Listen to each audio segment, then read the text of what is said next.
Hey guys, this is Star. What if? How are you all? Please support to subscribe this channel for watching new interesting stories.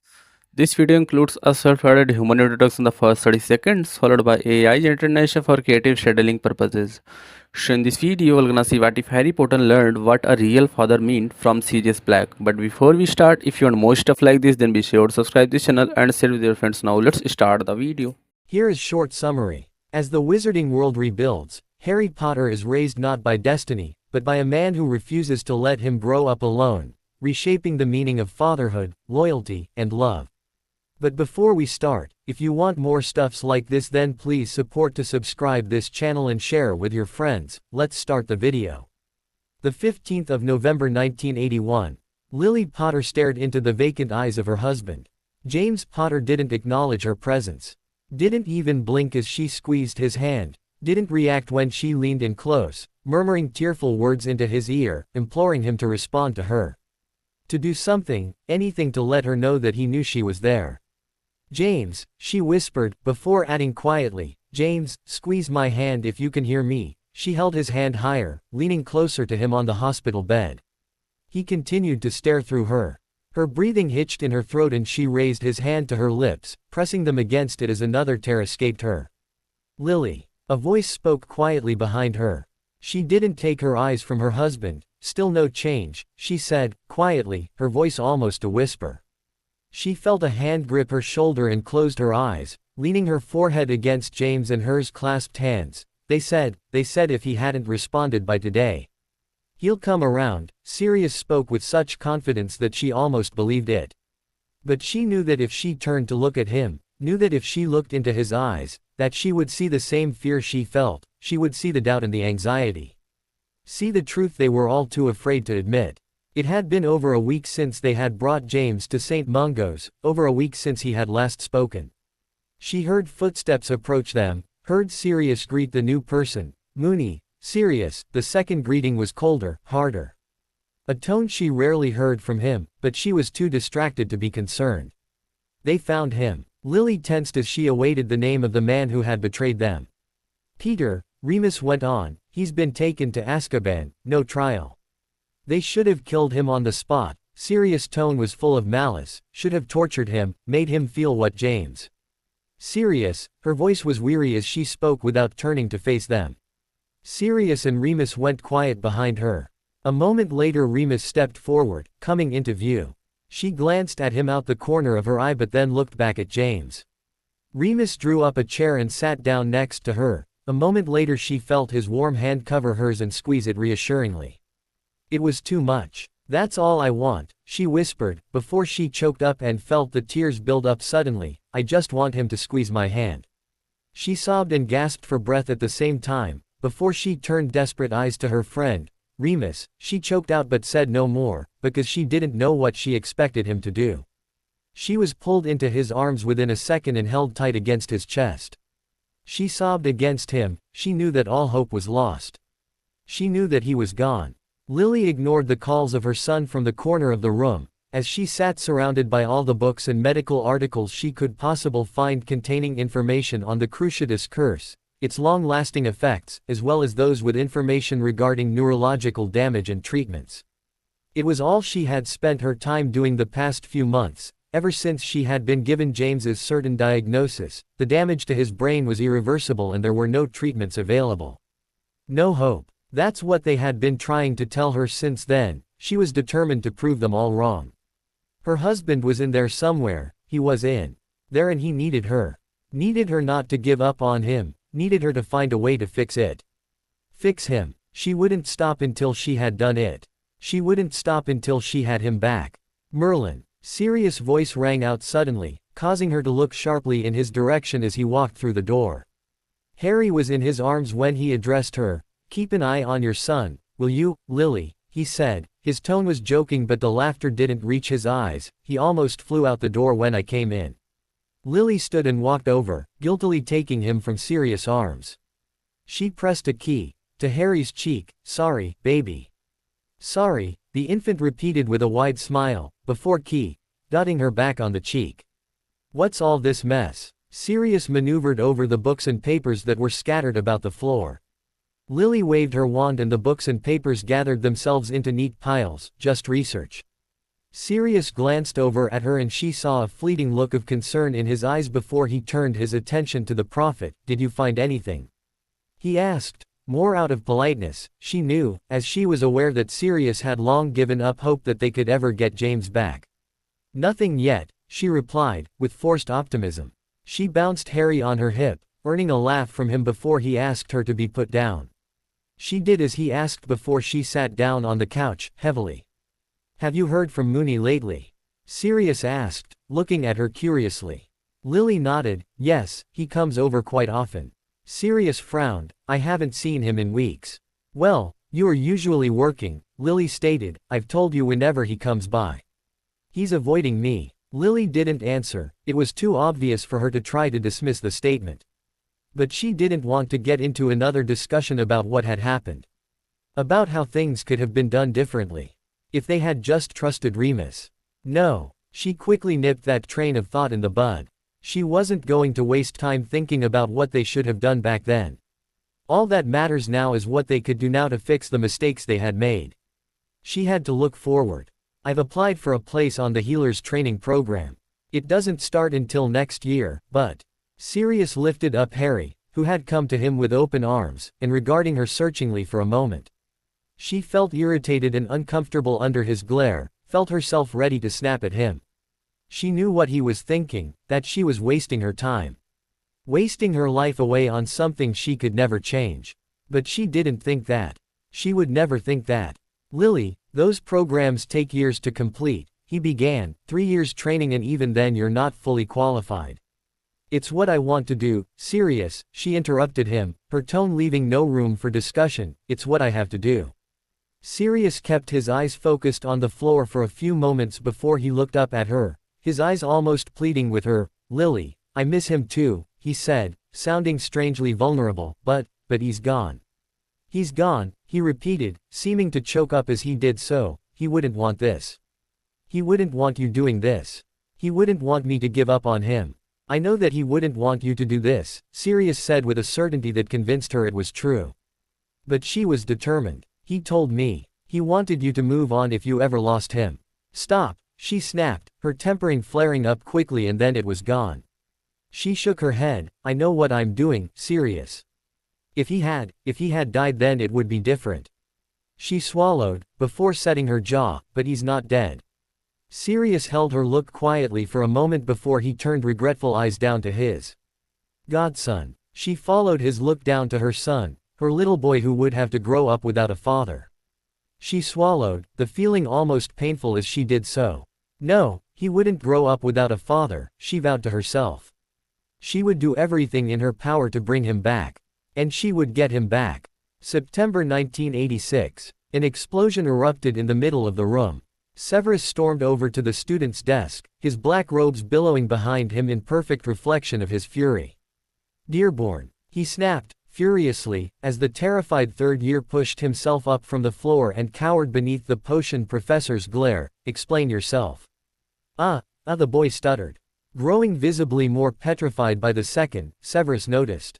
He rolled his eyes and waved his wand, clearing the mess instantly, and turned his back, making his way to his desk. 10 points from Hufflepuff. And you shall write an essay outlining everything you did wrong to be completed by Friday. He heard the boy heave an irritated sigh and turned dark eyes on him. The boy straightened and nodded immediately. Severus held the boy's look for a moment before glancing at the rest of the class, who were now all staring at him. He raised an eyebrow. Well, and the class immediately resumed working on their potions. Severus shook his head at the idiocy of his students and wondered, once again, why he had bothered to stay in the teaching profession.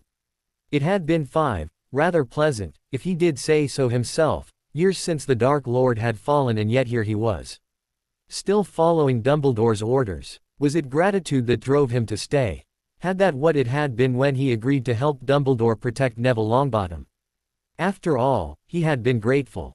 In one fell swoop, the Dark Lord had been eradicated and the threat to Lily was gone.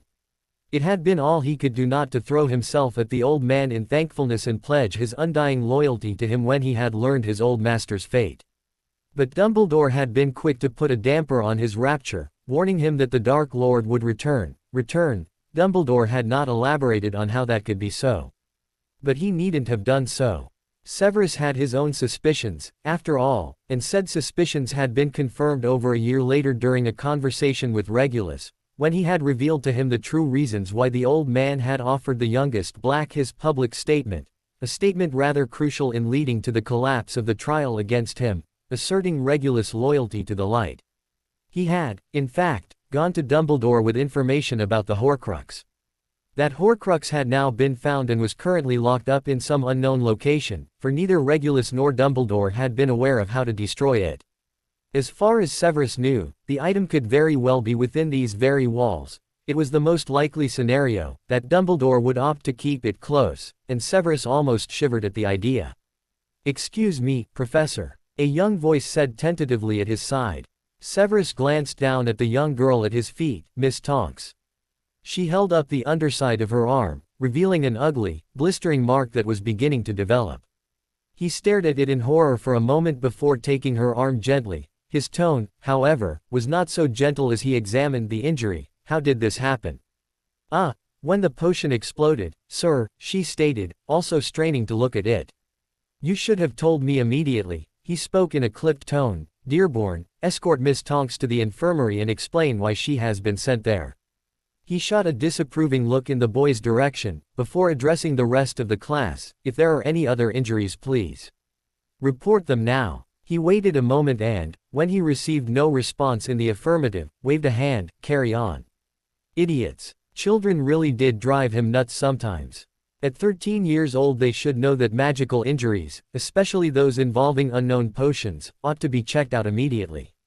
And the last thing he needed was Andromeda Tonks breathing down his neck the next time they happened to run into one another, rather soon, if his schedule were accurate, and giving a scolding for not keeping an eye on her self-admitted, incredibly clumsy, daughter. A few moments later, the class was lining up to deliver samples of their potions and making their way from the classroom. Severus eyed the vials unenthusiastically. It would be a long night. He already had a number of articles to get through concerning the Aurelius Foundation and, to top that off, the new project was due to start in little over a week. As yet, he had barely even had the time to read up on the necessary research for their first meeting. Although, from what he had heard from other members, the project was hardly ready to commence on its scheduled date.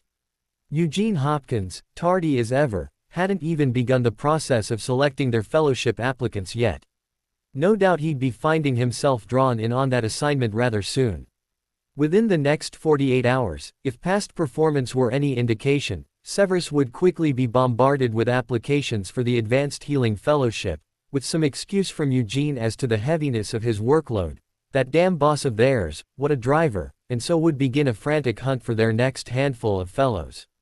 He smirked, remembering Hopkins' tactic the previous year when they had embarked on the Libius project, not wanting to impose on Severus again, when he'd already done so frequently that year, and the old healer had simply picked up an application at random, going ahead, without even reading the essentials, and accepting the wizard. They all, had certainly come to regret that. Frankly, Severus didn't see why they bothered taking on fellows at all. Particularly when it came to projects such as this one, upcoming, which had a very delicate focus and would in no way be completed by the time the fellowship came to an end. Severus was fully prepared to spend the next few years working on this one, a game changer, should they happen to get it right. But then, if he were honest, he was fully prepared to fail in this endeavor, as enthused as he may be about its implications. It was not, of course, impossible, but it was improbable enough, that his expectations were low. The reversing of the damage inflicted by the Cruciatus, well, that was something medical researchers had been trying, and failing, at searching for treatments on for years, decades now, without success. Even with the heightened interest in the field, following the war.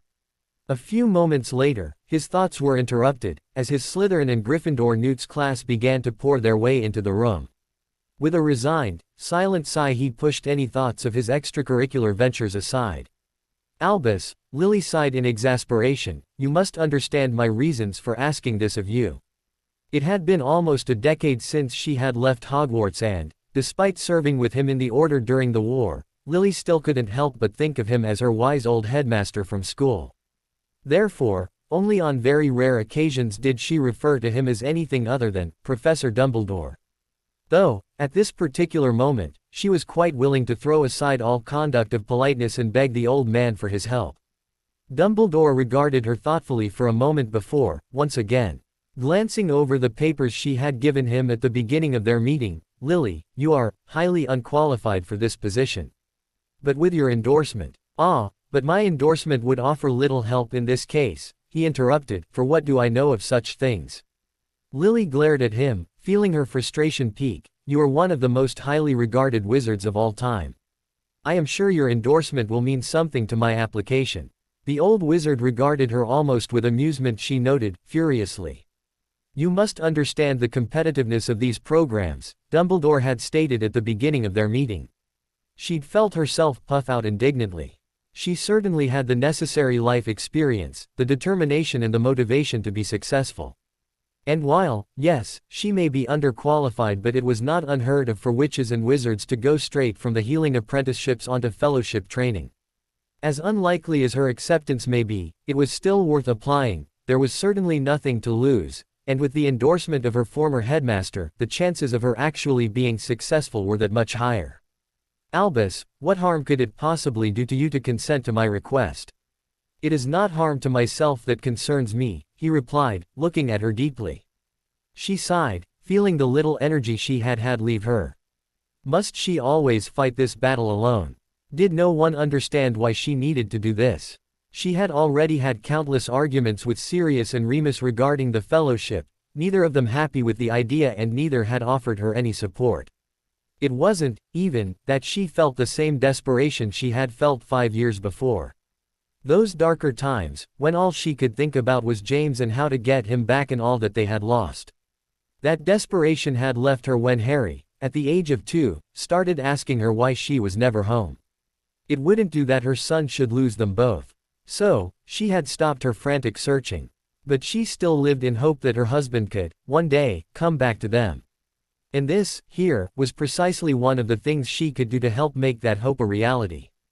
After all, it was necessary for her to complete an internship before she would be fully certified as a healer and, while a fellowship was necessarily taken on afterwards, this would kill 2 birds with 1 stone.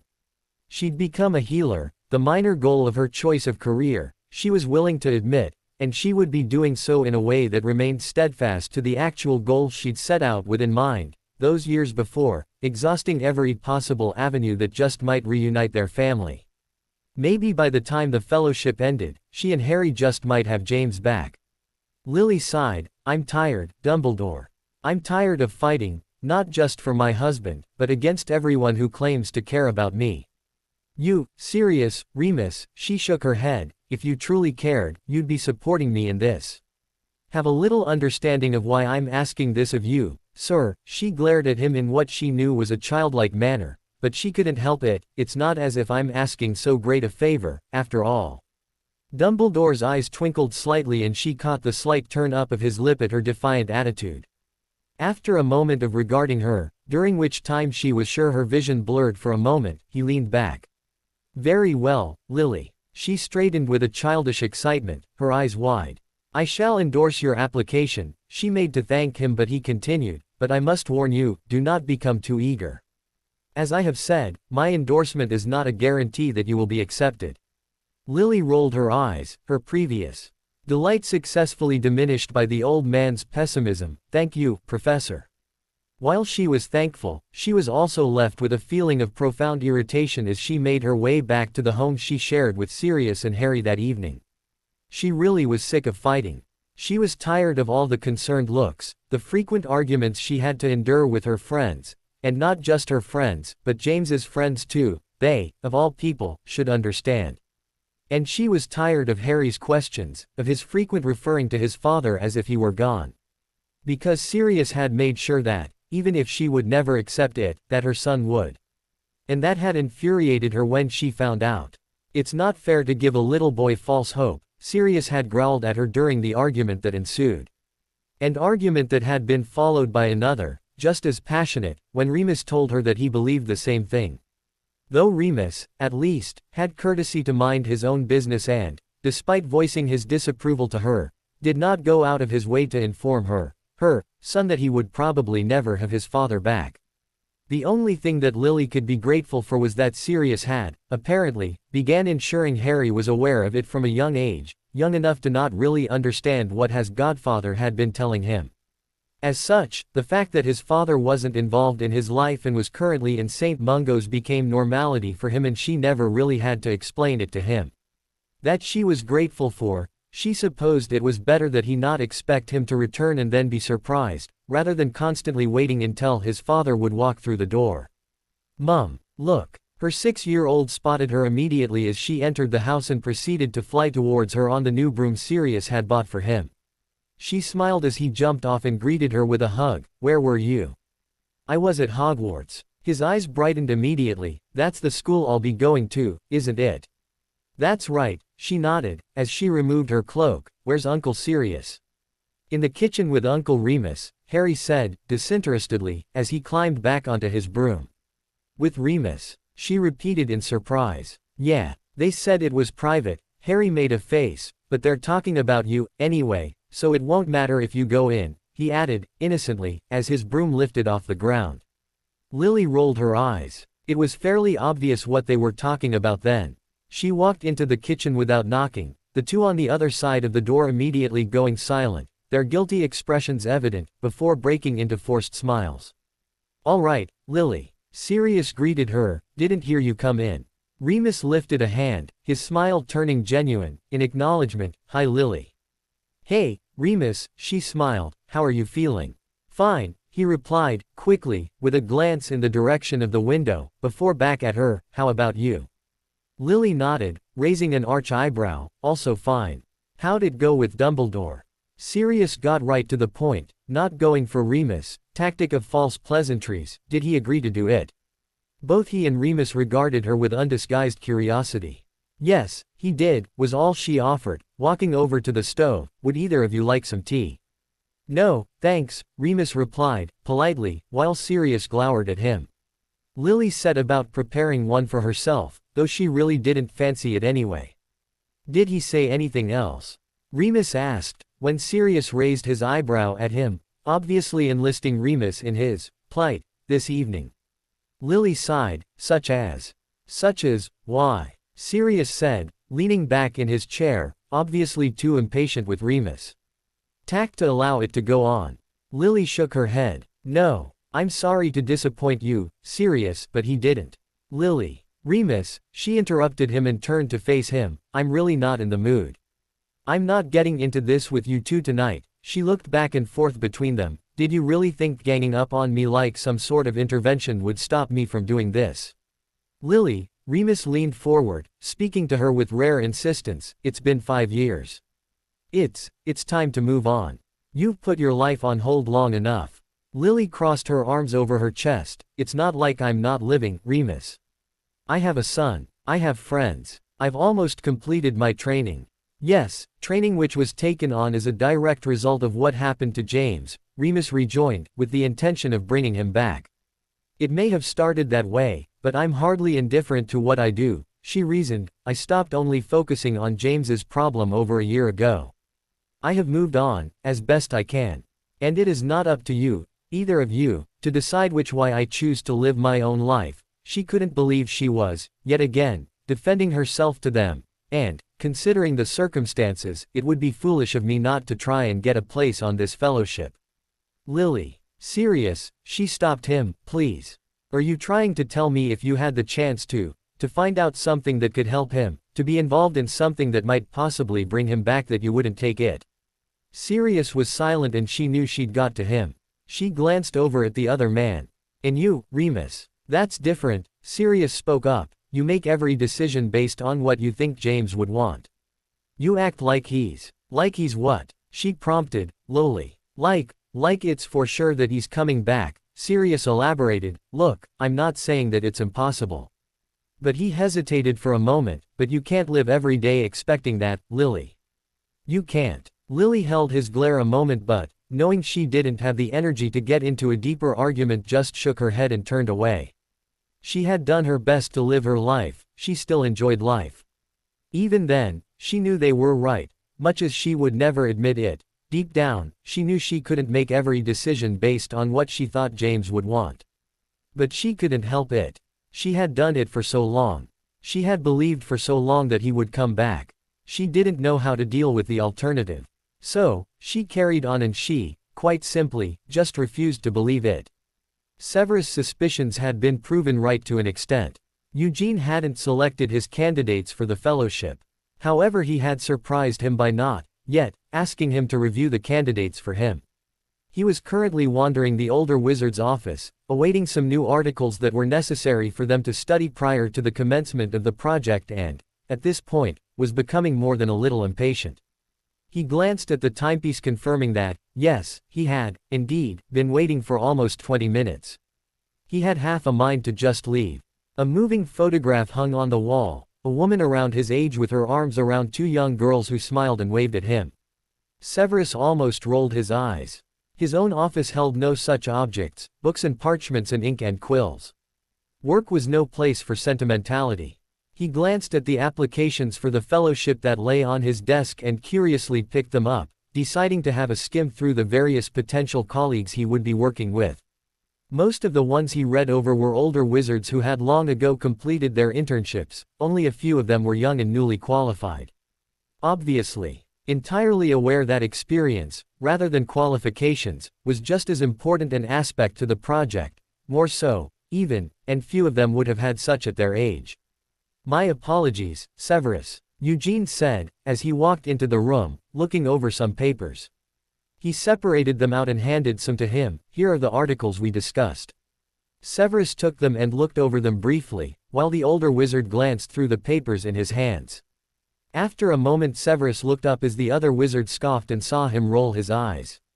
At Severus' questioning look he explained, "Fellowship application. Underqualified." He rolled it up, in obvious dismissal, and walked around his desk. If they're underqualified, why accept the application at all? Severus wondered aloud as he took a seat on the other side of the desk. "Well, this application comes with the endorsement of Albus Dumbledore." Severus' head snapped up at that. He frowned. "Dumbledore? Another boss of yours, am I right?" Severus nodded and indicated to the application, "May I? Please yourself." Eugene handed it over. "Of course, there's no way I can accept her. She hasn't even completed her training," he said in laughter. "I wonder at the old wizard accepting." Eugene's voice completely drowned out as Severus stared at the application before him. Lily Potter's application. Lily. Severus couldn't believe the sight before him.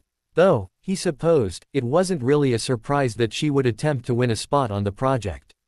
Considering her family's circumstances, Severus shook distasteful thoughts of James Potter from his mind and continued to read over the application. The personal statement went into rather personal detail of her experiences dealing with the after effects of the Cruciatus, not only including the situation with Potter, but also the shorter-term effects she had experienced during the war.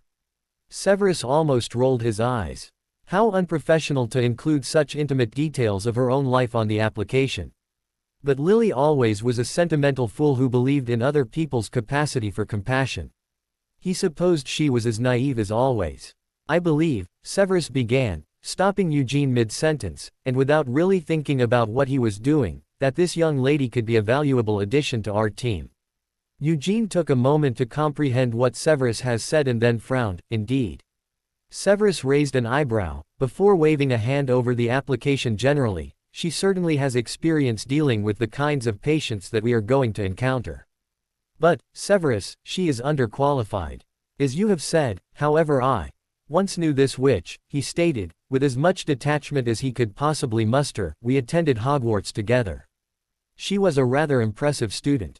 Eugene regarded him skeptically. "This project is hardly on par with a Hogwarts education." "Yes, but I know her character," Severus said, more assertively this time. "She is very determined to succeed, which will be beneficial in this project. As well as that, there will be her added determination and enthusiasm due to her current circumstances." He waved his hand generally over the papers once again, as outlined in her application. Eugene was silent, at first continuing to regard him, and then seeming to stare at nothing for a moment. He glanced back at him and then raised a hand to his chin, before he grinned, teasingly. Could it be? Could it be that Severus Snape is actually offering his endorsement for this young lady? Severus, part of him saying he didn't know why he should agree and the other knowing without doubt, shrugged. I suppose one may see it that way. Eugene's grin widened further. He took the application from Severus' hands and glanced over the application once again. Lily Potter, he said her name aloud, as if trying it out, before he glanced up at Severus. You are certain about this? Our colleagues will not take kindly to me accepting yet another dunderhead, he said, referring to his previous candidate. Severus smirked slightly at the reminder before answering assuredly. I believe her to be a very capable candidate for the post. Eugene glanced back down at the application for a moment, before saying thoughtfully. Well, I suppose I would be a fool to ignore the endorsements of both yourself and Dumbledore. After a few seconds more of staring at the application, Eugene gave a decisive nod and looked up. Well, I suppose it's settled then. What's the worst that could happen? What, indeed? Harry Potter may be only 6 years old, but he noticed way more than his mum and his uncles give him credit for. He heard them all the time, his mum and his uncles arguing. And it was always about the same thing. James Potter. Or, well, his dad according to them all. His dad that he'd never seen except in pictures. And he could see it, every time his Uncle Remus and Uncle Sirius were in the same room as one another, that something was wrong. Not to do with his dad, then, but just to do with them. As if they didn't really like each other much. And he knew about his mum, too. That she was waiting for something, someone, always waiting, for his dad to come home. They never really spoke about him, his dad, not to Harry, anyway. Just stories that Harry found difficult to separate from the fairy tales his mum would tell him at bedtime. His Uncle Sirius would say he was a brave man, that Harry was just like him, Harry wasn't sure what made him so brave, and that James, his dad, loved him very much. His mum just said that, Daddy, had to go away. And when he used to ask her more, press further and ask when he'd be coming back, she'd look at either one of his uncles or at the floor or at the door. Either way, she'd just look away, and he wouldn't get an answer. He didn't know what that meant. When Harry lied, not that he was allowed to lie, he'd always look away. Otherwise people could tell right away what he was saying wasn't true. So, did that mean his dad wasn't really going to come back? That his mum was lying, telling stories, because she didn't want him to cry? Harry wouldn't cry. Not now. He'd heard all about it, the things that happened in the war, and he knew people sometimes would die. Some, even, just disappeared completely and no one ever knew where they went. And Harry eventually, for a long time, just guessed that was what had happened to his dad. But the last time he saw Ron, he told him the truth. His dad was in St. Mungo's because of what Death Eaters had done to him. When Harry asked how he knew, he told him that he heard his mum and dad talking about it and then his brother George had told him it was true. Which made no sense. How could Ron know more about Harry's own dad than he did?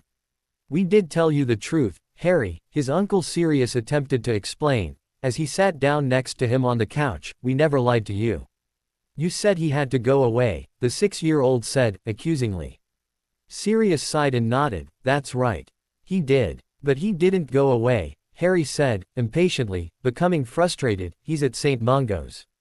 I'm not stupid, you know. His uncle looked surprised for a moment before regarding him with a smile, and he reached over to tousle his hair. No, you're not, he agreed, looking thoughtful, before he went on. Harry, when we said your dad's gone, we meant that. What we meant is it's not really your dad that's there. Harry was confused. How could my dad be there but not really there? Sirius shifted and glanced at the door. Harry realized he was hoping that his mum would come home, then he wouldn't have to be the one to tell him. Fat chance. His mum was much too busy to come home in the middle of the day. Harry, you see how you and me talk, he began, and how we play. Yeah, well, Sirius' voice became softer, his hand on Harry's arm. Well, your dad used to do all that. But he can't anymore. How come? Because he was hurt, Sirius said, before putting his arm around him and pulling Harry into a sort of hug. You said Ron told you that Death Eaters hurt him.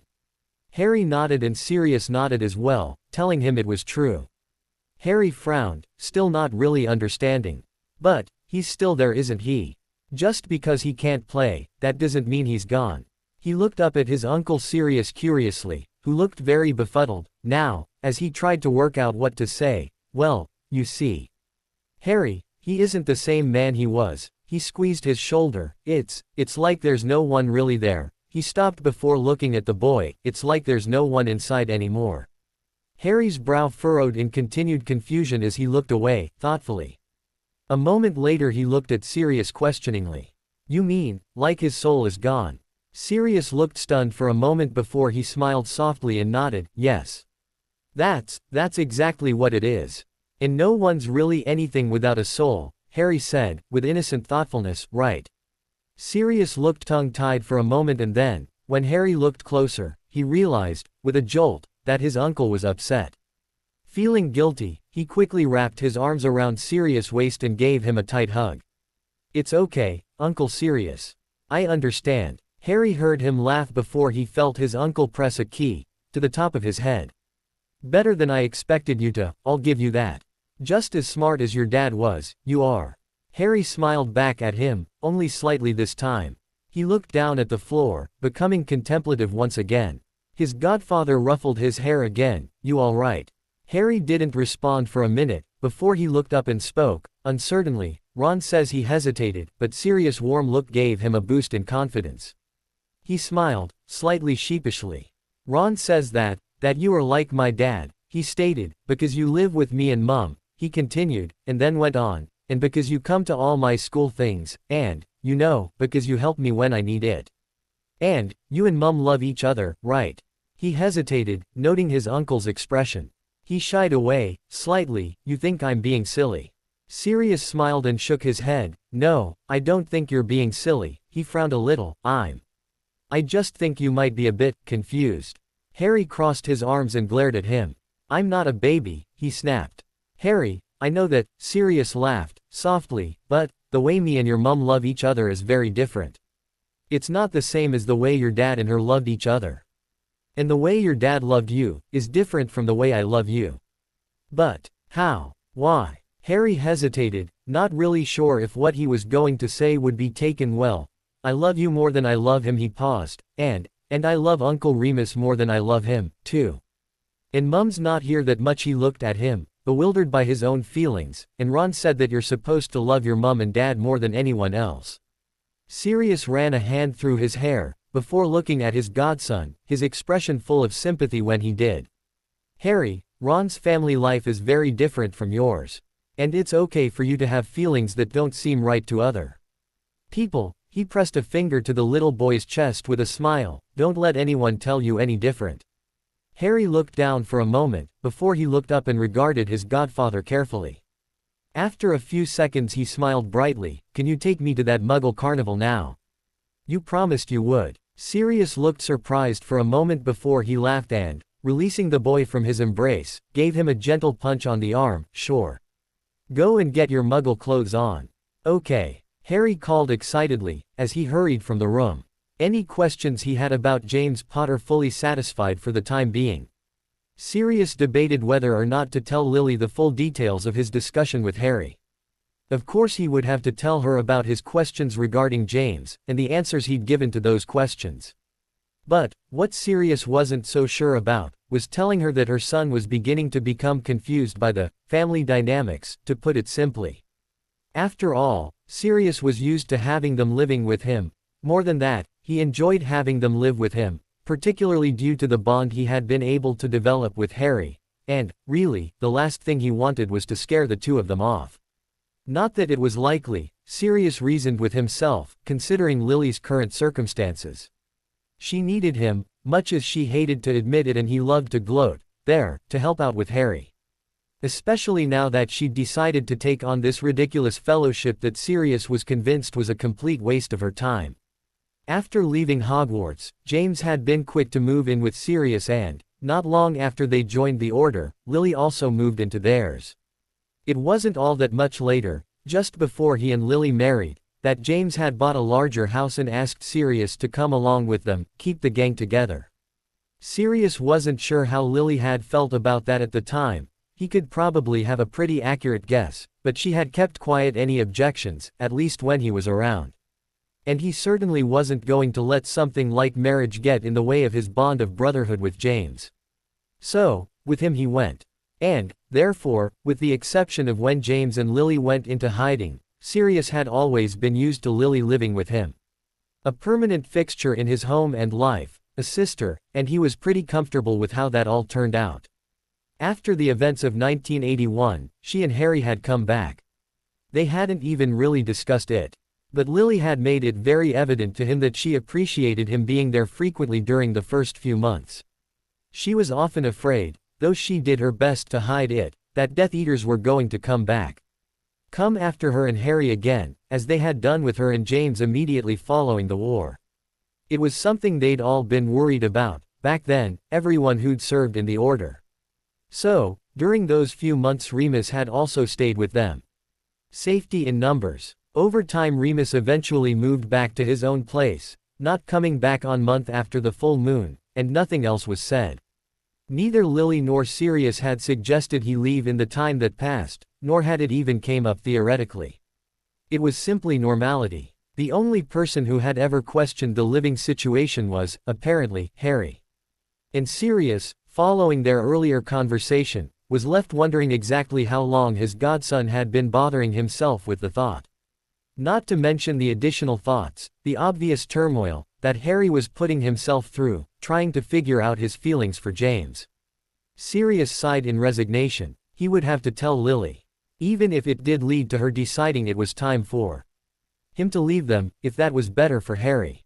He almost jumped, startled from his thoughts, when the door slammed closed behind him. He looked over his shoulder, shooting a smile in greeting. "Hey, Lil." Sirius. Lily was positively beaming as she hurried over to him. It had been a long while since he'd seen that smile, and she went on, "Sirius, you'll never guess what happened." Lily thrust out an envelope to him. Sirius regarded her carefully, completely taken aback by the unusual elation, before taking the envelope from her hands. "What happened?" he asked, keeping his eyes on her, as he slowly opened the envelope. "I was accepted," she said, her eyes and smile bright. Sirius' brow furrowed slightly. "Surely not." "To the fellowship," she elaborated, and his hands froze. "For the Aurelius Foundation, you remember." "Of course I remember." After all, it was something that stemmed from one of their most frequent, heated arguments, her fixation on finding a cure for James. Sirius' brow furrowed once again. How was this possible? He had looked into the project thoroughly once Lily had mentioned it to him and was certain that she didn't qualify to be accepted. He had almost, in his worry, considered going to Regulus, which would be stupid, for a whole number of reasons, and the fact his brother was far more likely to intervene and do the exact opposite of what he asked, whatever that may be, was all that held him off from crawling to him. Again, Sirius started when he noticed Lily looking at him expectantly and realized he'd been staring. Dreaming. He cleared his throat and pulled out the letter that was in the envelope. He glanced down at it briefly, taking in what it said, which was simply that they were pleased to offer her a place on Project Dorado within the Aurelius Foundation, with preliminary training due to commence 2 weeks following. Sirius shrugged slightly, conceding defeat, and attempted to find something positive about this. He supposed her being accepted despite not being fully qualified was something that she should be proud of, something he should congratulate her for and share her delight in. And he normally would. The letter was suddenly snatched from his hands, startling him from his thoughts. He immediately noticed the hurt and annoyance on Lily's face and quickly recovered himself. "That's great, Lily. Congratulations. You don't have to pretend to be pleased for me, Sirius," she said, shortly, making her way towards the kitchen. "I can already see what you're thinking." Sirius got up and followed, "Just trying to be a friend, Lil." Lily glanced over her shoulder with a raised eyebrow. "A friend would be pleased that I'd gotten a place on such a prestigious fellowship." "Ah," he raised a finger, "but a good friend would understand why this particular fellowship isn't in your best interests." She rolled her eyes. "I assume Harry's asleep." "Yes," Sirius confirmed. "He tried to wait up." She nodded. "It's good that he didn't, it's late." "Yeah, it is," Sirius agreed, before going on as he remembered part of what his godson had said to him earlier. you'll probably be out a lot later, a lot more than you already are, when you start this project. I suppose that's true, she agreed, beginning to pour herself a glass of milk, but I can handle it. But can Harry? Lily's hand paused, her hand that held the milk carton suspended in midair for a moment. She turned dark eyes on him, a warning, really. What's that supposed to mean? Sirius hesitated, only slightly uncertain about what he was about to say. Just that Harry's been mentioning you being away a lot. He's starting to think it's normal that you're not home. Are you suggesting I'm not taking care of my son? She asked, quickly, defensively. Well, who's the one here when he gets home from school? Lily's eyes flashed furiously. It was a familiar sight, really, so he wasn't too alarmed. Sirius, if this is one of your tactics to stop me from accepting this fellowship, she seethed, then you can just stop right now. Look, it's not about the bloody fellowship, it's about Harry. Well, if it bothers you that much being here, I'm sure Remus would be more than happy to stay with him while I'm at work. That's not what I meant. No, really, Sirius, she stopped him, holding up a hand, if my son is such a burden. Don't give me that. He spat, his temper successfully ignited by the accusation, you know that's not what I meant. I'd never complain about taking care of him. It's just be nice if the kid knew that his own mother cared about him just as much. She held a finger to his face, don't you dare say that I'm not a good mother. Everything I'm doing is for Harry. Her eyes darkened, angrily, he knows that. Sirius was ready to state that her son didn't know that, but he didn't really know himself what Harry knew. Yes, he knew he was confused, that he was curious, even concerned. But, as far as Sirius could remember, he had never questioned his mother's love for him or even why his mother was never home. Maybe he knew that Lily was trying to get his father back for him. Mom. They both turned at the small voice that sounded by the door. Harry stood there, rubbing his eyes, sleepily. He smiled at them, you're home. Sirius glanced over at Lily, noticed the look she gave him, the guilty expression. She swallowed it away, the guilt, before she smiled brightly at her son and walked over to him, leaning down to give him a key, and draw him into a hug. Hello, baby, she leaned back to look at him, you should be asleep.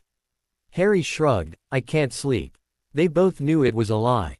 They could tell from his disheveled appearance, those bleary eyes, that he had already been asleep, and had likely woken to the sounds of their argument. It wouldn't be the first time. Lily reached up, rubbing his cheek with her thumb. Harry drew back bashfully with a smile. Do you want me to read you a story? She asked him. Harry's eyes widened before he nodded quickly, Okay. Lily stood up, say goodnight to Uncle Sirius. Harry hurried over to him, giving him a brief hug and fleeing from the room. Night, Uncle Sirius, he called over his shoulder. Good night, Harry, he called back before his eyes met with Lily's. The two of them held the look for a moment. Sirius wasn't really sure what her look was meant to convey, and before he had a chance to figure it, or to ask, she had turned and followed her son from the room. You're a right dunderhead. Regulus Black, with his usual, irritating, twinkling eyes and teasing smirk, was regarding him over his pumpkin juice. Severus couldn't, for the life of him, give a reason why he had mentioned the fact that he had encouraged, and by doing so actually brought about, the employment of such an inappropriate candidate for the fellowship position. Regulus had been baffled at what Severus had done, once the paperwork had crossed his desk, and remained confused during his entire explanation of the dilemma until he finally asked who the candidate in question was. The look of realization on Regulus' face when he told him, Lily Potter, had horrified him. Severus had never really considered how transparent his feelings towards Lily had been to Regulus over the years. After all, after they had left Hogwarts he had barely, if ever, mentioned her. And he and Regulus had barely conversed, themselves, during their time at school, but he supposed that his and Lily's friendship had been enough of a scandal back then, that Regulus would have heard about it. If Severus were honest with himself, if he had actually been paying attention to anything other than spying in those final months, he could easily concede that Regulus had had an inkling of them, at least ever since the Dark Lord had announced his intentions to hunt the Potter family. Severus had been beyond frantic, and Regulus, while never actually making any frank statements regarding Lily, had often dropped hints that he knew of Severus' feelings and his change of loyalties. Thinking back now, He supposed it was rather suspicious that Regulus had never actually pushed him for his reasons for turning to Dumbledore. Neither of them had known for sure that the other had turned during the war, neither would have the other be complicit in their defection, and it wasn't until after the Dark Lord had fallen and Dumbledore had vouched on both of their behalf that each of them discovered the other's change in loyalties. Severus had been swiftly exonerated, his own role far more willing to be exposed, a spy, who'd turned and provided critical information in those final days. Not so in Regulus' case, the secret of the Horcrux to remain as such, though Severus did not know of that at the time, and so, Regulus had gone to trial. It was a case that had collapsed within days, no one willing to come forward, and Dumbledore's character testimony ended up being entirely unnecessary in the first place. "Wipe that stupid smirk off your face," Severus snapped, rolling his eyes, feeling increasingly irritated. What he had told him was not amusing in the least. "Or what, you'll take 10 points off Slytherin." Regulus chuckled, eyeing him with undisguised amusement. "You don't scare me, Severus. I'm not one of your students." Severus glared at him, before responding with a completely off-topic statement, "My students aren't afraid of me." Regulus snorted, "That's not what Andromeda says, little Dor is petrified of you." Tonks was afraid of him. Why, the little, he had never said a bad word to her in her life. "Well, it would do her well to develop a thicker skin," Severus said, tersely, "I treat all my students equally. Hence, they are all afraid of you." Severus didn't really want to think about that. He had done his best with the students entrusted in his care. True, he was a little short with them at times, but he was determined that they should learn. How else would they be able to protect themselves when the Dark Lord returned? What good would it do them if he were to pat their backs and wipes their noses? They needed to be pushed and to learn how to take care of themselves. Coddling children, particularly at such a fragile age, would do nothing to help them in the future, other than turn them into incompetent pansies completely incapable of defending themselves or making any useful contribution to the war effort. Besides, there were far more pressing things on his mind. Lily Evans. Lily Potter, he reminded himself. The name, not even spoken, left a bitter taste in his mouth. He still found it as difficult to comprehend now, as he did the day he'd seen them together for the first time, all those years before at Hogwarts. That someone as intelligent, as beautiful, as wonderful as Lily Evans should be drawn in by the likes of James Potter was so baffling, so absurd to him that he could not quite believe that it was reality when he did. Severus rolled his eyes at his own thoughts. Thinking about Lily and Potter made him feel like he was back at school again, he mused, as he was once again filled with the same bitterness he had felt while at Hogwarts. Days long ago past, no longer thought of by him, for such thoughts would do no good to him now. What happened in the past was irrelevant, to an extent, anyway. And, obviously, Potter wasn't someone he was willing to concern himself with.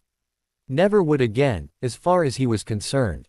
But, now, thoughts of Lily filled his mind, and had done for the past 2 weeks, so much so, that he could have been a silly teenage boy again. A fool. A dunderhead, as Regulus called him. The introductory meeting for Project Dorado was in a couple of days, and he had found himself becoming increasingly nervous at the idea of coming face to face with her once again. Severus did not get nervous. Not anymore. Certainly, he should not do so. He and Lily had occasionally passed one another since the war ended, once during a Hogsmeade festival, twice in Diagon Alley. Both times they hadn't acknowledged one another. He had seen her, had wanted, but didn't, to greet her, and he had noticed Lily glance at him out the corner of her eye. But they had never spoken. And that's what weighed most on his mind. What would he say, when they were forced by circumstance, of this project, a situation of his own making, to actually converse with one another? What did they have to say to one another, really? Hal's life, Lily's life, he was aware, was not one of joy. A truth he was able to draw from the simple fact that she had bothered to apply for this fellowship, at all, despite not being qualified for it, something he was certain was entirely due to the current situation with James Potter. He had heard about it. And clearly she still held out hope for his recovery, indeed, apparently, willing to do everything she could to aid it. Severus wondered if she would have done the same for him if. Stop. He would not allow himself to think of such trivial matters. Of ridiculous fantasies. Of how things might have been. It was irrational and a complete waste of time. They were no longer children, they were adults. And soon to be work colleagues. Severus was certain he had the maturity to conduct himself as such.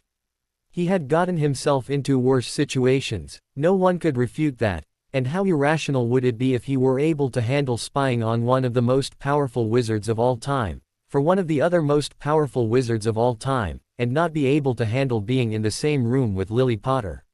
Severus was only mildly comforted by the thought. He had a feeling, a dreadful one at that if just thinking about Lily Potter could take him back to the time that he was that scared, insecure little boy.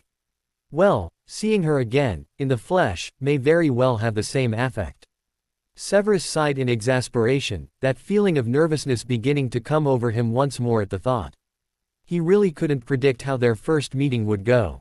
Would it be hostile? Possibly. Would it be awkward? Most definitely. Friendly? Severus scoffed at the last idea, of course it wouldn't be friendly. Of that he was certain. He rolled his eyes at himself, before they focused once again on Regulus, who was regarding him with that same sparkle in his eyes and the teasing, all-too-knowing grin. Severus scowled at him, and Regulus laughed. "When will you be home?"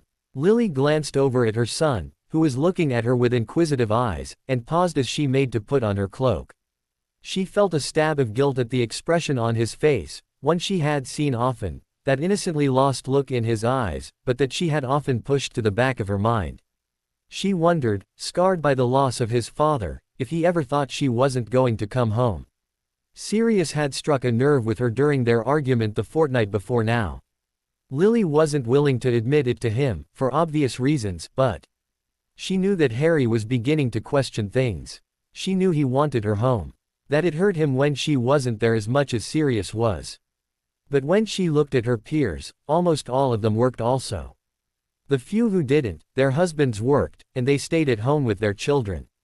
Not an option in her case.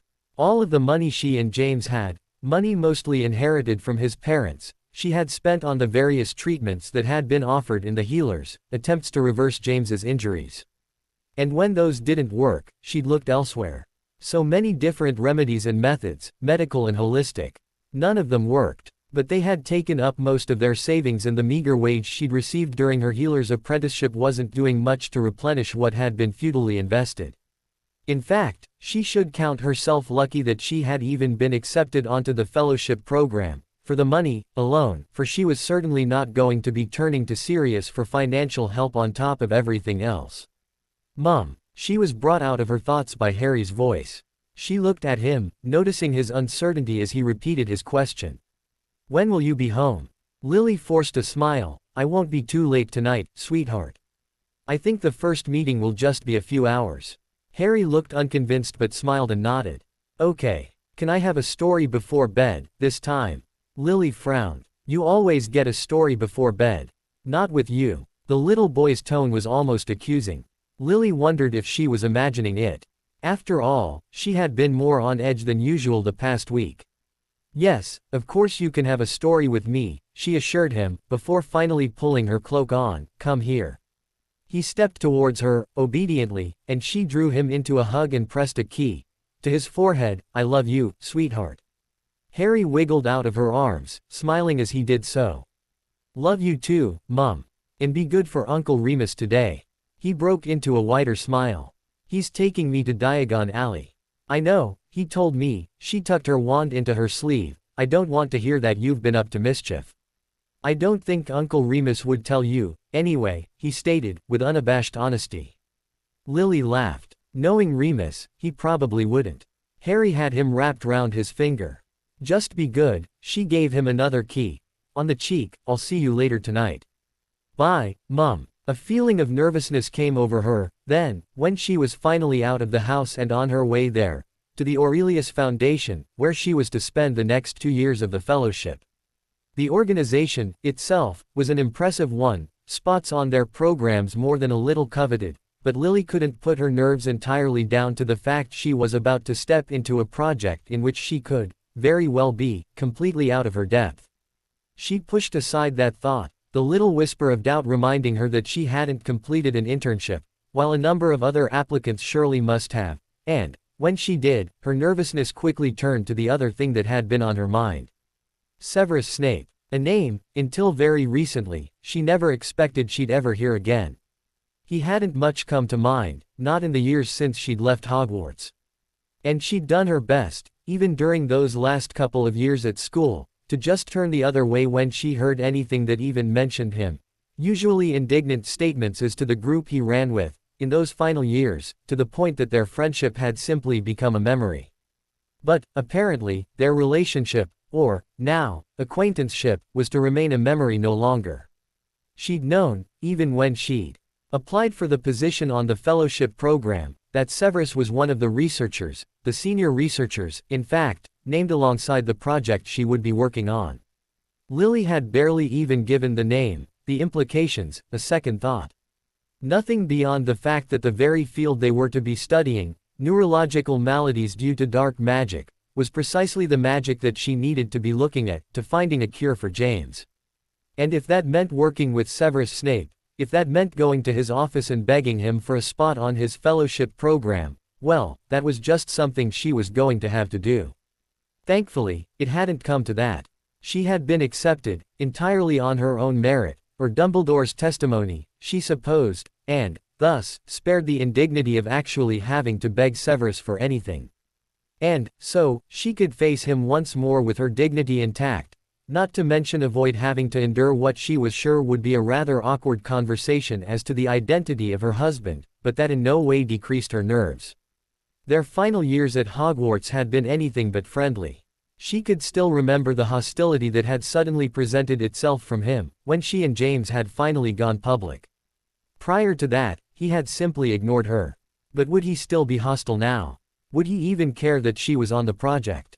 Perhaps he would. She was, after all, underqualified, and, if he were anything like she remembered from when she had known him, Severus always looked for the best results.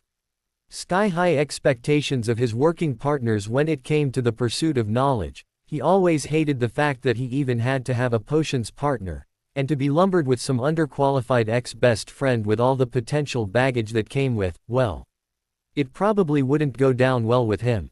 Lily closed her eyes, willing herself to steel her nerves and just get on with this.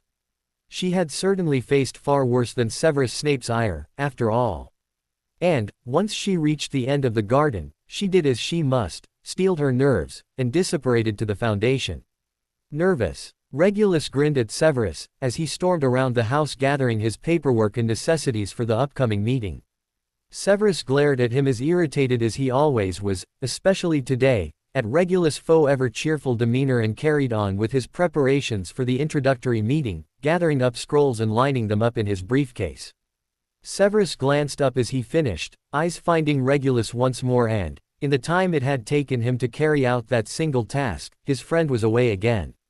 Eyes gazing out the window, seeing nothing, with that familiar, distant expression.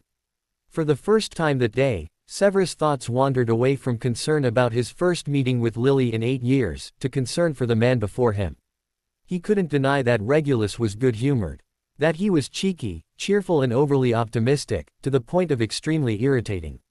Anyone who ever met him could tell you that.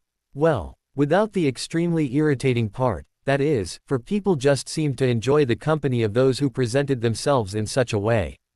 A fact that Regulus had utilized, amplifying that particular side of himself in order to conceal the truth of what lay beneath. A side that, as far as he were aware, only Severus had ever seen. And even that had been entirely circumstantial. Severus had not known Regulus well when he had first joined the ranks, pledging himself to the Dark Lord's cause. Regulus had taken his place alongside him the year of his graduation, despite the fact he had been marked a full year before. Severus and left within the walls of Hogwarts with it, but Severus had known enough to be certain that this boy did not have what it took to be a Death Eater. Even as a teenager, at Hogwarts, he was compassionate, entirely eagerly to please and without any hint of malice whatsoever. Regulus Black may have carried the long-held pureblood prejudices that the family were known for. But it was not to the point that he wanted to eradicate anyone who didn't meet the standards. It wasn't until a few months after the war came to an end that Severus realized the true extent to which he had been affected. Over the Christmas period of 1981, following the conclusion of Regulus' trial, Severus had spent the time staying with him at Grimmauld Place. He had heard, Been woken, even, by the whimpers and cries and creaking of the bed frame in the dead of night in the other room. Plagued with nightmares that he'd awaken from, screaming. Severus had been concerned for him then. A concern that only increased tenfold the following month when Regulus had come to him, January 1982, announcing his intention to begin a foundation. A foundation created with the intention of supporting families who had been affected and were struggling to return to the normal lives following the war. From what Severus could remember, Regulus was willing to put every last penny he had inherited into the project. Well, as the sole black heir, that was rather a lot. Severus had been aghast at the idea. It was at this very time that said families were crying out for Regulus to be sent to Azkaban for being a Death Eater. It didn't matter that no one put forward evidence, or that Dumbledore had vouched for him. Although, Severus supposed, that wasn't common knowledge. Either way, despite being acquitted, Regulus was still targeted by those seeking justice. Even now, 5 years later, there were still people calling for his head. And here Regulus was, willing to give up everything to help them. But his friend had been determined. He was not asking Severus permission, after all, and when Severus had been unable to take a large role in the organization due to his employment at Hogwarts, as well as his initial objections, Regulus had gone to his cousin, Andromeda Tonks, for assistance. And, together, they made it. The Aurelius Foundation was born. And so, Regulus devoted his earnings, his career and his life to serve those who had been broken, damaged and destroyed by the war. Certainly, Regulus was cursed with the affliction of being far too generous, too compassionate, feeling the pain of others far too keenly, but Severus knew the way of it. It was none of those things that had driven Regulus to devote himself to this cause so emphatically. No, Regulus Black was seeking absolution. A knock at the door startled them both. Regulus headed on by him to answer, while Severus flicked his wand, securing the briefcase, and followed him. If he didn't hurry, he would be late. Severus was behind Regulus when the door was pulled open, revealing one of the people he most hated in the world. Black. Severus all but spat the name out. Sirius Black's expression quickly changed to one of such disgust, it almost rivaled his own, as he realized who stood behind his younger brother. Snape. The three of them stood silently, seeming suspended in time. Severus glaring at Black. Black glaring back at him. Regulus between them both, looking confused. "What are you doing here, Sirius?" Regulus' voice was surprising strong. And incredibly hostile. Far more so than it had been, the last time Black had turned up. "I came to talk to my brother," Black stated, eyes finally leaving Severus to look at Regulus. "Didn't know you'd have such unpleasant company." Severus couldn't see Regulus' face, but he could tell from the slight diminish in his brother's confidence that he wasn't regarding Black with any brotherly love. "You're not welcome here," Regulus said, bluntly, before attempting to close the door. "Wow, hey, wait a minute." Black laughed, nervously, without humor, quickly slamming an arm against the door to keep it open. "Come on, Reg, I just want to talk." "I don't believe your brother feels like talking." "Mind your own business, Snivelus." "Oh, K off, Sirius." Regulus snapped, "Whatever you have to say, I don't want to hear it. Prefer Death Eater company to you." Severus noticed Regulus flinch, almost imperceptibly, and, with a sudden protectiveness that almost overwhelmed him, he drew his wand and shoved it in Black's face. "Get out of here, Black." Severus' voice was low. He noticed that Black had also drawn his wand and that Regulus had then drawn his in response. They stood like that a moment. Black's eyes were on Severus, filled with so much loathing that he would have looked away had he not felt the exact same way towards him. Black's eyes shifted to Regulus, his expression softening, when it did, before he took a step back, stowing away his wand. He held up his hands, as if in defeat, as he walked away, backwards. "I just wanted to talk, Reg." When Regulus said nothing to call him back, Black turned and headed back up the pavement. Severus and Regulus watched him until he left the garden before the latter shut the door. Regulus' eyes lingered upon it, with a look that belied a mix of bewilderment and, Severus noticed, regret. Severus cleared his throat, causing Regulus to look over at him, and he raised an eyebrow when the gray eyes met his. Regulus waved a dismissive hand. "Sirius is a dick. Don't let him get to you." Regulus walked away. Severus watched after him in disbelief. "Get to him. For Merlin's sake, this isn't Hogwarts." He found his mind snapping back. He liked to think he had matured somewhat since they'd been at school. But he reined himself in because, concerned as he was about Regulus, he really was going to be late. I shall stop by your office, keep you up to date with this Project Dorado meeting. Do me proud, Sev. Regulus grinned over his shoulder at him. I only employ the best, you know. Severus released a gasp of indignant laughter before heading out the house. Severus was late. Lily shifted awkwardly as she and the rest of the witches and wizards awaited his arrival. The head of the project, healer Eugene Hopkins, had insisted that it was rare for Professor Snape, it sounded so unusual on her ears, to be late, to which most of the others in the room had nodded in agreement, before he said that they would give him a few minutes to allow him the chance to arrive. Most of the people in the room were older witches and wizards. Lily was seated next to the youngest looking in the room. She guessed from his lack of familiarity with the others, who were talking in hushed tones, that he was the other fellow on the project. She cleared her throat before addressing him. Hey. He looked over at her and smiled. Hello, miss. He regarded her a moment and, when she didn't speak right away, he offered his hand, Conan Chesney.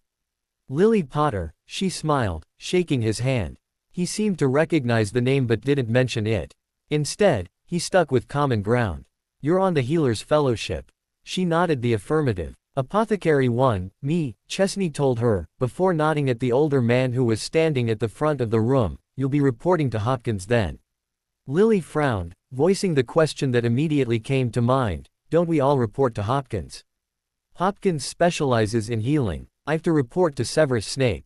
Lily felt an odd twinge at the name and swallowed, forcing herself to remain neutral. Oh.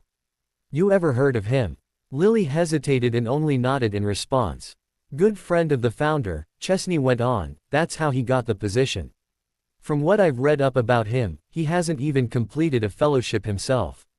Just walked into the job when Regulus Black opened it up. He shrugged. Lily noticed a slight bitter jealousy in his expression. All about connections, I suppose.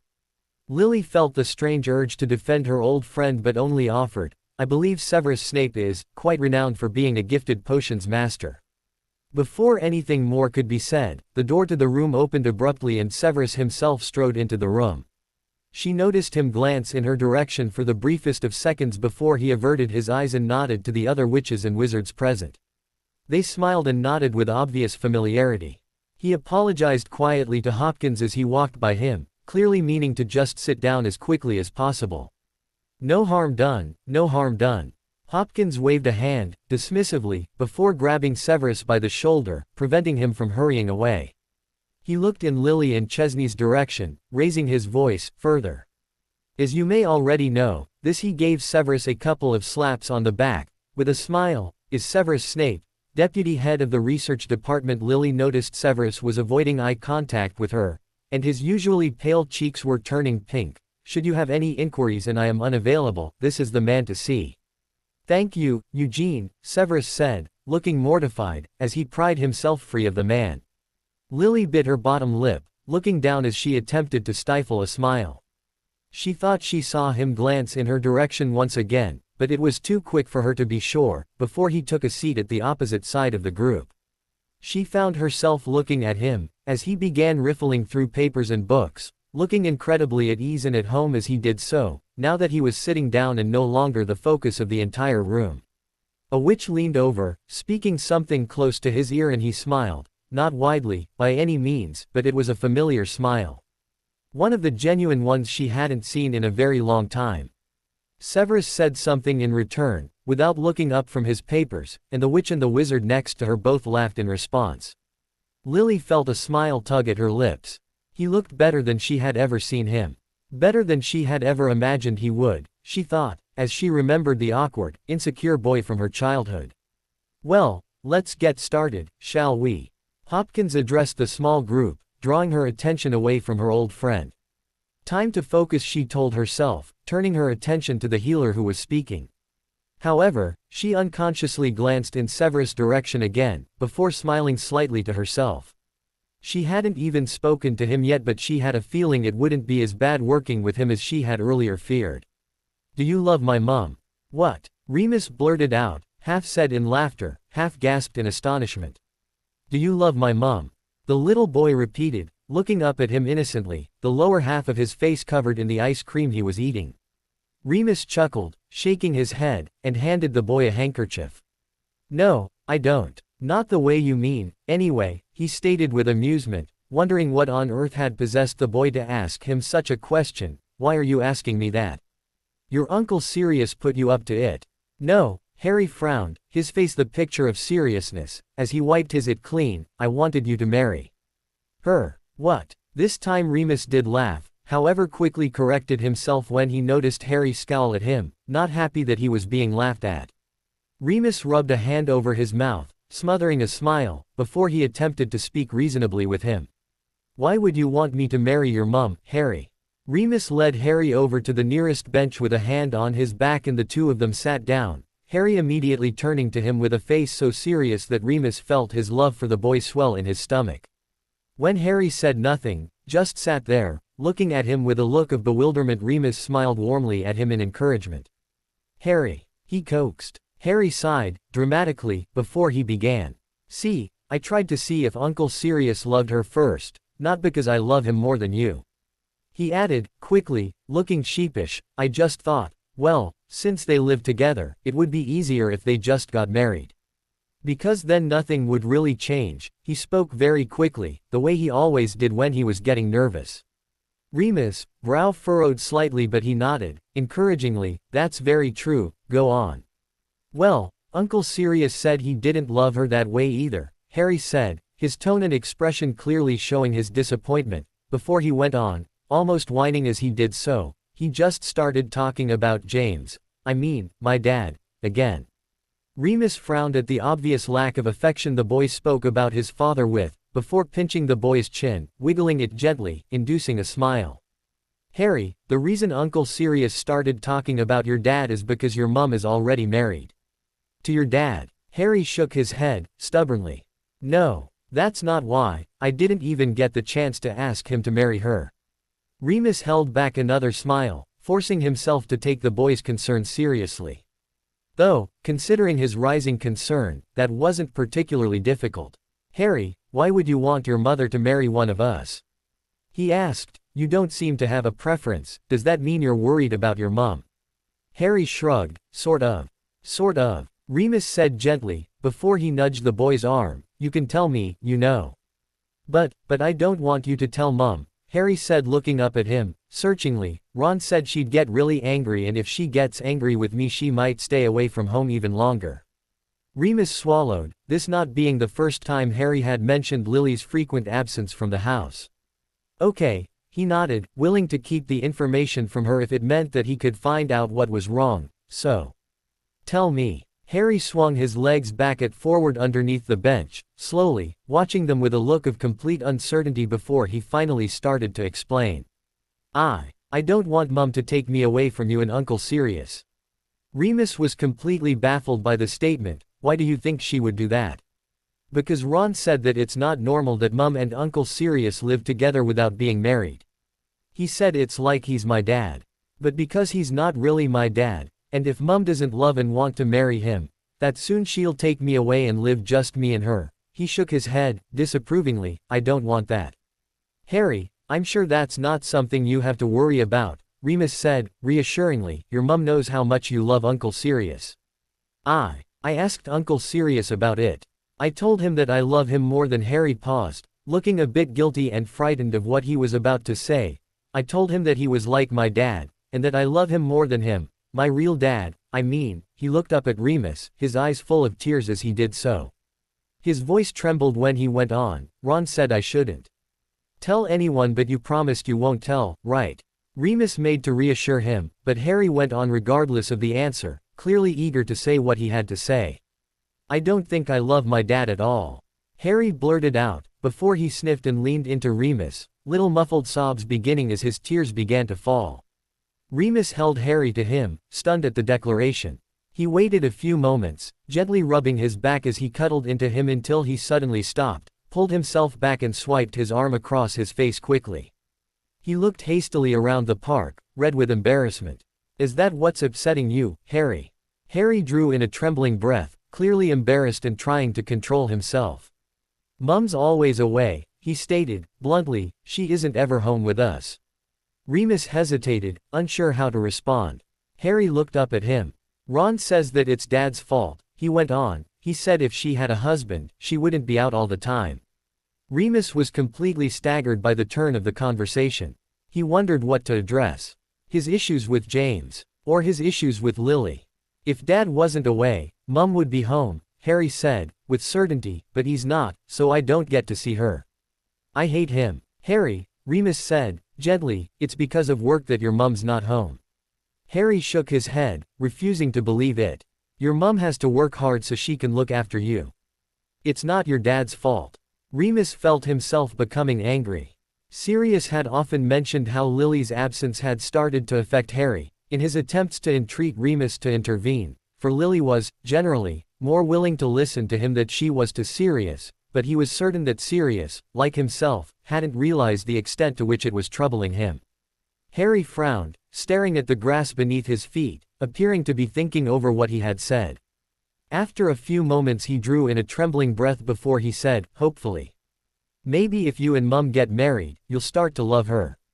Like those arranged marriages people do. Remus looked at Harry, bewildered by his logic. Harry, why do you want your mum to get married?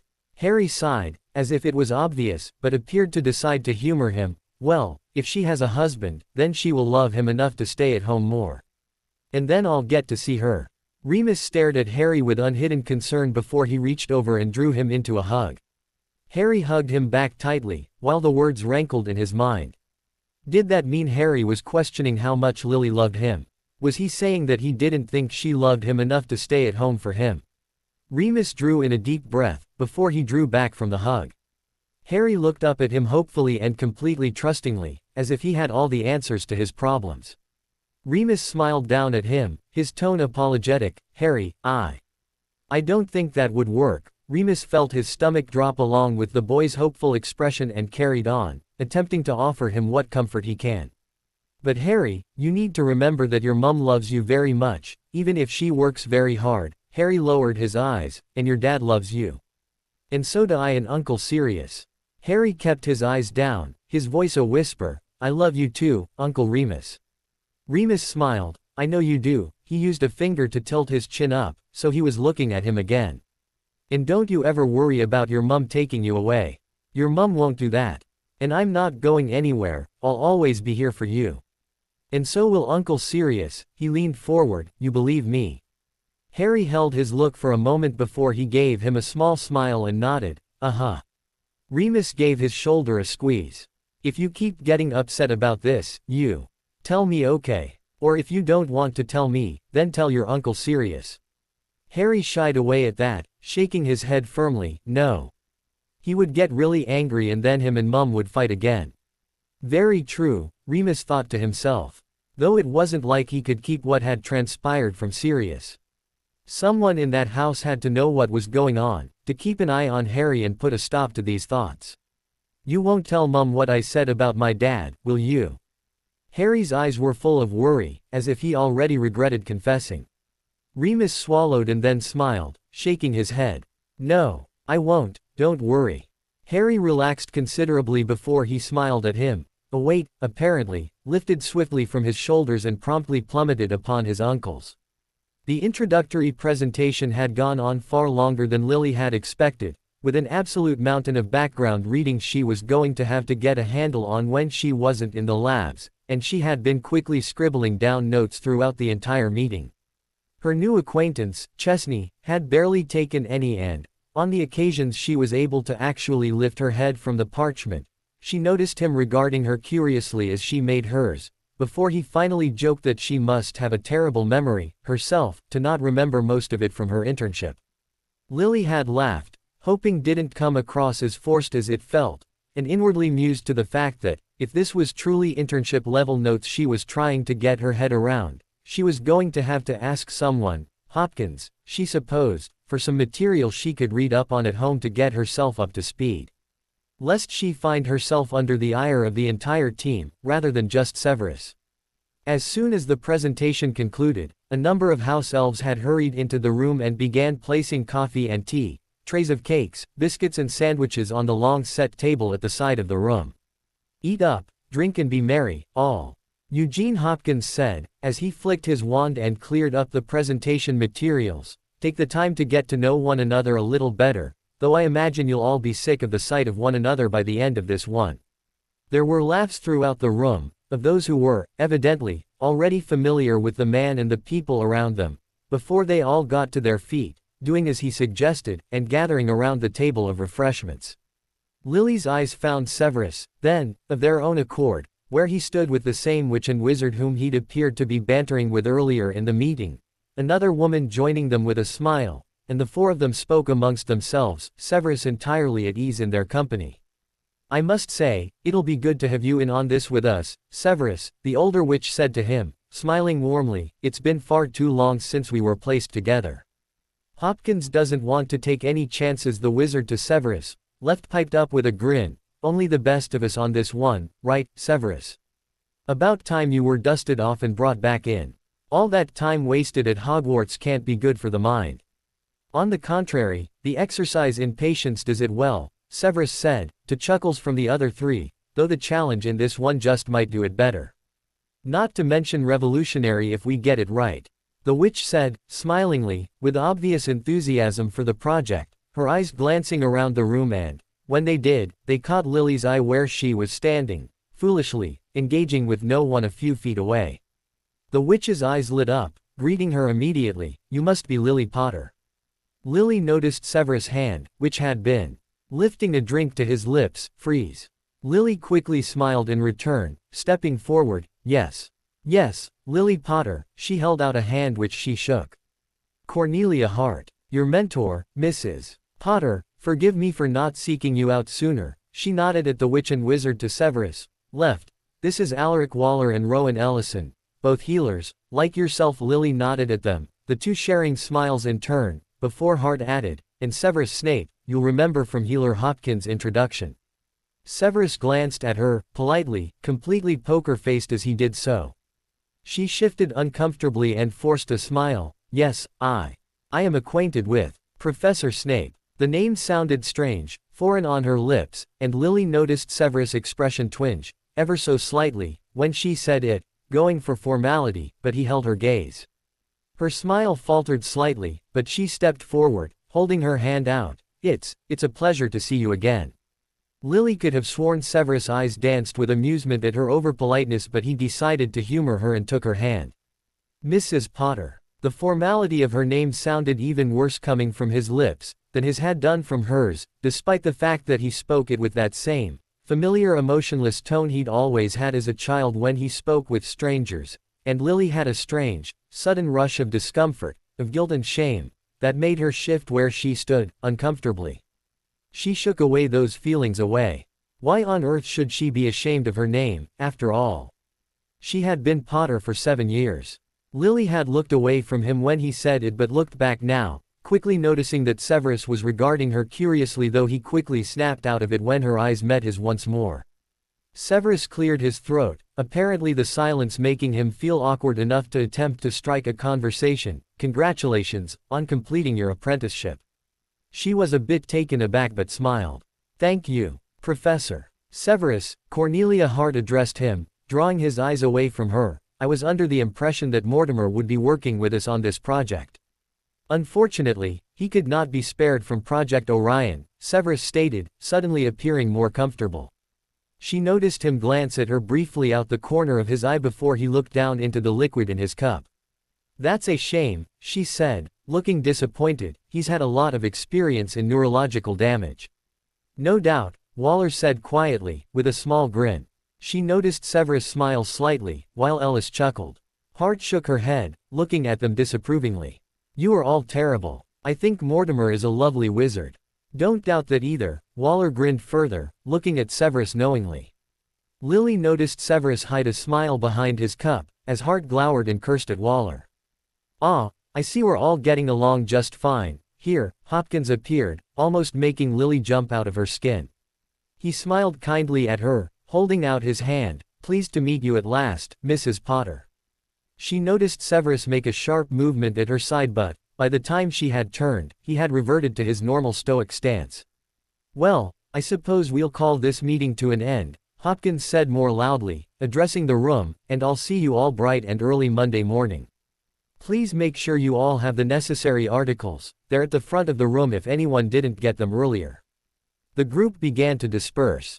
Lily found her eyes following Severus once again, as he strode confidently from the room, and she drew in a breath, attempting to still the unexpected wavering feeling in her stomach as she watched him leave, finding herself strangely unsatisfied by their exchange and wishing she had said more. But what would she say, really? At that moment Hopkins walked by her. Lily quickly stepped forward. "Excuse me, Healer Hopkins." He turned to her, smiling brightly. "Mrs. Potter, can I help you?" His smile was so genuine she couldn't help smiling brightly in response. "Yes, I hope so. I was just wondering if you could advise me of any background textbooks that would be of use. I'd like to freshen up my knowledge on the subject matter." She noticed Hopkins' smile falter slightly but only for a moment, before he nodded. "Why, yes, of course." He began scribbling onto a piece of parchment. "I understand there are some things you will need to get acquainted with, having come straight from your apprenticeship." She felt suddenly sheepish, before nodding and saying quickly, "I'd also like to thank you for selecting me for the fellowship. I am very grateful for the opportunity. I know there must have been more experienced candidates." She noticed Hopkins smile again, though he didn't look up from what he was writing. "While that may be the case, I have been assured that you are an excellent candidate yourself." He put a full stop at the end of the last word with a bit more flair than necessary and held it out to her. "These should be all you require, initially. They are difficult to get your hands on, granted, but I do believe Severus has copies of each of them. You are acquainted with Professor Snape, I believe." Lily looked at him, a bit startled at the question, but nodded, "Yes." "Well, take this on over to him, he'll sort it out for you." He looked over his shoulder, out the door. "His office is down this corridor, first left and the third door on the right. I'm not sure if that's where he went. He rarely stays long, so you'd best go there directly." She nodded, "Of course." He tipped his head at her, before he began to leave. "Until next week, Mrs. Potter." Lily gathered up her things, stashing away the articles she had been given, and clutched the parchment Hopkins had given her as she made her way from the room and followed the directions he had given before she could allow nerves to stop her. She paused at the door, which was closed, eyeing sign upon it. "Professor Severus Snape, Deputy Head of Research." Lily couldn't hear any sounds that indicated he was inside. She swallowed, drew in a deep breath and knocked firmly on the door. At that moment, she heard a chair scratch across the floor on the other side of the door. "Enter." Lily hesitated for a moment, her hand on the doorknob, pushing down the rise of unease she felt, and opened the door, heading into the room. Severus was seated behind a large desk, appearing to be packing a briefcase prior to leaving, and his movements immediately halted when he noticed it was her who had come into the room. "Mrs. Potter." She smiled, it felt incredibly forced and he didn't return it. I was hoping to read some background information on the project." She hesitated, while he kept his eyes on her. She looked down at the parchment. "Healer Hopkins said you may be able to help." Her finally words sounded pathetic and she almost rolled her eyes at how silly she sounded, but forced herself to walk over to the desk and hold the parchment out to him. If it's not too much trouble, of course," she swallowed, meeting his look for a moment, before averting her eyes awkwardly. "I'd really appreciate it." Severus was regarding her with the same puzzlement he had greeted her with when she walked through the door. But, after a moment, he nodded, "Certainly." Severus stepped out from behind his desk, making his way to one of the bookshelves in the room. Lily looked around the office, feeling incredibly uncomfortable. "I like what you've done with the place." Severus, who was fingering through a few titles on the shelves, turned to look at her, and she immediately noticed amusement in his eyes. "Thank you." He turned back to the books, "though I can't take credit for the decor. The office came as it is." "I see. How did you find your apprenticeship at St. Mungo's?" Lily was surprised at his interest. "I enjoyed it very much." "Did you find it challenging?" She frowned. "Well, yes, of course." Severus had pulled 3 books from the shelf and walked by her brusquely to the one behind his desk. "I hope not too challenging. This project will undoubtedly be far more so than you are accustomed to." Lily prickled at the statement. "I think I can manage." "Only time will tell," Severus said, as he pulled another book from the shelf. his tone conveying a distinct lack of confidence in her abilities, and Lily fought the urge to retaliate as he turned and walked back over to her. "Here are the books Hopkins recommended." "Thank you." She took them, her tone conveying her indignation rather than any gratitude. "I'll get them back to you as soon as possible. I am in no hurry to read them. Nevertheless, I won't have them long." "As you wish." For a moment they just stood there in awkward silence. She was certain he felt as uncomfortable as she. "Is there anything else I can help you with?" he inquired. Lily shook her head. "No." He was regarding her strangely, as if he wondered why she were there at all. "No, this is all." She quickly stashed the books into her bag. "Thank you," she said again, feeling herself reddening at the repetition, before she turned and left the office hurriedly. The door closed firmly behind her and she drew in a deep breath. Well, at least that first meeting was over with, she thought to herself, giving herself a mental shake and wondering why she still felt hot with embarrassment at the awkwardness of the encounter, as she made her way home. She did her best not to think about it. The awkwardness of them, particularly in comparison with the obvious ease, despite his distinctive quiet reserve, that Severus had displayed with everyone else, a far cry from the boy she'd known at school, as he had practically oozed self-assurance and confidence each time Hopkins had called on him for a contribution throughout the meeting. Lily pushed all thoughts of Severus to the back of her mind as she approached the house, eyes glancing at the timepiece, assuring herself, at only 9 o'clock, there was still plenty of time for that story she had promised Harry. But when she walked into the house, she was surprised to find it completely silent. Lily frowned, shrugged out of her cloak. However, she only had to step a few feet forward before she saw Remus asleep on the couch. A smile tugged at her lips as she stepped closer and saw Harry curled up next to him, head tucked into his arm, also asleep. Lily used her wand and lifted the blanket that was folded on the chair and covered them with it, before she just stood there a moment, simply watching her son as he slept peacefully in the arms of his uncle. She was so glad to have Remus and Sirius there for him. So glad, that even with the loss of James, her son still had so much love in his life. Lily made her way towards the stairs, the textbooks Severus had given her clutched in her hands, ready to get back to work. Well, that was awkward. Severus' eyes lingered upon the door to his office, once Lily had left the room, before he took a seat behind his desk. He was unable to keep his mind from wandering, from lingering upon her, even if he tried. It was somewhat strange to him to have an existing reason for thinking about her. Since the Dark Lord had fallen 5 years previously, Severus had rarely allowed himself to dwell on it. On his once best friend, long ago lost to him, and all else that quickly stirred up when he did. There were the lesser of the evils, if one could call them that, for they still brought a somewhat bitter taste to his mouth, their severance, James Potter, the Marauders. And then, of course, came the rest. The worst of it, all that had happened next. The Dark Lord, the prophecy, the very fact that it was the threat to Lily, itself, that pulled him back. Severus kept all of that under lock and key, buried deep down in his mind, so that even he struggled to pull them back up again, much less a legilimens, ever since the Dark Lord had fallen and Lily had been confirmed safe, at last, to him. Indeed, Severus wasn't ashamed to admit, that in the few months that followed the Dark Lord's fall he had considered the possibility of renewing his acquaintance with her. Just to see that she was okay, he had told himself, had lied to himself, still a foolish boy, but he knew, even then, deep down, that he wanted more and that he would always want more and that it was something she would never be able to give. Lily had still been entirely devoted to Potter. Dumbledore had warned him of that, warned him off, Severus realized in hindsight. Hopelessly devoted, even now, it seemed. And with the Dark Lord's fall and Lily's survival, Severus had a second chance. And he had taken it. He had said goodbye to his own foolish, hopeless dreams of Lily Evans and he had moved on. 5 years later, here he was. Severus had everything he had ever wanted. Everything he had ever dreamed of before he met Lily Evans. He was respected, admired. He was part of something big, that made a difference in the wizarding world. Before her, that was all he had ever wanted. To rise. But there was a part of himself, a part he couldn't help, that still kept a hold of her in his heart.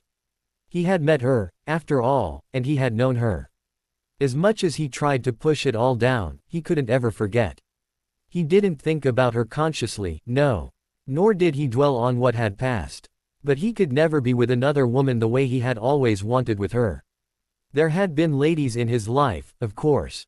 Brief, inconsequential, on his side at least, he reminded himself with mild amusement and sheepishness, and it was only during times such as those, times when a woman had questioned his intentions, asked him those awkward questions about marriage, children, shared houses, shared lives, that he had found himself thinking about her. That was what he had wanted. Severus had loved her, and it was sure and true. He may have let go of Lily. He may have moved on, from the future he had envisioned with her, but with that he had let go of that dream. He had let go of hoping for a family. The adjourning door to his office opened, suddenly, the one that led into Regulus, and Regulus, himself, stepped through, shooting him a grin. How'd it go? Severus put a hand on the scrolls of parchment, the minutes that had been made of the meeting, and pushed them Regulus' way. Everything of interest you'll find in here. Oh, I doubt that, Sev. Regulus' eyebrows wiggled, infuriatingly knowingly, as he headed over and snatched up the parchments. But he didn't press, simply said, I'll see you back at the house. Hogwarts tonight. Regulus simply gave a nod. As Severus liked it, he doubted he'd ever live with anyone other than the man before him. Their arrangement was perfect. If he wanted company, he would simply find himself in their shared residence, where Regulus would often be doing whatever he happened to be doing. And, more often than not, he would then lose focus on whatever that happened to be and begin pestering and mocking him about whatever caught his fancy. That was all the sociability Severus could particularly stand, as it was. And if Severus didn't want to deal with another's company, such as tonight, he would simply remain in his chambers at Hogwarts. There would be no heckling or hurt feelings. Regulus accepted it without question. Perhaps there's somewhere else you'd rather be, tonight, Severus suggested, leaning back as he eyed Regulus where he stood, looking through the notes he'd given him, with someone even. Regulus' eyes stilled over the words he was reading. But he didn't look up. The stilling of his eyes for that brief moment the only indication that he'd even heard. And then he cleared his throat, before saying, Night, Severus, and he headed from the room. It was easy with Regulus. In fact, Regulus had surprised him with how easy friendship could be. He had never had that. Not with Lily, nor with his housemates while he was at Hogwarts. They had, before, Severus supposed. They had spoken about anything and everything before they went to that school, had never feared offending the other, had even teased one another, as children always did. But as soon as Lily had learned the prejudices she would soon face, her carefree attitude had changed. She could interpret the most innocent little thing as something entirely different and then blow the whole thing out of proportion. Lily was quite the drama queen, he remembered, overreacting at everything. Not to mention, incredibly defensive. Lily would attack before she could be attacked and, he supposed, that's what made his slip that final time so horrifying. She hadn't seen it coming. But she had hit back just as hard as he would have expected from her, more so, as it happened. But she had been steadfast in her friendship with him, until that point, and had been the only person who had ever really cared about him in those difficult years. Lily was the first person who had ever made him feel like he was worth anything. Severus rolled his eyes at his thoughts. Getting sentimental, Severus. Wasting your time pondering on things that no longer mattered. Except that they did matter. Now they did, at least somewhat. She was back in his life and, even after their first meeting, their reunion, from which he had simply been pleased to have emerged unscathed, he was still unsure as to how to approach her. The unexpected encounter in his office, the awkwardness of that, far worse than the initial meeting, was surely a glimpse of things to come. In his nervousness, his staring and insults, both entirely accidental, had obviously offended her. Not that it mattered had she been offended, Severus scoffed at his own thoughts, for it's not as if Lily Potter held him in any high regard, and, if she were anything like the girl he had once known, by accidentally doing so, he most likely would have ignited that fire within her that wouldn't rest until she had proven him wrong. Which, in this case, he dearly hoped he would be. The last thing he needed nor wanted was Hopkins on his back, asking him why on earth he had advocated for her selection. And he could only imagine Regulus and Andromeda's amusement, their joint teasing always particularly animated when they got together, when word got out. The project, and, not to mention, his reputation, were on the line. Here, that's what he told himself. Severus attempted to convince himself that was all that concerned him. That it wasn't, in any way, that distant look in her eyes when they'd finally seen one another again all these years later. Her indifference and her polite exterior, so entirely unlike the girl he had once known. It didn't bother him, not at all, that she was back in his life, but not part of it. It didn't bother him that the reason she had come to him again had been because of him. For the first time in 5 years, Severus was unable to reason with his mind the way he had always been able to. His mind lingered all the same, entirely unable to convince himself with the thought that he didn't care. That it didn't matter. It did matter to him. She still mattered to him, as much as that frustrated him. He didn't want that anymore. He didn't want to care. But it was that didn't matter.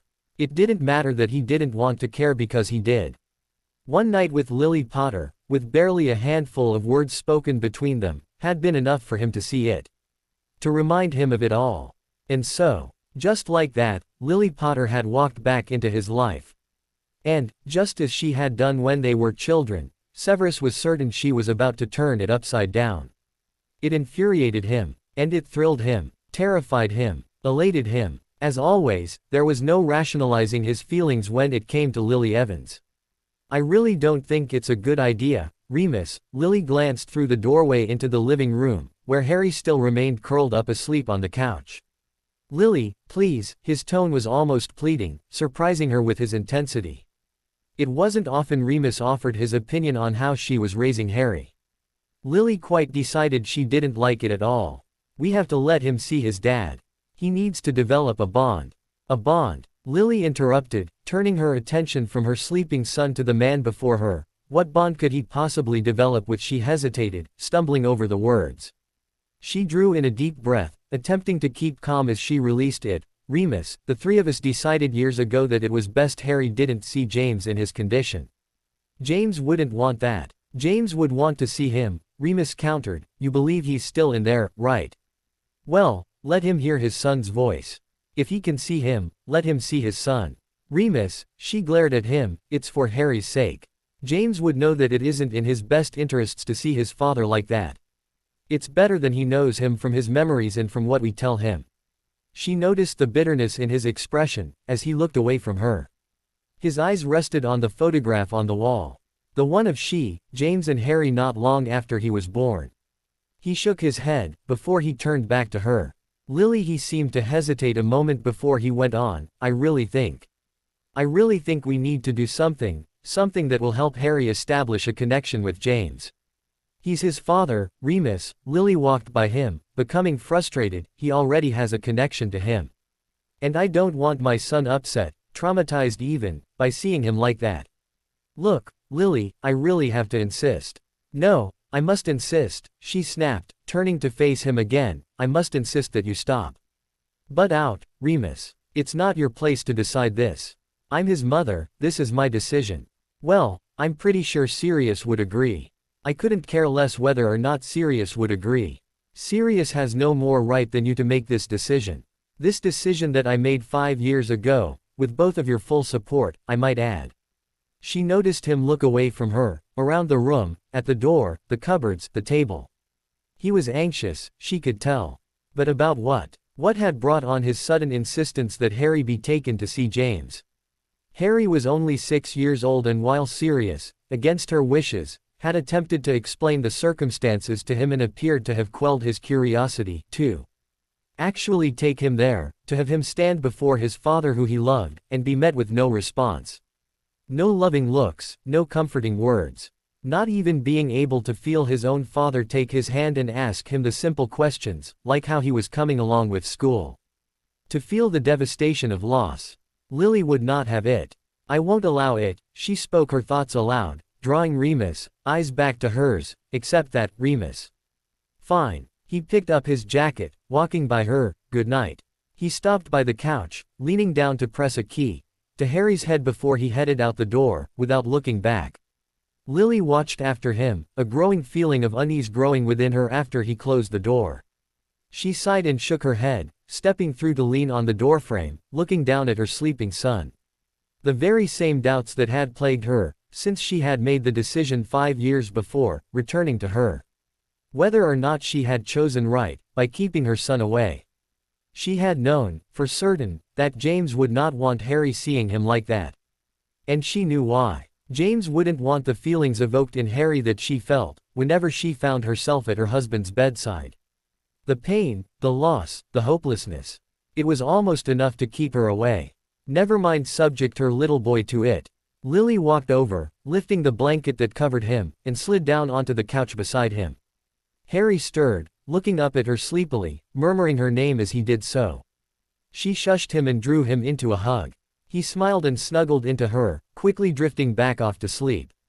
Her eyes landed on the articles and research books she had left on the table when she had come back down to the living room, having heard Remus stir, and her mind immediately went back to the person who'd given them to her.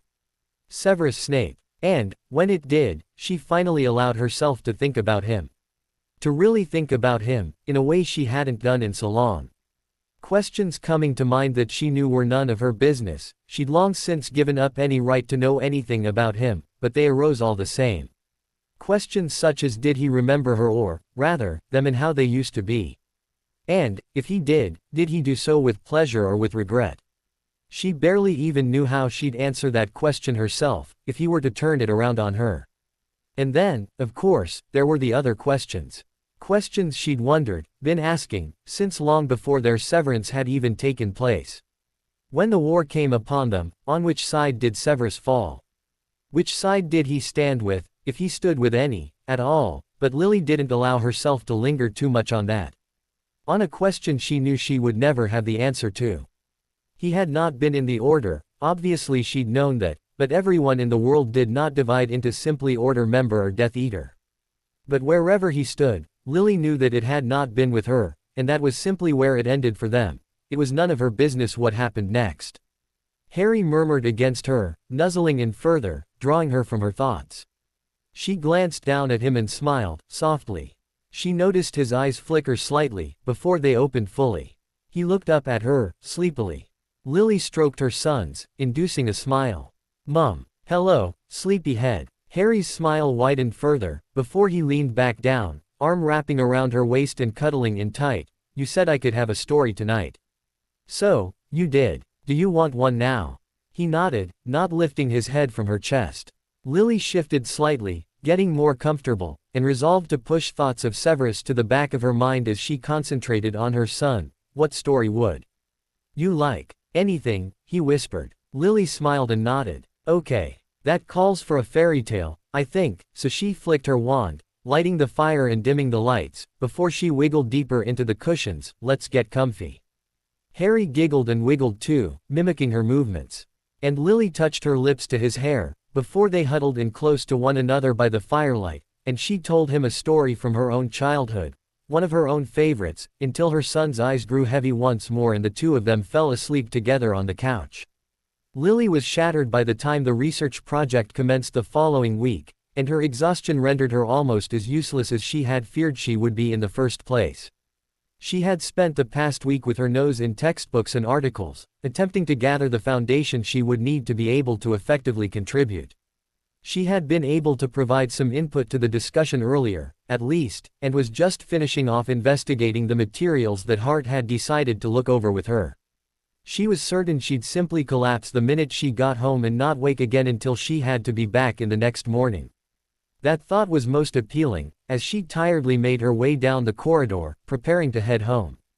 "Mrs. Potter." She stopped at the sound of the familiar voice and, with a confused frown, turned to see Severus was walking down the hall towards her. She had barely seen him at all that day. Following the first discussion that morning he, along with the two apothecaries in their team, had left to carry out some experimental potions. She was too exhausted to be nervous about his presence and offered a smile. "Professor Snape." To her surprise, he smiled slightly in response. "How did you find your first day?" Lily raised a hand, concealing a yawn. "It was interesting." Hart and Ellison seemed pleased. He nodded, looking thoughtful. He glanced around, shifting slightly on the spot, before he continued, "I have some other articles." She frowned slightly, so he went on, "They have more in-depth information about the issues we'll be dealing with. He looked uncertain suddenly, and appeared to be avoiding looking directly at her, thought they might be of interest. The idea of reading yet more articles almost made her groan out loud, but, surprised that he had went to the trouble, she nodded, yes. Yes, they would. Thank you. His lip twitched in a very brief, almost imperceptible smile, before he nodded back down the hall, they're in my office. Would you like them now? She nodded and followed as he led the way down the hall. They walked along in silence until they reached his office, and she stayed close to the door when they finally reached it. She glanced around again, more curious this time than she had been the first time she had been. There was very little in the room in the form of personal items, only a photograph of Severus and Regulus on the desk gave indication of the owner of the room. She cleared her throat and attempted to clear her mind of the haziness that sleep deprivation had rewarded her. How did the experiments go? Severus, who was rummaging through piles of paper and parchment, didn't look up when he answered, dead ends. The second experiment we discussed, using Gripper's root, appeared to be successful, however it would be too dangerous when mixed with flossberry. If it were too dangerous, why consider it? She asked with a frown. Butterman, have you met Felix Butterman? He looked up suddenly, and she found herself startled to suddenly be looking straight into his eyes and averted hers quickly. The herbologist assigned to this project, he elaborated, drawing her eyes back to his. She nodded, remembering the old man from the introductory meeting. Well, he never informed us of the danger until after we had already carried out the experiment, he stated, before turning his attention back to the papers he had been looking through. We can only be grateful he had decided to tell us then, rather than waiting until after we had already added the second ingredient. I see. She stepped forward. She glanced around the room again, unsuccessfully trying to find some conversation topics. Have you worked here long? Since the organization was founded, I was not as involved in earlier years as I am now. It began very small, however expanded rapidly as awareness about it grew. Lily nodded. She knew that from her research into the organization. I've heard that there's a lot of interest in the foundation, she drew on her previous knowledge, and that it's never short of willing investors. Severus hesitated a moment and nodded, yes. However, investments are rarely accepted. Donations are always welcome, though they are not relied on for the organization's survival. He glanced at her. I assume you are aware of the identity of the founder. Lily only nodded in response, his question more of a statement than a question. Being the sole heir to the Black family fortune, Regulus Black was more than financially equipped to fund the foundation without any outside help. Were the textbooks helpful? Severus was looking at her again. She smiled, hoping to convey the gratitude that was lacking the previous week when he had given them to her. Yes, very. Thank you. His eyes remained on her for a moment, almost searchingly, before he looked back down at the papers he had gathered. He stepped around his desk, keeping his eyes on the articles as he approached. These really just expand on the information you would have gained in the textbooks, particularly regarding the effects and uses of perlase vine and tarnweed. He handed the articles to her. I believe we shall be investigating those further in the future, therefore it would be beneficial to familiarize yourself with them. Lily leafed through the papers in her hand, briefly glancing over the information he had given her, before she gave him a tentative smile. Thank you. I'm really grateful to you for looking these up for me. And couldn't help wondering to herself why he was helping her. After all, they were hardly friends. Severus looked almost embarrassed and waved a hand, dismissively, stepping back from her awkwardly. I came across them by chance. He was looking at her, but avoiding her eyes. I assumed they would be of use. He appeared to be thinking carefully before he spoke. It's part of my job to ensure everyone is aware of the necessary information for the project. He seemed to have pleased himself with his conclusion and finally met her eyes. She nodded, glancing back down at them, before back at him. Nevertheless, I appreciate it. He never reacted to her statement, and the two of them found themselves in that same uncomfortable silence that had come over them during their first meeting alone the previous week. She hesitated a moment, wondering her to make her exit. She didn't want to repeat herself by thanking him again. And to simply turn and leave would hardly be appropriate. Well, if you don't mind. Severus turned and made his way to his desk. I have some things to get through before returning to Hogwarts this evening. Lily nodded, thankful for the dismissal. Of course, I won't take up any more of your time. She glanced at the door, then back at him. He had taken a seat behind his desk, but had his eyes on her. She lifted a hand slightly in farewell. "I'll see you tomorrow," she stated, before she turned and made her way from the room. She thought she heard his response, slightly softer in tone than before, so similar to the one she had often heard from him as a child, bidding her goodbye as she left, and felt a strange tug within her, as old memories came back to her. Memories of a girl and boy who had played and told stories to one another, who had shared their hopes and dreams and their fears, best friends who trusted one another explicitly. It was hard to imagine that they were once those children. It felt like a lifetime ago. Regulus wasn't sure the last time he had been there.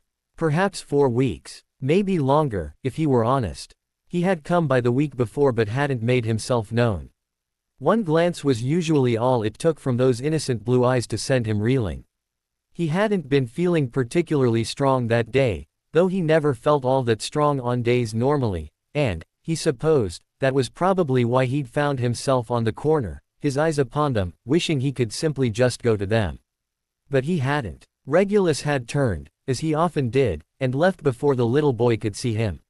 Regulus could see him now, digging about in the mud with his spade, attempting to mimic his mother's movements. She was there also, Evelyn, planting some bulbs in the garden. He had been watching them unseen for the past half an hour, already, wondering which would be the first to drive him away this time, all too familiar guilt or cowardice. Or perhaps this day would be one of the days where neither of the two won out and, instead, he would go to them. Regulus had set out determined that today would be one of those days, and so he mustered up all of his strength and pushed aside the branches of the bushes that were concealing him and made his way towards the cottage. Neither of the two noticed his approach until he reached the gate. The sound of it screeching as he pushed it open attracted both their attention, and they raised their heads, turning in his direction. Evelyn's curious expression changed quickly, barely offered him anything as he stepped into the garden, while the boy tilted his head to the side, regarding him for a moment as if he were a stranger, before his eyes widened in recognition. "Dad!" Malachi ran to him, his smile beaming, arms outstretched. Regulus couldn't help smiling in response, at the unconditional adoration in his little boy's eyes as he hurried to him, leaning down and lifting him into a hug as the 5-year-old reached him. "Hey, Beansprout," Regulus leaned back, still holding him. "Oh. Let me see you." He pressed his forehead to his. "You can't have grown again." "I have," his son announced proudly, looking over at his mum. "Mum measured me this morning." Malachi looked back at him with a frown. "You were away long again." Regulus nodded, putting him down on the ground and ruffling his hair. "Yes, I was. Working hard, just like your mum." He looked over at Evelyn, who had now stood and was wiping the mud from her hands with a cloth. As if she sensed his eyes on her, she glanced over at him, barely meeting his eyes. "It's chicken for supper." She lifted the spade she had been using from the ground, still not looking at him as she continued. "I know you're not keen on it, but I didn't know you'd be back tonight." "Chicken's fine," he said, his tone apologetic. "I started lessons last week, Dad." Regulus felt Malachi tug on his sleeve, drawing his attention. "Miss Quinn's been teaching me French. I can show you when we get inside." His grip on his sleeve tightened, pulling him in the direction of the cottage. Regulus smiled at his son's excitement and looked over at Evelyn, who was following close behind. "I heard that there have been some problems at Quarrifield's." "Nothing too unusual," Evelyn said, distantly, still not warm, but not quite cold. "There's been some problems with the quality of produce from some suppliers, but it doesn't concern my stock." "Were you investigated?" "Of course." Regulus felt himself become irritated that her integrity had been called into question. "You wouldn't face problems like that if you worked for the Foundation." "Worked for you, you mean?" Her tone was clipped. "I'm happy where I am, thank you." Regulus felt the grip his son had on his sleeve loosen slightly, as Malachi glanced uneasily between the two of them, quickly picking up on the tension in his mother's statement. He saw Evelyn smile reassuringly at him, and it was only then that he felt Malachi's grip tighten once again. Regulus felt a strange feeling of jealousy rise within him at the boy's obvious favor of his mother's opinion and then shook it away. Of course, Malachi felt closer to his mother. "It's not as if you're a devoted father," he told himself, and he could almost hear Severus' voice in his ear telling him the same thing. Regulus made to follow Evelyn as she went through the hallway into the kitchen, but was stopped by his son's grip on him tightening. "In here, Dad," he drew him into the living room. He was grateful for his son's interference. He doubted Evelyn would come out and have a real confrontation with him about his absences. She rarely did that anymore, but from her earlier response to him he got the feeling that she was more irritable than usual for them. "That's Le Fleur." Malachi held a card up to him, with a large letter F and a picture of a flower beneath it. Regulus smiled and nodded that he was right, not that he knew anything about speaking French, and his son smiled brighter and began going through the rest of his cards, waiting for his father's praise and approval after each one. The two of them carried on that way until Evelyn called them through to dinner, which was quiet and quickly finished, before Malachi had dragged them back to the living room and demanded their attention for the next hour until Evelyn had shooed him off to bed. Sometimes it was easy to lose himself in his son, to forget everything that had happened and everything he had done. In those moments, Regulus could just be himself and watch him play, joining in and making his little boy squeal with laughter, and teach him new things without a second thought to the world just outside the window. But it wasn't always like that. In fact, it was rarely like that. Most of the time he spent with his son, and with Evelyn, he couldn't help thinking about the war. One minute he would be caught up teasing and tickling his son and the next his mind would wonder just how many fathers he had killed. How many families had he torn apart? How many little boys had he robbed of these moments? The same thoughts came to him when he was with Evelyn. How many widows had he made? How many lovers had he separated, only to be reunited again in death? The guilt that came over him was unbearable at those moments. Guilt was something that he could never escape. It hung over him, a shadow wherever he went. Whether he was at home or at the foundation.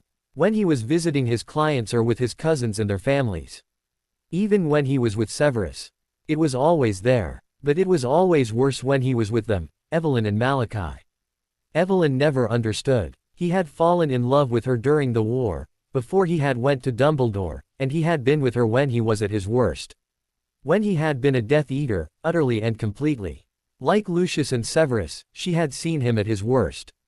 He couldn't explain why he found it harder to be around her than it was to be around the others. Perhaps it was because they had carried out the same deeds, that they were just as culpable as he. When he was with Evelyn he felt ashamed. Those feelings of remorse so strong it overwhelmed him.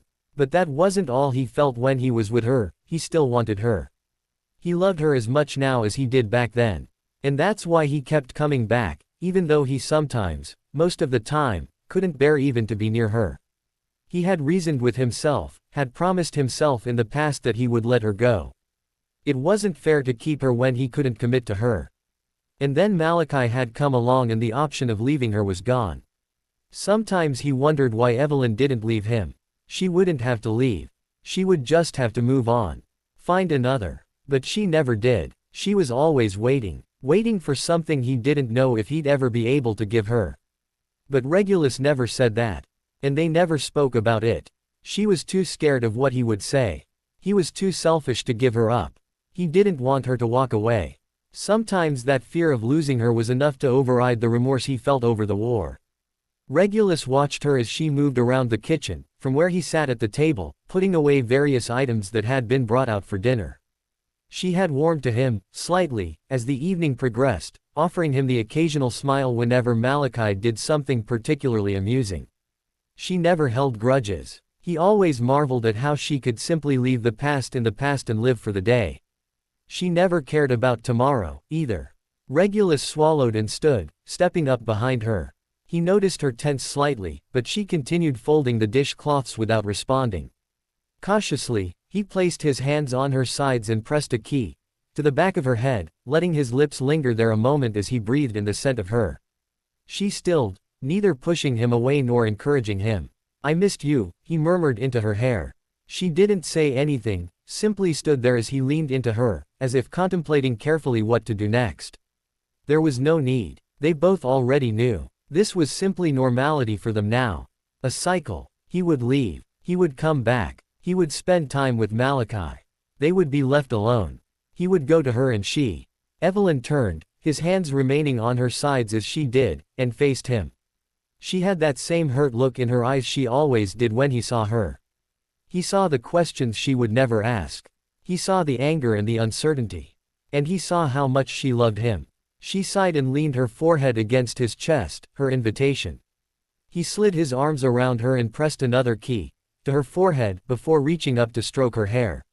He never really knew what to say at these times and, from her consistent silences, he assumed she felt the same. It was always easier in the morning. But then it wasn't. Because she knew he'd leave again soon, and by that point the remorse that plagued him was already seeping back into his consciousness. These moments were precious. Those were his thoughts as Evelyn leaned up and claimed his lips with hers. For now, he was forgiven. Lily felt herself drifting as the words on the pages blurred before her. She had managed to force herself to stay awake long enough to read the articles Severus had given to her the night before, just in case she should run into him again and he were to ask her what she thought. Thankfully there hadn't been time for that during the day, as Hart had hurried her off to St. Mungo's to acquire some information from the healers there, and the two of them had then gone through the medical records of patients who had been permanently disabled by magic. James's records had been among them. She had let Hart look over that one. She already knew those records like the back of her hand. At that moment the door to the house flung open and a figure bustled inside. She snapped around to look upon the intruder. Sirius and Harry were already home. She relaxed almost immediately when her eyes fell upon the familiar face that unveiled itself from beneath their hood. Julia, Sirius greeted her first, as he stepped down the stairs. Black, Julia smiled at him, as she shrugged off her cloak. How's house husbanding treating you? Watch it, Bradbury. Sirius reached out as if to grab at her, but Julia dodged out the way easily and threw herself onto the couch next to Lily. Where's our little man? Bed. It's only 7:30. He's been struggling to stay awake since dinner. Shame, mind if I wake him up? Yes. Come on, Lil, I haven't seen him in ages. Julia nudged her in the ribs. I'll read him back to sleep. Sirius snorted. You'll have him bouncing off the ceiling. Leave him be. Julia glared playfully at him, as he headed through to the kitchen, before turning her attention back to Lily. So how's Aurelius? Lily responded only with a look that conveyed a mixture of exhaustion, exasperation and uncertainty. The side of Julia's lip curled and she raised an eyebrow, nodding knowingly. That bad, huh? Lily shook her head and leaned against her friend's shoulder. I feel like a fish out of water. Julia laughed and pushed her off her. Come on, it can't be that bad. What are they like? Are they awful? No, not at all. Lily put the book she had been reading onto the table and turned to face her, crossing her legs. They've all been great. I'm just a bit overwhelmed, really. She waved at the papers. There's so much stuff I skipped. I'm just trying to catch up on the essentials. Should have come onto the internship program with me. Julia leaned back. Any better over there? Are you kidding? It's a total riot. Well, I think so anyway. Julia kicked off her shoes. Meredith's dropped out. Said she'll try her hand at reporting. I know, she told me. So it's the work that's bothering you? No, just my lack of knowledge. Lily sighed, but one of my co-workers gave me some articles to help me catch up. Well, at least they're helping you. Most would just leave you to it. I don't know why he's helping me. Lily voiced the thoughts she'd been keeping to herself. He's someone I used to be friends with at school. Maybe that's why then, Julia stated as if the answer was so obvious it needn't be thought about at all. No, we parted badly. It's Severus Snape. Are you serious? The potion's master. Lily looked at her sharply with a frown. You know him? I know of him, Julia elaborated, sitting up straighter. He's deputy head of the department. What's he like? Lily hesitated, not really sure how to answer. Is he attractive? What? You know, I've heard he's the tall, dark, enigmatic type. Considered quite a catch. Severus. Lily was stunned at his apparent desirability. I never really noticed. How could you not notice? You just said you were friends at Hogwarts. We were children, Jules. Lily rolled her eyes. It was hardly something I thought about. You met James at Hogwarts. Yes, Lily conceded, then explained. I met Severus before that. We were 9. Oh. Severus was never concerned with things like that. Lily waved a hand, dismissively. He always preferred books to girls. Well, it seems that approach worked out well for him. No shortage of female admirers now. Yes, I suppose. Lily wasn't really interested in Severus' love life. She had Always felt uncomfortable thinking about it when they were at Hogwarts and, apparently, that discomfort hadn't eased since the dissolve of their friendship. Julia seemed to sense that and changed the direction of the conversation. Well, it's kind of him to help you. He probably sees that you're struggling. I hope not, Lily said, quickly. The last thing she wanted was his help out of pity. Or because he thought of her as some incapable dunderhead. She noticed Julia conceal a smirk. Whatever the reason, you should be grateful. His name carries a lot of weight. People have been begging to be his apprentice for years. He obviously thinks you're worth the trouble. How do you know all this? Lily was bewildered. Other than the fact that he was in a senior position within the Foundation, she hadn't heard so much as a whisper about him other than that. How do you not know? Julia retorted with a small laugh, too busy with your head stuck in books and articles to know a celebrity when you meet one. Lily ignored the jab at her efforts to find a cure for James. A celebrity? Lily was skeptical. Well, I can assure you he doesn't think of himself as that. Modest too, Perhaps you should introduce us. Julia jokingly ran a hand through her hair. He may see potential in me also. I could use a good endorsement for my fellowship when it rolls around. Lily chuckled and shook her head.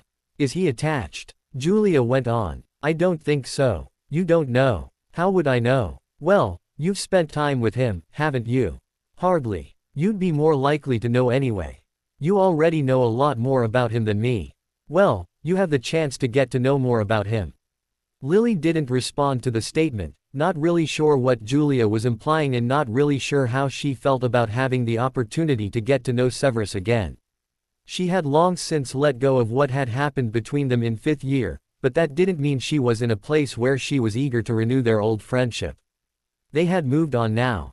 What are you two gossiping about? Sirius came back into the room. Severus Snape, Julia stated, before Lily had the chance to stop her. Snape. Sirius' voice was filled with contempt. Know him too, I gather. Julia looked amused at his response. Unfortunately. I can't believe I never knew you two know him. Knew, Lily corrected, and Sirius is on less friendly terms with him than I. What are you talking about Snape for? Lily saw flashes of the old Sirius she had known 5 years ago, the boy that had disappeared with his best friend. He's been helping Lily. You never told me that. Sirius looked at her sharply. Why would I? Because it's Snape, Sirius ground out, as if that were a real answer. Why is he helping you? What with? With work. He's her boss. He's not my boss. You work with Snape. Sirius looked horrified. Lily looked at him in irritation. His overprotectiveness drove her nuts sometimes. Jealous, Sirius. Julia spoke up, teasingly, without any idea of the reason behind Sirius' venomous tone. Quite the accomplished wizard, you know. I know all about him, Sirius snapped, before turning his attention back to Lily. How could you not tell me? You see him every day. Give it a rest, Sirius, Lily sighed, exasperatedly. What, you don't think I ought to be concerned that you're associating with a Death Eater every day? What? For goodness sake, Sirius, Lily snapped, tempted to throw one of her books at him. Stop making accusations. There's no proof of that. Who are you kidding? It's the most obvious thing in the world. If that were so he would be in Azkaban. See, this is another reason this fellowship is a bad idea. Don't start with that. Lily's tone was firm. Don't think I don't appreciate your friendship, but it's none of your business where I work. And who I work with is of no concern to you. Sirius was silenced by her words but didn't look pleased. Lily had expected such a reaction from him, which was the real reason she hadn't revealed that Severus was involved with the project. The last thing he needed was more ammunition against the fellowship. But she knew it was more than that. The feud between Sirius and Severus was very strong, very personal. What had happened at Hogwarts had started it all and, really, Severus would be very justified if he were to hold on to his loathing towards him. She knew all about the prank with Remus. But it went beyond Hogwarts. She knew that Sirius had tried to reconnect with his brother after what happened to James. It was as if losing someone he had considered a brother had made his want to re-establish that bond with Regulus. But Regulus wasn't his brother by anything other than blood by this point, and he was not at all welcoming of a reconciliation. Their relationship was beyond repair after the war. And she knew that Sirius resented the relationship his brother had developed with Severus. Their friendship was well known. Even she, who apparently knew very little about Severus' celebrity status, was aware of their relationship. Sirius went upstairs without another word. Julia looked at her curiously once he had gone. What's this about Severus Snape being a Death Eater? Lily looked skyward, preparing herself for a very long explanation of events she had no desire to relive. Severus almost groaned as he read through the final first-year potions essay he had left to grade. The child's logic was truly terrible.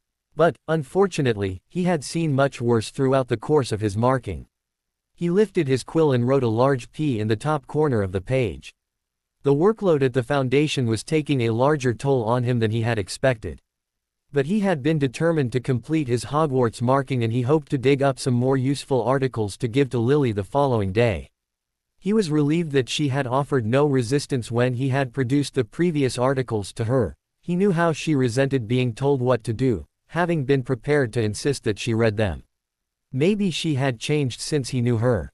Lily's change in character didn't matter, so long as one of the things that remained was her determination. Severus had seen traces of that already, and he was certain that the books she had borrowed had been beneficial. No one had questioned his endorsement of her so far, so his credibility was safe for now. But there was still so much she needed to know. He would ensure she was made aware of all that. It was becoming difficult, trying to decipher from the little time he had with her what things he ought to be giving her to study. She had always been proud, therefore it was likely she had concealed a lot of what she needed further instruction in. Severus shook his head. He had to stop thinking as if he knew her. Yes, many years ago he had known Lily Evans. But Lily Potter was a stranger. He would be a fool to think she hadn't changed. Hadn't he changed since he last saw her? Severus started when he heard the door slam, but was unsurprised when Regulus walked into the room moments later. Regulus, however, looked surprised to see him and stopped in the doorway, looking like a guilty Hogwarts student caught out after curfew. Severus raised an unimpressed eyebrow. 2 days. That's all you could spare them this month. Regulus averted his eyes, a look of shame passing fleeting over his features as he pulled of his cloak. You're one to talk. Bet you haven't had your nose out of work the whole time I've been away. What can I say? Work sustains me. Evie isn't interested in working for the Foundation. No surprise there. Severus put the essay he was holding on top of the others, before arranging the parchments into a pile. He was disappointed. Few managed to grow stock to the high standards that Evelyn did, perhaps if you offered to step down.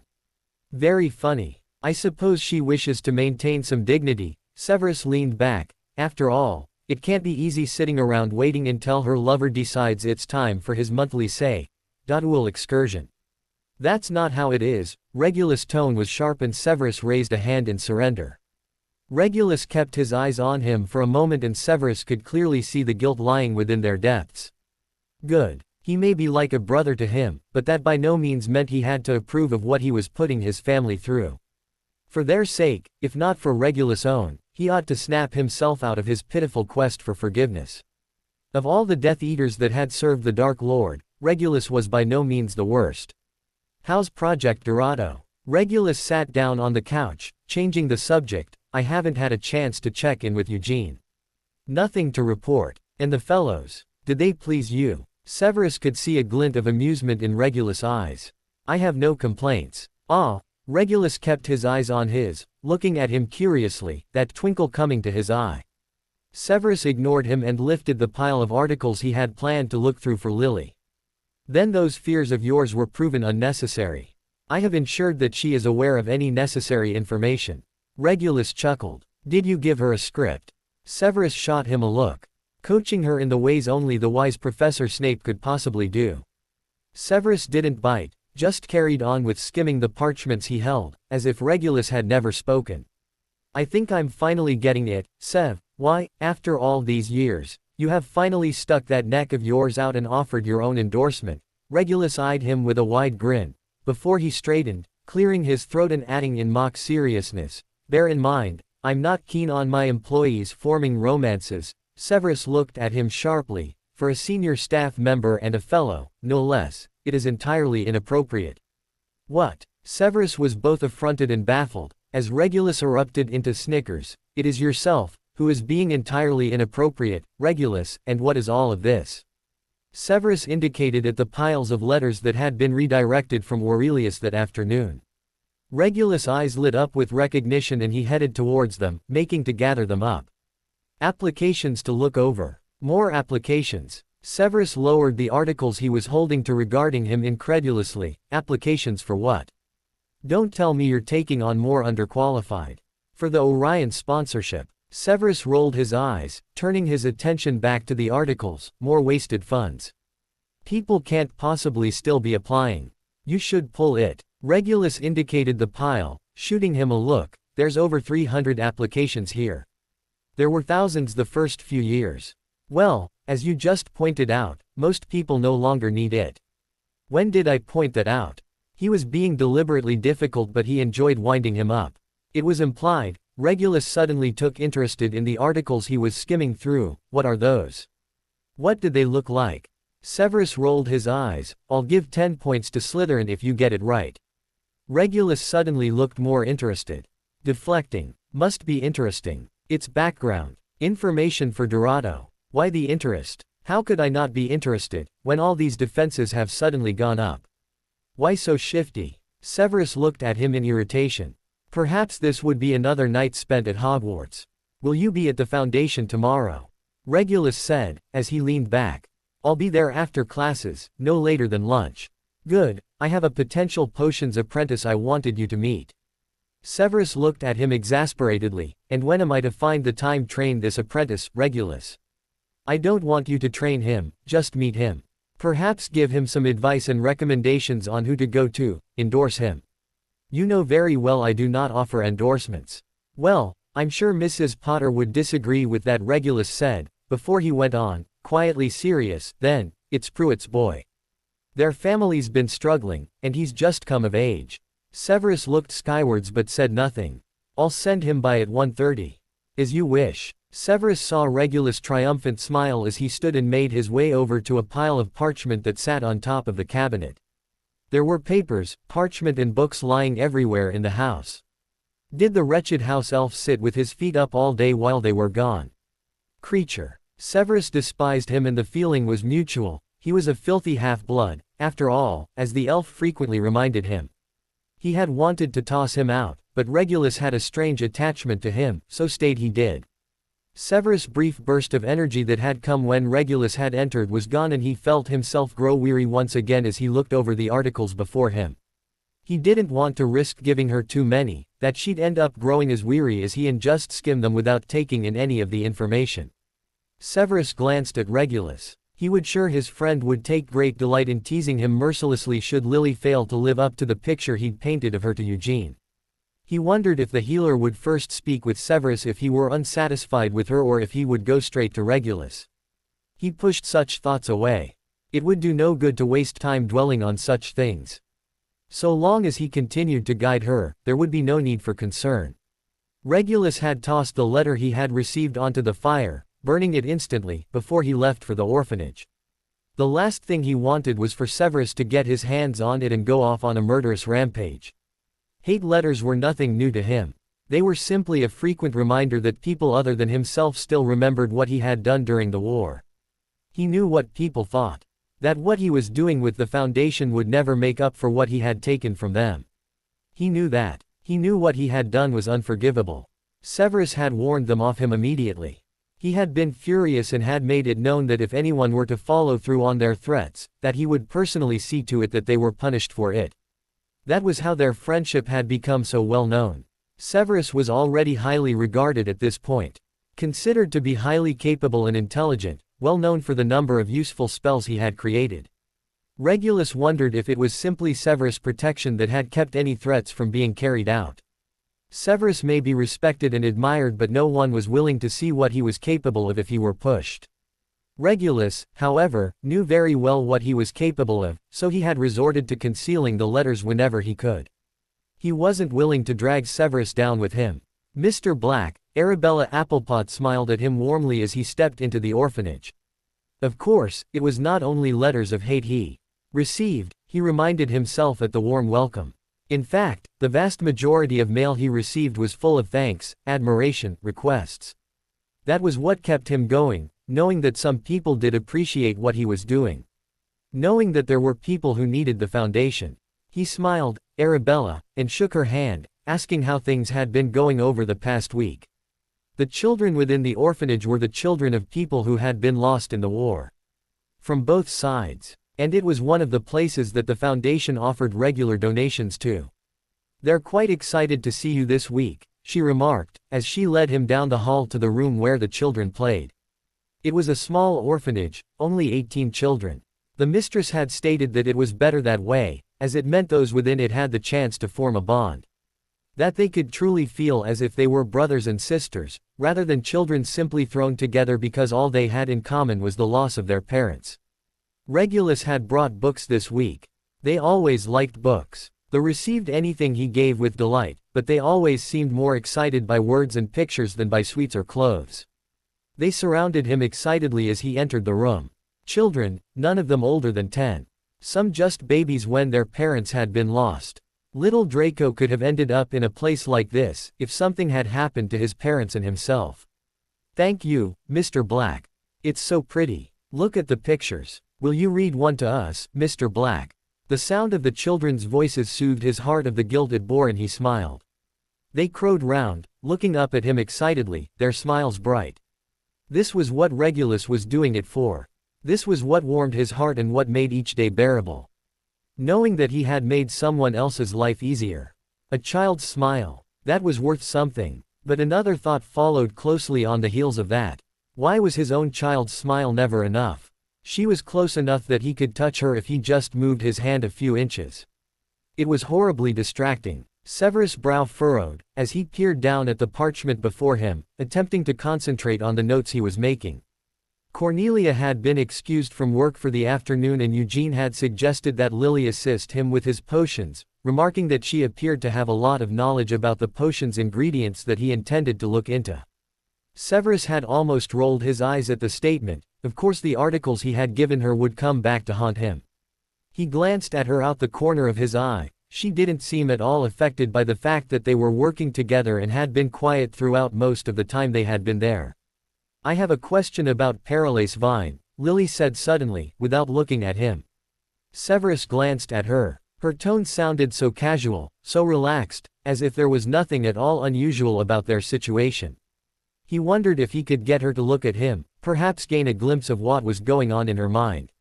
Maybe then he would know how he ought to deal with this. Did she still think of him as an old friend, a friendship that had ended badly? Or had she simply swept that under the rug and no longer considered him as such? Was he now just a coworker who she worked with, their history completely irrelevant? She seemed to sense his eyes on her, for he had been silent in response to her statement for a while, and met his eyes. He quickly snapped himself to his sense and turned his attention back to his parchment. "Did something in the article confuse you?" No, she was still looking at him. He was suddenly very aware of his breathing and inwardly scolded himself. It would not do for him to revert back to his nervous teenage self. He was surely past such ridiculousness. This was just Lily, a woman, like any other. "I've come across it frequently in articles I've read," Lily went on, oblivious to his thoughts. "I thought that Dara Goodwin's research had proven it wouldn't be possible to use when it came to the cases we're dealing with." Severus looked at her, surprised at the statement. So she already knew about Paralace Vine. Why, in Merlin's name, had she not told him so when he had given her the article about it? "I was not aware you had researched it." "I haven't really. I assumed from Goodwin's studies that it would be fruitless to rely on it." Lily had turned back to the small cauldron that he had had her watch over. "The side effects almost completely outweigh any benefits that could be had. And, considering the properties within Flossberry would be necessary to counteract those effects. Which opens up more problems. Paralace Vine and Flossberry together is fine, but there are few main ingredients that could be safely added without the final result becoming almost fatal to those who may consume it." Severus watched her, feeling a strange sense of pride come over him. He shook it away. Why should he feel proud of her? What right did he have? "It seems the reading material I provided was unnecessary." Lily looked at him quickly. "Oh. No, not at all. I knew some prior to reading them, but the articles only confirmed my suspicions." Severus nodded. "So, what is the question? You don't seem surprised by what I said." Lily was regarding him, curiously, and, considering your occupation, you probably already knew all that anyway. Severus held her look before repeating, so, what is the question? Lily shrugged, turning back to the ingredients. If you already know that the combination can't be used, then why are we studying them? Severus lowered the quill he had been holding to the parchment, wiping the ink from his fingers on his robe. What you say is true. However, it would not be wise to simply discard the two ingredients, particularly when they have already been shown to contain properties which are proven to stimulate the mind. Paralase, in particular, needs to be considered further. But paralase can't be used without flossberry. Yet, Lily looked thoughtful for a moment, frowning slightly. She met his eyes and tilted her chin slightly, as she often did when she realized something. So, that's what you're trying to do. Find a way to use paralase vine. Severus touched the vine that sat on the desk in front of him. We believe paralase vine is key to the final result. Flossberry must also be considered, as well as tarnweed. We start with those three, however there is room for changes, should anything of them prove unsuitable. Right now, we are attempting to find another component which counters the side effects of paralase. Have you tried pearlwood? Of course. Severus almost smiled at the disappointed look in her eyes as she glanced away. She had obviously been giving the articles he had given her a lot of consideration. He was glad of that and, as he regarded her, wondered if he had not given her enough credit when he had been worrying about endorsing her application. Well, what did you expect?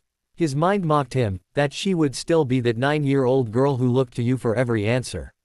He turned his attention back to his notes. She may have been the one whose suggestion had been countered, but he was the one left feeling foolish. Did he expect her to be completely incompetent? Did he truly believe that she would have applied to the fellowship without any background knowledge? He almost rolled his eyes. Was the whole charade just him trying to convince himself that she needed his help? Lily was looking down at the potion that was brewing, attempting, unsuccessfully, to appear nonchalant. I never heard much of you after we left Hogwarts. Severus tensed and deliberately picked up his quill, beginning to scribble down some notes onto the parchment. Notes he had already written and stashed away earlier in the day, but he didn't trust his mind to come up with anything useful in the next few moments. I heard little of you, also. Lily was quiet for a moment, as if contemplating what to say next, continuing to keep up her charade of indifference. When did you decide to undergo a potions apprenticeship? 7th year. He caught Lily's nod but continued to keep his eyes on his parchment, scribbling away. I didn't hear you were a potions master until after the war. I always expected to bump into you before that. You had wanted to be an Auror when during the first few years of Hogwarts. Severus hesitated a moment and, before he could help himself, the first I heard of you after Hogwarts was from an announcement in the Daily Prophet. Your marriage to James Potter. The unspoken statement hung in the air. Lily didn't respond at first, only kept her eyes on the potion bubbling before her. She drew in a breath. I didn't become involved in a profession until after the war, so no other reason to hear anything of me. She glanced at him briefly. We had very different social contacts, after all. Severus' hand stilled. There was a definite unspoken question hidden among that statement. What business was it of hers what his contacts were? He felt uneasy. He knew what she wanted to ask. He knew the question in her mind. No legilimency skills required. Did he join them? Had she been right about him? Severus forced himself to continue writing. He would let her wonder. She didn't deserve to know, he tried to tell himself. She made her choice. She didn't get to know what had happened after that. His own mind was his enemy when it came to Lily. There was always justification for her actions lurking there. His mind could always muster up some reason why he was the one being unreasonable. Weren't there things she deserved to know? Perhaps not that he became a Death Eater, but didn't she deserve to know who had placed the noose around her and her family's neck? He delivered the prophecy. Didn't she deserve to know that? Why did she need to know that? Something within him countered. The prophecy hadn't mattered in the end. The Dark Lord had chosen Neville. Even if he had used the Potters as a decoy, James Potter was not lost because of the prophecy. Severus felt himself grow hot as his mind went back to those days. The days he had feared for her life, feared he had signed her death sentence by delivering the prophecy. He tried not to think of them, of those hopeless days and nights he had spent, wondering if it were truly possible for a man to die simply from terror. He had feared for much during those times, for Lily, for Regulus, for himself.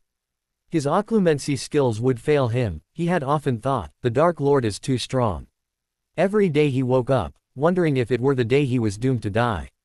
Just thinking of them weighed heavy on his heart, and he thought of Regulus, who held on to those days, to those hopeless feelings, refusing to let go. Why did he condemn himself to it? But Severus wouldn't have changed those days.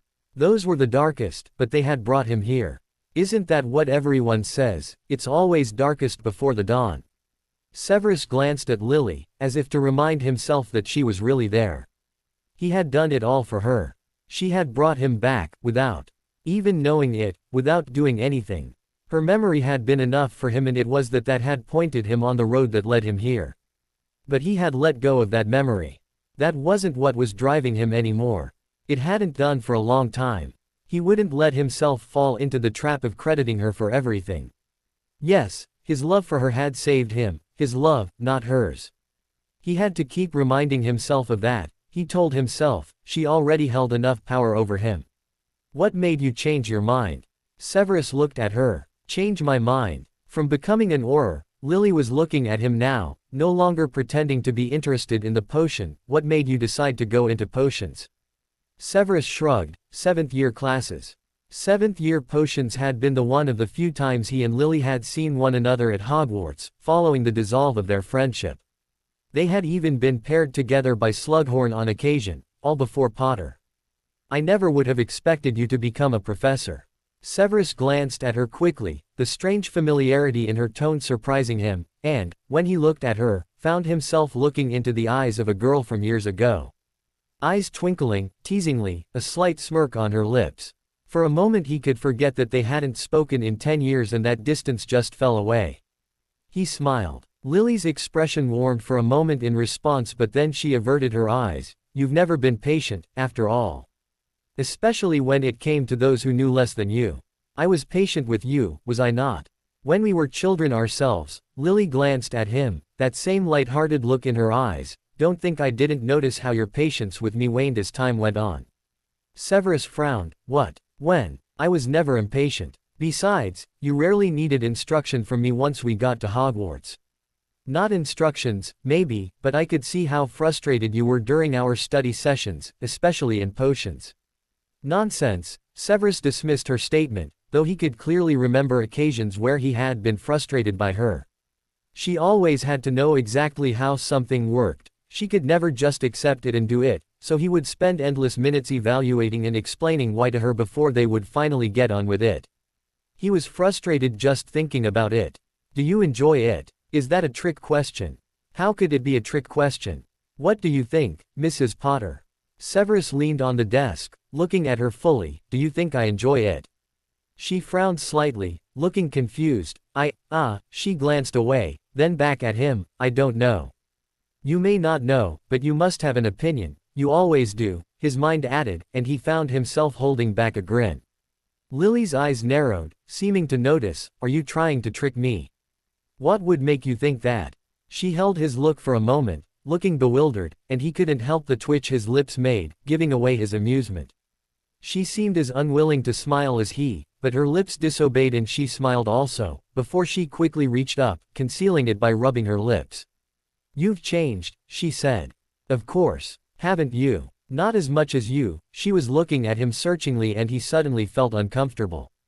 He looked away, turning his attention back to his notes. We had best not waste time. He could hear the change in his tone, cooler and distant. He was relieved it did not give him away. How is the potion? Lily glanced at it. No change. It's about time we add the flossberry. He left her side and made his way to the other side of the room. It was as if those few steps away from her had freed him from a spell. His heart beat faster than normal and his hands felt damp, as he rubbed them on his robes. This was ridiculous. Their mere proximity to her made his body betray him and act as if he were a 15-year-old boy again.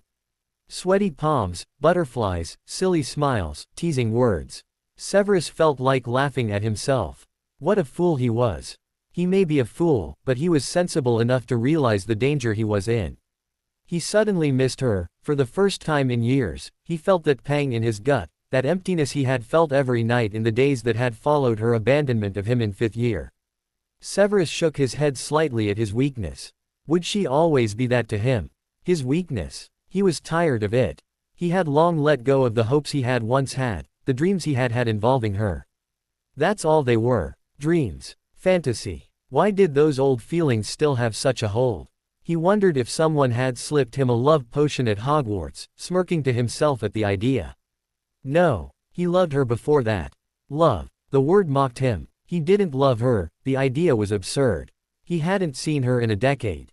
No. It wasn't love. It was something else. A hold she had over him, that was all. He thought it was gone. He thought he had escaped it at last. Maybe he had. Maybe this was new. It didn't matter. Every minute he spent with her was dangerous. Old feelings reawakened, old dreams remembered. He should stay away from her. But you won't. His own mind laughing at him. And it was right, he wouldn't. No. Be honest. Fine. He couldn't. Remus Lupin was lonely. It was a feeling that had haunted him frequently when he had been a child, when the only people he had were his parents and he could never hold on to a friend because he was too ashamed of the secret that he kept from them. From everyone. That had all changed when he went to Hogwarts. James Potter had befriended him first. He had been reckless, impulsive and overconfident, speaking to him with an ease that Remus had never experienced. It had captivated him, how someone could speak to him so. But he hadn't known then, what Remus concealed, so he assumed that would change in time. So he kept his distance, the same as he had done with those who had tried to befriend him as a child. But James Potter was resilient. He had seen something within him worth befriending and, so, Remus was never left alone by him. Sirius Black picked up on James's friendship with him quickly and, very soon after his friendship with James was established, Sirius came along as part of the package. But Remus had liked Sirius too, even if he was too easily angered, too quick to dismiss those he had deemed worthy of censure. He supposed that was because he always expected that attitude to be turned to him, should they ever discover the truth. It hadn't. At least Remus had thought not, as Sirius and James's friendship had been steadfast, as had Peter's, though he did not care to think about him anymore, when he had revealed the truth to them, the terrible truth that he was a werewolf. They had not turned him away, had not been fearful, nor prejudiced. In fact, if anything, they had appeared excited, Sirius especially. It was not until some years later that his being a werewolf had began to cause strain. It started with Sirius. Sirius and his prank. Remus could hardly believe what had happened were true. When Peter had told him, it was when he had sat within Dumbledore's office, alone, with the old man that the truth had sunk in. But it was not until some years later, when he had really thought about the incident, that his resentment for it had sunk in. Was he anything more than a pet to Sirius, he had asked himself. Some fearful, dangerous animal that Sirius had been delighted to call his own, to use as he pleased. James had convinced Remus to forgive Sirius the first time, for using him as his weapon. But James had not been there for the second betrayal. He had not been there to defend him when he had turned on him, named him the traitor. Remus knew it was Sirius who had decided it, he knew that it had been Sirius who had convinced James and Lily it was he who could not be trusted.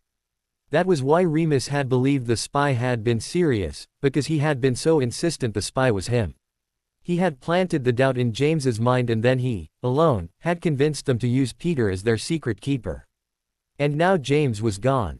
Peter had betrayed them, and Sirius had betrayed him. The Marauders were wiped out with Voldemort. And now, here was Sirius in his home, which he had entered only a handful of times since then, for both knew Remus had never forgiven him for it. All they had in common now was James and James's family. Lily and Harry, that was all. And they were the only reasons they ever spoke, so he knew when Sirius and Harry had shown up that day that something was wrong with one of them. Had Harry expressed to him the same fears he had expressed to Remus? It was only the boy, James's son, who managed to drive away the loneliness that haunted him. He would deal with Sirius every day for the rest of his life, if that's what it took to give Harry everything he deserved. He loved the boy. You have to talk to her. She won't listen to me, any more than she would listen to you. Remus did not look at him as he spoke, he rarely did. She looks to you for advice all the time. Hardly. Speak to Julia. Julia, Sirius scoffed, she doesn't understand. Heck, She was blabbering on about what a wonderful wizard he was when I found out. Remus handed the sandwich he had been making to Harry, who took it from his hands eagerly. He's done well for himself. What does that matter? We can't trust him. We don't need to. It's Lily who's working with him. You can't tell me you're not concerned about this.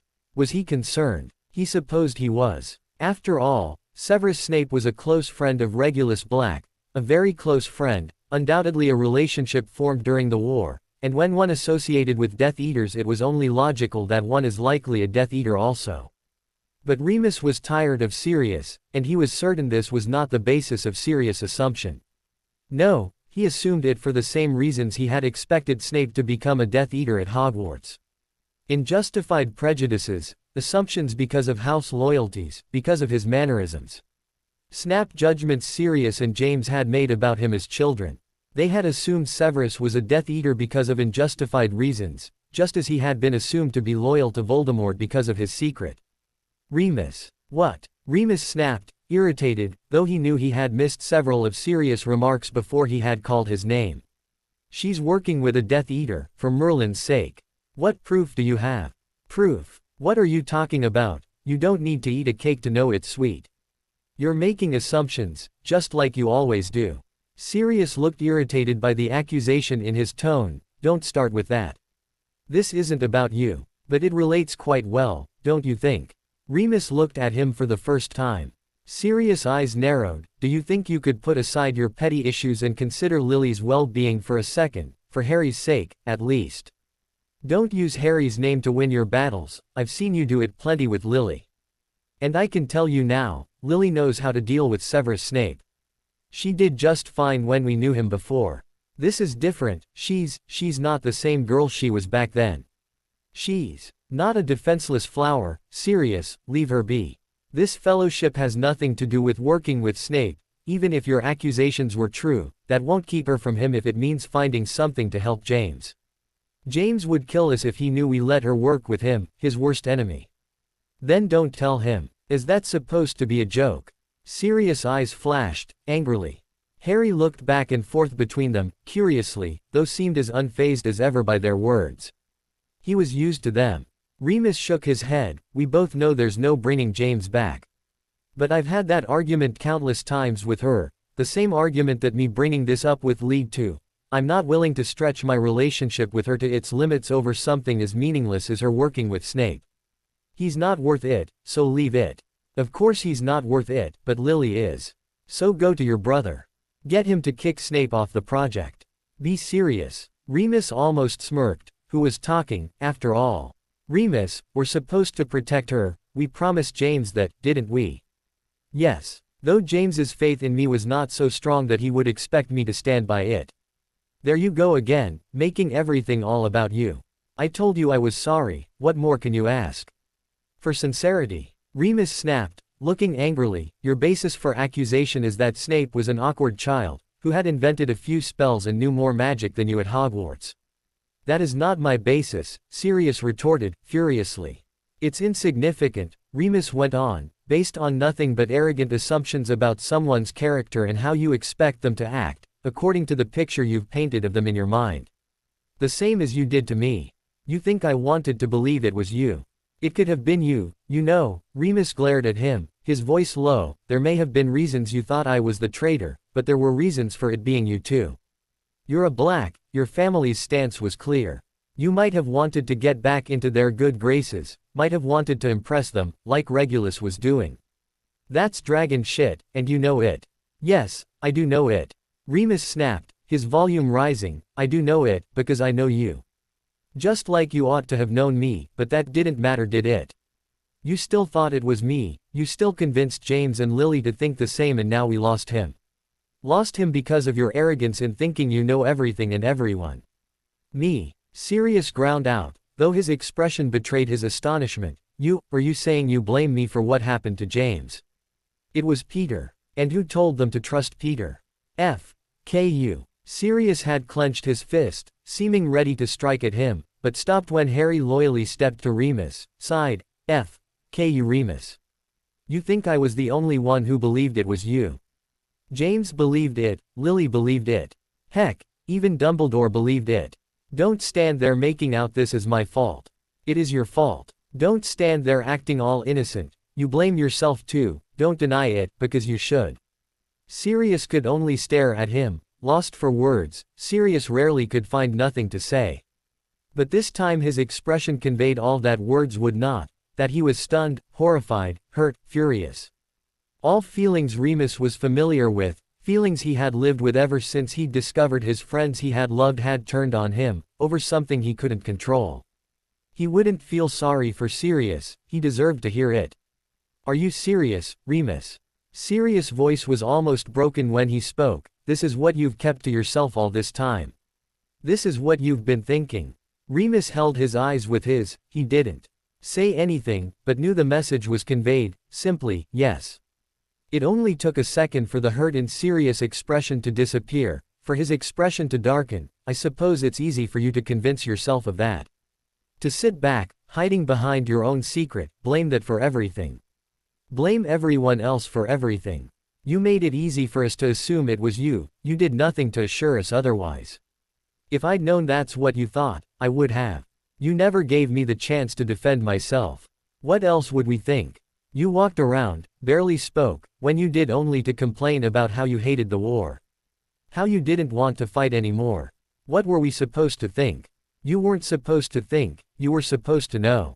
And I didn't want to. What I did for the war effort was far more taxing than you. It was all so exciting for you, battles, conspiracies, no one to lose.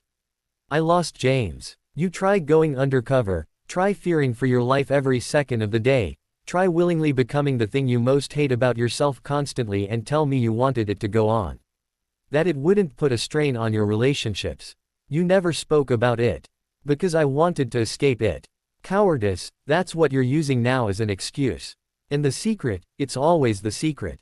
That's why you were sent undercover, that's why everyone thought it was you. Poor Remus, can't escape the beast within. Shut up. Remus paled, looking at Harry, but the boy didn't pick up on what Sirius had said and was now looking through a book on the floor. Remus turned his attention back to Sirius. It always comes back to that because you make it about that. Was I ever more than a dangerous animal to you, a pet you kept trained? You're talking dragon shit now. Sirius shook his head. It was never like that. You were my friend. Friend. You tried to make me a murderer. You almost ruined my life. Where the heck is this coming from? Sirius was baffled but his voice was still loud with anger. That was years ago. We're past it. I thought so too. Sirius shook his head. You know what, forget it. I can take care of Lily myself. I'll always be there for Lily. Don't twist my words. This isn't about Lily, it's about you and me. What you and me? Sirius looked at him, his expression tired. There hasn't been a you and me in a long time, and now you've finally told me why. Remus lowered his eyes, could feel himself retreating back into himself. Back to normal. Don't expect me to care, Sirius went on. If you want to sit here and stew about the past, sit here, living your life in bitterness and regret. Don't expect me to come and make it all better. I never did. Harry, let's go. Harry protested but, upon noticing Sirius stride determinedly to the door, quickly stood and gave Remus a hasty hug before he hurried after his godfather. Remus already regretted it. He had held back for years because he knew he would. The last thing he needed was guilt added to the list of unwanted feelings he couldn't shake. A part of him had hoped that, when this day came, perhaps it wouldn't be guilt that would come away from it. Perhaps by letting out those thoughts, he would be filled with relief and be free of those debilitating feelings. But that was not so. Everything was the same, everything was lost, and he was as lonely as ever. Have you heard from Lucius? Why would I? Regulus glanced curiously at Severus, who appeared concerned. He always seemed concerned lately. Concerned about the Foundation, concerned about the project, concerned about him. He really did worry too much.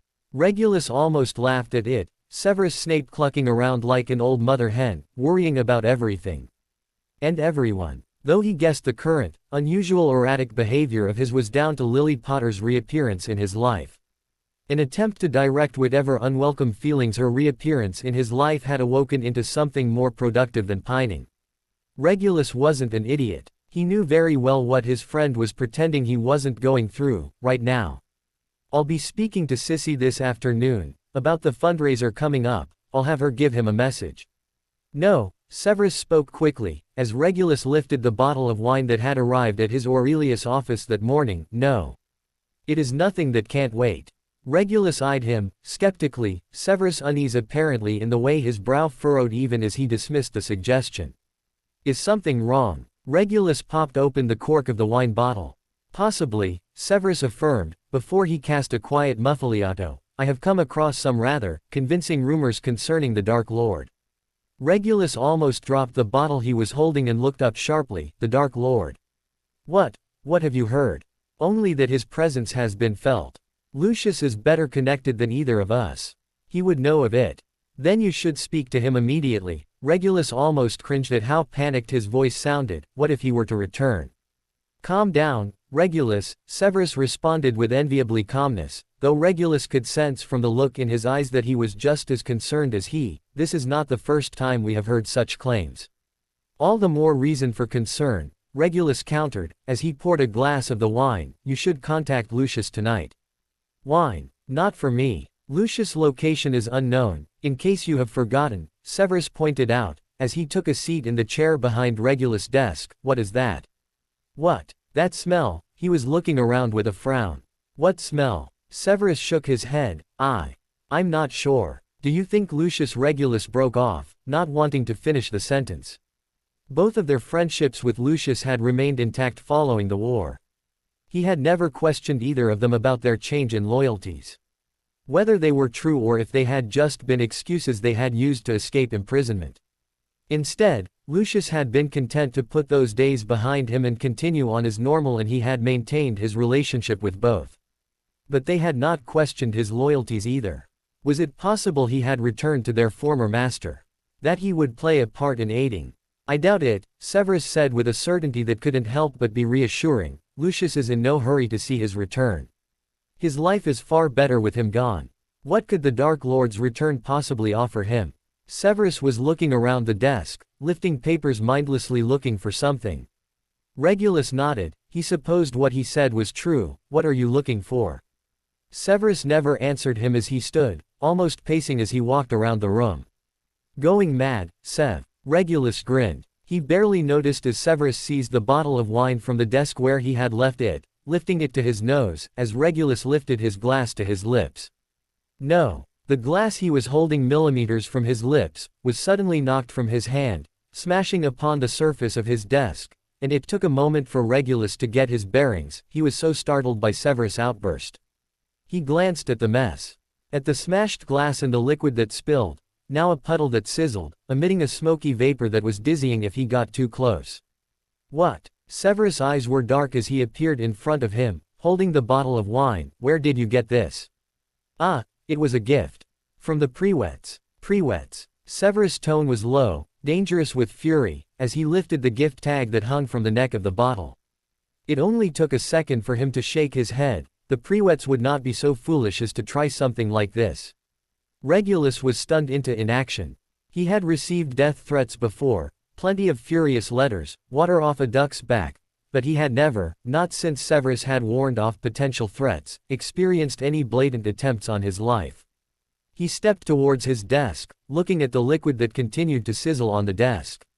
What is it? Poison. I know that. Regulus was embarrassed by how rattled his tone sounded. What kind? Does it matter? There's rosary pea seeds, for sure. But, that smell. Severus lifted it to his nose again, more cautious this time, taking another sniff, his eyes glazing somewhat as he did. There's something else, a potion. I'd have to investigate further. Regulus waved a dismissive hand, though its shaking betrayed his fright. Don't trouble yourself, you have enough to do.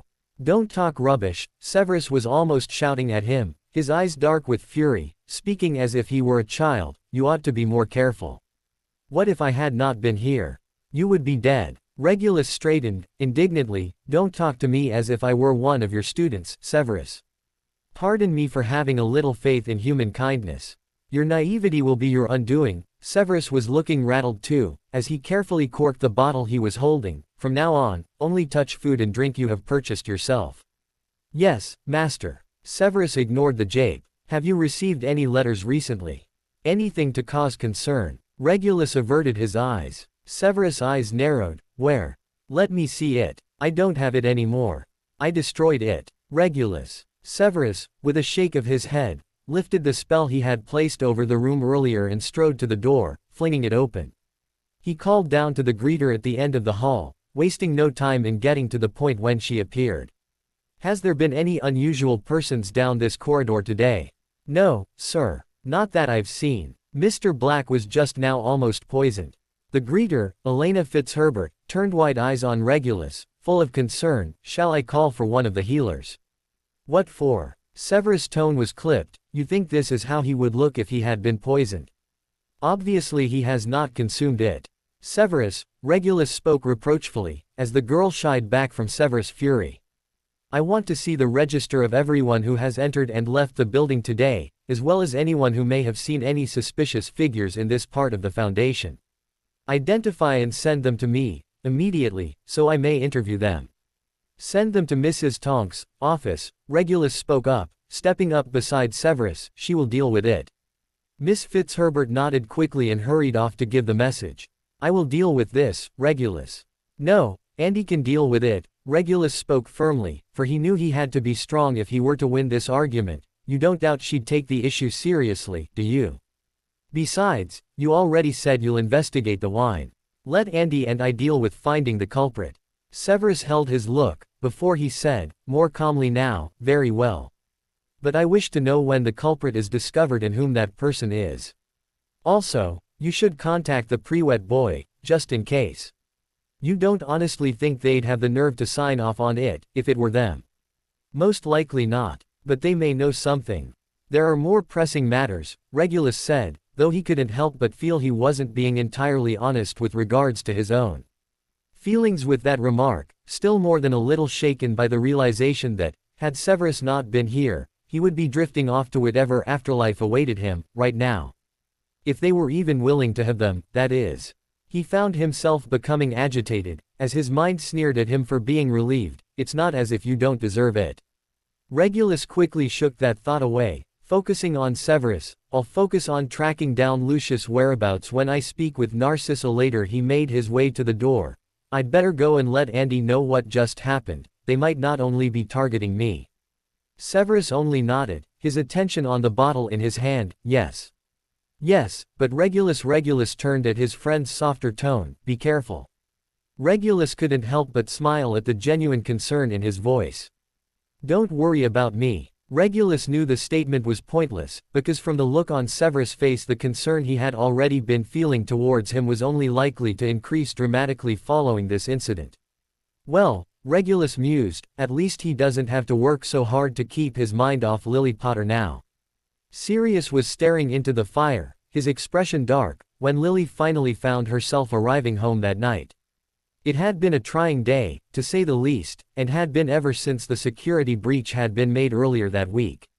She wasn't entirely sure of the situation and none of her colleagues had been willing to fill her in. If they had known, all she knew was that security had been tightened and that no one would be admitted into the building without an identification card and a demonstration of their magical signature. She hadn't seen Sirius or Harry in almost 4 days, leaving the house early and arriving home after they had gone to bed, so it was with some surprise that she greeted Sirius upon seeing him. Sirius. She almost gasped, jumping slightly at the sight of him. With a wave of her wand the room filled with light. What are you doing sitting here in the dark? She glanced at the timepiece. It's almost 1. Didn't mean to scare you, he mumbled, not bothering to look at her, taking a drink from a glass. She frowned, immediately recognizing it to be fire whiskey. She glanced in the direction of the stairs. Did Harry go down all right? Always does. Right. She shrugged out of her cloak, hanging it over the peg by the door, and began removing her boots. As the silence stretched, she glanced over at him with some concern, noting that he still remained staring into the fireplace and hadn't moved since she had come in. Was something troubling him? It certainly wasn't like Sirius Black to brood. She stepped around the couch. Is something wrong? He was silent and for a moment she wasn't sure if he had heard. Before she could repeat a variation of the same question, he spoke up. Do you ever think how it all happened? What happened to James? Lily hesitated a moment, wondering if he really needed an answer to the question. Of all of them, she was the one who most obviously thought about James, and she often felt the brunt of their disapproval over her constant dwelling over what had happened. Deciding that the question was obviously rhetorical, she instead walked around and sat down next to him. Did something happen? Did you go and see James? I see him all the time. Lily sighed. Sirius, look at me. He glanced at her briefly, before averting his eyes again almost childishly, and she released a small, low chuckle. Come on, just tell me. What's the matter? He turned to look at her and she was startled to see a sort of desperation in his eyes that she rarely seen, that she hadn't seen since years before when they had learned that they were being hunted. But it was a flash and it was gone before he spoke, with an intensity in his voice that was also strange to hear. Lily, before you went under the Fidelius, did you believe that Remus was the spy? Lily drew in a slow breath, before she shrugged. You know I did. But before I said anything. Did you believe it before the things I was saying? Or was it just because of me? Did something happen with Remus? Just answer me, Lil, he said, that desperate look in his eyes again. Would you have thought it was Remus if I hadn't said anything? Lily hesitated, not really sure. It had been so long ago, she hadn't thought much about the events leading up to what had happened, only what the consequences had been. I don't know. James never believed it, you remember. It was me who convinced him. I never even thought it could be. He broke off, taking a long drink and emptying his glass. It was me, right? I mean, I know how close you and Remus were back then. You. Sirius, what's the point of this? Lily shook her head. It's easy to look back and wish we did things differently. It doesn't change anything. Why dwell on it? Because it's my fault. Since when? She frowned, shaking her head. Since when have you thought that? I don't blame you for any of it. I know you don't, he said, quietly, looking at his hands. She looked over him a moment, but it didn't take long for her to realize what had inspired the conversation, what had gotten him brooding over the past. What did Remus say to you? Sirius gave a humorless laugh and shrugged. Nothing that wasn't true, I suppose. Well, obviously that's not true, is it? Otherwise you wouldn't be sitting here thinking these ridiculous thoughts. Ridiculous thoughts, Sirius repeated, quietly. Well, you always did think I was an idiot. Lily lightly slapped him across the back of the head with a smile. Snap out of it, Black. I'm not joking around, Lily. He looked at her with an intensity that made her uneasy and she averted her eyes. She sighed and looked back at him, before reaching for his hand. What did he say to you? Doesn't matter, he muttered, looking away. She rolled her eyes, shaking his hand in hers, impatiently. He sighed. It was really bad, Lil. Lily waited patiently for him to continue and he looked over at her. I try not to think about it. About the fact that I was the one that told you and James to use Peter as your secret keeper. I mean, Merlin, Lily, what if you know who had come after Harry? You'd all be dead. But he didn't. Lily turned to face him more fully. Sirius, what good does it do to imagine how things might have been, especially the bad things? Except something bad did happen. We lost James. That was Peter. That's it, end of. I don't blame you. James wouldn't blame you. Remus does. Lily hesitated a moment, surprised at the declaration. He said that. Yes. She shook her head. He's just angry. At all of us. We didn't trust him. We should have, would have, could have. See where I'm going. He blames me, Lily. Me. And, you know what, he's not unjustified thinking that.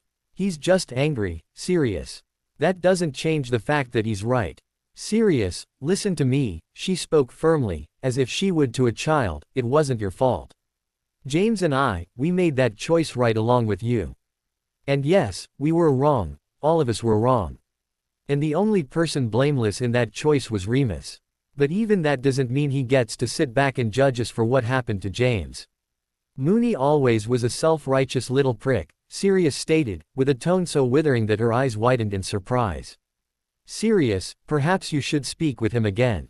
Sirius shook his head, not looking at her, with an expression that reminded her of the boy she had known at Hogwarts.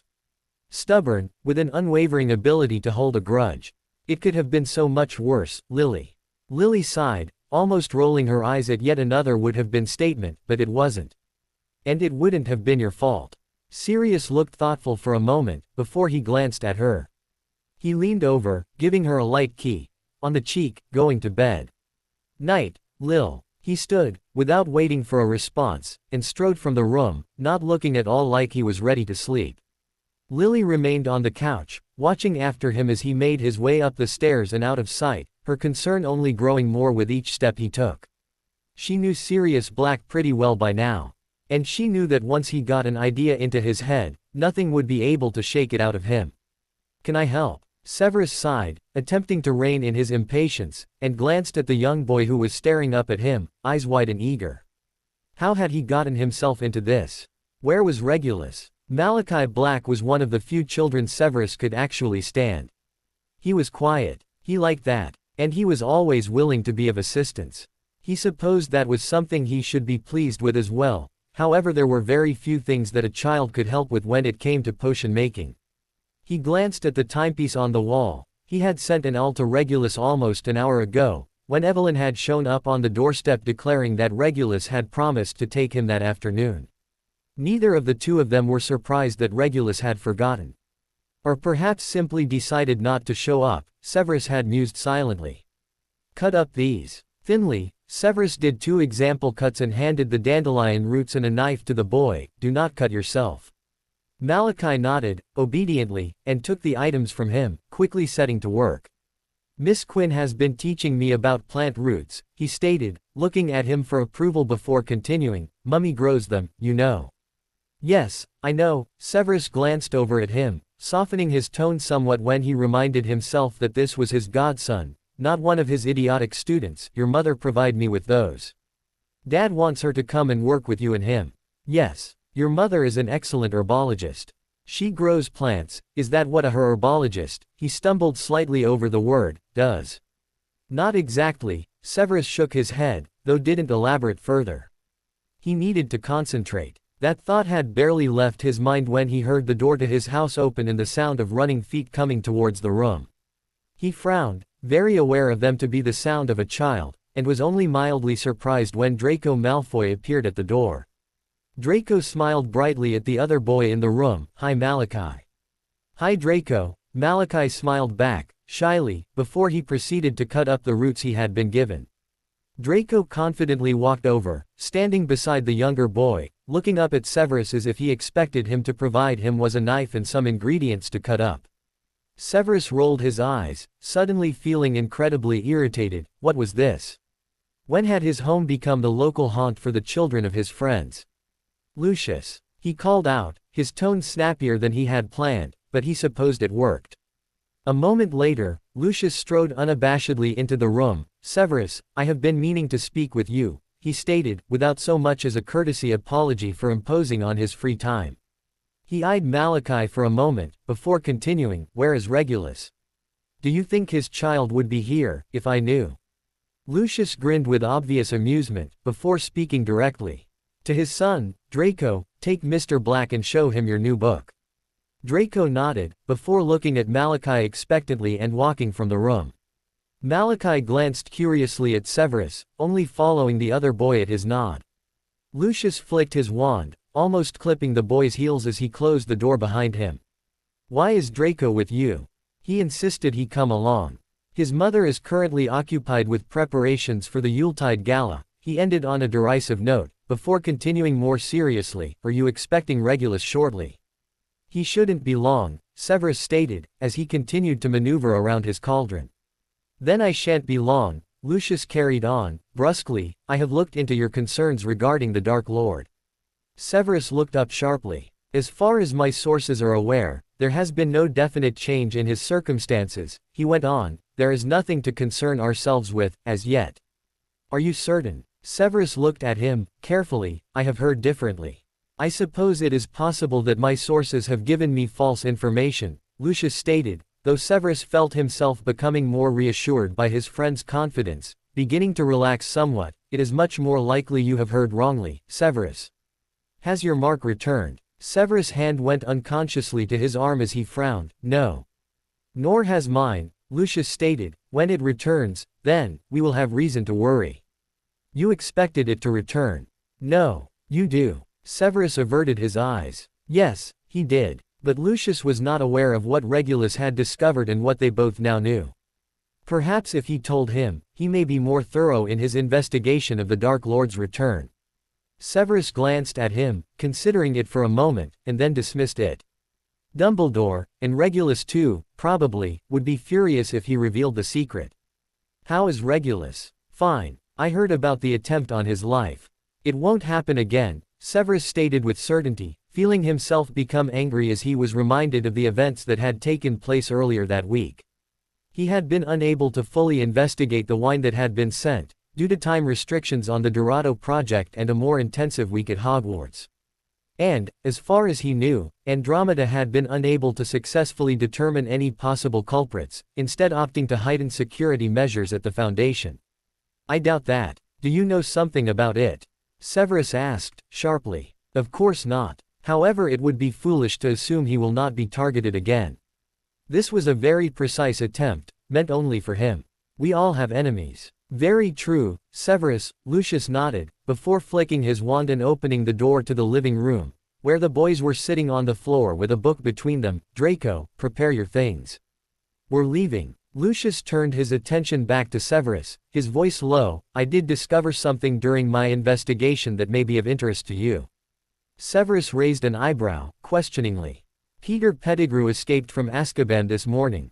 Severus' brow lowered at the statement. He felt his stomach clench as he was reminded of the traitorous little rat whose betrayal would have cost Lily's life, had the Dark Lord gone after them. How is that possible? Severus almost spat, receiving a curious raise of the eyebrow from his friend. Severus quickly composed himself, saying, no one has ever managed to escape. Surely he would have been stopped by the Dementors. Apparently not. It is not common knowledge yet, but the Ministry will not be able to conceal it for long. Lucius regarded him curiously for a moment before he smiled. Do with that information what you will, he said, with an obvious ribbing at his work for Dumbledore, and motioned with a nod at his son to leave. Burning hatred was building up inside her. Her knuckles were almost white as she clutched the Daily Prophet in her hand, her eyes almost frozen on the headline. Escape from Azkaban. Peter Pettigrew at large. It had taken several days after Peter's betrayal for the gravity of what he had done to sink in. That he had betrayed them and then, just as unforgivably, had attempted to frame Sirius for what had happened. Prior to that, all she had been able to think of was James and his recovery. But now, she knew exactly what he had done. And there was no one, other than you-know-who himself, that she despised more in the world. He was the one who had turned them against Remus, he was the one who then turned them over to be massacred. And even now, they were still trying to put back together the ruins of the betrayal. Peter Pettigrew had destroyed them, had blown them apart. Lily glanced over at Sirius with concern. He had been quiet even since their conversation the day before, and even Harry had mentioned to her that his uncle Sirius had seemed upset when he had taken him to the park that day. And then mentioned that he had been upset since he had had a fight with his uncle Remus earlier that week. Lily had had to shake herself at the information, surprised that she had managed to miss out on an event big enough that her own son had seemed troubled by it, and decided that she would go and speak to Remus about it today. Today was her complete break from the project, having managed to do all the reading in advance so that she could spend most of the day with Harry. As such, she had overslept, only to be woken when Sirius had burst into the room, clutching the offensive newspaper, his face a picture of complete rage. Since then, however, he had settled into a picture of quiet, simmering fury, which she found much more disconcerting than the raging, blindly furious man from earlier that day. She hadn't bothered attempting to calm him down, being too concerned with the article to pay much attention to his reaction. They'll find him. He can't hide, Remus said in an enviably calm voice, having appeared at the house not long after she had read the article. Sirius had greeted him coldly, but allowed him entrance all the same, as Harry had eagerly greeted him. Who? Harry asked, innocently, but they took no notice of the boy's question. We should look for him. Lily looked at Sirius, sharply. No. He belongs in Azkaban. And you'll just quietly hand him back over to the Aurors, will you? Shut up, Remus. I'd really rather we not involve ourselves in this. Lily glanced meaningfully in Harry's direction. We don't want him to retaliate. That's brave. Sirius looked at her, witheringly. I mean it, Sirius, she snapped. Look what happened the last time you went after him. I was just fine. And the Muggles. She raised an eyebrow. The only reason he left you alive was because he hoped to frame you. He could have killed you. Sirius scoffed. Sure he could have. Harry was suddenly tugging at Sirius' sleeve, his eyes full of concern. Does someone want to hurt you? Sirius smiled reassuringly, ruffled his hair and pulled him into a one-armed hug. No, Harry. I'll be fine. We'll all be fine. I don't want you to go to heaven. Don't worry, I won't. Sirius kept his arm around him, meeting Lily's eyes. He looked apologetic for a moment when their eyes met and an understanding seemed to pass between them. He would leave it alone. At least for now. But Lily's didn't miss the dark look in his eyes when he looked away from her, back at the moving photograph of Peter on the front of the newspaper. And, not for the first time in recent weeks, she saw the flashes of Sirius Black, Marauder. The boy she had known at Hogwarts. And she knew well enough that that boy would never let Peter get away with what he had done to them. That he was lurking there, right below the surface, and that he could only be suppressed so far. Lily swallowed, completely aware of the fact that their relatively peaceful life could very easily be blown apart once again. That it was very likely to happen. And there was nothing she could do to stop it. There was no change, no recognition, in James's expression as Lily sat down on the bed next to him. There never was. Sirius had seen to it that he was given his own room. A view out over the courtyard, where children played and patients went for their short, daily walks. There were various moving pictures were hung around the room, pictures of them, his loved ones, in the vain hope that may trigger a memory, pictures of James with Lily and Harry, older ones from school with him Sirius and Remus. Only the ones without Peter. Rich, velveteen curtains framed the windows, red with gold trim, more attempts to trigger, and a Quidditch trophy and an ornamental snitch sat on a shelf that Sirius had installed. A music player played quiet music in the corner. Lily wondered if he could see it all. See all that Sirius had done for him, in the early days, before he'd lost hope. His weekly visits continuing, it seemed, only out of a sense of obligation. A just-in-case act, without any real expectation that James knew he was there. Sometimes, Lily couldn't help wondering the same. Whether her husband was even there at all. If he was prisoner inside his own body, entirely aware of her presence, her touch, and just unable to let her know it. Or if he was, truly gone. She didn't know which was the better option. Which of the two she should truly be hoping for. Lily drew in a shaky breath and reached for her husband's hand, squeezing it gently. Hello, Lily's voice was almost a whisper. She rarely came here, but she couldn't avoid it. Not today. The 7th of November 1981. 5 years ago today. No matter how much she missed him, these visits only seemed to make it worse. She released his hand, having only held it a few moments, and then pulled out a piece of folded card, a Muggle item, before looking back to him, continuing quietly. It's Harry's report card. He's doing really well at school. Above average in class, the report says. Really good at the history projects, he's interested in all that stuff. Think he'll be taking history of magic once he gets to Hogwarts. I know, I couldn't quite believe it myself, considering our less than sparkling performance in the subject. But don't fret, he's still flying around on a broomstick whenever he has the chance, so he'll follow your footsteps and join the Quidditch team the first chance he gets, no doubt. She had to stop and remind herself to breathe. She was babbling. He would be laughing at her now, if he could. She wondered if she should mention Peter, then thought better of it. If he could hear her it would only distress him. If he couldn't then why verbalize anything to do with him? This was hard enough. Best keep it to the things they cared about. The people they loved. Sirius has been distant lately, have you noticed? She asked, as if they were having a conversation, and took his hand again. I'm worried about him. Remus too. Things have gotten really bad between them. Harry told me that, can you believe it? He's smart, James. Really smart. Can't get anything by our son. She hesitated, looking into his eyes, which refused to focus on her. Do you want to see him? She was back to whispering, her tone uncertain as she asked the question.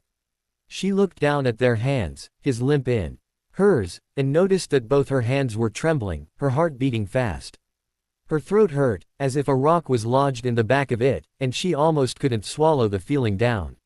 She could never get used to this. This feeling of hopeless despair whenever she saw him. Was this how Harry would feel like if she brought him here? Would he feel the same pain? She released an unsteady breath and reached over to brush the hair back from James's face with a small, sad smile. The idea that James was watching her, that the answer was yes, and that he was desperate to see his son, the son whom he hadn't seen in 5 years, made it almost difficult to breathe. As much pain as James may be in not seeing him, she just couldn't risk putting Harry through the pain she felt whenever she came here. Not their little boy. Lily drew in a breath, placing the report card on the side table, said a little word to the deities, hoping that James would understand, and then she leaned forward and touched her lips to his forehead. It was still deceiving warm beneath her lips. And she murmured a goodbye, before she turned and headed from the room. To say Severus was in no mood for this month's fundraising event was an understatement. As an employee, and a stakeholder, it was compulsory that he attend, as Regulus so delighted in reminding him whenever these events came around. And, so, here he was. Music and laughter and animated voices filled the ballroom of the Foundation, children chasing one another across the floor, while the adults danced and were merry, all, except him, it seemed, enjoying the entertainment and one another's company. Sometimes, the worst times, it was horrendous plays and amateur musical performances put on by the Learning Center. The children, too young for Hogwarts but whose parents didn't want to rely on tutors or send them to Muggle school, attempting to sing and dance while they pranced around a stage in brightly colored costumes to employees' and guests' applause. Those were painful to endure, to say the least, and he was grateful there were no such occasions to put up with at Hogwarts. This event, as always, was almost solely organized by Narcissa Malfoy. A fact evident by the ostentatious decor, the hors d'oeuvres, the expensive champagne, the musicians and live singers. And all this was only a taste of what they would be facing the following month for the Yuletide Gala. Severus almost shuddered at the thought, though quickly composed himself when he caught sight of Eugene making his way towards him. Severus. He greeted him, brightly, giving him a friendly slap on the back. How are you, my boy? Very well, Eugene. Yourself? Oh, splendid, splendid, he said as he glanced appreciatively at the lady who was signing on the stage. Lovely entertainment, this evening, wouldn't you say? Severus glanced at her briefly to humor him, giving him an amused glance in response. Eugene chuckled. Ah, you may pretend not to be affected but you are only human, just like the rest of us. Perhaps you should reconsider that drink, Severus suggested, for the other man was quite obviously already under the influence, even at this early hour, as Eugene reached for another glass of champagne. Eugene waved a dismissive hand. Do not rain on my parade, my boy, he grinned, widely. It is exceptionally rare that my wife releases me for these events. Ah, then Mrs. Hopkins is not in attendance? Severus asked with obvious amusement, noticing the man's eyes following a young lady who walked by them. Nasty, nasty ailment, Severus, most disappointing that it prevents her from making it this evening. His eyes brightened. Ah, I do believe I have spotted your young endorsee, Mrs. Potter. Over there, Severus followed Eugene's glance. You never told me she was quite so charming. His eyes immediately found Lily in the crowd. He uneasily glanced around the area that surrounded her, half expecting to see Remus Lupin or, worse, Sirius Black in attendance as her guest. She was talking animatedly with Andromeda Tonks, a true relaxedness about her expression that he had yet to see since they had started working together. Her hair was curled but hung loose around her shoulders, her dress was green and long, clinging in just the right places before hitting the floor. He heard a low chuckle at his side and, upon snapping his attention back to Eugene, felt himself go hot with embarrassment at having been caught staring. Ah, I see you are not quite so immune to feminine charms as you would like us to believe, Eugene wiggled his eyebrows at him, playfully. Hart is quite impressed with her, as well, as it happens. Is she? Severus lifted his own drink to his lips. Indeed. Marvels at some of the information she comes out with. It's almost as if someone, can't imagine who, is handing over insider information with all the material she needs to know. Severus avoided the teasing look, the obvious accusation, and, noticing Regulus had come in the room a few feet away, lifted a hand and attempted to catch his attention before he was whisked away by Narcissa, who he could see begin to approach. Uncle Reg. Oh ho. Regulus was quickly pounced on by his youngest cousin, Draco Malfoy, and both of them laughed in delight as Regulus grabbed and tickled the boy, before he then swung him in a flip up onto his shoulders and headed in Narcissus' direction. Severus took a drink from the glass he held, reluctantly carrying on the previous conversation. As I said, she was an exceptional student. I foresaw no problems bringing her onto the project. As always, you have proven yourself to be an excellent judge of character. Eugene's expression brightened in a way that suggested he had seen someone else he wished to speak with. Oh look, there's Dana Wishbone. Severus had to force himself not to duck behind the nearest ficus tree display. Come, Eugene attempted to take his arm but Severus quickly pulled himself free. Go ahead, Eugene. I am enjoying the performance. He made a bigger show than necessary of turning his attention to the stage.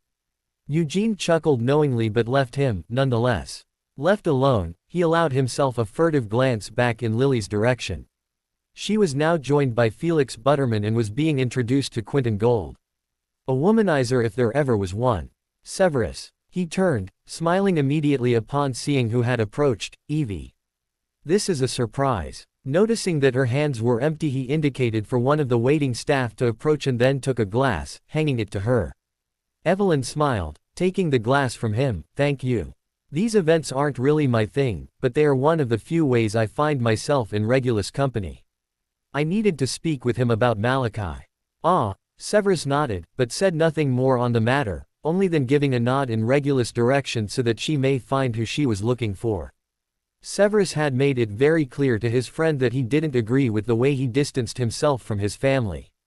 But that in no way meant he was willing to get involved beyond the privacy of their own conversations. To his annoyance he saw Sebastian Weiler making his way towards them. He always appeared to follow Evelyn around like a bad smell whenever she attended any of these functions, and, so, pretending not to notice his approach, Severus offered her his arm. I needed to speak with him, myself. Evelyn took his arm, though sent an apologetic smile Weiler's way, and allowed him to lead her in the direction he had seen Narcissa and Regulus. Sirius could feel himself starting to drift off as he leaned back on the park bench he was sitting on, watching as Harry flew around the open area on the new child's broom he had given him that day. Of course, Harry didn't understand the significance of the day, the anniversary of the day they'd lost his dad, nor did Sirius have it in him to sit and explain it to him. He doubted Lily would appreciate it, and he knew well enough to pick his battles. So, Sirius had simply allowed Harry to think the gift was given without any occasion in mind. Not a meager attempt on Sirius' part to try and somehow make up for the huge void that had been left in his godson's life at his James's absence. That's too high, Harry, he called across the opening and Harry obediently maneuvered himself, with a skill way above that which was typical for someone his age, so he was closer to the ground.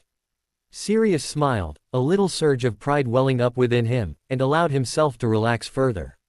He hadn't slept much the past few days, Wormtail's escape from Azkaban heavy on his mind. Just let it go, he kept trying to tell himself. Let Wormtail go. Sirius shook his head, lips twisting, bitterly. How could he? After all that Peter, their so-called friend, had done to them. And that he had escaped, had dared to, so close to the anniversary of what had happened made it all the worse. Something caught Sirius' attention out the corner of his eye. He glanced around with a frown, his eyes quickly scanning the bushes marking the edge of the clearing. For a second, he could have sworn he was seeing things and almost shook himself. However, as he started to turn his attention back to Harry, he saw it again. Sirius frowned, leaning forward to look more closely, and it was then, with a cold realization washing over him, that he realized what it was he was looking at. A rat. Sirius was on his feet and after it in an instant. The rat only stared at him a moment, completely unabashedly, before it turned and began scurrying away. Sirius increased his speed, but it was nowhere near enough, and so he allowed himself to fall to his knees as he let his own transformation take over him. It wasted time, but only a little, and before long he was chasing after him, hot on his heels, in his animagus form. It didn't take long before Sirius had Wormtail in his mouth and he flung it into the corner of a nearby fence. He quickly transformed back, cornering Pettigrew within mere seconds. The rat lay weakly at the fence and he frowned, leaning in closer, before he gave an exasperated groan. It was just a rat. Feeling incredibly stupid, Sirius hurried back, futilely attempting to keep himself covered with his hands, to where his clothing lay discarded in the middle of the grass and quickly pulled them back on, tucking his wand away. He glanced over in the direction of the park and frowned, no longer seeing Harry flying around the opening. Feeling a strange, sickening sense of dread, he broke into a run. "Harry!" he called out, glancing around the skies. "Harry!" Sirius called out more desperately, his voice louder, and then he heard a soft whimper from beyond the bushes. He hurried around and felt his heart drop at the sight of his godson lying in a heap on the grass, blood spilling, covering one side of his face, from a gash at the side of his head. "Harry!" He hurried over and fell to his knees next to him, gathering him up in his arms. "No.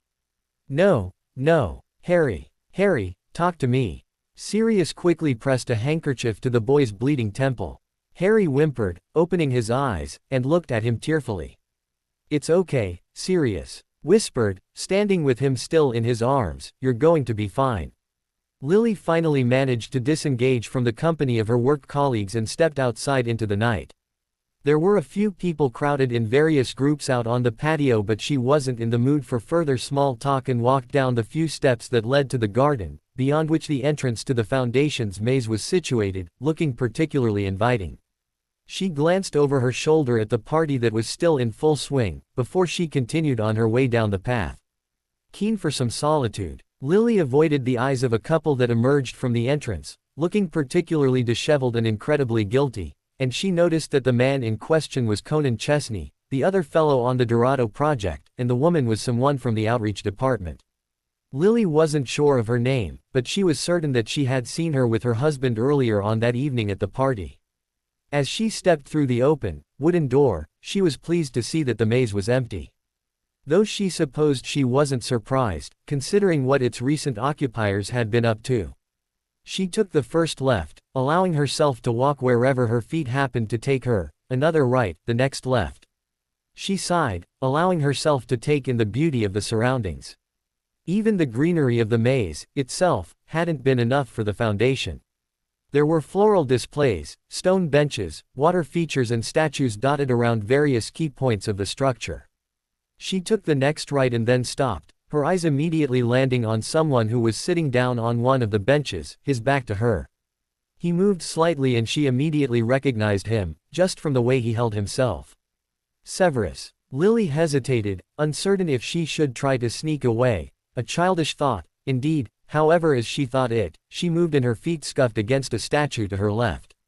Severus was on his feet in an instant, spinning around to face her, his hand immediately going to his wand. The two of them just stood there, staring at one another for a moment, in an incredibly awkward silence, the discomfort of which seemed to increase with each seconds that their silence dragged on. Lily must have taken 7 turns on the way into this place. How had she managed to take the exact route that would lead her to him? Severus recovered first, the hand that had been reaching for his wand relaxing and dropping to his side. "Mrs. Potter."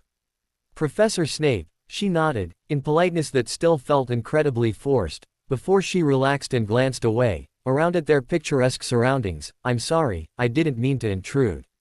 "You are not intruding. The maze is open to everyone." Severus' expression was almost warm when he spoke, before he indicated the bench. Lily hesitated a moment before accepting the invitation. It was be rude, not to, even if she did actually have a strange wish to join him, and made her way over to sit.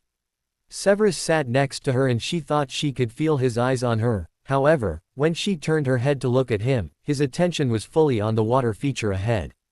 "It's a beautiful place," Lily remarked, a bit unsure as of what to say. But the 4 glasses of champagne she had had appeared to have had a calming effect on her and she found she wasn't quite as uncomfortable as she had been during their previous conversations.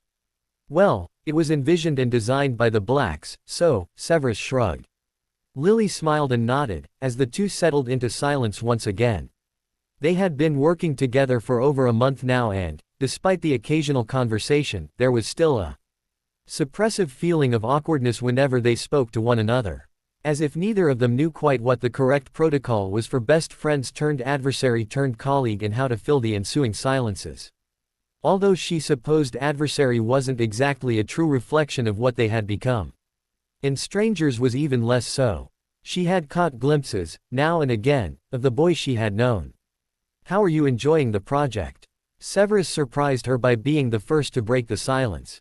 Very well, she was relieved to easily find something to say in response. And thank you, really, for all the research you provided me with. No trouble, he almost mumbled. It had been more than helpful. She refrained from voicing it, the statement and also the massive confidence boost the information provided had given her. No longer feeling so out of place, a novice in the team, as she'd feared she might do, she finally had hope, again, that what she was doing might actually work. That Regulus Black's foundation just might be the answer she had been searching for. It's a pretty amazing, what Regulus Black, has done here, Lily stated, feeling emboldened by the thought and the alcohol she had consumed, and at Severus' glance she smiled and went on, I mean, the foundation. I know it's helped a lot of people. He'd be glad to hear that. You're very involved as well, aren't you? Severus only nodded and he seemed to want to say something but didn't and continued to avoid her eyes. How do you manage it? Deputy Head of Research, Potions Professor at Hogwarts, she realized she was beginning to ramble and forced herself to have a bit more control over what she was saying. Keeps me busy, Severus stated, and she was mildly surprised he had dignified her idiocy with a response, I have no family to be concerned with. Lily felt herself sober a bit at the statement and she wondered if that was something she should apologize for. Not that she could have been any help with such matters, of course. With a careful glance at him she quickly determined that he didn't appear saddened, nor bothered at all, by the declaration. But she still had a strong, unwavering urge to apologize and so she did. I'm sorry. The two of them sat silent, neither moving for a moment. And then Severus turned to look at her, his face almost impassive with the exception of a small furrow in his brow that indicated bewilderment. You're apologizing. For what? Lily hesitated and wondered what she was sorry for. For a moment she couldn't think of anything.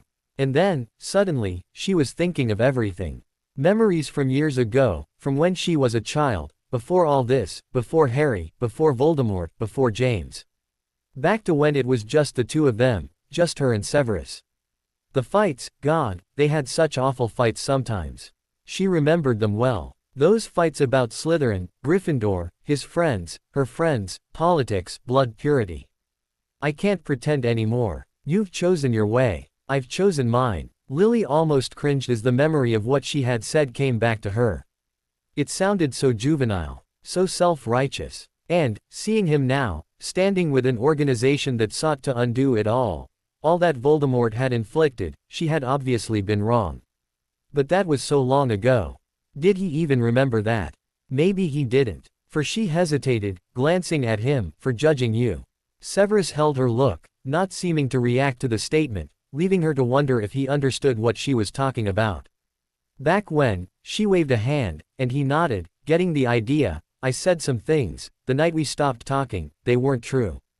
So, I'm sorry. Severus seemed to think about that for a moment and she thought she caught a flash of something in his eyes. It almost looked like guilt. Shame. Enough to make her wonder. And then he looked away and shook his head. That was a long time ago.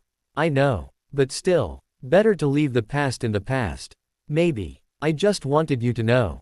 The two of them sat in silence, though it lacked the awkwardness that had been present before, as each of them thought on what she had just said. After a few moments, he spoke again. I said things that day.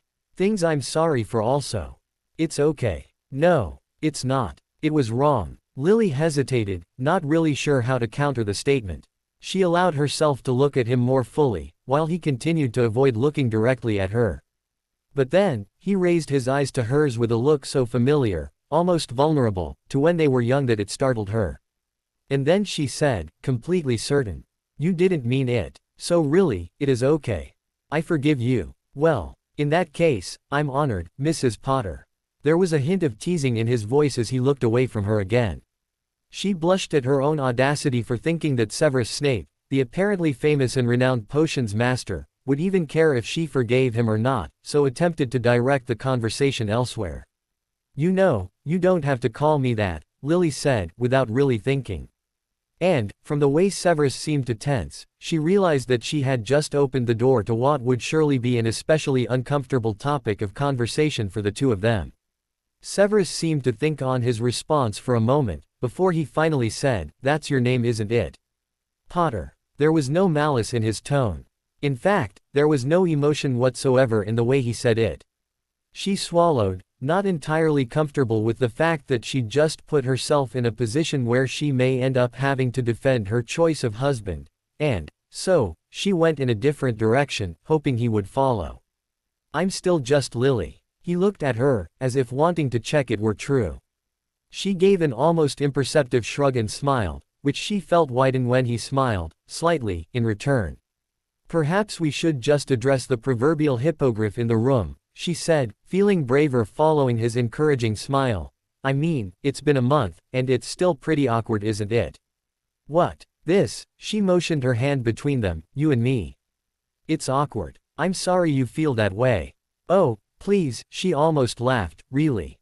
You haven't felt awkward at all. Certainly not. Why should I feel awkward? Oh, you know why. She rolled her eyes and she thought she could see his lips twitch. We have to work together, don't you think we should talk about it? Some things never change. Huh, you. Talk. He glanced at her, a teasing look in his expression. You always had to talk. To have a reason, an explanation, for everything. It is water under the bridge. Why not just let things be? Really? Let things be, that's your answer. Answer to what? You're right, some things don't change. You're still as frustrating as ever. How much have you had to drink? Lily puffed out in mock offense. Not enough to affect my faculties, thanks very much, Professor. Severus smiled more fully at that, looking over at her. He seemed to think for a moment before he spoke. I'm still just Severus, he repeated what she had said before. Lily froze for a moment, holding his gaze, the warmth in his eyes as he regarded her surprising her and seeming to transfer over to her, as she felt herself warm internally at the tentative acceptance of a renewed friendship. Lily offered him another smile and a nod. He glanced at his timepiece and she noticed it was almost 11. Late and long past the time she ought to have departed. She stood, brushing down her dress. I'd better get back.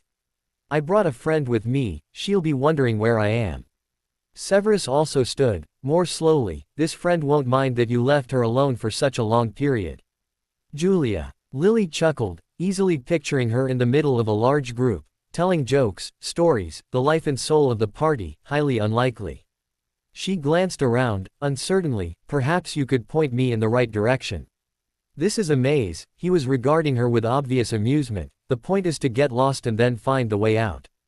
Independently. She raised an eyebrow. You seem very confident. Have you ever walked this maze before? Of course. Then, you know the way out. That I do. Lily laughed at the grin he could barely conceal. Well then, are you going to tell me?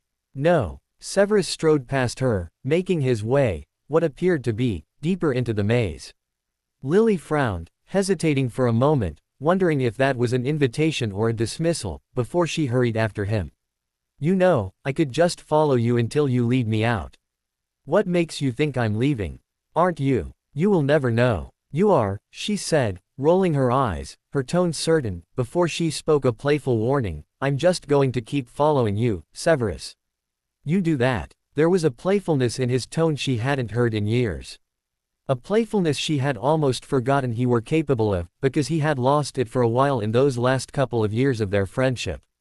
Severus quickened his pace, teasingly, and Lily struggled to hurry after him, eventually finding herself laughing, and she was certain she could hear a low laugh coming from him, ahead of her, as they maneuvered their way through the greenery, the statues and the flowers.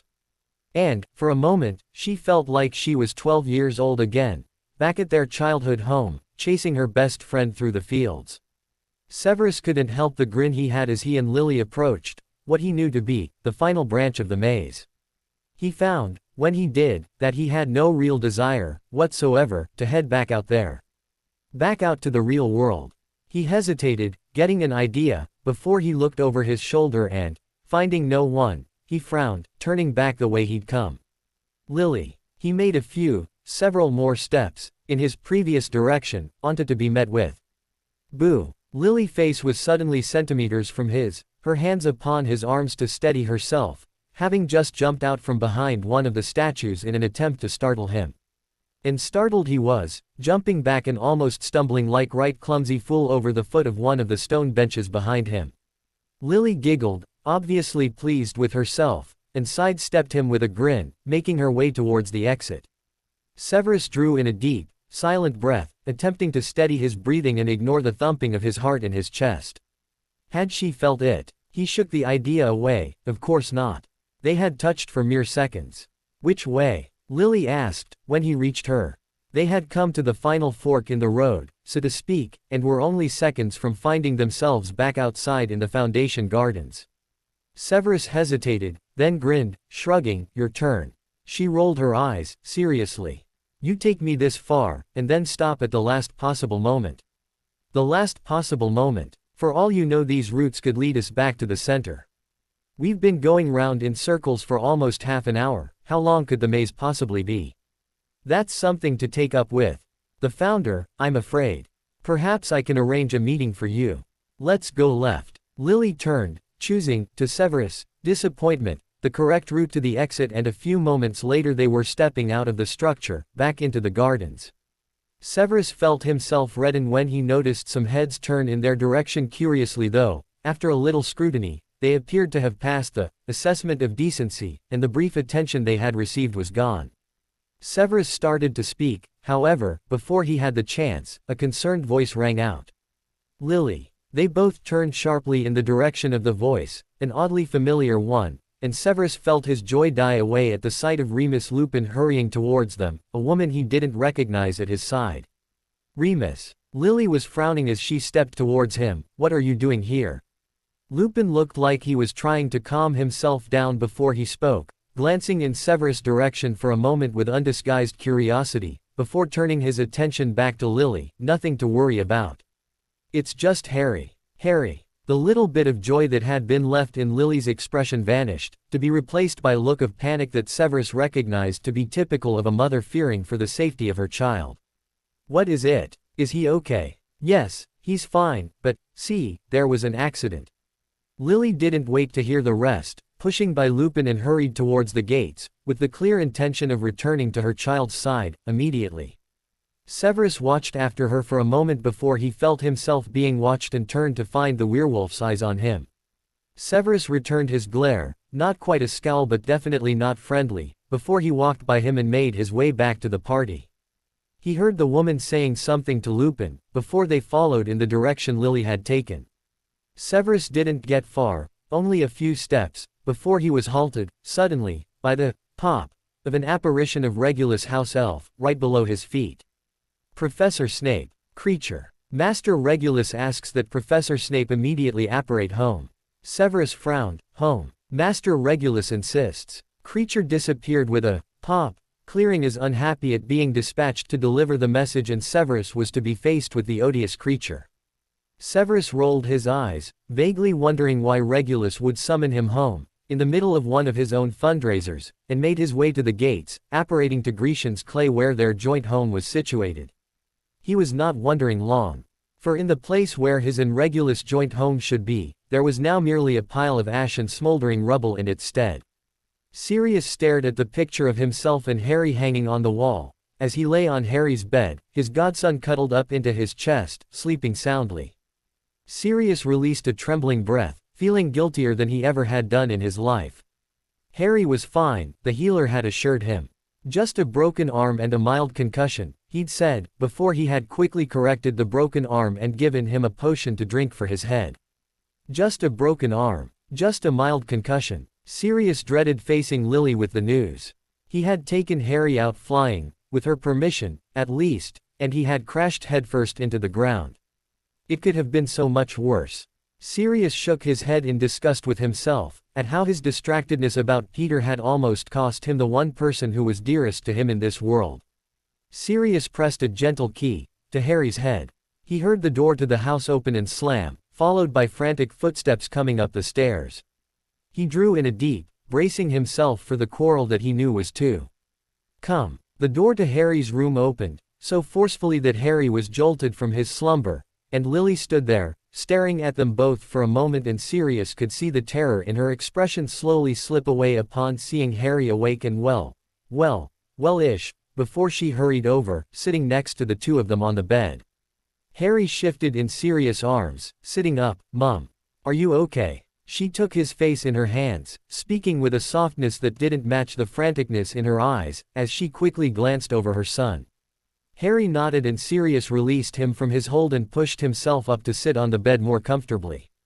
Does it hurt anywhere? Lily's hands were running up his arms, as if feeling for the broken bone that had been there before.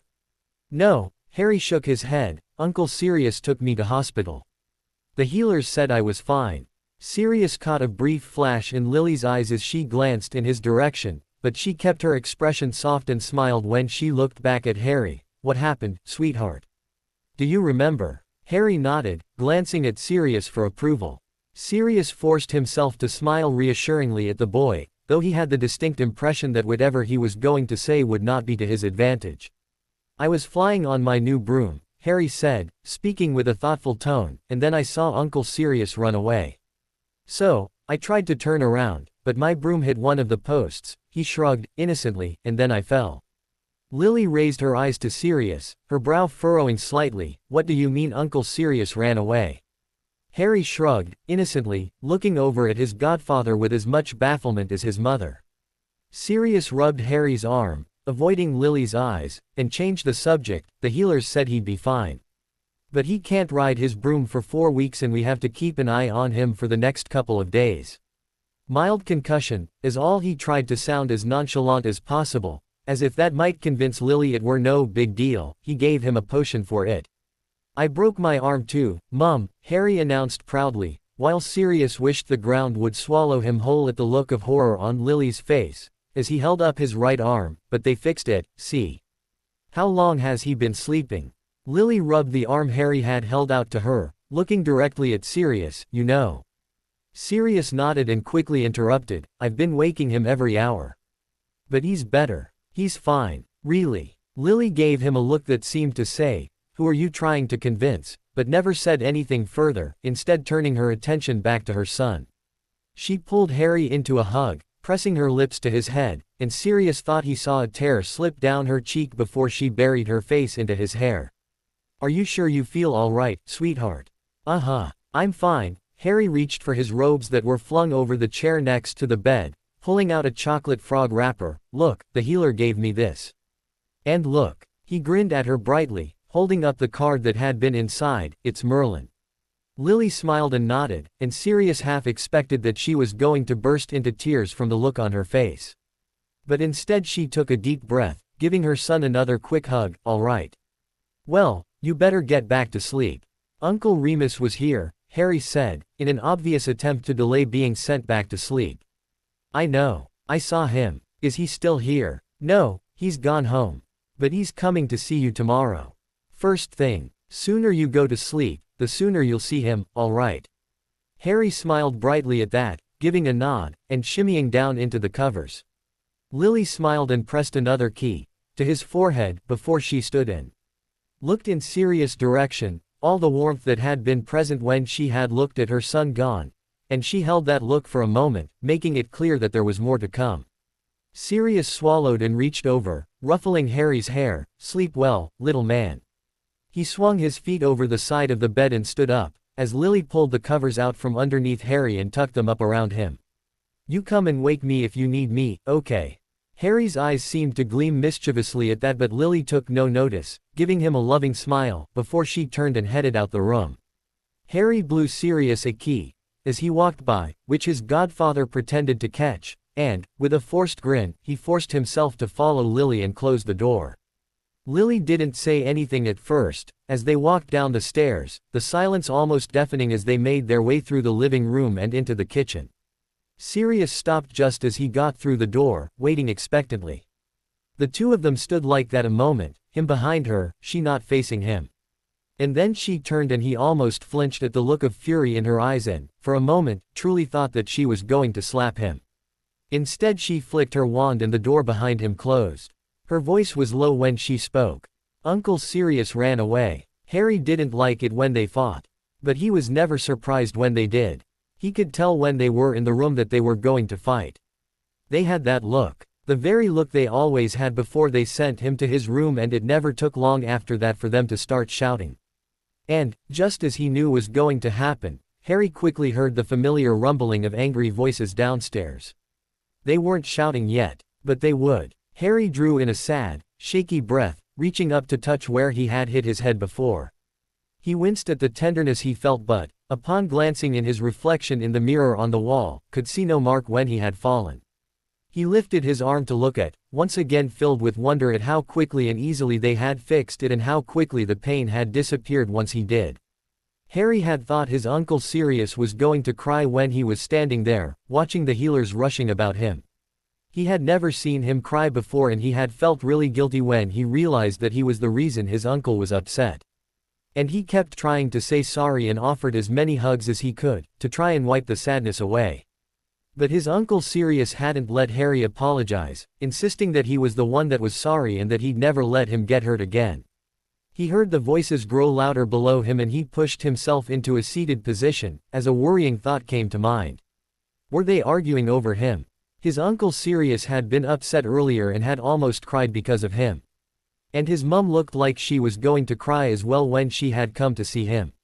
Harry swallowed down the lump that has risen in his throat and suddenly felt uneasy, like he wanted to cry as well. But he was too old for that, he quickly reminded himself, pushing away the upset he felt. He would just go downstairs and tell them he was sorry. They didn't need to fight. Harry quickly threw the covers off of himself and climbed out of bed, scurrying from the room, towards the stairs, eager to make them stop. He could almost hear them, able to pick out little bits of what they were saying, and then he stopped, feeling worried, because they sounded so much angrier than he expected. So, he sat down on the stairs, instead, listening to them and waiting until they didn't sound so mad. 6 years old, could have been killed.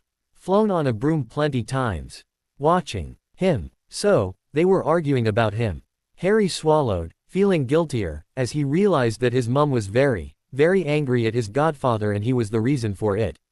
Only reason it's never happened to you is because you're never here.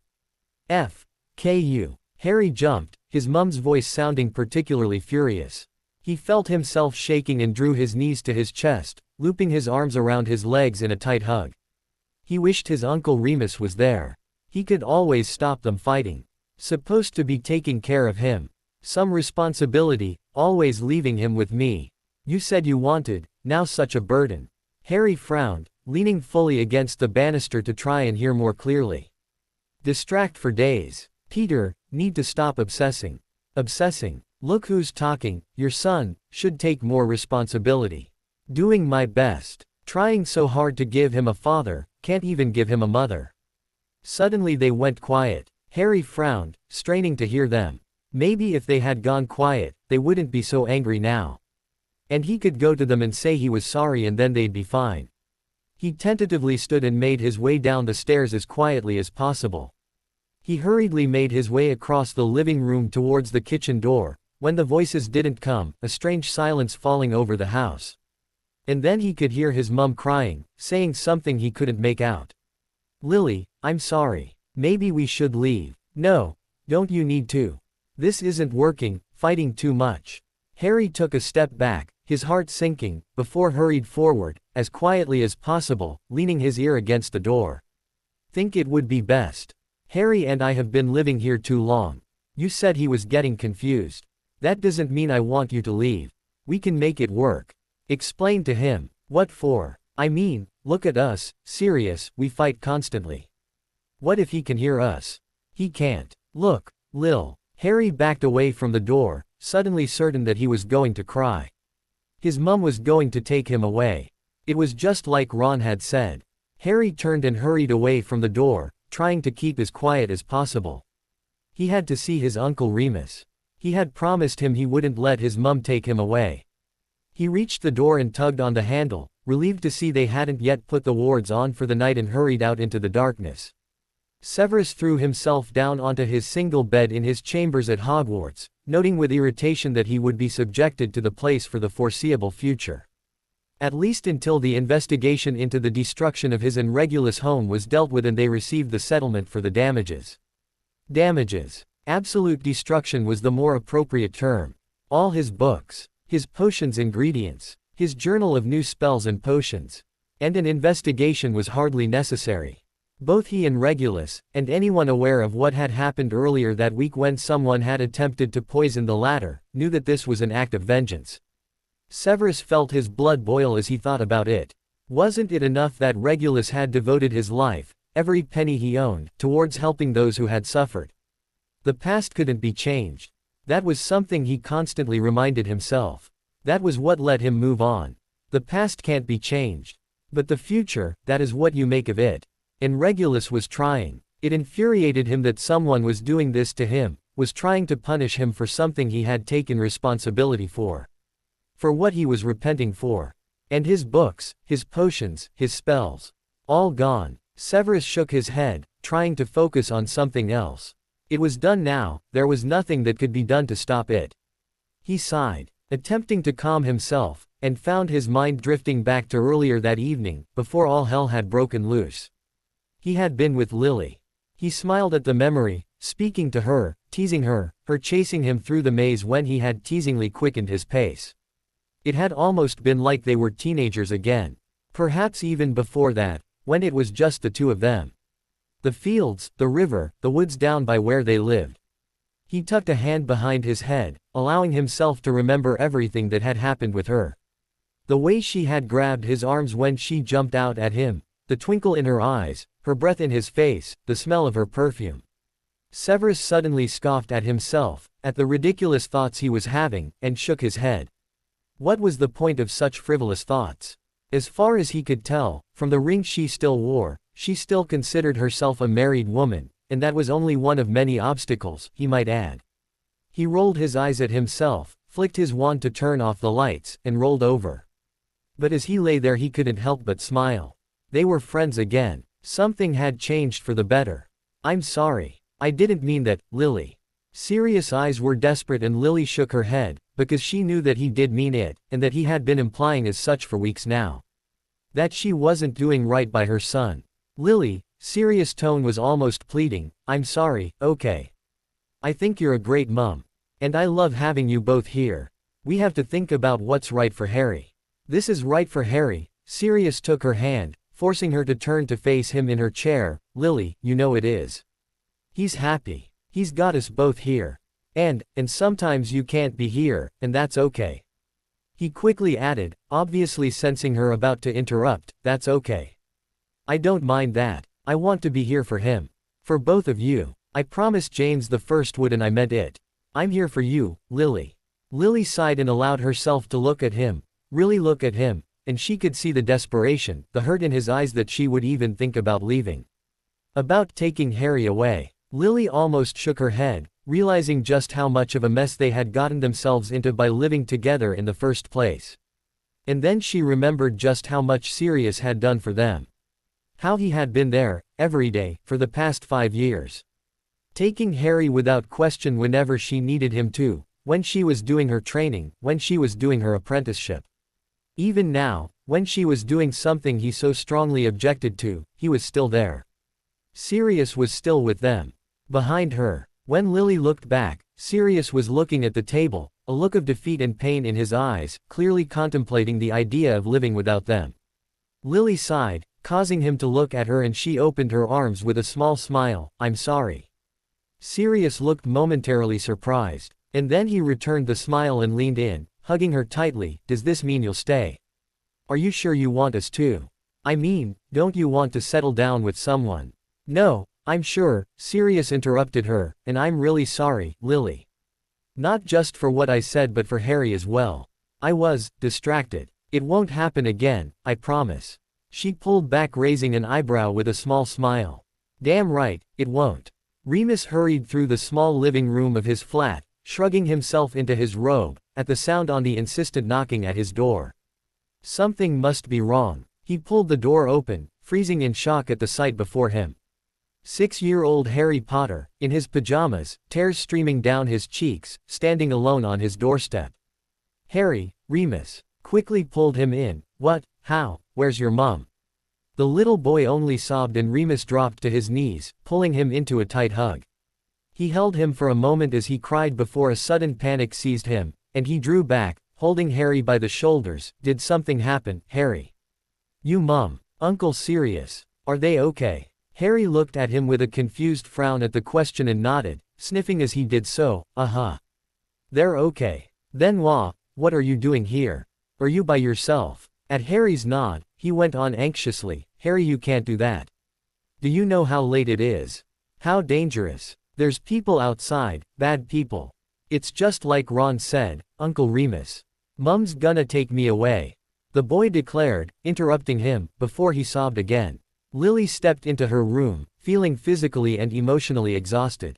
Were there any other emotionally draining things that could have possibly happened that day? Visiting James, frolicking in the bushes with her old best friend, her son almost killing himself falling off his broomstick, and yet another, much more heated, argument with Sirius. She reached up, pressing a hand to her forehead, before catching sight of her ghastly reflection in the mirror. Apparently, she looked just as bad as she felt, and she rubbed the hand that was on her forehead, feeling the telltale signs of a headache. She could put it down to the champagne she drank earlier that evening, though she doubted that it could be blamed entirely. Lily quickly changed into her nightgown and prepared to climb into bed, however, hesitated a moment, and then headed out the door, back down the hall towards Harry's room. She paused a moment at the door, noticing it was still slightly ajar from earlier, and wondered for a moment if he had heard her and Sirius arguing, before quietly pushing it open and glancing into the room. She frowned, an uneasy feeling settling over her when she didn't see him in his bed, and quickly flicked her wand to light the room. A few seconds later she was at the door of Sirius' room, knocking frantically. The door pulled open and Sirius stood there, still dressed in his day clothes. "Is Harry in there?" she asked before he could say anything. Sirius frowned. No. The look on his face had been enough to answer her question, and she was already hurrying down the stairs before he had finished answering. She heard him follow close on her heels as she called for her son. Harry. Harry. Met only with silence and darkness, she felt a breathless dread wash over her. Before she could fully react, the flow flared up and Remus' face appeared in the flames. Anyone there? She hurried over to him. Remus, Harry is. Don't worry, Remus interrupted, he's here. He's with me. What do you mean he's with you? How did he get there? Remus glanced between the both of them, looking particularly unimpressed. He managed to sneak out while you two were screaming your heads off at each other. At least, that's the impression I got when he showed up in tears at my doorstep. Get back, I'm coming through. Lily began to reach for the flow powder. He's sleeping. Maybe you should come and get him tomorrow. No. Lil, Sirius put a hand on her shoulder, maybe he's right. We don't want him more upset. Lily hesitated a moment, her heartbeat and breathing still coming frantically, the terror of finding her son gone not quite leaving her yet. She forced herself to calm down and turned back to Remus. Is he okay? Just a bit upset. Physically. He has a concussion. I know. Was there, mind. He's fine. Don't worry. Lily nodded, swallowing guiltily, Remus' clipped tone making his disapproval over what had happened between them apparent. Okay, I'll come and get him in the morning. Remus barely even nodded, saying nothing else, before the flames died down and his face disappeared. She felt Sirius' hand on her shoulder again, giving her a comforting squeeze, before she heard him make his way back up the stairs. She sighed, lifting a hand to her face, and sunk back onto the couch, as Sirius' words during their argument came back to her. He had said it before. That Harry needed a mother.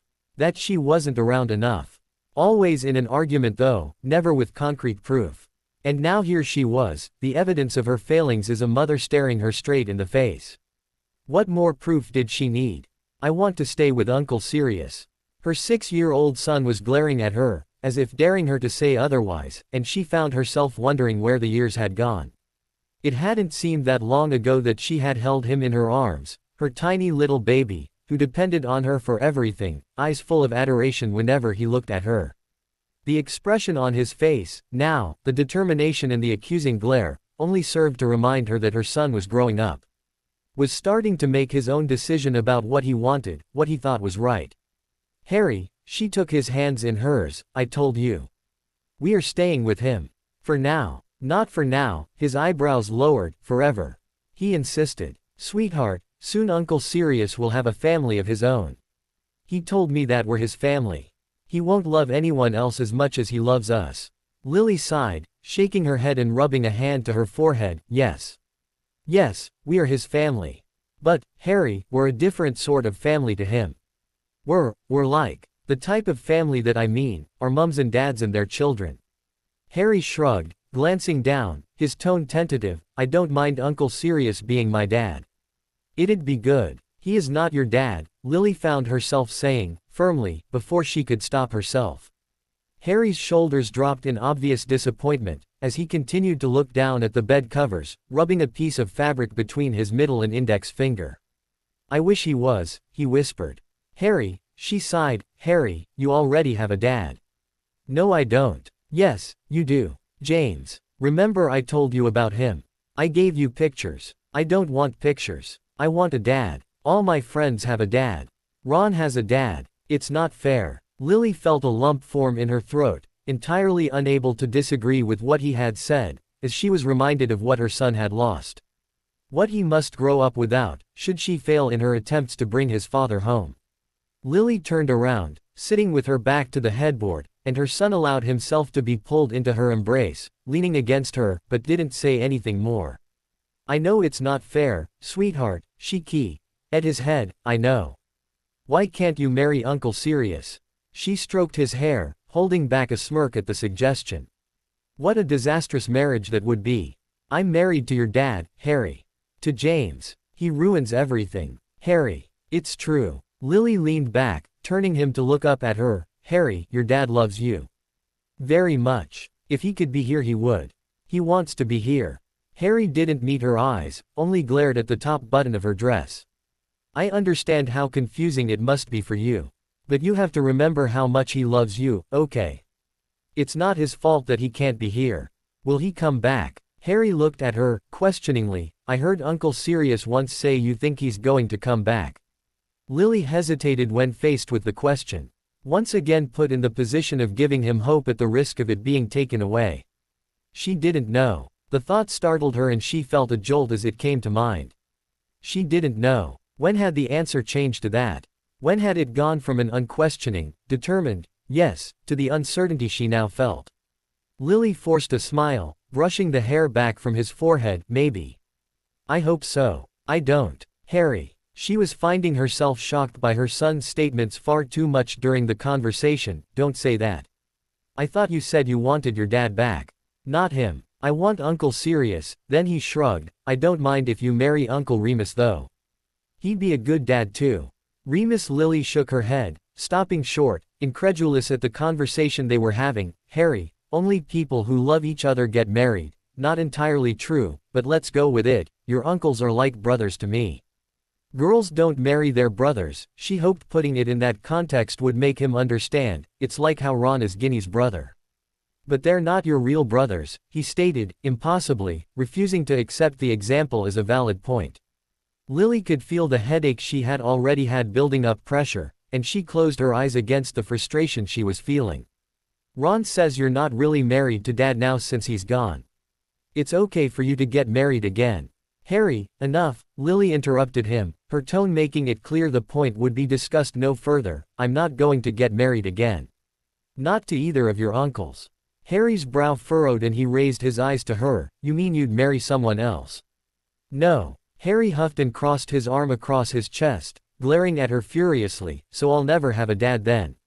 Lily rubbed her hands over her face. I'm sorry, Harry, she sighed, but I told you. You do have a dad. What if he comes back? Harry was looking at her, frowningly. Well, then he comes back. Lily shrugged and then smiled, widening her eyes with an excitement she didn't feel, and then you'd have your dad back. So he would come and live with us. Yes, of course. What about Uncle Sirius? Lily hesitated, glancing over him, at the suspicion in his eyes as he eyed her. Well, by then your Uncle Sirius will already have his own family. You mean he'll be gone?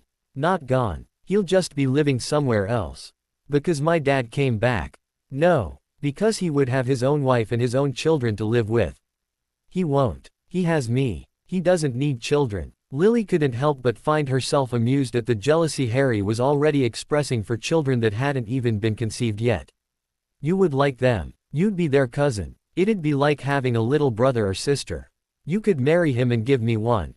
Harry, Stop it, she let out an exasperated breath, feeling uncomfortable and irritated by his fixation on the idea of her and Sirius getting married. The whole suggestion only made her consider rethinking her current decision to stay with him. Perhaps they just rip off the plaster and get it over with.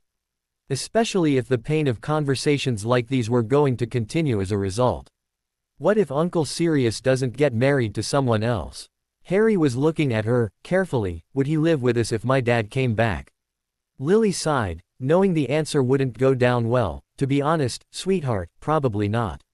So he'd have to leave. Maybe. Or perhaps we would. We haven't decided who would stay at the house. I don't want to move out. I like my room. I'd have to leave it if he comes back. People move houses. Sometimes it's nice to have a new room. No, I don't want a new room. And I don't want to leave Uncle Sirius. Well, for now we are staying, Lily stated, hoping that would placate him for now. Harry was looking thoughtfully at the covers of the bed again, seemingly mulling over what she had said. Just as she was about to move and suggest he get dressed and ready to return home, he spoke up. Maybe if my dad comes back, you could go and live with him, but I could stay with Uncle Sirius. No, Harry, Lily immediately put end to that thought, and lifted his chin to look at her. If your dad comes back, we'll be a family. The three of us. You'll be staying with me. What if I don't want to?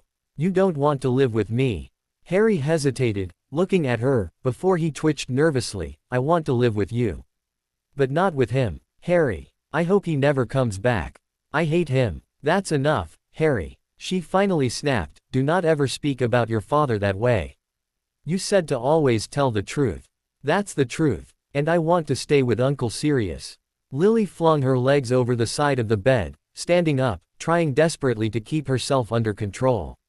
She brushed down her dress, shaking her head, not looking at him, as she attempted to think of something appropriate to say in response to his declarations.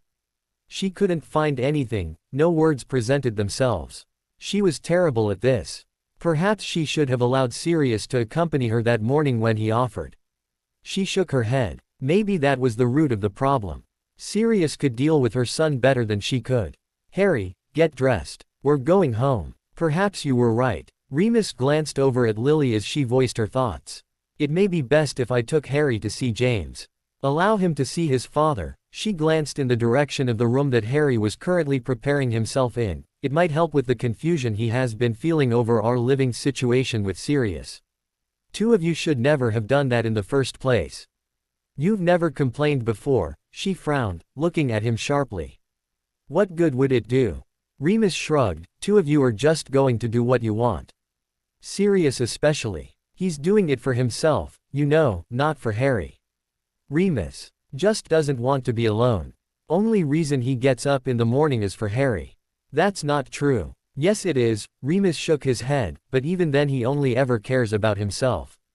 Remus, stop, she sighed. What time was it? 10:30. Halfway through the morning and she was already wishing the day was over.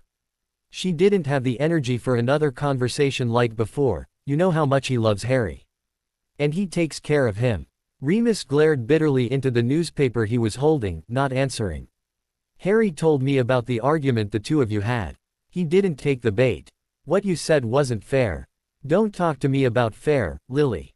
Wasn't you he turned all your friends against, was it? He didn't. She hesitated, before pushing on with what could turn out to be an ugly conversation. Remus, we all made that decision. And I'm sorry. So is he. Are you trying to say he didn't have to do any convincing? He looked directly at her, and she found herself averting her eyes. She attempted to steer the conversation in another direction. We have to stay united, the three of us. For Harry's sake. For Harry's sake. Let's not forget who Harry came running to last night. Oh, nice. No need to be so smug about it, Remus. I'm not being smug. He leaned back, looking more than a little smug. Indeed, it's the truth. You and Sirius need to sort out your problems with each other. Those are what are affecting Harry, not mine and Sirius issues. Most of the time he never even sees us together. She sighed, looking down, once again remembering the terror of finding her child not in his bed in the middle of the night. It wasn't something she ever wanted to repeat. When are you taking him to see James? Remus spoke again, his tone almost apologetic. I don't know. Soon. Maybe in a couple of weeks. Do you want me to come with you? She shook her head. No, thank you. She would take Sirius, she thought, though she obviously knew better than to state that to Remus considering his current sentiments towards him. After all, if Harry could see how supportive Sirius was of their reunion, how much his uncle cared about his dad, it would ensure that he didn't feel that he was betraying his relationship with him by wanting to see his father. Something familiar out the corner of her eye caught her attention and she glanced at the front of the newspaper Remus was holding. A picture of Severus was on the front page. She frowned. Why is Severus on the front of the Prophet? Remus raised his eyes from the paper, looking at her curiously for a moment. His and Regulus Black's house was torched last night. Pretty advanced flammation spell, apparently. Destroyed everything in the house. Lily's eyes widened. Are they all right? No one was injured. Remus eyed her for a moment, before turning his attention back to the paper. There isn't much information in the article. You'd be better asking Severus. He glanced at her as he said the name. What happened? Lily tilted her head at the curious look in his eyes but decided not to take the bait and leaned back, furtively glancing over the front of the newspaper. Alongside the picture of Severus was a picture of Regulus Black, with a larger one above of a pile of black rubble. The door to the guest bedroom opened and Harry stepped out. He looked at her frowningly for a moment, before crossing his arms over his chest, making sure she knew he was still unhappy about their conversation. She stood, raising an eyebrow. Ready to go. Say goodbye to Uncle Remus. Bye, he huffed, not offering him the usual hug he did when leaving, and marched over to the fireplace. Lily shared a look with an amused Remus, before she walked over, taking her son's hand, and made their way back home. Following the destruction of his and Severus' home, Regulus had swallowed his pride and turned to his cousin for help, taking up residence at Malfoy Manor. It was the best option. The reporters had been hounding him all weekend for a statement regarding the arson attack, and there was no better place to seek respite from it than the home of Lucius Malfoy, where none would dare breach the defenses. Those wishing to speak with him hadn't been able to enter the grounds on which the house stood and, with them being as vast as they were, they had been unable to see him whatsoever. That was something he would not have had the satisfaction of if he had taken up residence with Andromeda, even if she were the cousin he would normally turn to, in trying times like this. Regulus was certain he was in a better position than Severus, who had been forced to take up residence at Hogwarts, stuck in the tiny chambers offered to him there, with only their own school teachers for company or that of a bunch of rowdy teenagers who he knew drove Severus up the wall. He got a chuckle, before his eyes went to his godson a few feet away. Regulus gave Draco a grin, as he noticed his little cousin dip a hand into the glass pot by the fire, which contained several of Lucius' most expensive sweets. The little boy returned the smile, delighted to have his godfather on his side, and stuffed a handful of the sweets into his pocket before hurrying back to the book that his father had given to him on his return from abroad as his mother came into the room. How are you feeling, Regulus? Narcissa regarded him with the same concern she had greeted him with when he had arrived the night before.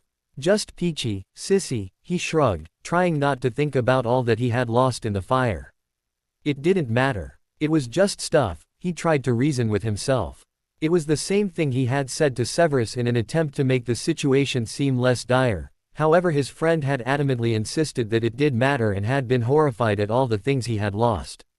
Regulus looked over at his cousin uncertainly for a moment, before broaching the subject that had been on his mind. Sissy, how would you feel about me selling the manor? Narcissa glanced at him sharply. Black Manor. Yes. Black Manor, where his cousins had grown up, had been inherited by him following the death of his cousin's parents, what with the estate being both entailed away from the female line and Sirius being overlooked as a blood traitor. No one had lived in it. He had offered it to Andromeda immediately following their reconciliation, however she had turned him down flat, stating she didn't want to have anything to do with the place. Narcissa, living in the far superior Malfoy Manor, also had no use for it and Bellatrix was in Azkaban. So, Regulus had kept a hold of it, more out of respect for them, than anything else, opting first to sell Grimmauld Place when he was forming the foundation. Since then Black Manor had remained uninhabited and kept in reserve for whenever he needed extra funds. Apparently, that time was to be now. Now that he'd found himself without a home, and he certainly had no wish to inhabit the place himself, he'd have to sell it. The thought of hanging about for months waiting on the insurance paying out not entirely feasible. I suppose it is up to you what you do with the place, Narcissa said, with such complete emotional detachment you'd have never have guessed it was her own childhood home. I have no use of it. You wouldn't be upset. Of course not. Why would I? I'd give you some of the money. All of it, actually, if you. Regulus, don't be ridiculous, she interrupted him, you're the one who needs it right now and I certainly don't. But, she held up a hand, stopping him, Regulus. Really. Do whatever you like with the place. Severus found himself sitting at one of the tables in the Foundation Gardens until late in the evening the following Wednesday, not at all eager to return to Hogwarts after spending the past 5 nights at the place. What was once a place where he had often gone for solitude had now become a nightmare and he was keen to begin the search for new lodgings as soon as possible. Anywhere there wasn't the sound of children's voices, children's irritating laughter, the pattering, or worse thudding, of hundreds of footsteps. Not to mention, night duty supervision is assigned by Dumbledore. He had been becoming more and more irritable as the week dragged on, remaining in his own office whenever he could, and the constant pestering for statements from the press were infuriating him to no end. Severus. He glanced up from the parchments he had been reading, only to find Lily Potter standing over him. She offered him a smile in greeting. Mrs. Lily, he allowed himself to smile in return, the first time he had smiled all week, he was sure, and indicated the chair across from him. How are you? She asked quickly, before she had even finished her descent onto the chair. I read what happened in the Prophet. I'm so sorry. Severus almost groaned, having been asked the same question, what felt like, 1,000,000 times by everyone he had come into contact with, but forced himself to control his irritation and answered with a, quite fine. I haven't seen you all week. Have you been busy with the project? Yes, he lied. Because no, he wasn't. He was simply hiding from all the questions he had been receiving regarding this particular topic. She looked uncomfortable as she glanced away, out over the scenery, as if she regretted sitting down, and Severus realized that he had appeared short with her and quickly went on, how is your son? Lily looked at him sharply and, for a moment, he thought apprehension crossed her features. Severus suddenly felt guilty, as the reason why she had run off the previous Friday fully settled itself in his mind, and he realized she likely had been enduring just as bad a week as he had. And yet, here she was managing to contain any aggravation she may have been feeling perfectly. He's all right. Broken arm. Concussion. But the healers had already tended to him by the time I arrived home. What happened? He was flying. His broom caught a fence post. Severus frowned in concern. Oh. Well, he was lucky. He almost cringed at the implication that the injury could have been more severe, but she seemed not to notice. He's quite upset with me just now, Lily said, with a wry smile. He's very determined for a 6-year-old. Very stubborn. Can't imagine where he gets that from. She shot him a look and he failed to hold back a smirk, quickly looking down at the paper before him. What happened with the fire? Was it an accident? Severus glanced at her, raising an eyebrow, and answering, bluntly. No, it wasn't. Lily looked concerned for a moment, considering his statement, before speaking. So, someone may target you again. I am not the target, Severus stated, straightening out his papers, but I suppose the culprit would not object to my suffering also. Oh, she looked down, seeming to think more on what he had said, and the two of them were silent for a moment before she spoke again, a lighter note in her voice. Did you enjoy the party? She changed the subject. Her eyes were teasing when he looked back at her, a reminder of their interaction together that night, and he felt himself fully relax at the memory. Severus held her look a moment, lip twitching, before they both smiled. I am not one for parties. True enough. Like you said, some things never change. I did find you hiding in the bushes, after all. I was not hiding. I enjoy the peace. One would after spending more than 4 years attending such events every month. Antisocial much. And are you one to criticize? What were you doing in the maze if not hiding yourself? I've never been in a maze before. I was curious. Curious, you say. Surely you knew what a maze was. Nothing beats experience, Severus. Severus got a smirk, turning his attention back to the articles in his hands. It's getting late. Severus glanced at his timepiece, reluctantly, still not keen on returning to the school. Yes, I suppose. She frowned. Where are you staying? Hogwarts. Unfortunately, he fought back the urge to roll his eyes. I find I can bear it so long as my days here are long. She grinned, it can't be that bad. I have no patience for children. I'm sure the students are not running around in your personal chambers, Severus, she pointed out, before going on with an amused look, perhaps you have chosen the wrong profession. Severus avoided her eyes at that. She was regarding him peculiarly for a moment, but he didn't allow himself to meet her eyes, forcibly reminding himself that he owed her nothing, no explanation for his reasons behind going to work at Hogwarts. At that moment he heard the sound of her stomach rumbling and glanced at her in amusement. She gave a sheepish smile, her cheeks turning slightly pink, putting a hand to her stomach. Excuse me. Haven't eaten since lunch. We have a very fine bistro here for staff. There is no reason to starve yourself while you are working. I'm hardly starving, she laughed off his comment, and yes, I've seen it, in fact. Have you eaten there? She shook her head. We have a chef. He prepares far more satisfying meals than those prepared by the elves at Hogwarts. He felt his own hunger awaken at the thought of it. More satisfying than Hogwarts. Lily looked skeptical, raising an eyebrow, an impossible feat if there ever was one. Then prepared to be astonished. I'd like to see that proven. She glanced back in the direction of the foundation. Is the bistro still open? It closes at 11. Lily stood, abruptly, and he looked up at her with a confused frown.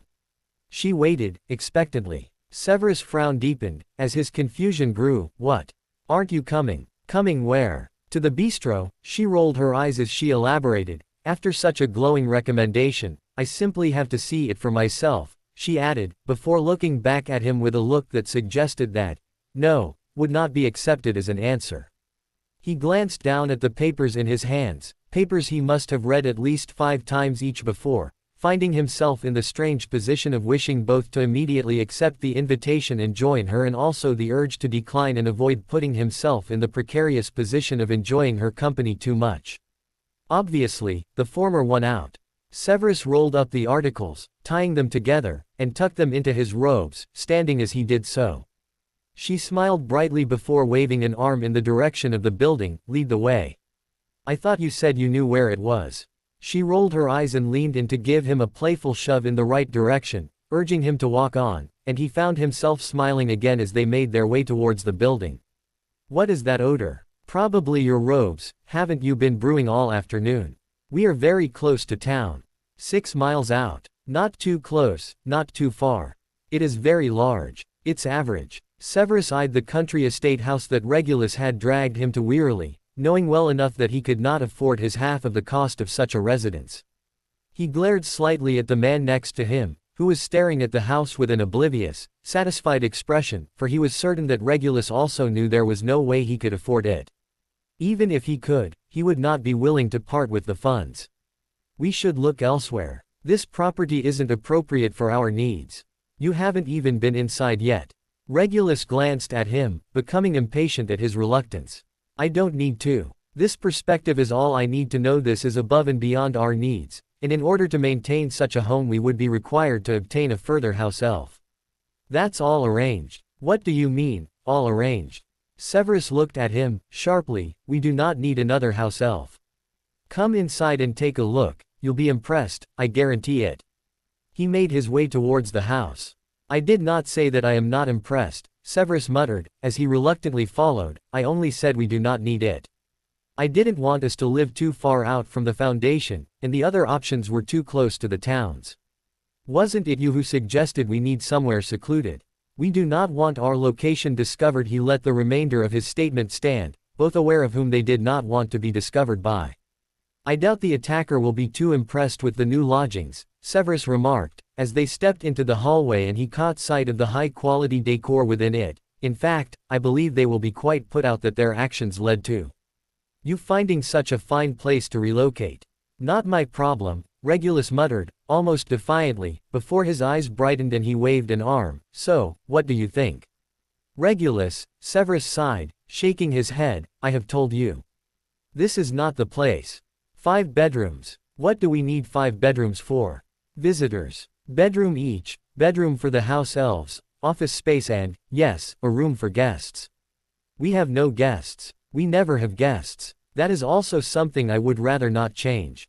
Regulus scoffed and rolled his eyes, taking him by the arm and leading him through a large doorway. You can quit with the act. I saw how much you were enjoy the company of others at the party a few weeks ago. What are you talking about? You know very well what I'm talking about. Regulus looked at him, fully, a gleam in his eye, or should I say whom? Severus felt a treacherous heat begin to creep up his neck and looked away, almost scowling. Do not start with your prattling. Regulus chuckled, looking irritatingly delighted at his discomfort. You two have been spending a lot of time together recently. And how would you know of that? Severus looked at him with a raised eyebrow. As far as I remember, you have been peculiarly absent the past couple of weeks. I have my ways. People talk. It's not like you to take an interest in female company after all. Regulus was speaking with a grin that appeared to widen with each word. Or perhaps it is simply the case that some of us are entirely capable of controlling those urges. Regulus, foreign as the concept may seem to yourself. And it is not like you, to take the idle gossip of your employees at face value. Severus glared at him, attempting to disguise his growing discomfort at the fact that people had noticed, and were gossiping about, his behavior towards Lily. They are obviously just bored and have nothing better to do, in which case projects must be slow. The perfect excuse for some layoffs, I think. Regulus laughed and shook his head. Yeah, fantastic idea, Sev. Let's fire the employees for daring to speak about the private life of the great Severus Snape. Enough, Regulus, Severus snapped. This is not something I wish to discuss. Oh come on. Regulus was still laughing, infuriatingly. What's with all this coyness? You were not so reserved when you and Dana Wishbone were involved. Severus almost groaned at the mention. Please, do not speak to me of that woman. Regulus was no longer laughing soundly, but his body continued to tremor with amusement as he led him through from dining room into the kitchen. Basement, he stated, as he indicated towards a door in the corner of the room. I assume that is where you will do all your brewing. As I have already said, Severus ground out, becoming more and more impatient with each of Regulus' words. I do not wish to purchase this house. We should leave. No, you haven't seen the best part yet. What, best part? Tell me now. I'll show it to you, Regulus said, making his way out yet another door, this time leading into what appeared to be a ballroom. Severus almost blanched at the sight, eyeing the dance floor with disdain. Really, Regulus? This, he gave a sweeping motion with his arm across the room. This is all necessary, is it? There is library space through that door. I'm sure you don't object to that. And we could hold some of the Foundation galas here. Never. Severus quickly put such a horrifying idea to rest. Our location is to remain unidentified. We cannot have hundreds of people frolicking in our garden. Or our home. The thought almost made him cringe. There is a bedroom down that corridor, Regulus stated, as they stepped back into the hallway, most suitable for Ira and Creature. And there's the parlor through there. He indicated the further door, however turned at the staircase, and the two began to make their way up to the second story. Ira, Severus repeated, though he knew well enough who this Ira was going to be, before Regulus went on to confirm. The new house elf. We do not need a new house elf. Do you not consult my opinion on anything, Regulus? It depends. On what, exactly? On how difficult I expect you to be.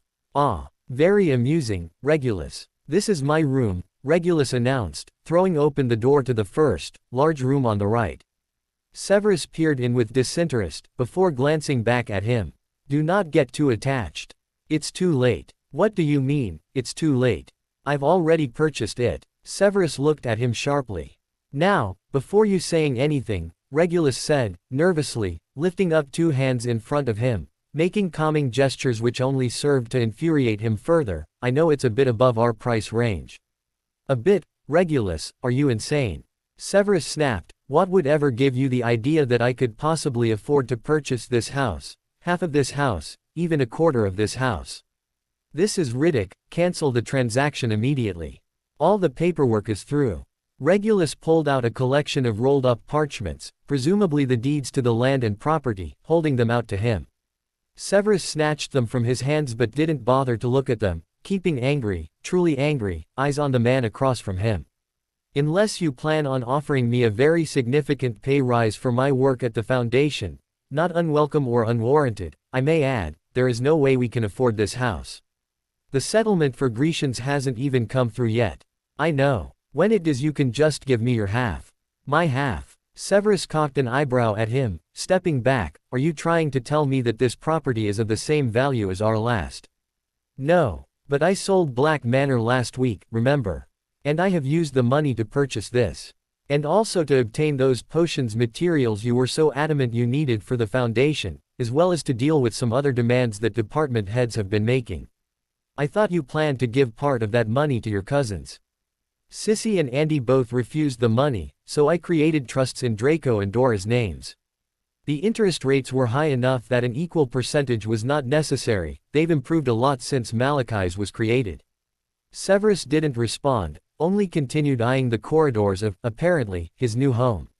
I also arranged for some of the money to go to my brother. Severus glanced at him quickly, at the guilty tone by which his friend spoke. I thought I ought to tell you. In case you're new. His eyes twinkled again. Friend happens to mention it.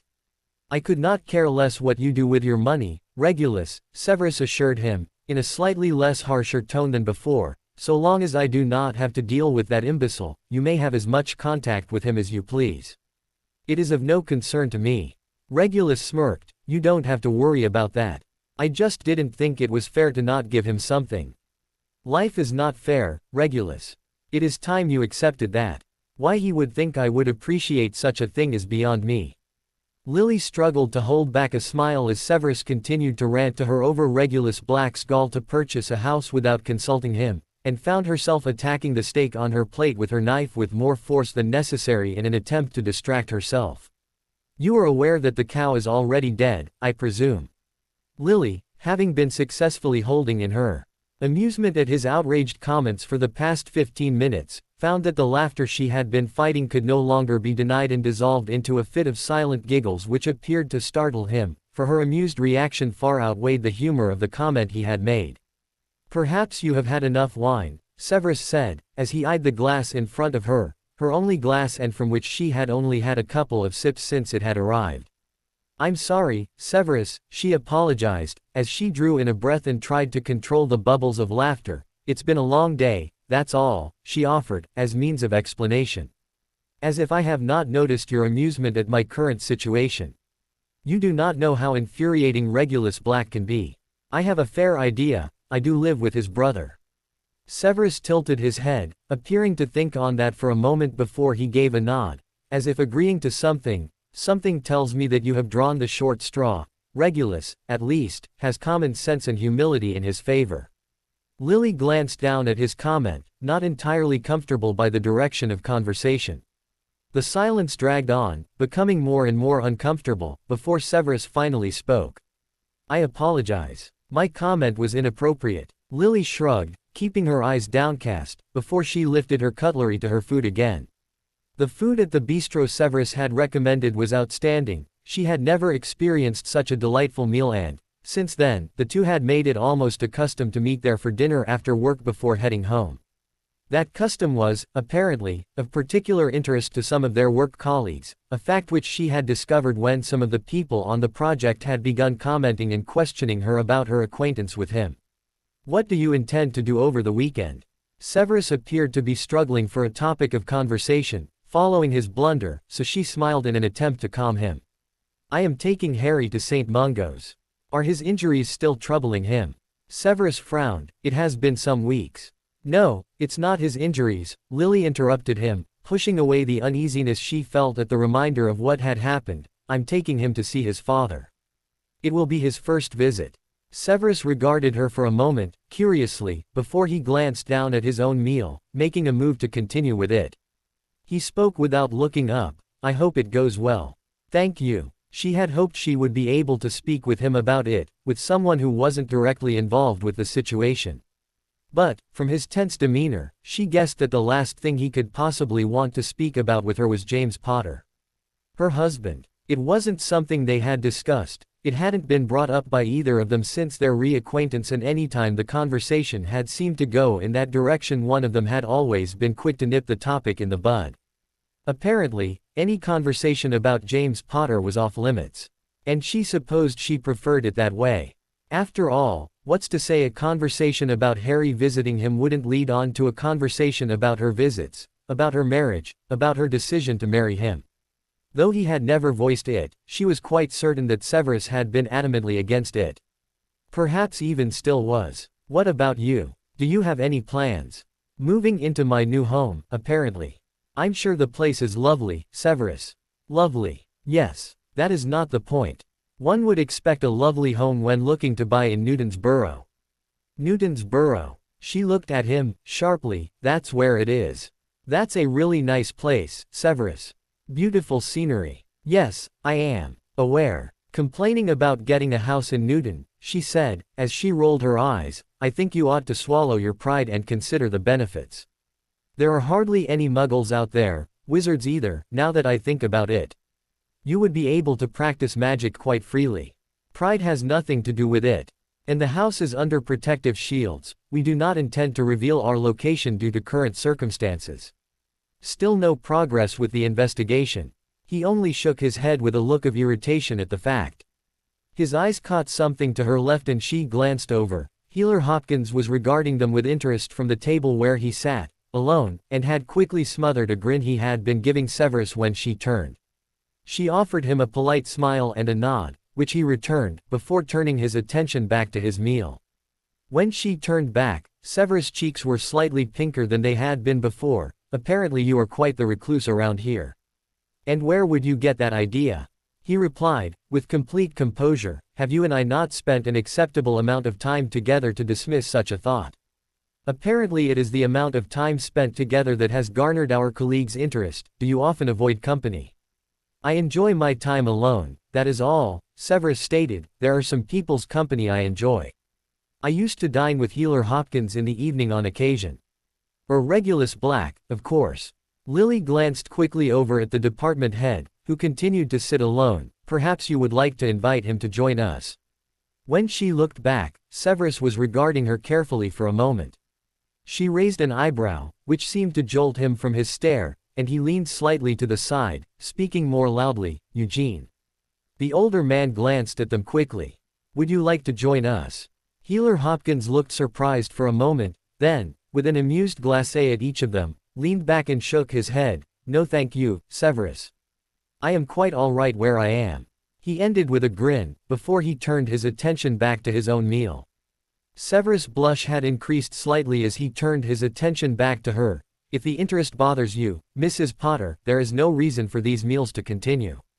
Mrs. Potter, she repeated, with a raised eyebrow. Really, Professor? Are we back to that? We are hardly strangers to unwelcome interest with regards to our relationship. Besides, it is you that people are interested in, not me. I dare say our colleagues would have reacted the same way, no matter who you were sitting here with. Severus glanced at her. Actually, you have become quite the talk of the faculty recently. What with all your superior knowledge of the project? Lily blushed, then gave him a sheepish grin. Obviously I have had some help with that. Take the credit that it offered to you, Lily. A good reference from Healer Hart will be incredibly beneficial. Her name carries a good deal of weight in your profession. Of course, you would do well to make a good impression on Eugene, Healer Hopkins, that is.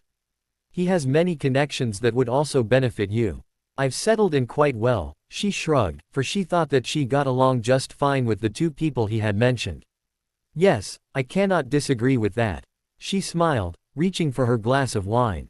However, as she did so she noticed Severus shift uncomfortably, as he glanced out the corner of his eye. She followed his look, noticing another person regarding them with interest and rolled her eyes. You know, you are very well liked around here.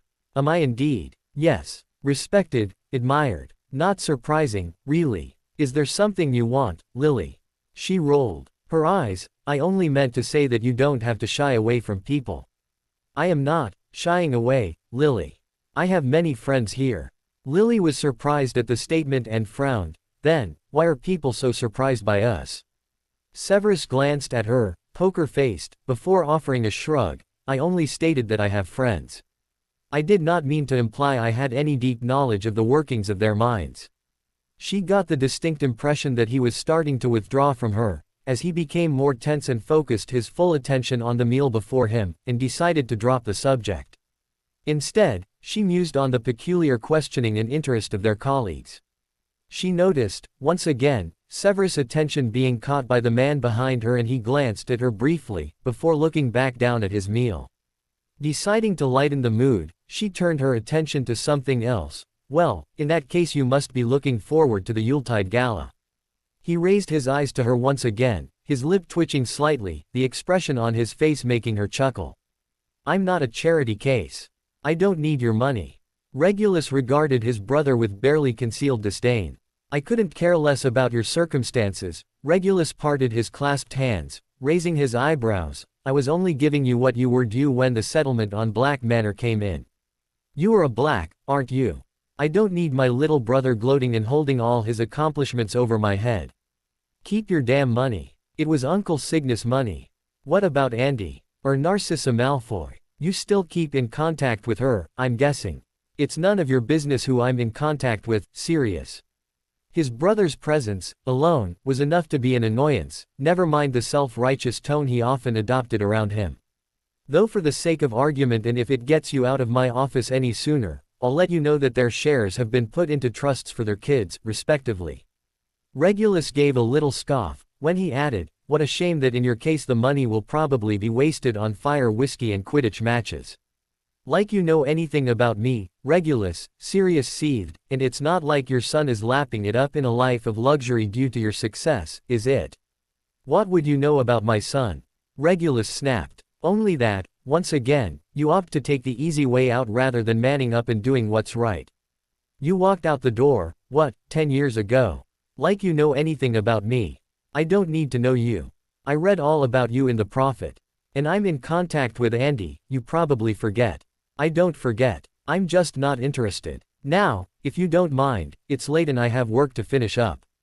Not that you'd know anything about that. Just take the damn money back.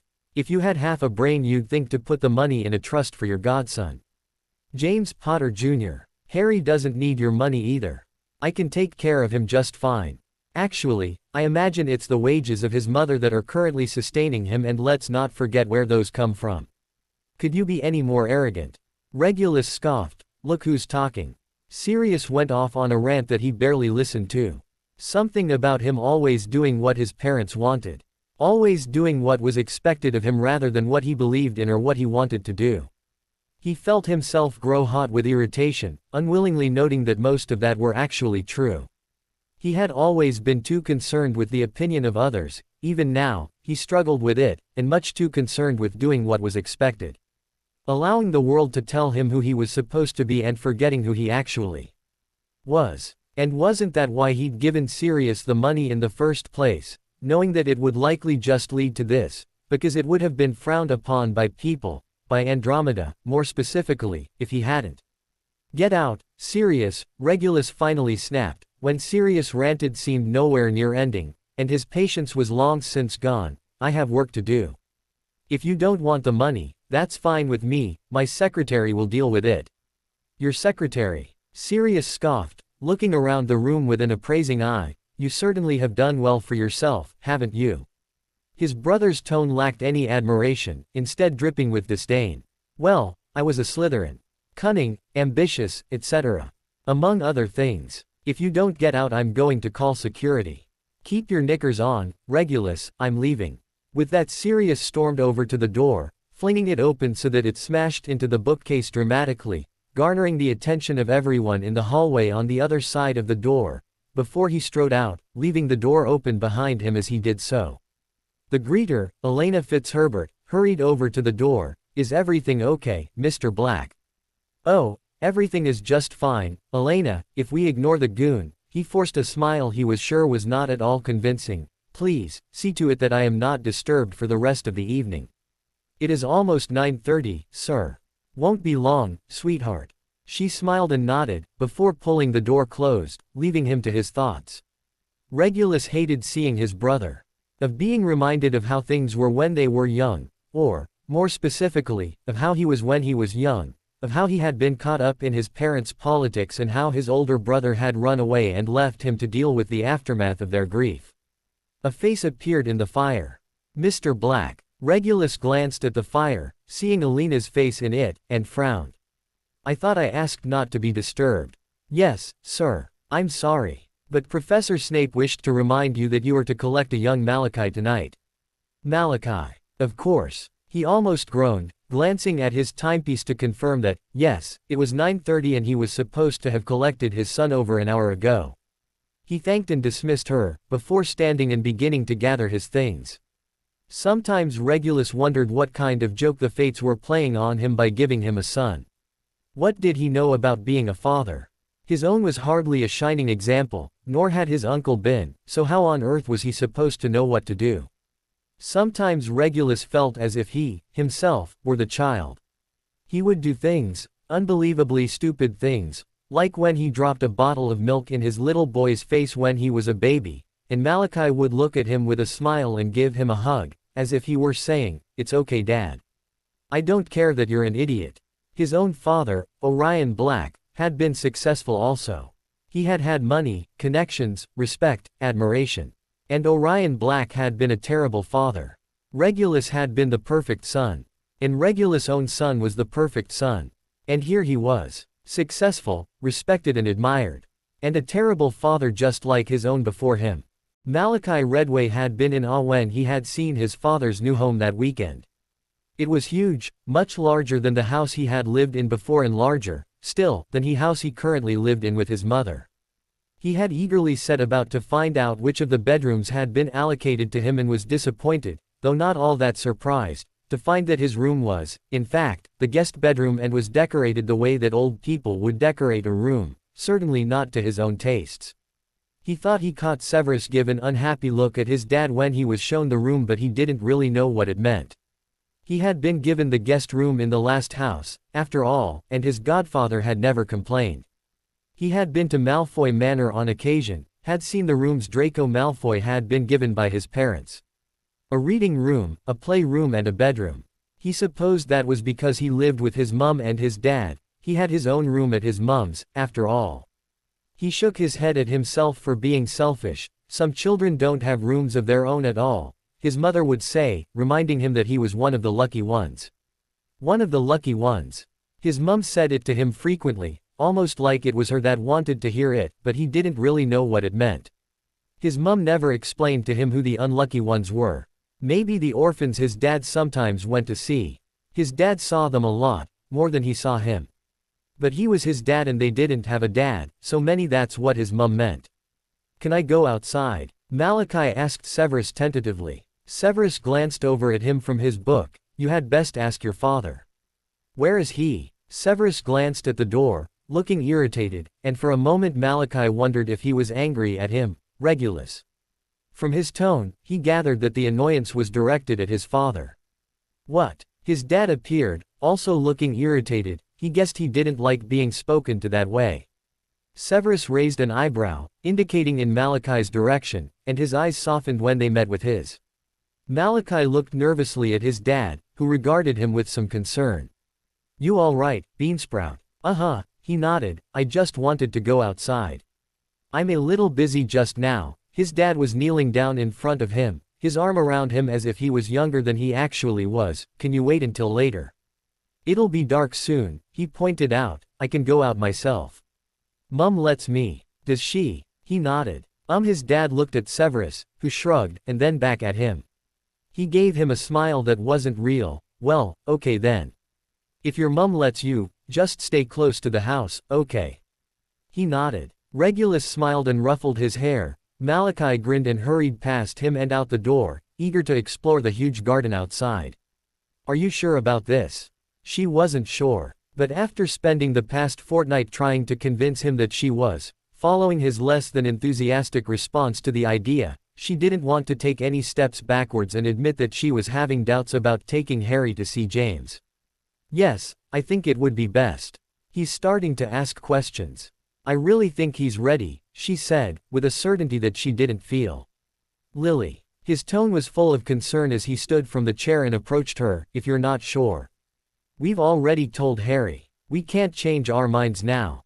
"I wouldn't be changing my mind," he said, reminding her of their previous conversations, and she found herself becoming irritated as she mused that she never seemed to do anything right by Harry in his eyes anymore. every decision she made was being second-guessed and questioned by him. Add to that her son's obvious attachment, even more so to him than to her, and she found herself once again musing on the choice to remain in that house. It would only upset him. We shouldn't be giving him false hope. He doesn't understand, he's just a kid. He's asking questions. He needs to develop a bond. Remus agrees with me. What would Remus know about anything? She almost rolled her eyes at the memory, which reminded her that, not only did she not have Sirius' true support in this situation, but that he and Remus still hadn't managed to settle the issues that had arisen from their earlier argument. Judging by Sirius' frequent silences and mood swings over the past few weeks, along with his growing interest in the search for Peter Pettigrew, she guessed that the problems between them would not be solved soon. And with Christmas coming, it was going to be a tense celebration that year.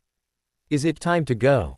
Harry bounded down the stairs with the typical excitement of a 6-year-old and hurried over to them. It's cold out, you better put on your jumper. But I wanted to wear this. He looked down at the t-shirt he was wearing, red and gold stripes, it's like Gryffindor colors. They're his favorites, aren't they?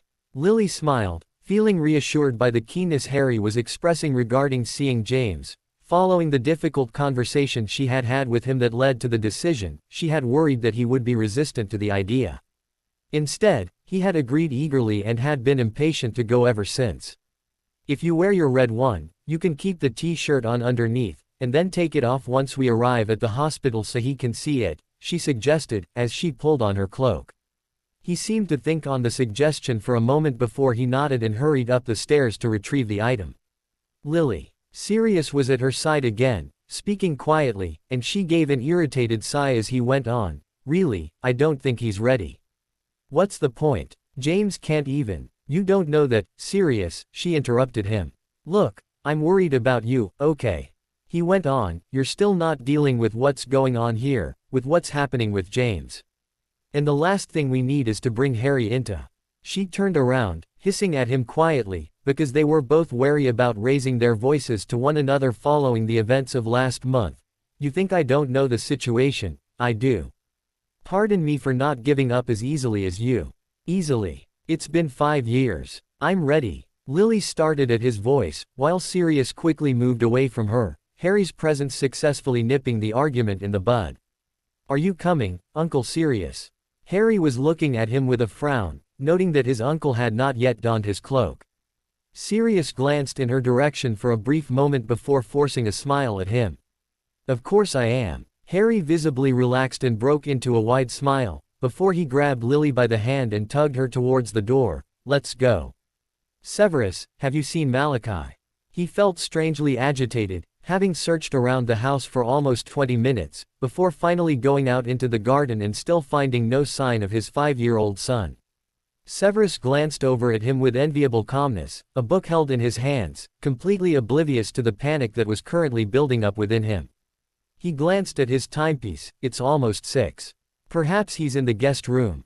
I checked. The kitchen. It's almost time for dinner. He's not in the kitchen, he's not in the house.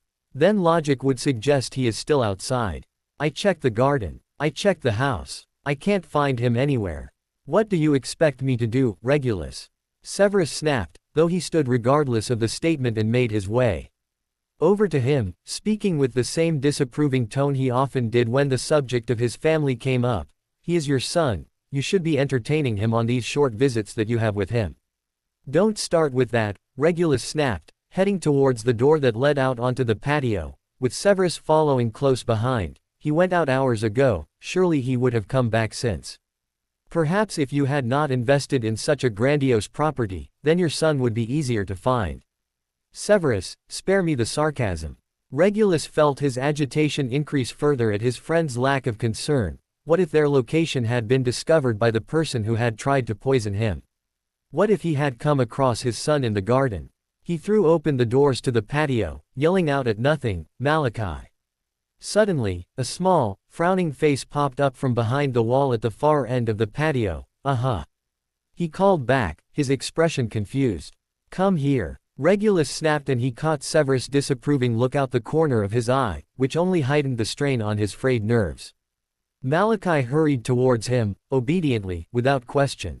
Where have you been? He was almost shouting. Malachi frowned, looking acceptably baffled at the unexpected anger his father was directing at him. Just here.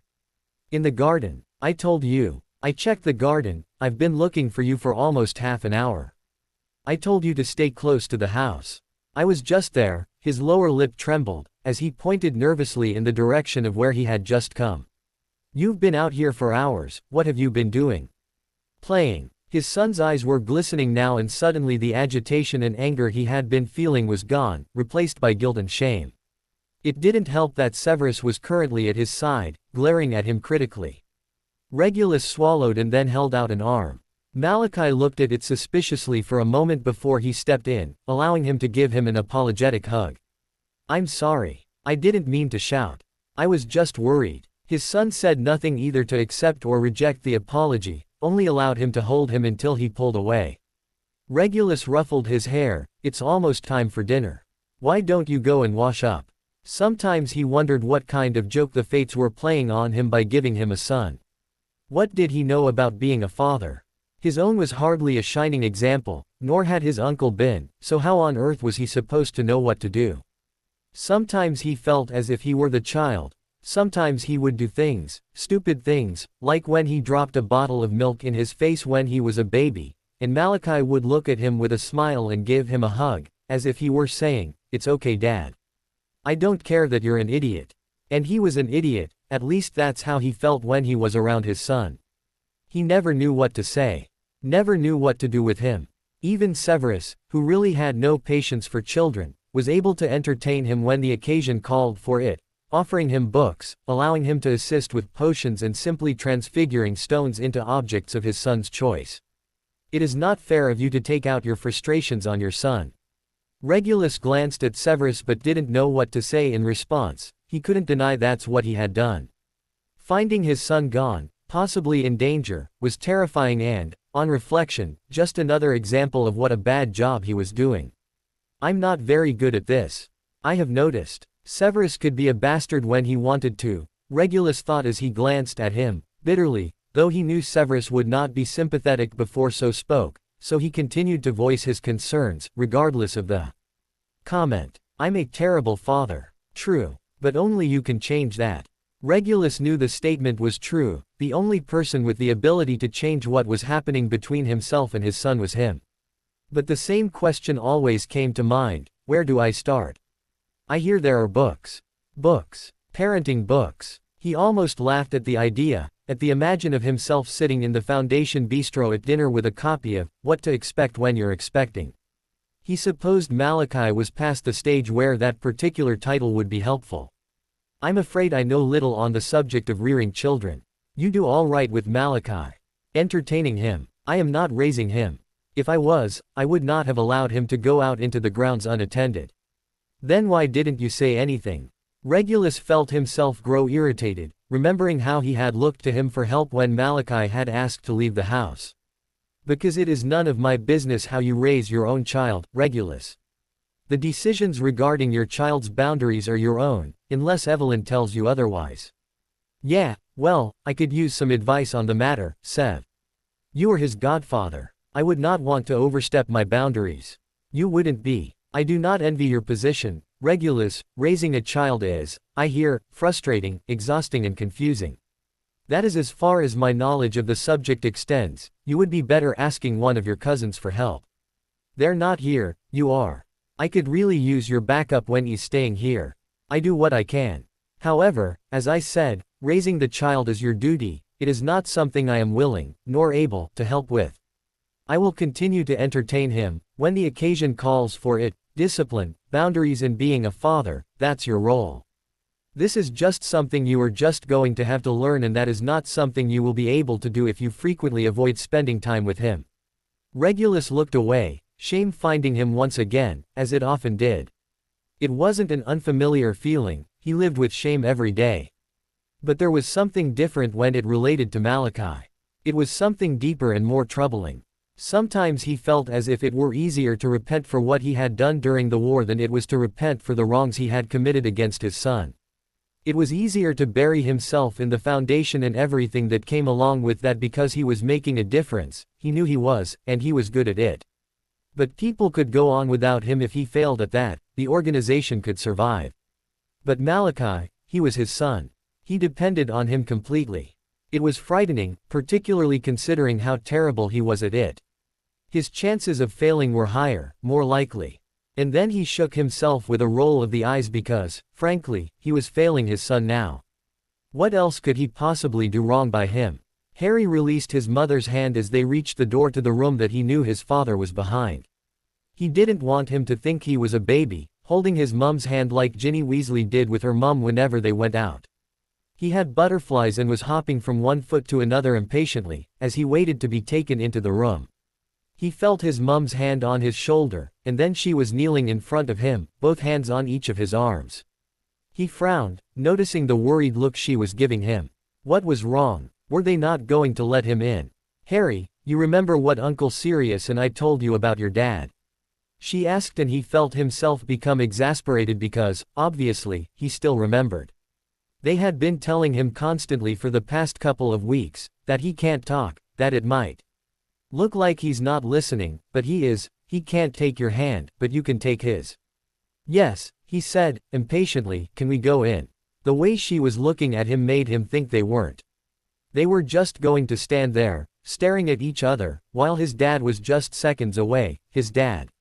He would finally see him, he would get to talk to him at last. You said I could see him. He finally said, and she nodded, standing up. She and Sirius looked at one another with the same worried looks, and then his uncle reached for his hand. Harry squeezed it and then released it quickly. He looked just as childlike holding his hand as he would his mum's.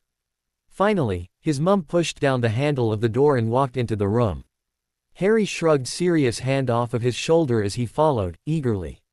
Lily glanced back at him and gave him a small smile, before she sat down on the bed next to the figure that lay still beneath the covers. Harry stared at him. The stranger stared back, his eyes seeming to look directly at him but not see him, looking through him. James, his mother was saying, Sirius and I brought someone to see you. She glanced back at Harry again and reached out a hand towards him.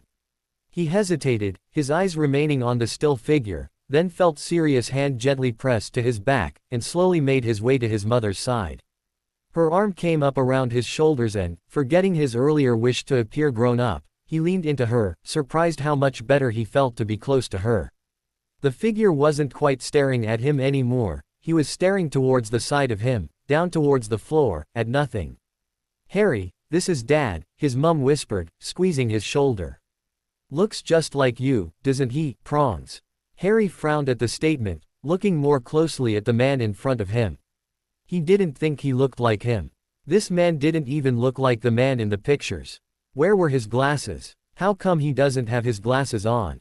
Harry asked, quietly. But then he thought that wouldn't make a difference to the comparison between the two of them, because he didn't wear glasses either. But his dad did. He knew from the pictures. Where are they? He doesn't need them right now, sweetheart. But his eyes are open. Can't he see? His mum's arm tightened around him and she keyed at him on the side of the head. Do you want him to put his glasses on? They're right here. His mum's hands were shaking when they reached towards a drawer on the nightstand, and her movements made his dad's body move on the bed, and his gaze was directed straight at him again. Harry quickly pushed away the sudden urge to cry. He wouldn't cry. He was 6. He wouldn't let his dad see him cry. Lily leaned back from the drawer, a pair of glasses he recognized from the photographs in her hand. She gave them to him. You can put them on, if you like. Harry looked down at the glasses, biting his lip, before he shook his head and handed them back to her. You do it, he whispered. She did as he asked, leaning up and slipping them on, and he suddenly looked more like the man he recognized from the pictures, but that only made him feel worse. Smart kid you've got there, Prongs. Me and Lily didn't even think to put them on you. Harry felt himself become irritated at his uncle's serious statement. Why was he saying that? Why was he saying anything? This was stupid. He felt the prickle of tears in his eyes again. He is, top of his class, isn't that right? His mum was speaking with a cheerfulness that she obviously didn't feel, and he felt his irritation grow. Both of them were treating him like a baby, and there was a stranger staring at him and he wanted to cry. Great on a broom as well. Takes it after you, tell him. Harry, his uncle Sirius said. Harry drew in a trembling breath, looking at the man they were telling him was his dad, but couldn't find the words. "Harry," his mum was whispering in the voice she always had when she was worried about him. "He's not usually this shy, mate. Maybe if you quit your staring he'll say something." Joking. That was too much. Harry turned sharply and looked up at him, his eyes glistening with tears that he could no longer hold back, and the smile on his uncle's face, which he was sure wasn't real in the first place, crumbled and he was looking at Harry so sadly he almost couldn't speak. "But he did. Why are you talking like that? He can't help it." "Harry, you're talking to him like he can talk. You keep telling me he can't talk, so why are you talking like he can?" Both his mum's arms were around him now, both of them facing in Sirius' direction rather than the man in the bed, and he felt better to not be looking at him anymore but was still agitated because he knew he was behind him. "Harry, I'm sorry. Sometimes it's easier to pretend that he can," Sirius said, which didn't make any sense.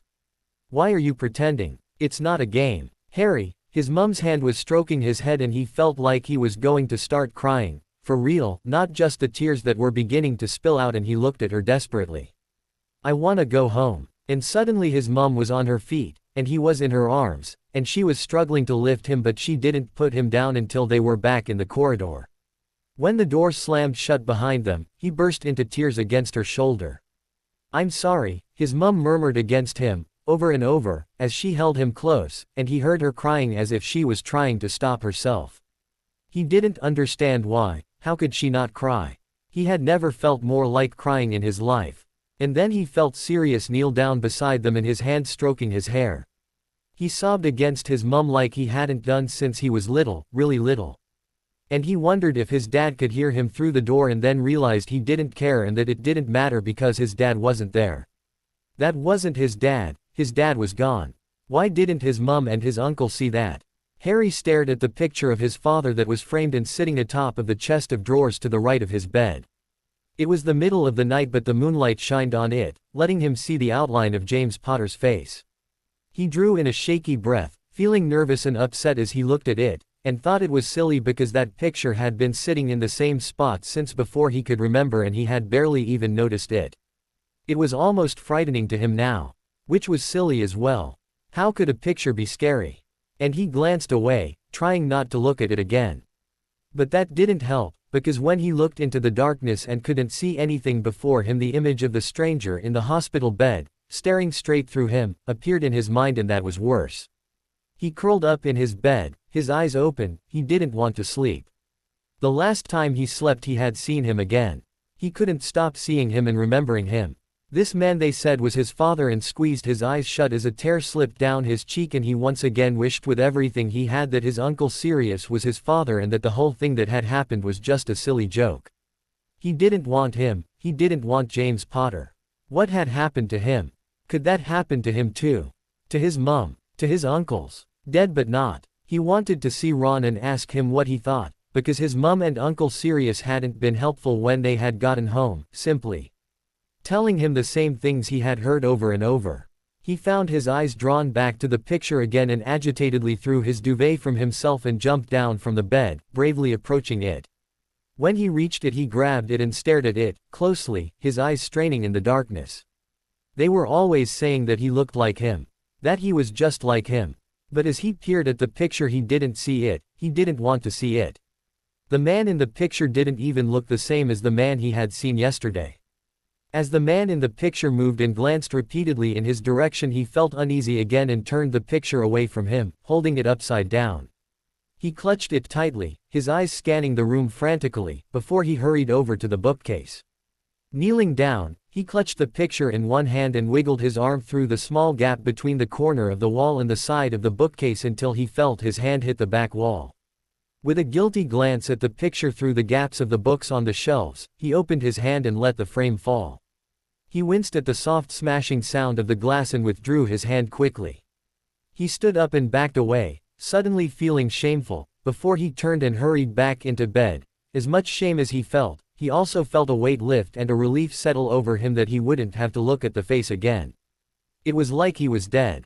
Lily winced at the statement, glancing in the direction of the door to the room where her son was talking to Remus.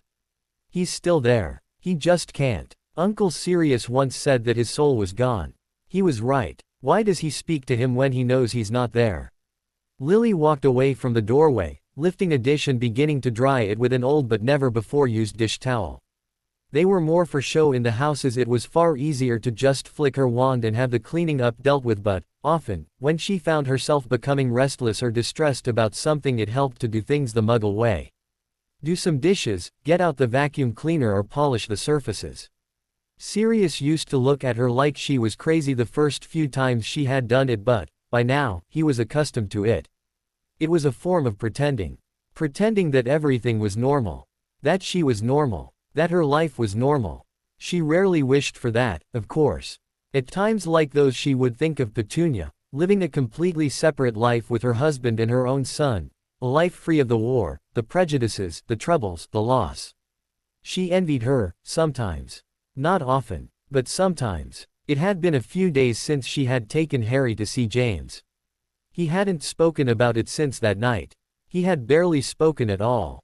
Sirius had assured her that he would be fine, that he would get over the shock and would be able to deal with it better the next time.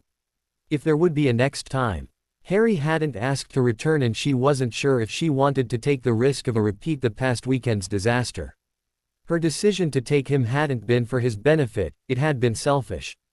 It was her who had wanted that bond, her who insisted that James was his father and that he couldn't think of any other in that role.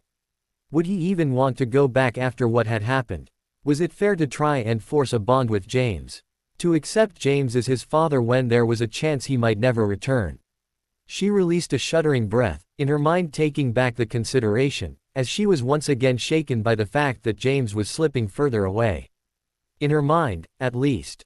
How often had she thought that recently?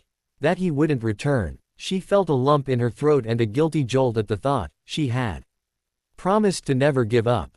The door to the kitchen creaked open and she turned as Remus offered a smile and walked into the room. She put down the items she was holding. How is he?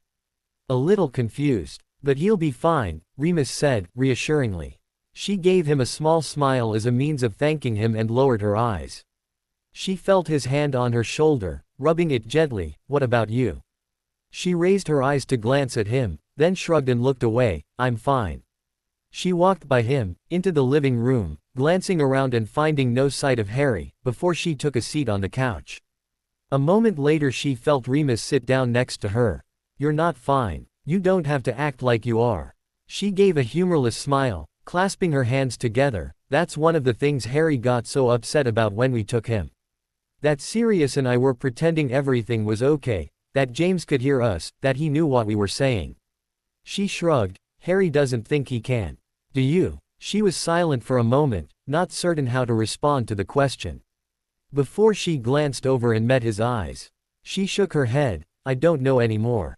He held her look a moment, his eyes full of understanding and compassion, before he reached for her hand, squeezing it gently. It's okay, Lily. No, she shook her head, looking away from him. No, it's not okay, Remus. I made a promise to myself, to Harry, that. I know. But you can't keep holding on, waiting around for something that may never happen. Look at how it's affecting you, how it's affecting Harry. You can't go on like this. She swallowed, looking down, taking her hand from his and clasping her own back together. What if I can't, Remus, what if I can't stop? It came out quieter, more unsure than she had expected.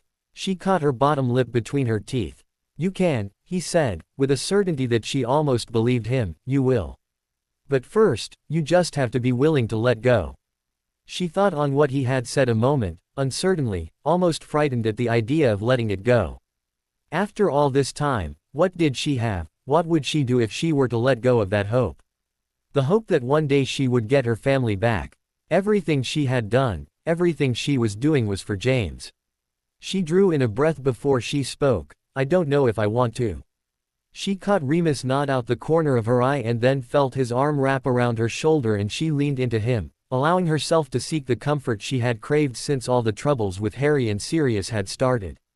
It'll be okay. She sighed before she drew back, looking up at him. And what about you, Remus?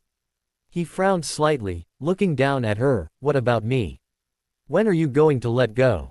He looked confused for a moment, before his eyes cleared in realization and he averted his eyes. That's different. Yes, she agreed, with Sirius you still have a chance to make things right. Maybe I don't want that.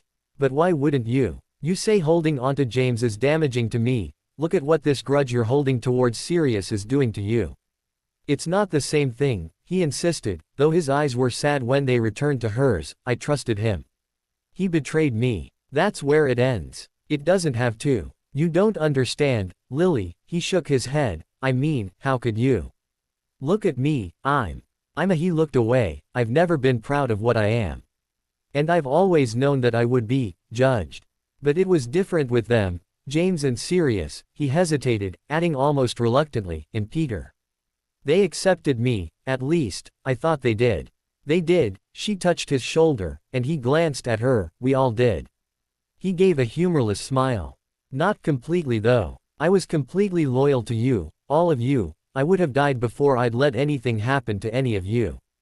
But in the end it didn't matter, all that mattered was what I was. What I am. Remus, no one thinks that, she sighed, we were just scared. We made a really stupid decision. And it cost us James.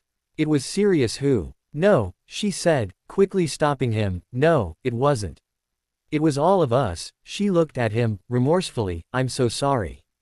His eyes seemed to soften, so she went on, so is Sirius. He only looked at her for a moment before he averted his eyes. I'm worried about him, Remus. He sighed, keeping his eyes focused on the corner of the room. He's distant, withdrawn. Ever since Peter escaped from Azkaban he's been pulling away. She leaned forward, encouraging him to look at her. I'm scared he's going to do something. Something really stupid. Something, like, go after him. It's bound to happen sooner or later. The Aurors haven't made any progress and it's been weeks. Going after him is one thing, what he does if he finds him is another. He could end up in Azkaban if he kills him, or, worse, he could end up dead if Peter. He glanced at her, before he shrugged, and she felt herself grow frustrated. Remus, you could talk to him. He must, he probably feels like he's alone in this. If you and he could finally resolve your differences. I need more time, Lily. 5 years isn't enough time. He looked at her with an ironic raise of the eyebrow and she shook her head, averting her eyes. He won't listen if it's just me. I'm really scared for him, Remus. When he didn't respond she turned and glanced up at him. He held her look, looking at her strangely for a moment, before he sighed, surrendering, I'll talk to him. She smiled, thank you. He shrugged, glancing down. He suddenly looked lonelier than she had ever seen him and, feeling a swell of love and compassion for her close friend, she reached for his hand. Remus, you have to stop thinking about what happened. You have to let it go, because it's making you believe things that aren't true. Like what? He met her eyes. That we still judge you based on that we ever judged you based on that. I've never looked at you and seen that side of you. I know who you are, you're a good man. He held her look, a vulnerability in his eyes that he rarely showed. To be honest, coming from you, well, it's hardly reassuring. You always see the best in people. That's not entirely true, she said, pensively, Severus suddenly coming to mind at his statement. He came to mind a lot, she realized, before she found Remus looking at her searchingly and she quickly pushed thoughts of Severus away. It's pretty obvious to see with you, Remus, she spoke with a lighter tone now, I mean you're a big softie. A softie? He raised an eyebrow, smiling slightly, thanks. She chuckled, it is meant as a compliment. I mean, look how good you are with Harry. He loves you so much. You're so patient, so much more than Sirius and I. And you're kind and reliable, you're always there when he needs you. When I need you. She looked at him with a small smile, I don't know what I would have done without you these past 5 years. It was meant as a declaration of friendship, though she would reflect back later and realize how her words may have sounded, how they could have been taken and how, it seemed, they were taken. Because Remus held her eyes a little longer than necessary, with a look he had never given her, and a look she hadn't received in a very long time and before she could really comprehend where she had seen it before and what it meant, Remus' lips were on hers. What? Lily glanced at Julia over her coffee. Blushing with embarrassment. Are you serious? Oh my God. Why would he do that? I don't know. Lily burst out, before shaking her head and pressing the palm of her hand to her face. I mean, we've had conversations like that before but never, Never has it even come close to. She cut off and shook her head, unable to repeat what she had just told her. Julia was laughing with devilish delight at her predicament, and Lily felt her face burning as she glanced around the cafe at the various occupants who were making surreptitious glances in their direction. So, Julia finally managed to choke out, as she attempted to regain her breath. So, Lily reiterated, with a confused frown. So Julia was grinning widely. What was it like?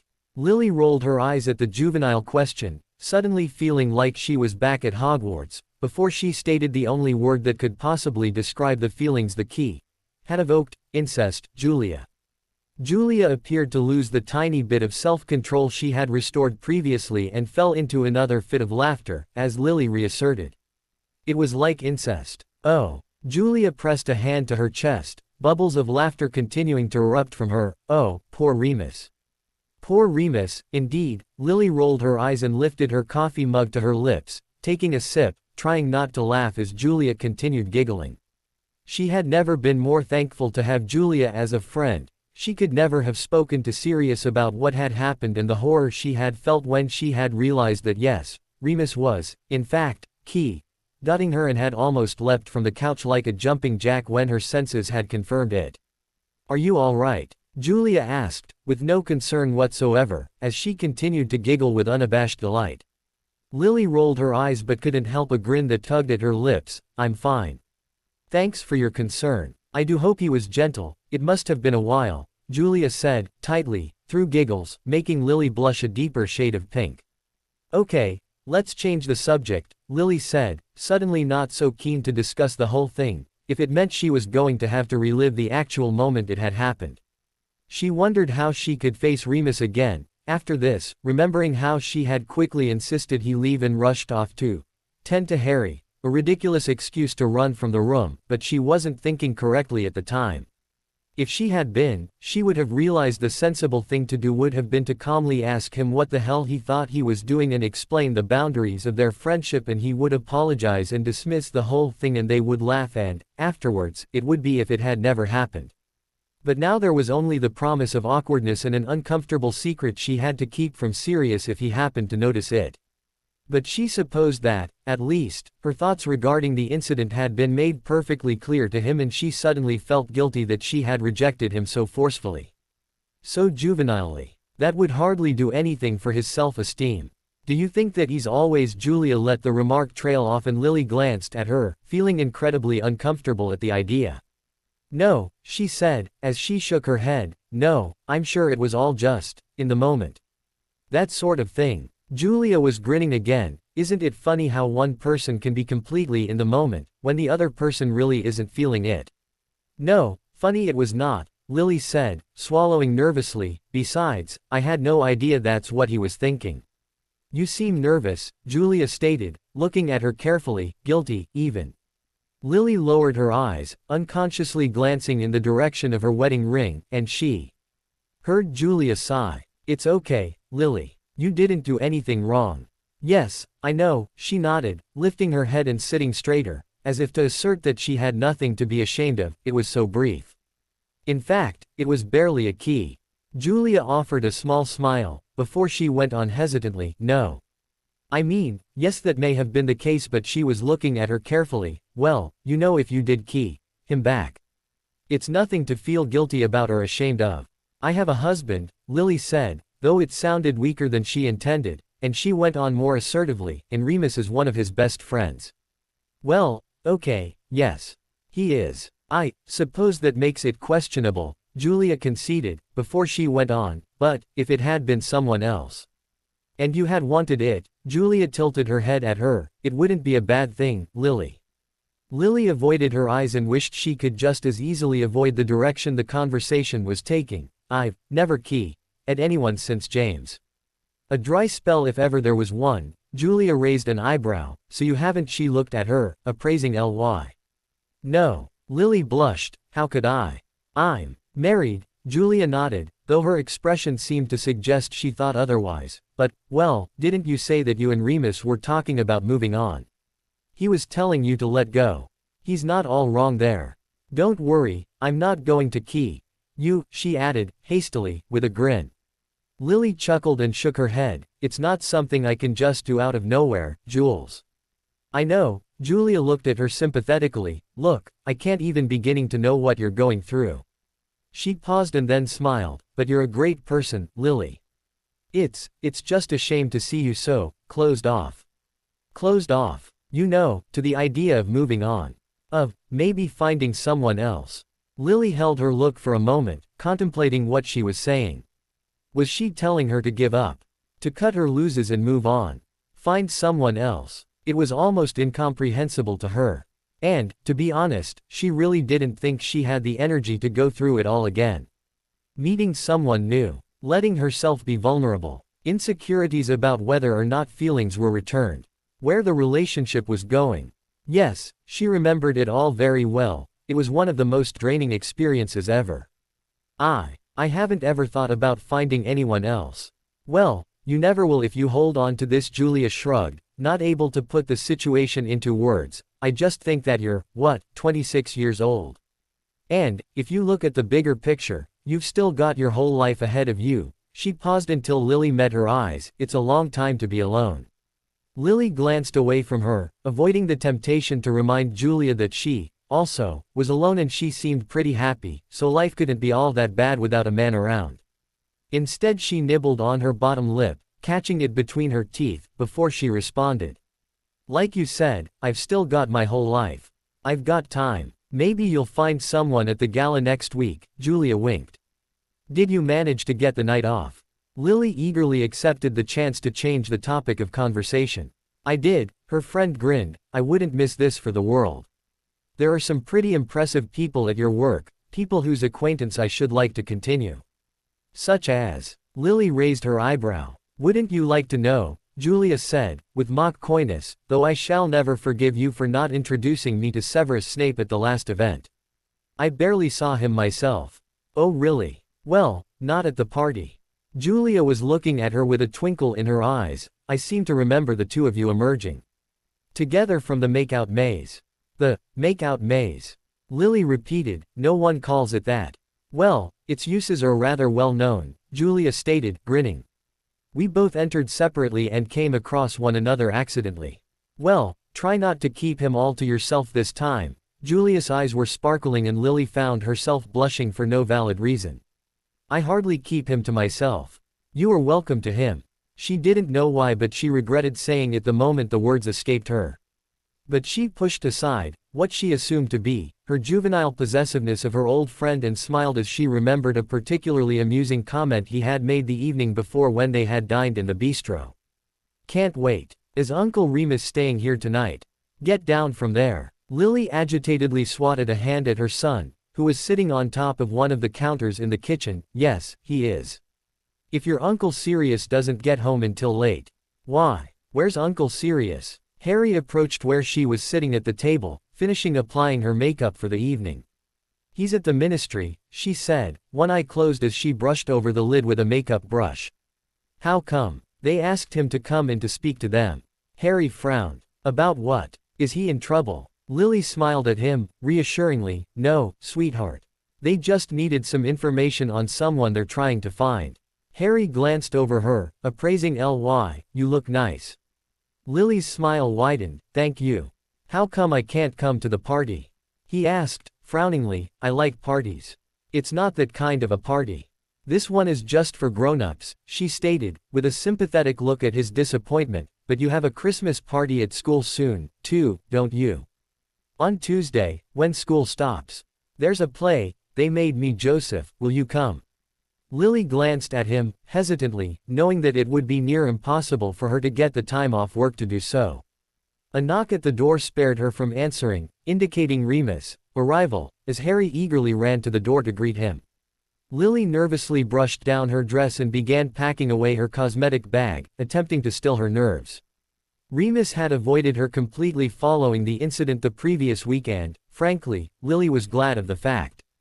Only, now, the lengthier time it had taken either of them to address it, the key, only made seeing one another again, that night, more awkward. Will you come to my play, Uncle Remus? Harry was saying to Remus, as the two of them entered the kitchen. I wouldn't miss it, Harry. Remus was smiling when he came in, though it seemed to tighten a little when she met his eyes before he glanced away, looking sheepish. "Hi Lily." "Hello Remus." She forced a smile and stood, continuing to tidy up the mess on the table. "Thank you so much for doing this," she added, avoiding his eyes. It really was quite unexpected when Sirius was called away.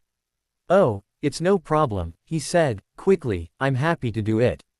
Uncle Sirius got me a new board game," Harry announced, tugging on Remus' sleeve. "We can play it first, okay? I'll go and get it." Harry hurried from the room, leaving them alone. Lily kept her eyes lowered as she moved around the kitchen, feeling Remus' eyes follow her every move. After a few breaths that indicated he wanted to speak, he finally did. "Lily." She picked up the dish towel and began drying some already dry plates that were on the rack next to the sink. Lily, can I talk to you?" Remus stepped in next to her and she forced herself to look up at him.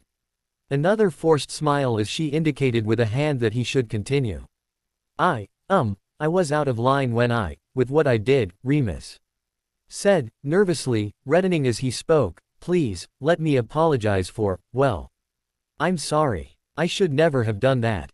"Oh," she looked away, waving a hand dismissively. "It's okay, Remus." "Really? Yes. Well, I suppose it wasn't but, she shrugged, "you and me, were okay."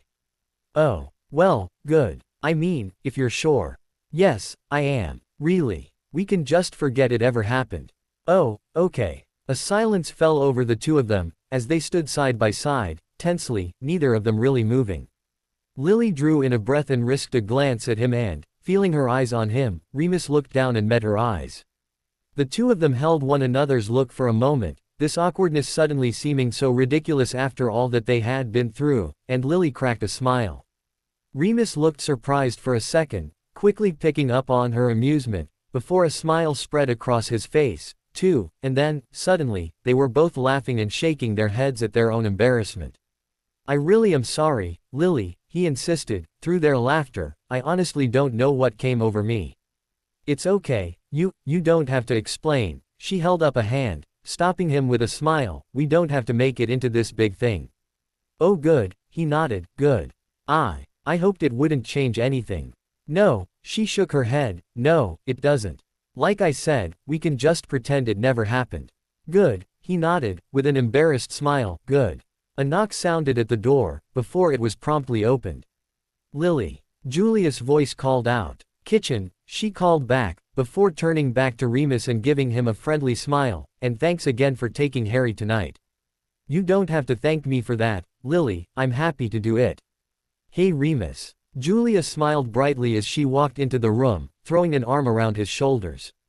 "Hello Julia." Remus smiled at her, suddenly looking even more at ease. "You look very nice tonight." Julia cocked an eyebrow at him, before addressing Lily. "What a gentleman." "Oh indeed. He never complimented me on my appearance," Lily teased, and Remus looked caught off guard before he grinned, shyly. "You look very nice too, Lily. Where's Harry?" Julia gave the room a quick once-over. "Upstairs digging out a new board game that Sirius has been spoiling him with." "Ah, well, I'll just pop upstairs and say hello." "Julia." Harry hurried into the room, quickly handing the game he was holding to Remus, and jumped into Julia's arms with a bright smile. "Hey, little man," she spun him around, "spending the night with your uncles, are you?" "Uncle Sirius is busy." "Busy?" Julia widened her eyes dramatically, eliciting a giggle from him. "Well, I suppose you'll just have to make the most of that boring old fart not being around, won't you?" Harry chuckled. "Uncle Sirius isn't boring." "Oh, and here I was thinking he sent you to bed at 8 o'clock. Only on school nights. Mum and Uncle Remus make me go to bed then too." Julia shot Lily a mock look of disgust and rolled her eyes, before she plopped Harry back down to the floor. "We'll have to arrange a play date just you and me sometime. I could fill a whole book with pranks that kids your age love to pull. I'll show you a real good time."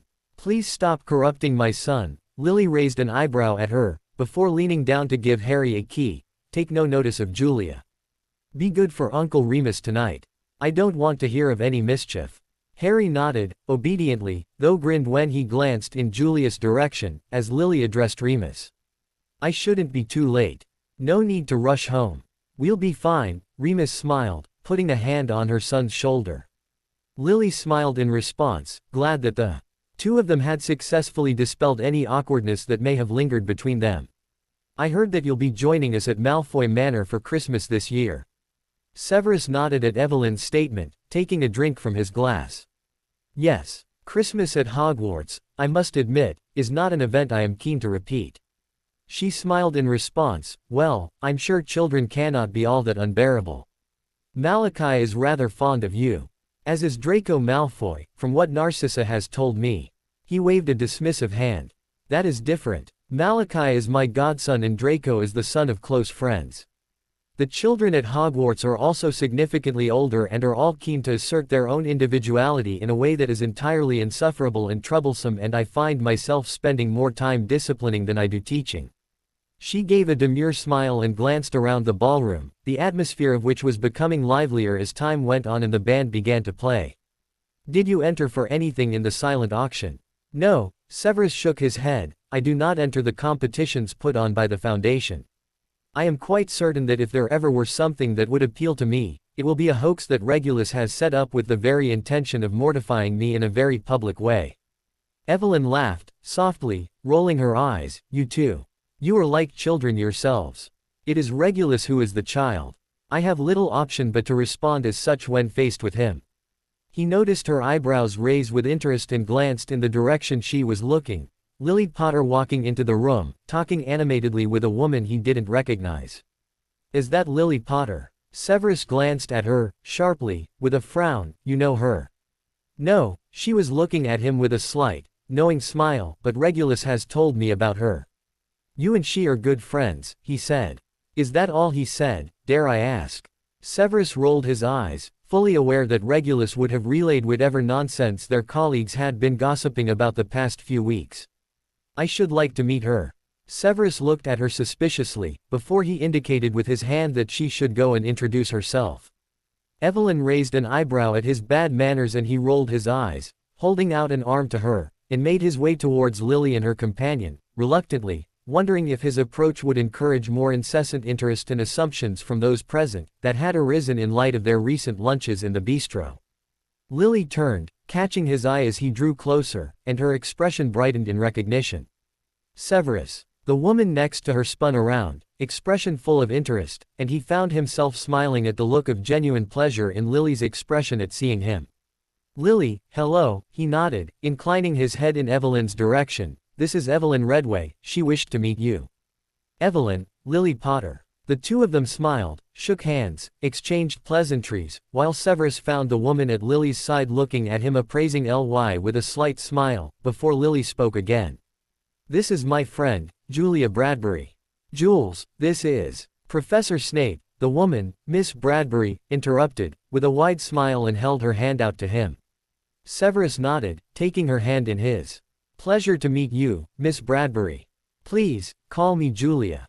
I've heard so much about you during my internship. We've just been looking into the components of the potions you invented to vaccinate against dragon pox. Severus felt himself redden at the admiration in her tone and expression, finding no words available to graciously respond, so simply nodded. Julia appeared disarmed by his lack of response, glancing at Lily questioningly for a moment, before she turned back with another smile. Lil tells me that you've really been helping her a lot with work. What with her skipping her internship and everything. A lifesaver, apparently. Severus smiled and shook his head, dismissively. I have guided her somewhat. But she is too modest. I am sure she would have coped well enough without any help. An awkward silence descended over them and Severus found himself wishing he hadn't approached.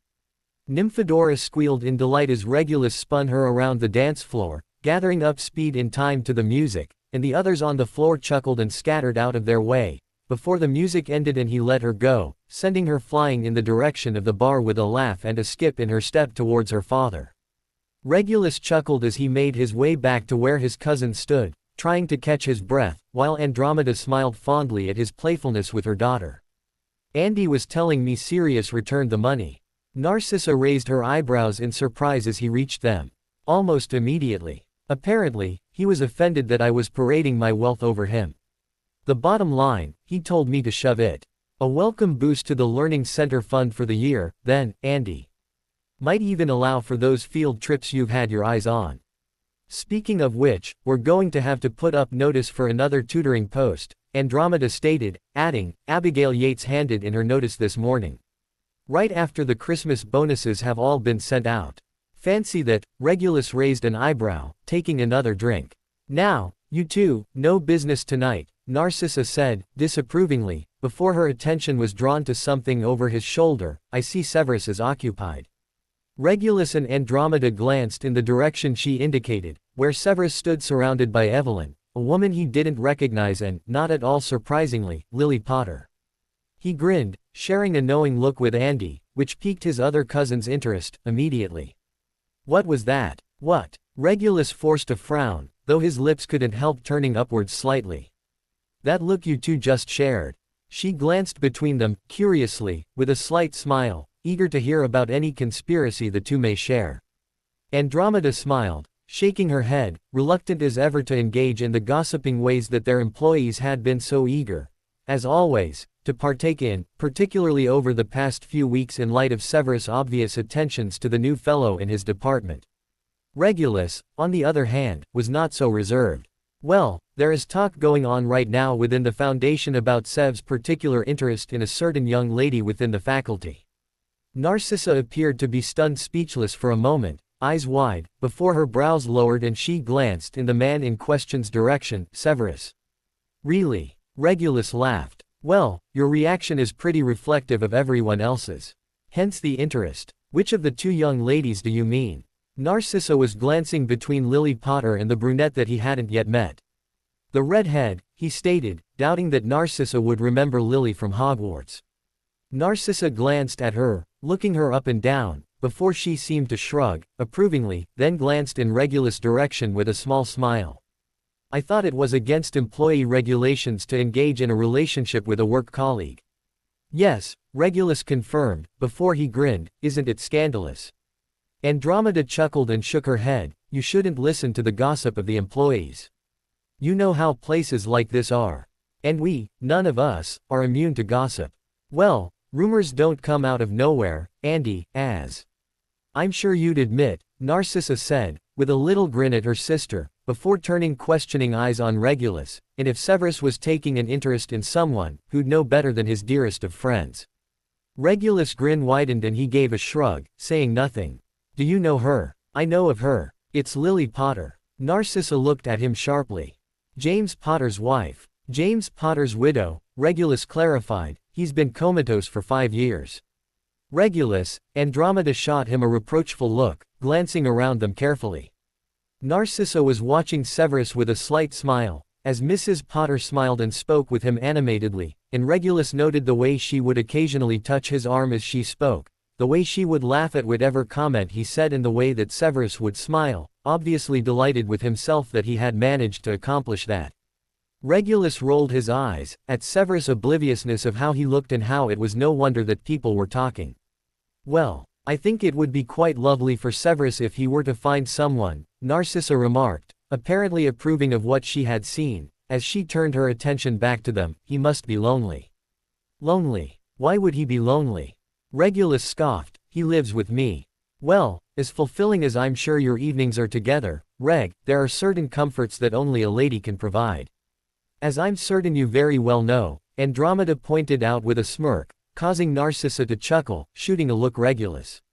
Regulus smirked in turn, shrugging entirely unabashedly at the not-so-subtle dig at his previous behaviors, before looking in Severus' direction mischievously. He caught Evelyn's eye and smiled, lifting his hand in a wave. She returned the gesture, garnering the attention of the rest of her group, as Severus, Lily and the brunette glanced in his direction. Severus inclined his head in acknowledgement, a wariness in his eyes he always got when he noticed the black cousins conspiring. Regulus glanced over at Narcissa and Andromeda. Shall we? You two go ahead, I see Ted is trying to get my attention, Andromeda indicated in the direction of her husband and Dora, still up at the bar, before heading in their direction.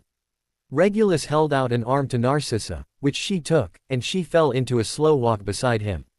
Regulus spoke lowly, it would be nice, don't you think, if Severus were to take his new interest for a spin on the dance floor, Wouldn't you agree, dear cousin?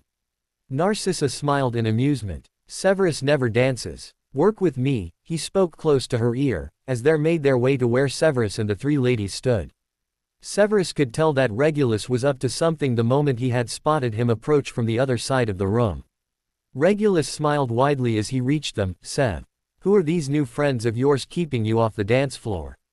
Severus rolled his eyes, knowing he knew very well who she was, before indicting with a nod. Lily Potter, Lily, this is Regulus Black and Narcissa Malfoy. And Lily's friend, Julia Bradbury. Severus paused, then added with a smirk, as Regulus nodded politely at the two women, I believe you are already acquainted with Evelyn Redway. Yes, somewhat. Regulus lifted his eyes to the ceiling, before he smiled at her, warmly. It's a very impressive organization you've created here, Mr. Black, Julia said, with the same admiration she had addressed Severus with upon meeting him. I've heard about all you've done to help those suffering from the war. It's really wonderful. Thank you, Regulus smiled, taking the compliment with enviable ease, before he added, though I can't take all the credit. Andromeda Tonks and Sissy, here, have been there helping. And Severus, of course. Regulus glanced at Severus as he said it, and he had a teasing twinkle in his eye that could only mean something horrible was to come, before the younger man addressed Lily. Speaking of which, I hear that you are doing very well in Project Dorado, Mrs. Potter.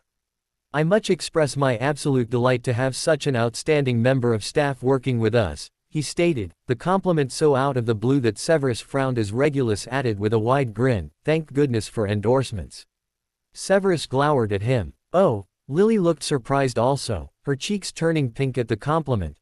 Thank you, Mr. Black. I do what I can. Oh, far more than that, I'm sure. You're a natural. Regulus had his beat peeler voice on, and Severus almost rolled his eyes, glancing apologetically in Evelyn's direction on Regulus' behalf. Oh, well, Severus has been helping me, Lily stated, obviously finding the attention too much, glancing in his direction. Severus felt himself redden as all eyes turned to him. Has he? Severus, favoritism will not be tolerated, Regulus stated. His expression was stern, but his eyes were gleaming with delight, and Severus wished he could slap the amusement from his face. Instead, Severus simply returned his look evenly. Mrs. Potter is exaggerating. I have merely been guiding her in the direction of any articles that would be useful. I knew you were just being modest. Regulus' attention was back on Lily, who was smiling and blushing with a mix of pleasure and discomfort at being so singled out by the founder. You always were an excellent student at school, I remember. Merlin, the way Slughorn used to rave about your talents. Severus found himself becoming irritated at Regulus' incredibly over-the-top attempts at flirting, taking a long drink from his glass.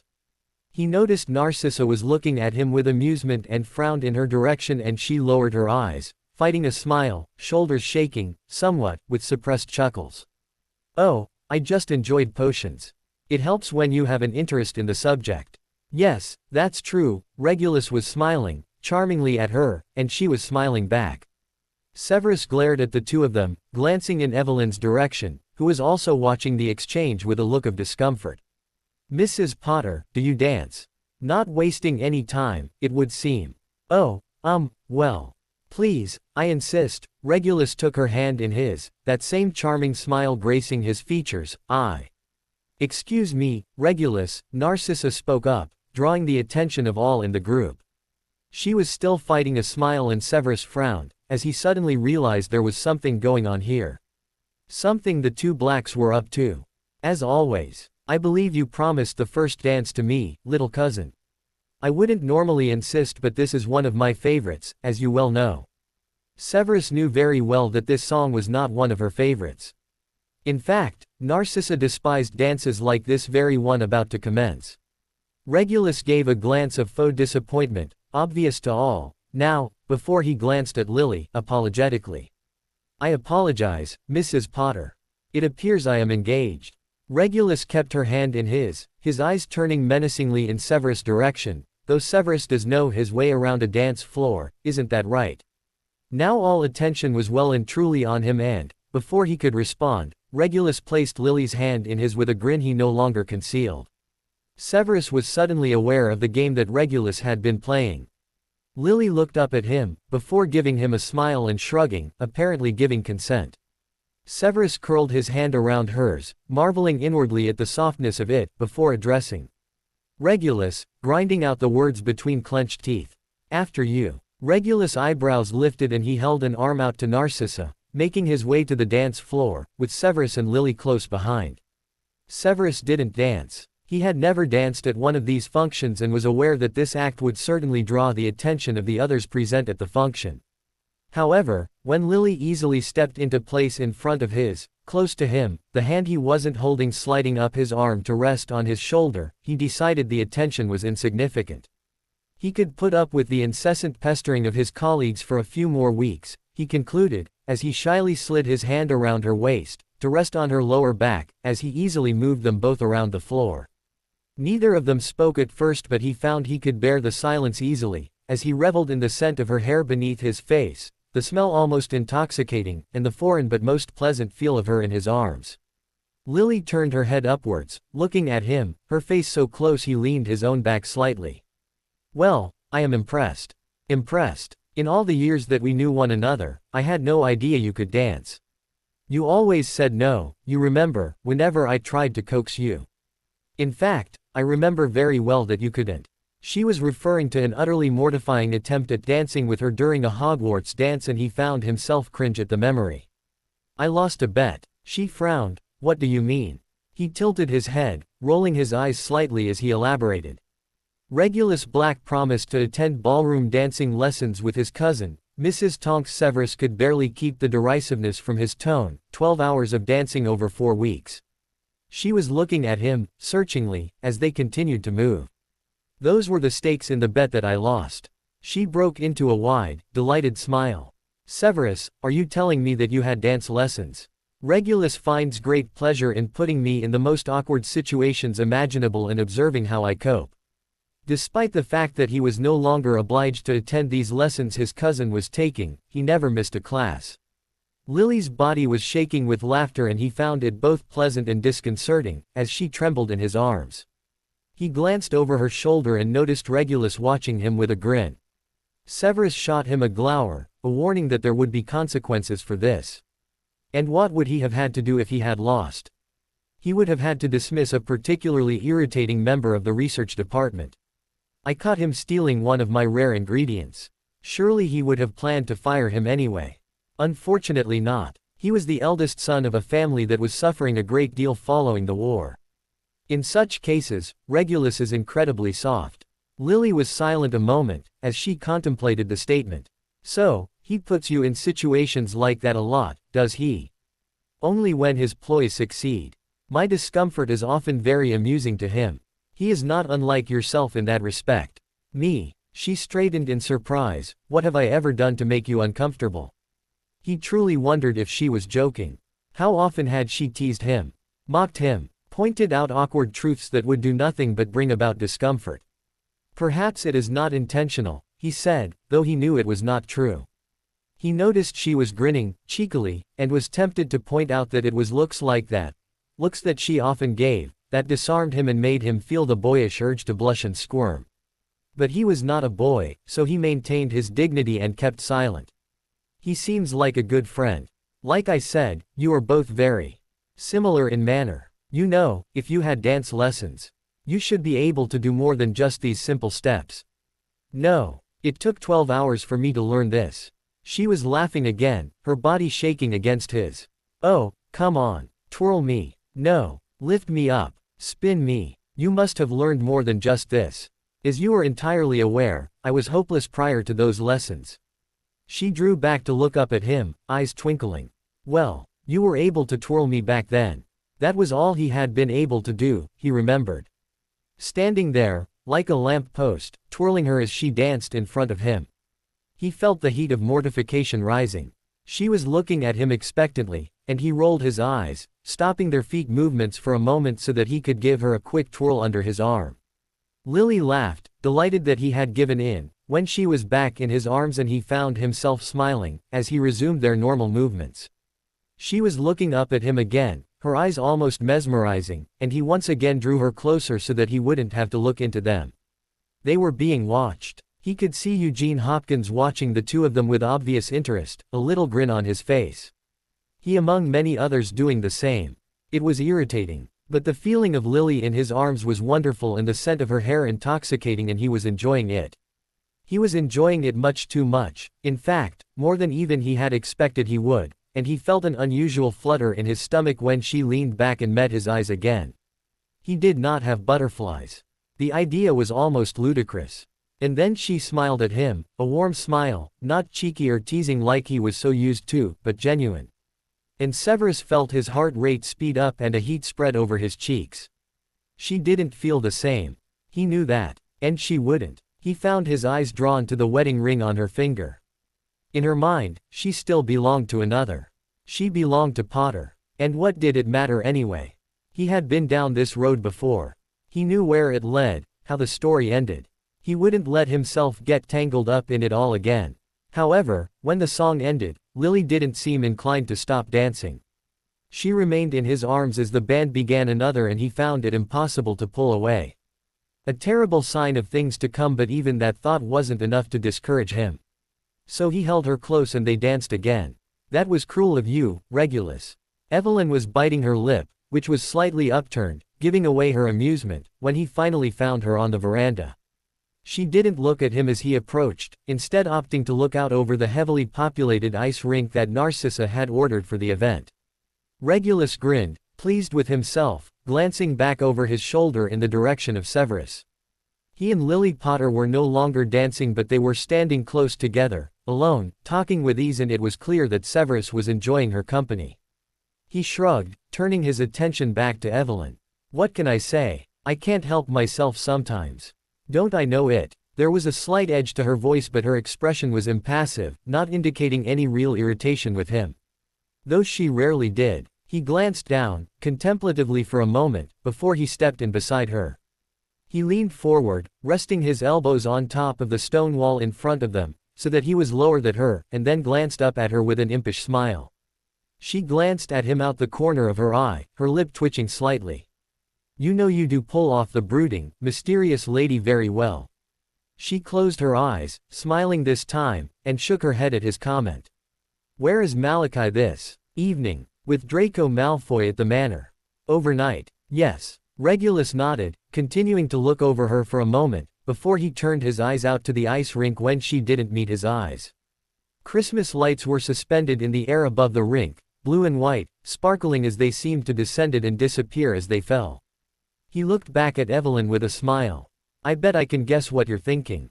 "Oh really? And what do you bet?" "Only pride." He grinned. "Besides, I wouldn't want to take anything from you." Cocky, as always. Ah. He held up a finger, to silence her, before he used the same finger to indicate in the direction of the rink. "You're thinking about our first date." Her brow furrowed slightly, before she finally allowed her eyes to meet his. She raised an eyebrow. "Is that so? Come on, you remember, don't you? Ice skating in Hyde Park, down in Muggle London."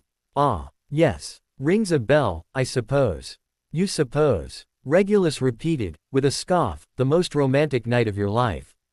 "Oh, I don't know about that." He turned, this time leaning his forearms back against the structure, resting his back against the wall. "Christmas Eve, 1979.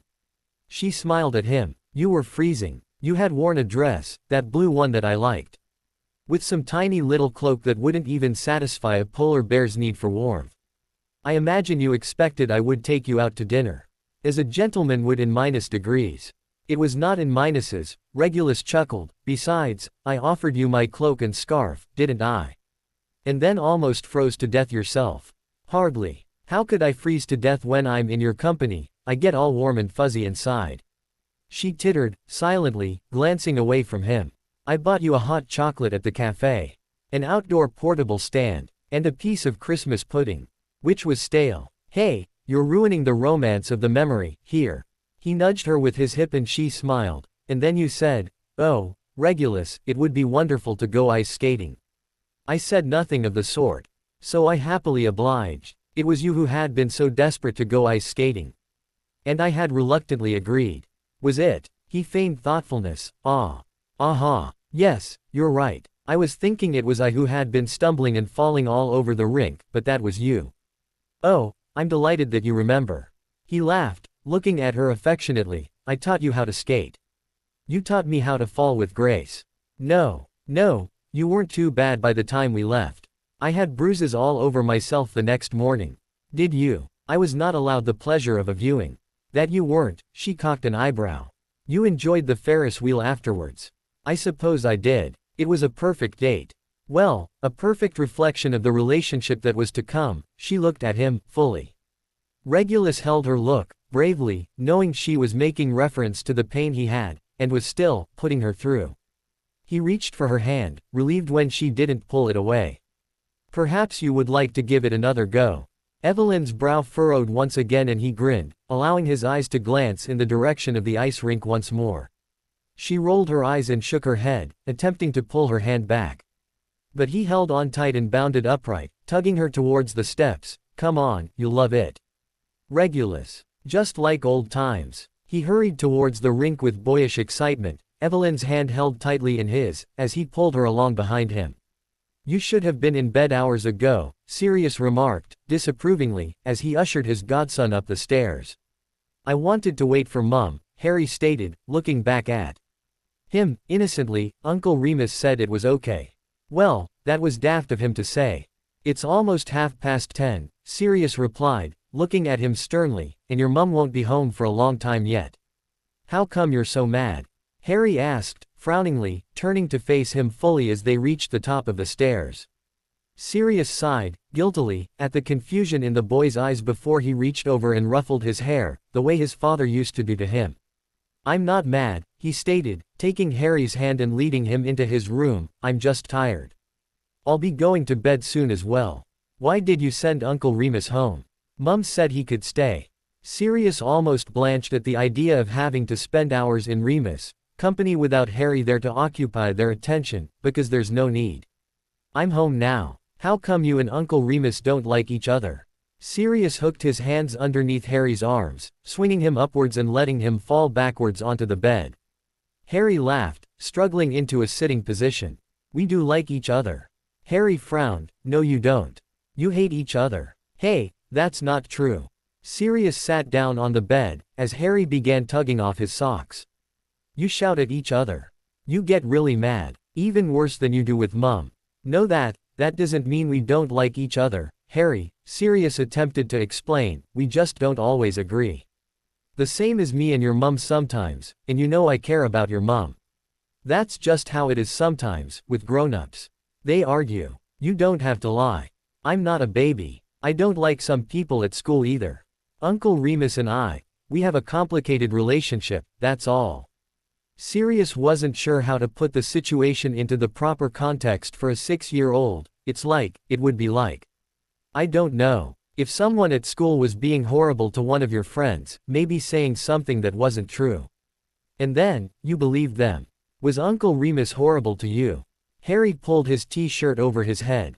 No, Sirius replied, shaking his head, as he handed Harry's pajama top to him. No. Someone else said something about him. Something that wasn't true. And then I believed them for a little while. Why did you believe them? Wasn't Uncle Remus your friend? He pulled the top over his head, making a mess of his hair in the process, making himself look like James. Sirius hesitated, looking over his godson, the one person who could truly make him feel ashamed of anything he ever did, and was humbled by the disapproving look in the boy's eyes. Yes, he was. That's why he was upset with me. Is he still upset now? When did it happen? It happened a long time ago. Sometimes it takes time for people to become friends again. So, you will be friends again. Harry looked hopeful. Sirius considered it for a moment, not entirely sure if they would. Maybe too much had happened now, too much water under the bridge. But he couldn't explain that to Harry. How could a 6-year-old possibly understand the hostility between two people he loved? I think so, Harry. In time. Harry smiled, looking relieved. Good. Good, Sirius grinned, grabbing the edge of the duvet and roughly tugging it out from beneath the boy, causing him to tumble backwards from his sitting position so he was flat on his back. Harry laughed and nodded. I think Uncle Remus will come and live with us soon. he stated, as Sirius tucked the covers around him, so it's good that you'll be friends again. Sirius shook his head. No, Harry. I don't think so. Uncle Remus is happy where he is. But soon he'll want to be closer to Mum. Sirius looked at him with a frown, confused at the statement, close to your mum. Harry grinned, looking pleased that he seemed to know something that he didn't. Sirius tilted his head, regarding him carefully. What are you up to? Harry giggled, cheekily, nothing. It's them that are up to stuff. Sirius was beginning to feel uneasy. Surely not. Just tell me, Harry. Harry grinned. I saw them, Mum and Uncle Remus. They were key.ing. The room fell deathly silent for a moment.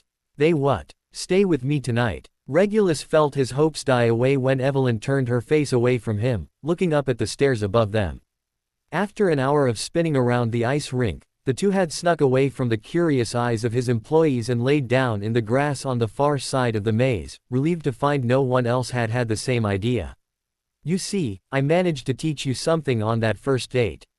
He rolled onto his side, leaning his elbow on the ground and supporting his head in his hand, so that he looked down on her. She smiled, shaking her head. Actually, I take Malachi ice skating quite frequently.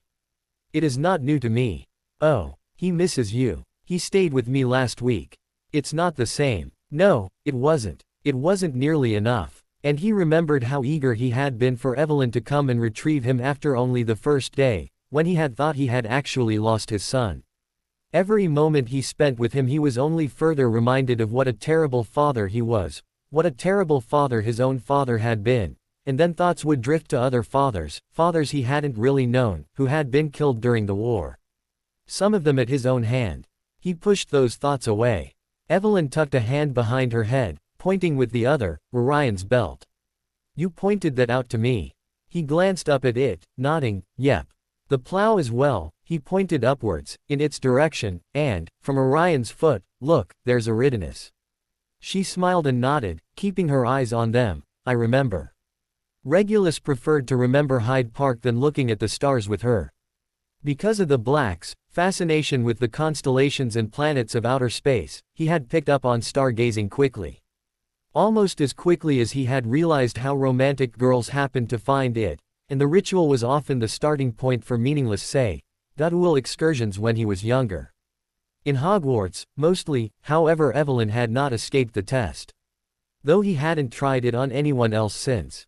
I miss him too, he stated, with reference to her earlier comment about their son. Every time I see him there's something new. Something I didn't know. She didn't answer, though he had a fair idea what she was thinking. That he had only himself to blame for that. That he could change that with simply a word. And I miss you, he added, quietly. She closed her eyes, sighing quietly, before she opened them and met his eyes. So come home. Come home. It was that simple. But it wasn't. He had tried. He glanced down and she looked away, aware of his answer. You can't keep holding on to it, you know. One day you're going to have to let go. He pressed a key to her shoulder and stretched out the arm that was supporting him so it curled on the grass above her head, laying down next to her. I don't want to hold on to it.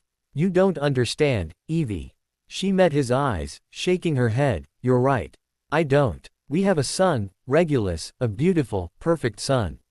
And he loves you so much. And I love you so much. What else do you want?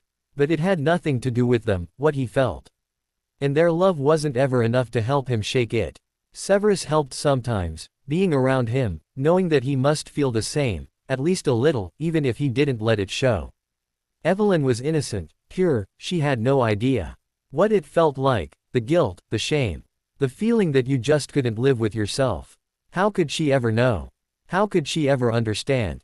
I love you, too. He offered, instead. She held his look, evenly, not warming at the statement. One day you're going to wake up and you're going to realize you've waited too long.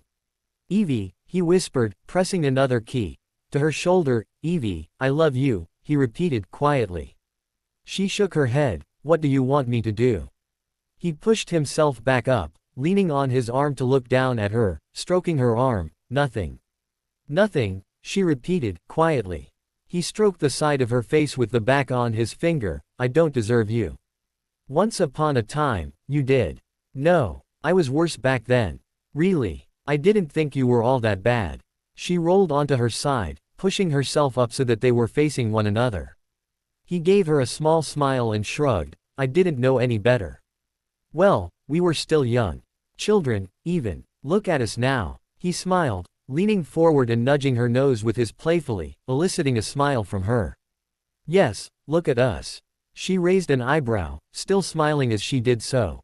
He sighed, reaching up to cup her face, stroking her cheek with his thumb. She leaned in, pressing a key to his lips, and he responded leisurely, deeply. He touched his forehead to hers when they pulled away. Stay with me tonight, he repeated his earlier request. And, this time, she smiled. Shall we have our fortunes told? Lily's tone was teasing, but Severus could tell from the slight widening of her eyes that she actually was interested in what the prophet had to say, as they glanced in the direction of the room where people were lining up to hear their fates. Severus rolled his eyes, derisively. Why ruin the joy of experiencing life as it comes? He deadpanned. Lily tore her eyes from the room, looking at him with a grin. Surely you are interested. Interested. Like I said, why not wait and be surprised? Besides, such things are nonsense. Fortunes are not told on a whim. Have a lot of experience with fortunes and prophecies, do you? Severus glanced away from her, at the dance floor, out the window, anywhere but her eyes. Ah, so you are not so much of a skeptic, she declared, with a grin, looking back in the direction. Besides, even if what the prophet says isn't true, it's nice to be offered some hope. And what if the prophet doesn't offer hope? It is just as likely that the scoundrel will reveal some terrible tale about the troubles and hardships due to occur, and then you spend the rest of your life, or until they are proven wrong, mindlessly worrying if and when the event is going to occur. It is pointless. Had a bad experience with a fortune teller, Severus. She turned her attention back to him with a smile. Perhaps. Ah, once bitten, is it? I just do not wish to pander to the likes of such people. They are taking advantage of people's hopes, desires, even their troubles by offering to predict something which cannot truly be predicted. Oh, it's all just a bit of fun, Severus. She rolled her eyes before she tugged on his sleeve, both startling him and indicating for him to follow, and then turned and began making her way in the direction of the room. Severus rolled his eyes and followed. You are not truly going to fall for this, are you? I'm not falling for anything. It's just for fun. Besides, it would be a shame not to experience it when the Foundation has went to the trouble of providing the activity. Believe me, the Foundation will cope. As you see, there was plenty of activities provided for our amusement and each guest is not expected to partake in each and every one of them. It is a matter of personal taste. Exactly. Still caught up in all this nonsense, even after 10 years have passed, he muttered to himself. She glanced at him, sharply, with a grin. So you remember the fair? Yes, of course. I remember everything about us. He almost cringed at how the statement sounded, but Lily seemed pleased and smiled brighter, as they joined the end of the line. I also remember that the fortune teller promised a great amount of doom and gloom, and you spent the next fortnight miserable as you contemplated what he could have possibly been referring to. And now I have a whole collection of incidents that it could have been to choose from. She announced, with false cheerfulness, for the first time making a reference to all the troubles she had faced since they had been friends. You see, they do speak the truth. But that does not support your earlier statement, he countered. They do not always offer hope. I assume you do not intend to have your future told, she said, raising an eyebrow. That is correct. Like I said, I do not pander to these crooks. Crooks, she repeated, chuckling, before she shook her head and stepped forward as the queue moved. Exactly, Lily. Crooks. I have seen true. He broke off, suddenly feeling hot all over. Lily looked at him curiously, completely oblivious to his discomfort and the reason for it. You've seen. Severus sighed and waved an unconvincing, dismissive hand. It matters not. They stepped forward, reaching the front of the queue. The door to the room closed in front of them. Perhaps you would like to accompany me and observe my future being told. It may encourage you to take the risk of learning your own, she said, smiling cheekily at him. He glanced at her, holding her look. I believe that such things are private. Lily chuckled. It's fortune-telling, not a striptease. Severus closed his eyes, forcing away some rather pleasing and inappropriate images that had come to mind at the statement, reaching up and rubbing the back on his neck, embarrassed by his thoughts. I would not want my aura to interfere with your reading. She giggled, smiling up at him. I don't think that's how it works. Oh, you don't? Is it a force indiscernible to those without the inner eye? Or is it simply the lines of your palms that reveal the truth? She took his hand in hers and he felt his heart and stomach leap at the contact. She turned his hand over in hers, with a mock frown as she pretended to observe and read what she was seeing. She trailed the index finger of her free hand down his lifeline, sticking out her tongue at the side of her mouth for dramatic effect, and he found his breathing quicken slightly at the contact. Why, yes, Professor Snape, I see. I see great promise in your future. Great promise. Ah, because that is not vague at all. She lifted the finger that had been trailing down his palm with a grin. I need silence for my reading, sir. Oh, I do apologize. He smirked and rolled his eyes. Yes, a long life, she went on, theatrically, a happy life. You see, now I know that you are a fraud. She lifted her eyes to his with a small smile. What, you don't expect to have a long, happy life? She asked, innocently, dropping her act. Severus pulled his hand from hers. I try not to expect anything, Lily. Pessimist. Idealist. Well, I try. Your optimism is going to land you in trouble one day. Tell me, what will be the aftermath of things not turning out your way? Lily looked more affected than he had intended by the statement and he immediately felt guilt as she quickly averted her eyes. Severus frowned, noticing that she seemed upset. I didn't mean. She looked at him, and gave him one of her forced smiles, shaking her head. No, don't worry, she shrugged, just one of my many issues, I suppose. The door opened in front of them, drawing their attention, and the person who was in previously, Rowan Ellison, stepped out. She smiled at them, nodding her head in acknowledgement and interest, before she walked by them and back to the party. Lily peered into the room, before glancing at him expectantly. Last chance. He raised an eyebrow, indicating for her to enter. I shall wait. She looked pleasantly surprised at the statement and he found himself confused, wondering why he had bothered offering. Why not just go and return to the party? Find someone else he knew. But he couldn't retract the offer now and, anyway, she was now making her way into the room and the door was closing in his face.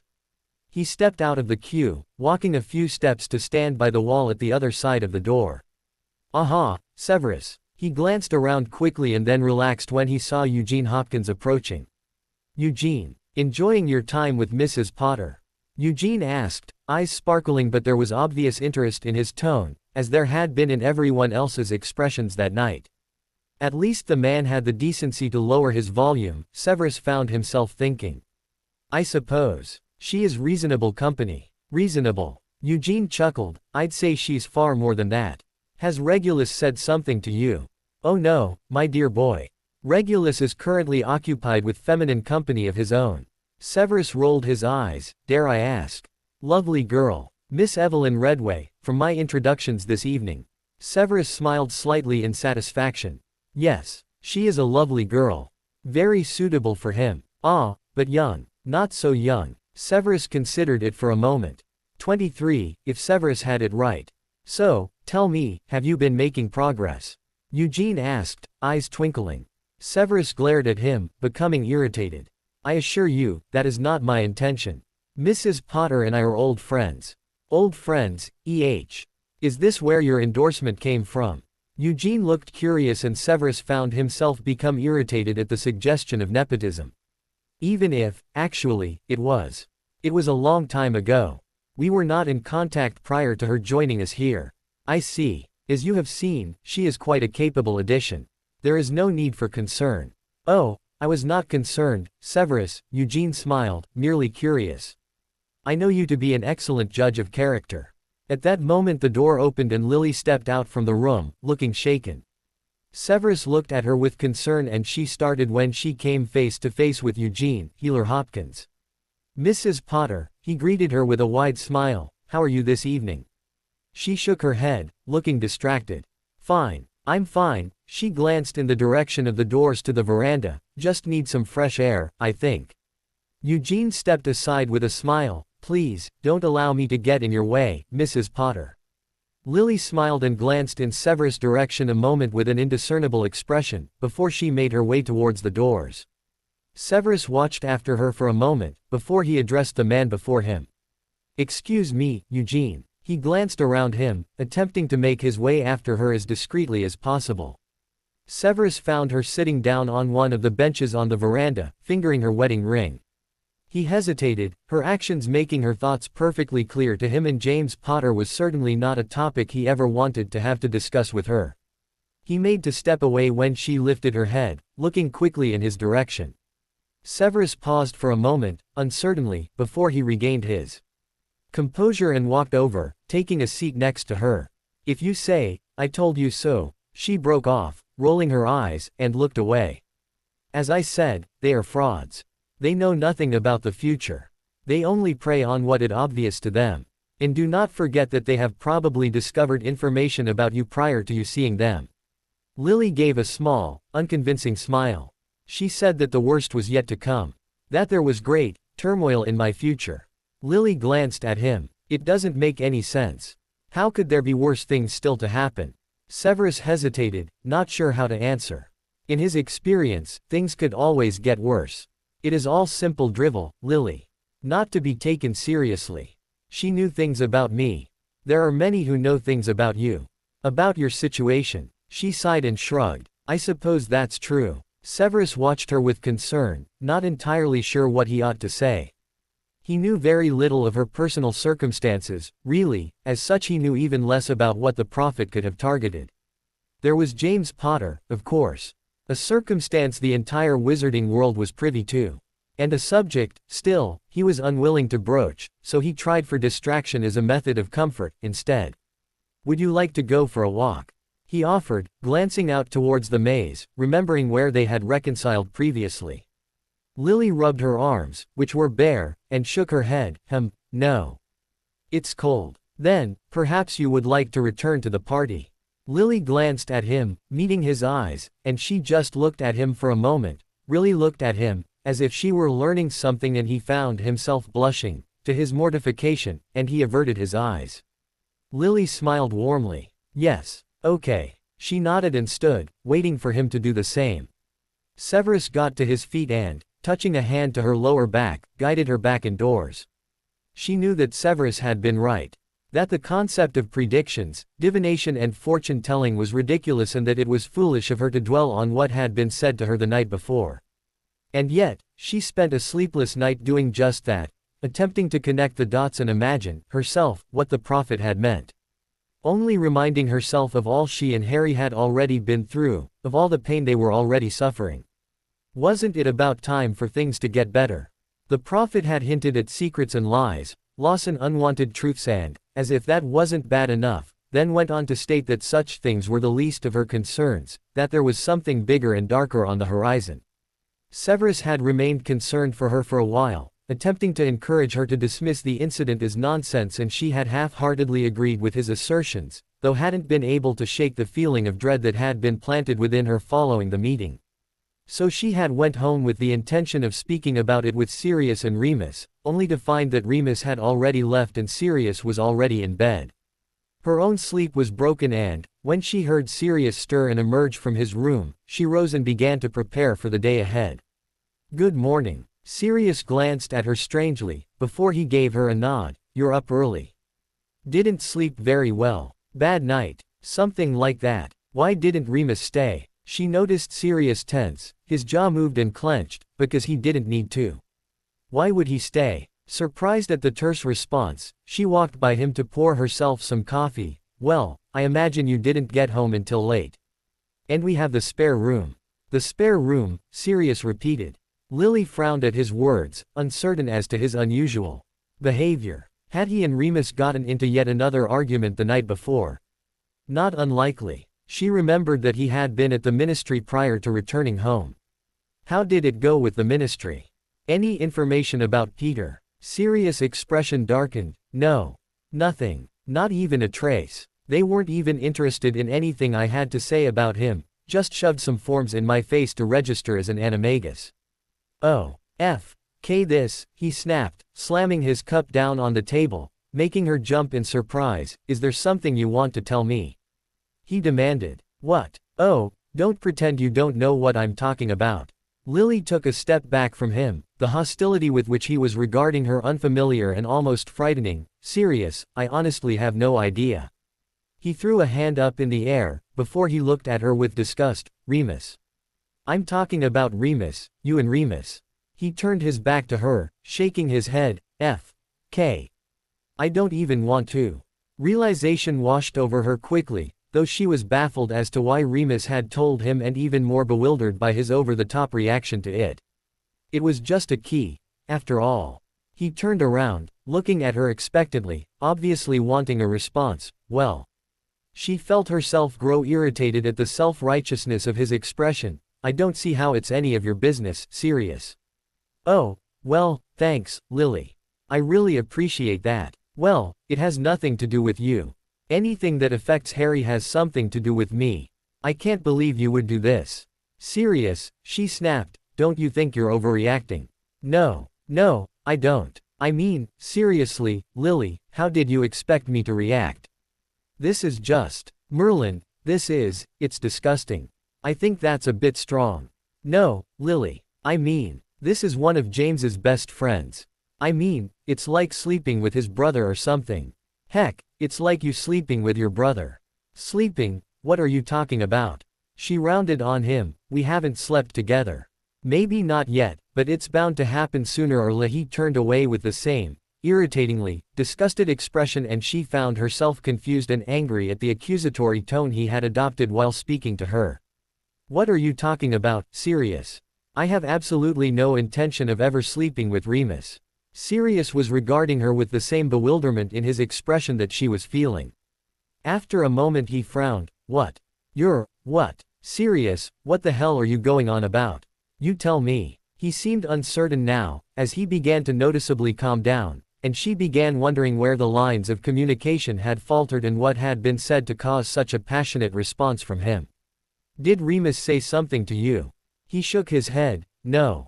Harry told me. Harry. The dread she had already been feeling from the previous night intensified, and she quickly went on. What does Harry know about it?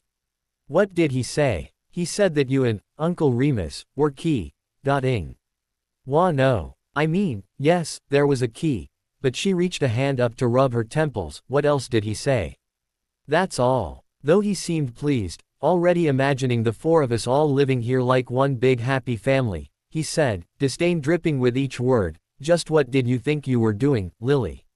You can't go about just key-ing Remus. I didn't. You didn't. You just said you did. Look, Sirius, just leave it, it's sorted.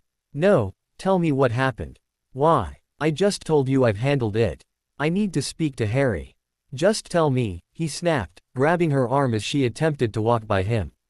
Lily snatched her arm back, glaring at him furiously.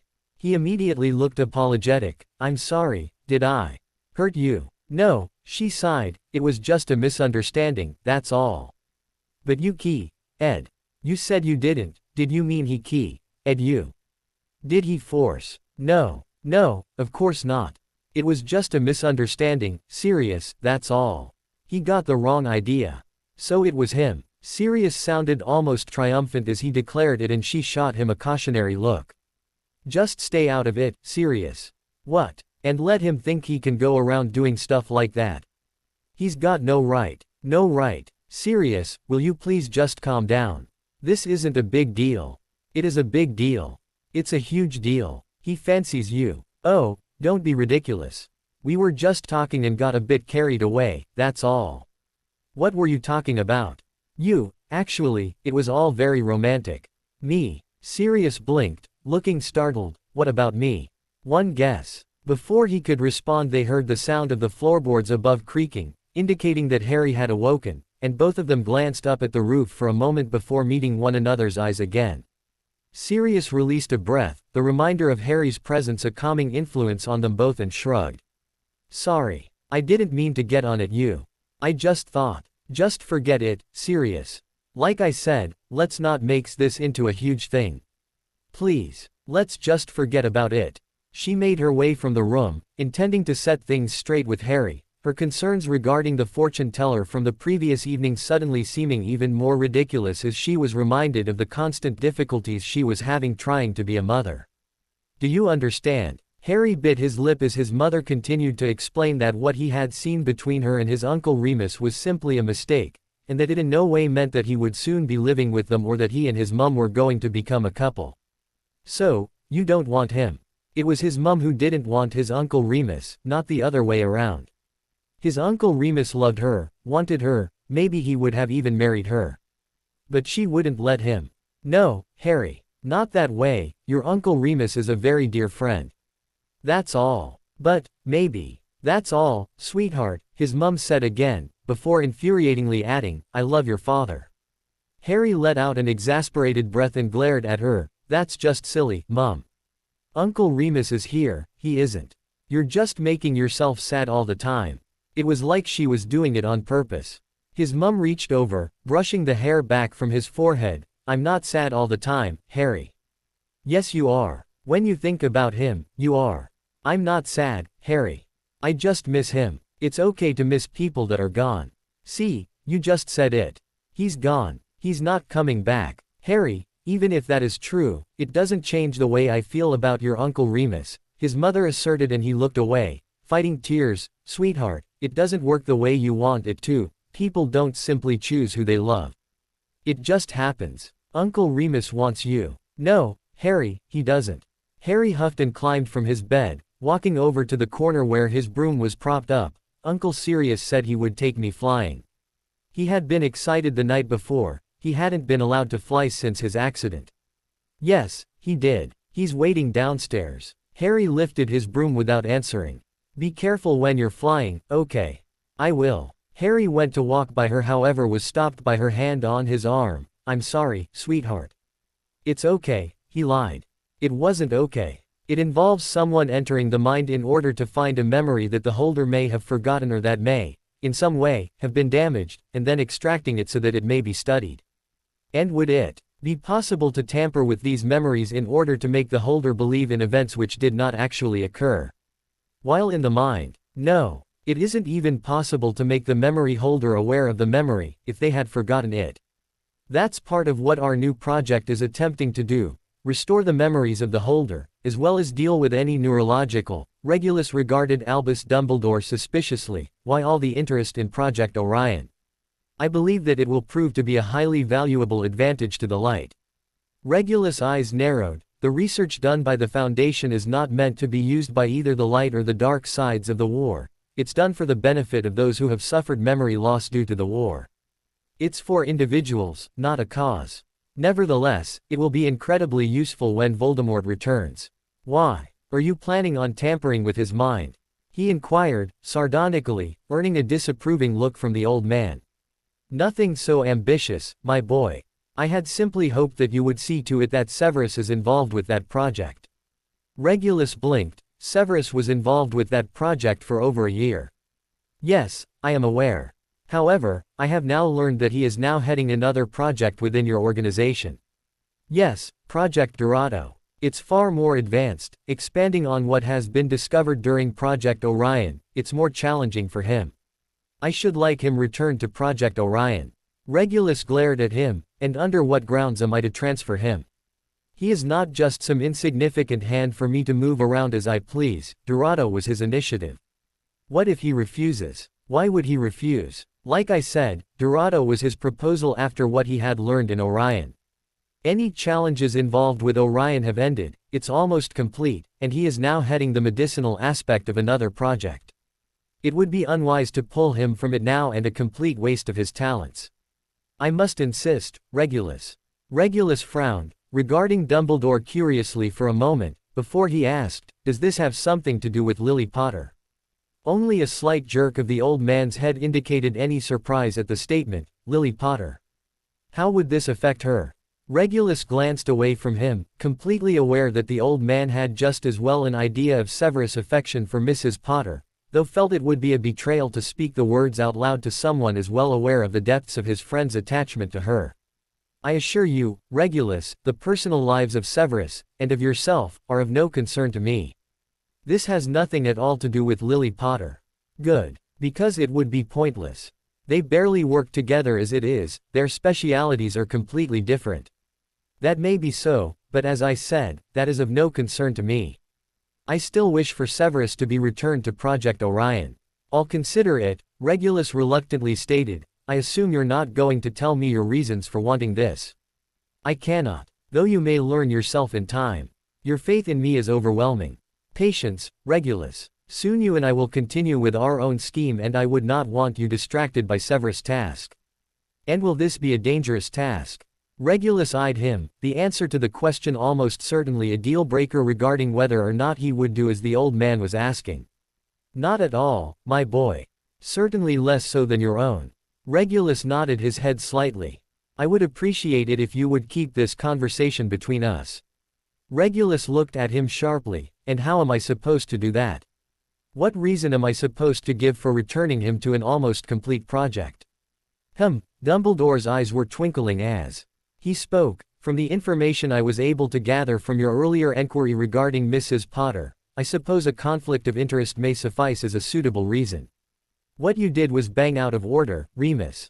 Harry had barely left the room when Sirius had rounded on him with insults that were obviously coming from more than just anger at what had transpired between himself and Lily. It's none of your business, Sirius, it's between me and Lily. Like you're going anywhere near Lily after this. And who are you to make threats like that? Remus snapped, looking at him angrily. She's James's wife, not yours. Rich, coming from you, Remus. Sirius' eyes were flashing furiously. Listen to what you just said, that's James's wife. What if she had ed you back, huh? How far would you have gone? Would James have even come to mind? You're the one who's always harping at her to move on and get over James. Yes, to move on, start living. Not move on to you, James's friend. For Merlin's sake, Remus. Is this what you've always been thinking? Have you just been waiting for your chance to weasel in? OFKU, Sirius. You know that's not how it is. No, Remus, actually I don't. I don't know you at all anymore. I couldn't believe my ears when Harry was telling me this, and did you even stop to think about how this would affect Harry? Don't bring Harry into this. And no, I didn't. It wasn't a conscious decision, it just happened. Well, maybe you should learn to exercise some self-control and not react based on whatever your dick is telling you to do. Remus lifted a hand, shaking his head, the argument made so unfounded that he almost couldn't respond. Like you've never thought about it, Sirius. Sirius shook his head, looking mind-blown by the accusation. Are you kidding me? No, I haven't ever thought about it. I haven't, and wouldn't, ever consider it. Seriously. You wouldn't. I've been living alone with Lily for over 5 years. If I wanted to, I would have. And I haven't, and I wouldn't, he flared up, becoming more angry. And don't turn this around on me. You're the one that ed her. It was just a Sirius, Remus sighed. He didn't have the energy for this, for yet another fight with Sirius. He could never win in those arguments. Add to that the embarrassment he was already feeling over what he had done. He was certain the whole argument was a pointless waste of time. There's no such thing as just a It meant something. Yeah, okay, it did. But not what you think it means. Well then what? Tell me. A few years ago he might have. He may have spilled it all out and told his old friend exactly why he had done it, that he was lonely and that what Lily had said to him had meant so much to him, more than it should have. That it made him feel for the first time in a long time as if he was worth something. That life wasn't so hopeless, so pointless. That there was someone who cared if he wasn't around. That he had made some sort of difference to someone. That he wasn't alone. And he had wanted that feeling to last. He had been trying to hold on to it, had wanted to be closer to her, so that he wouldn't lose it. It was gratitude and desperation and hope. But he couldn't say that to Sirius now. The idea of exposing himself so to him was unthinkable now. Remus looked at him, regretfully, the damage to their relationship never more clear. I can't. Sirius held his look for a moment. After a moment his eyes softened and he was looking at him with the same sadness that Remus felt, as if he, too, was just realizing what they had become, both of them finally, really seeing what had happened to them. What Peter Pettigrew had done to them. Dumbledore has asked me to transfer you back to Project Orion. Severus looked at Regulus sharply over the parchments he was holding. Regulus raised his eyebrows, indicating that he had no idea the reason behind the request. As Severus rolled up the article he had been reading, did he give any indication as to the reasons for this? Only that it will be useful when the Dark Lord returns. Severus thought about that for a moment. I told him that I'd think about it. If you don't want to transfer, it's no problem. I'll just insist that you have to oversee Dorado. Severus rolled his eyes. You and I both know that Dumbledore would not be defied so easily. There is obviously a good reason behind him asking this. Why did he go to you? Why not ask for an audience with me to make the request? He didn't want you to know about it. Severus wasn't surprised by the statement. Then why are you telling me? Regulus shrugged. Severus held back a smile, though he was pleased that Regulus obviously valued his friendship with him over his loyalty towards Dumbledore. It wasn't surprising or even the first time that it had been demonstrated, but it was a welcome reminder that Regulus did care about things other than repentance and that their relationship went above that, one of the very few of his that did. Very well. Did you make him aware of the fact that Orion will be completed within the next half year? Probably sooner, now that I am to return. Regulus chuckled, shaking his head at the arrogance of his statement. Yes. I told him. He is aware of your brilliance, no need to worry about that. Severus smirked. If anything, he is probably pleased that it is almost complete. I got the impression he will attempt to interfere with Dorado. He showed an interest in the ability to manipulate memories. Manipulating memories is not the goal of the project.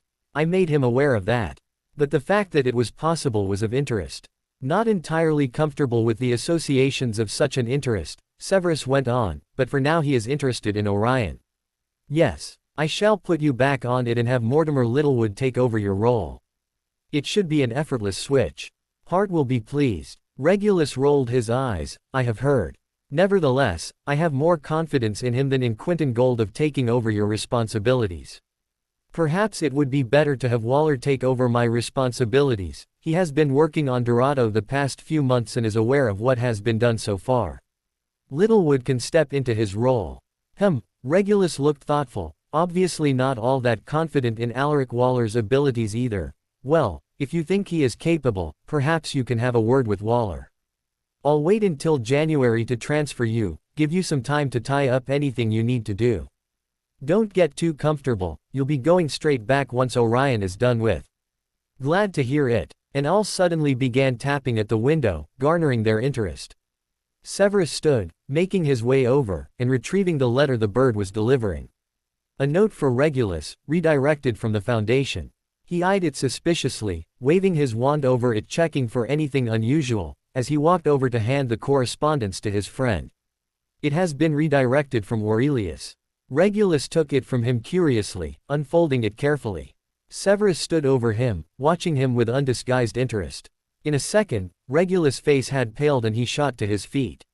Regulus, Severus grabbed his arm, startled by the frantic look in his eyes. Regulus, what?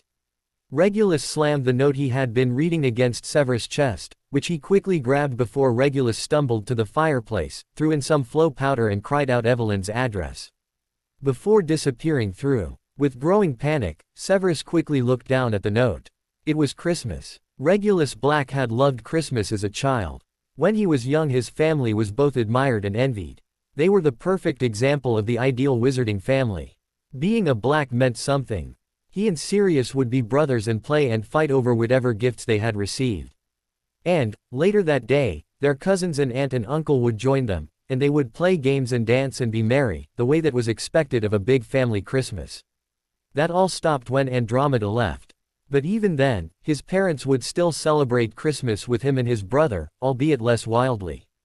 It wasn't until Sirius left that things had gotten really bad. The first Christmas after he left, that was the worst. Until now. Nothing compared to this. Christmas 1986. Because all those things still stood except, now, Evelyn was dead. And his son was lying in a hospital bed having been in critical condition for 4 days. Only the night before had he finally awoken, briefly, and the healers had informed Regulus that he would survive. He still felt sick. Malachi didn't know yet. He didn't know his mother was gone. Regulus reached for his hand, holding it gently in his, and pressed it to his lips. Malachi stirred and opened his eyes. He peered at his father in bewilderment for a moment, as if he couldn't quite believe his father were there, before a slow smile spread across his face. "Dad." Regulus gave him a small smile in response, in an attempt to conceal his own troubles. "Merry Christmas, Beansprout."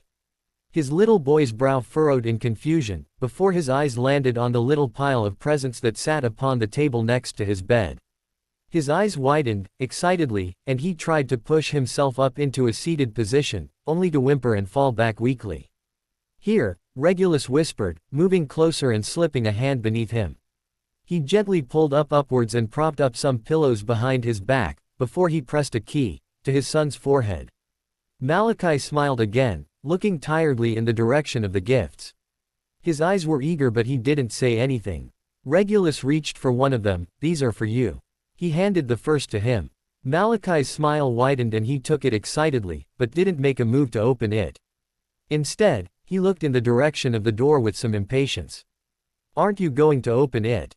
Malachi looked at him with a frown. "Don't I have to wait for Mum?" Regulus swallowed, a sudden tightness in his chest overwhelming him at the question. "Not today. Not on Christmas." "No, that's okay. Your mum's busy just now." Malachi's frown deepened at the statement and he glanced in the direction of the door again before back at Regulus. Regulus offered an encouraging nod and Malachi smiled and began to open the first of the few gifts he had been given. Regulus saw someone step into the room out the corner of his eye and turned in their direction. Severus nodded in greeting, which Regulus returned, before he made his way over to them as Malachi thanked his father for the first gift. Regulus handed another to him, then set the other few on the bed, allowing Malachi to continue opening them as he stood and indicated to Severus to come to the corner of the room. "I assume you haven't told him?" Severus asked, quietly, when they were out of earshot. "No, I can't. It's Christmas. The longer you leave it." "I know. Tomorrow. He's going to start asking questions." "Please, Severus." Regulus turned his face away from him, suddenly overwhelmed by the reality of what was happening and drew in a breath that sounded more like a strangled gasp. He felt Severus' hand on his arm and willed himself to remain composed. "Dad." Regulus drew in a breath, quickly arranging himself, before he turned and forced a smile. "Yes, Malachi." Malachi held up the wizarding comic book with a bright smile. "Thanks. I really wanted this." Regulus nodded, his smile small but genuine this time. Malachi was always grateful for the simplest of things. What did he do to deserve this? "I know. You're welcome, son." Malachi turned his smile to Severus, though he was beginning to look weaker, the exertion clearly too much for him, still. "Merry Christmas, Severus." Severus stepped towards him, pulling out a wrapped gift from his robes, surprising both Malachi and Regulus. "Merry Christmas, Malachi." Severus held the package out to him. Malachi looked at the gift with wide eyes, before tentatively reaching out and tugging it from his godfather's hand. "Thanks," he said, as he began to almost reverently remove the paper from it. Regulus smiled gratefully at him, while Severus attempted to avoid his eyes. Malachi pulled the boxed item from the wrapping paper, revealing a toy snitch. He looked up at Severus with wide eyes. "What is it?" "It's called a snitch. A toy one, of course. They are used in Quidditch games. Your father will show you how to use it. He used to have to catch them when he was at Hogwarts." Malachi's eyes brightened as he glanced between the two of them, clearly pleased to have been given a gift that would link him to his father. "Thank you." "You are very welcome." Severus tilted his head towards him, accepting his thanks, before glancing at Regulus as Malachi began studying the item more closely. He spoke quietly. "Andromeda has decided to shut down operations over Christmas. We reopened January 5th. Under normal circumstances Regulus would have disagreed. Would have insisted they remain open. The counseling department at least. Christmas Day was one of the most popular times that clients wanted to come together, to discuss what had happened, to try and accept what had happened in the war. For the first time, Regulus didn't care.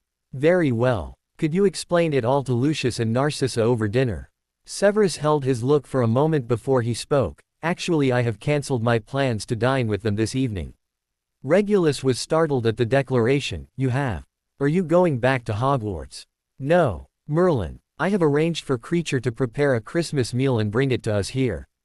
Regulus was silent for a moment, overcome by thankfulness and fondness. He felt a smile tug. "You don't have to. I am aware of that."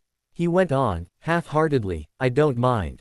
It is all arranged. Regulus swallowed before he nodded and spoke quietly, thanks, Sev. Harry was laughing, loudly, with complete happiness, and it was as if all of the troubles he had been put through for the past few months had fallen away. It was moments like this that Lily lived for, that she treasured. Mum, make him stop. Harry gasped out through his laughter, wiggling and grabbing at Sirius' hands frantically as they tickled his waist. Lily giggled from her spot on the couch next to Remus. Oh, I'm afraid I can't help you, sweetheart. Mum, please. I heard you're getting a couple of weeks off work, Remus remarked to her, as Harry's squeals intensified. A week and a half, she clarified, they didn't give us a reason.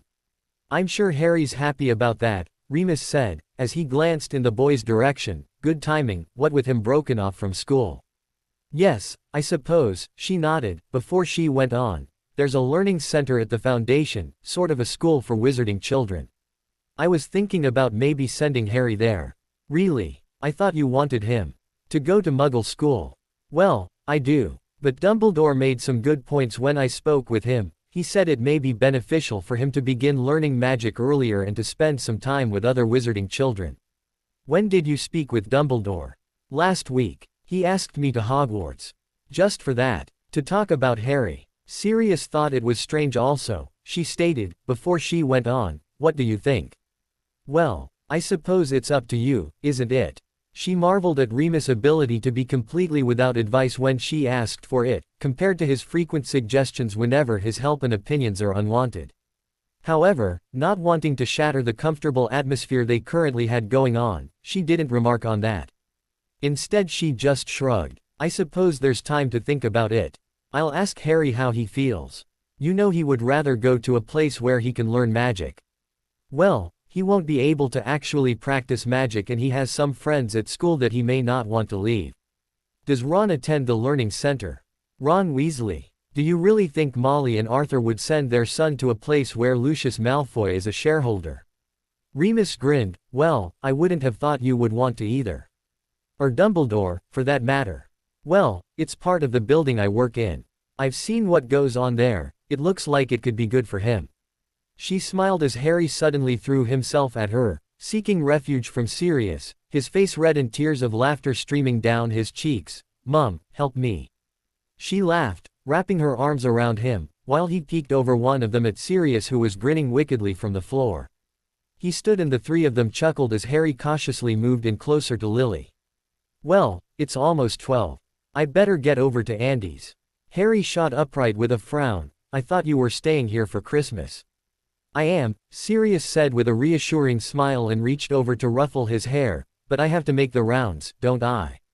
I've got Dora's present here, he added, lifting the only wrapped present left from under the tree. He gave Harry a one-armed hug on his way to the door. I expect fantastic desserts when I get back. Harry looked at Lily with a bright smile, suddenly reminded of their usual Christmas ritual. Are we gonna bake? She smiled. We are. He gave her a wide, excited smile, before jumped down from her lap. Are you helping us, Uncle Remus? I am making the rest of the food, Remus stated, indicating in the direction of the oven where the turkey was already cooking. Harry grinned, grabbing each of their hands and pulling until they be stood up. Let's go. Bye Uncle Sirius. Pumpkin pie, pecan tarts and cherry pie. No mincemeat pies this year, your favorite, I know, but Harry really doesn't like them. It's funny, he's become a lot more assertive about his own likes and dislikes this year. I imagine he's going to be a very difficult teenager. James stared at her. It really was lovely today. Sirius and Remus managed to get along, which was nice to see after everything that's been going on. Don't worry about that, though, it's just silly stuff. Lily hadn't told him about Peter Pettigrew, about Harry's confusion, or about Remus keying her. She told him less now. She even visited less. She only spoke about silly things. Insignificant things. Things that had happened that day, simply a recount of the events, as if she were a 7-year-old girl keeping a diary. 6 a.m., woken up by Harry. 6:03 a.m., watched Harry opening presents. 6:30 a.m., opened own presents. 9 a.m., Julia visited. Noon, started baking with Harry. Sirius went to visit his family. 2 p.m., Sirius came home. 5 p.m., dinner. 6 p.m., sang Christmas carols. 7 p.m., went to visit James. Alone. Both Sirius and Remus had visited, separately, in the morning. Had she covered it all? She had. And she had only been there 10 minutes. St. Mungo's had Christmas music drifting down the halls, the happiest songs. And there were carolers going around between the wards, as well as volunteers making rounds with little wrapped gifts, boxes of sweets and Christmas books. Decorations were out wherever decorations could possibly be, and the staff appeared to be doing their best to put on a happy face and an upbeat attitude, despite the fact that most of them probably wanted to be at home with their own families. That would be her, one day, once she had completed her training. Lily glanced at James and wondered if he had noticed the person who hadn't visited that day, Harry. She and Sirius had both offered to take him, but he had refused. He hadn't given a reason, and neither of them wanted to push for one after what had happened the last time he had come. But the message was clear to them both: he wanted nothing to do with James. They could tell him that James was his father all they wanted, he wouldn't accept it, and he didn't want it. He wanted normality, a dad to play with and to come home to. It wasn't fair what he had to live without. And yet there was nothing she could do to make it better. Even the promise that his father could return, that she was doing all she could to make that happen, wasn't enough to console him. He wanted a dad, but he didn't want his dad, so where was the answer? The idea of Sirius or Remus, whom Harry had set his hopes on, was unthinkable to her. And while Harry's devotion towards his father was non-existent, hers was still there. But it was diminishing, despite her best efforts. She was trying to hold on to it, to hope. And then she remembered what everyone had been telling her, that she had to let go. That she had to move on. And in the past she couldn't. Something within her was holding on, something she couldn't control. Something wouldn't let her let go. It just wasn't possible for her to do, to imagine a life without her husband by her side. But now something had changed. Now, she realized that it was no longer that she couldn't, it was that she didn't want to. It was something she had gradually come to realize as Harry's pain became more apparent to her. As her pain had become more apparent to him. That, deep down inside, if she wanted to, if she let herself, she just might be able to let go. But the thought wasn't comforting, it was heartbreaking, and she was racked with guilt just thinking about it. She could let go, she could move on. She could walk away and leave her husband lying here and forget about everything that they had suffered, and she could be happy. But could she live with herself if she were to abandon him? Could she ever forgive herself for walking away? Malachi had been drifting in and out of sleep, weak and exhausted, for the duration of the day, which Severus noticed made it easier for Regulus to conceal the truth about Evelyn's death from him. The boy asked frequently, each time he woke, if his mother was there yet. It was Christmas, the boy knew well enough that she wouldn't allow the day to go by without making an appearance. Not when he was sick in hospital, and not if she could help it. Malachi had only just turned 5, but he was observant. And Severus was certain he had noticed Regulus' pain as they had sat eating the dinner their house elves had delivered to them. But Malachi didn't feel comfortable enough with Regulus to ask him why he was distressed. That was something that could prove to be a problem in the upcoming weeks. Only 2 people that Severus had ever cared about had died. His mother. And his father. And the latter was questionable in the caring department. He was affected by his death, of course, but it didn't come close to the grief he felt when he lost his mother. But he had known when both of them were dying, both were due to illness, so there was time for goodbyes. With Evelyn there were no goodbyes. There was just love, and passion, and a promise for the future. At least, that's what Severus gathered from what he knew of her and Regulus' relationship. He imagined the only time he had come close to feeling the grief his friend was currently going through was long ago, during the war, when he spent every day fearing for Lily's life. But she had survived, and fear and grief weren't the same. The idea of someone dying was nothing compared to the reality of it. Of realizing they were gone and that you had to keep going. It wasn't something he ever wanted to experience. So he really had no idea what he ought to say or do for Regulus to ease his pain, and he dreaded facing the boy once he learned that the only person he truly felt close to, his mother, was gone. He couldn't relate to that. He was 22 years old when his mother died, a grown man, not a child. And he had had people when it had happened to him, he had had friends. As far as he knew, Malachi was homeschooled. So he really did only have his mother, and a broken relationship with a troubled father who really had no idea how to deal with him and who had to go through the pain right along with him. Severus stepped out of the room, wishing to escape the morbidity of his thoughts. Music was playing, happy, joyful music. It was incredibly inappropriate. What good do such cheerful tunes do at a time like this, really? But serve as a reminder of the complete lack of joy one must be experiencing when they find themselves spending Christmas Day visiting or, worse, actually lying in a hospital bed. Who would want such a wretched attempt at brainwashing to try and convince oneself that they were actually happy? Severus stepped out of the hallway and into the courtyard, eager to escape the false merriment of the building. The area was well populated with patients and those who were visiting, but he noticed there was still a bench vacant nearby and made himself as comfortable as he could on the cold, hard surface. It was utterly freezing. Heavy snow had fallen the night before and piles of it were stacked in corners of the courtyard that had been scraped off of the pathways. Children were jumping around in the piles, throwing balls of snow at one another, laughing. Severus sighed when he noticed a collection of carolers emerge from the building, little books clutched in their hands, as they took up a spot in the middle of the area. Dashing through the snow. Of all the possible choices, Severus rolled his eyes and stood, preparing to return back indoors. He turned, walking with more force than necessary, and found himself run into someone who was making their way down the path. He quickly reached out a hand to steady the person he had bumped into. "Excuse me," he stopped, staring in surprise at the woman before him, Lily. Her eyes were also wide with surprise, but after a moment she smiled, and adjusted herself. "Hi.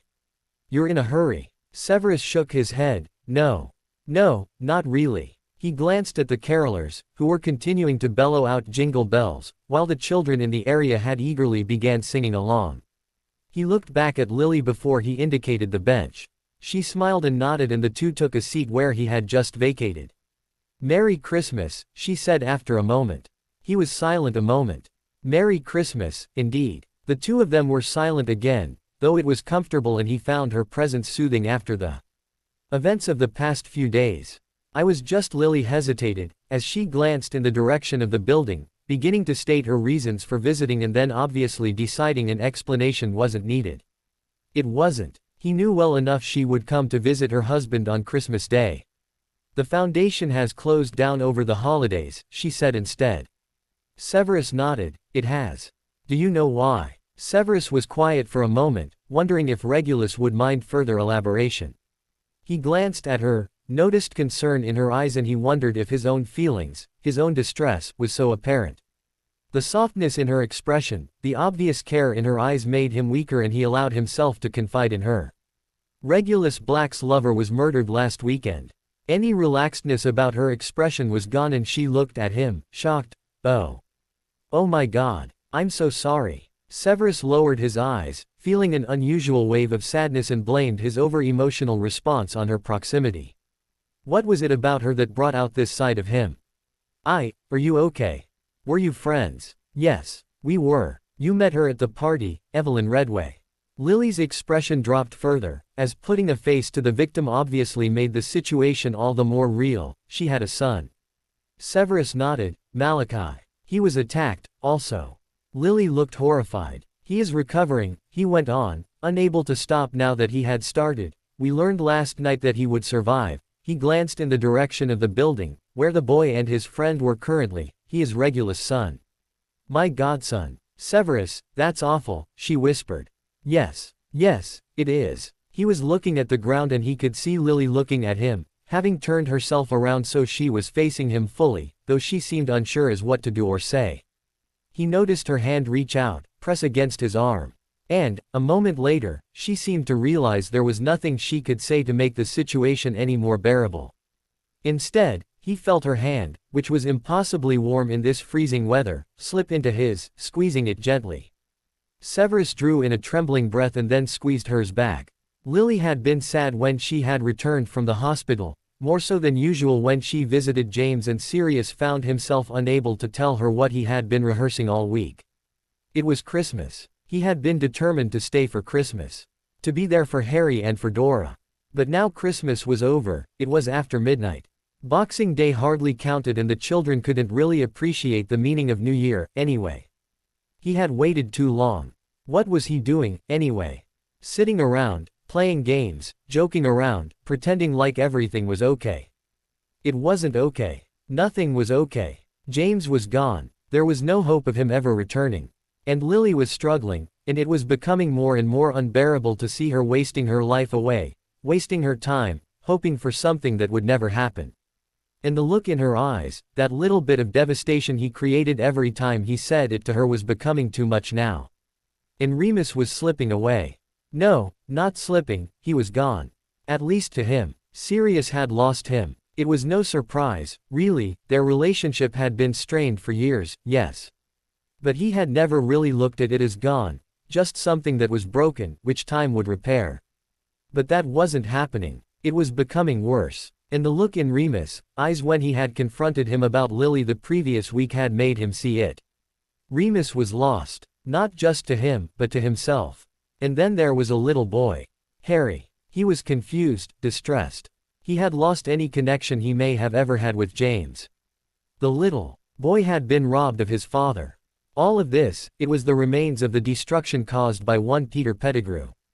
And right now, at this moment, Peter Pettigrew was running free.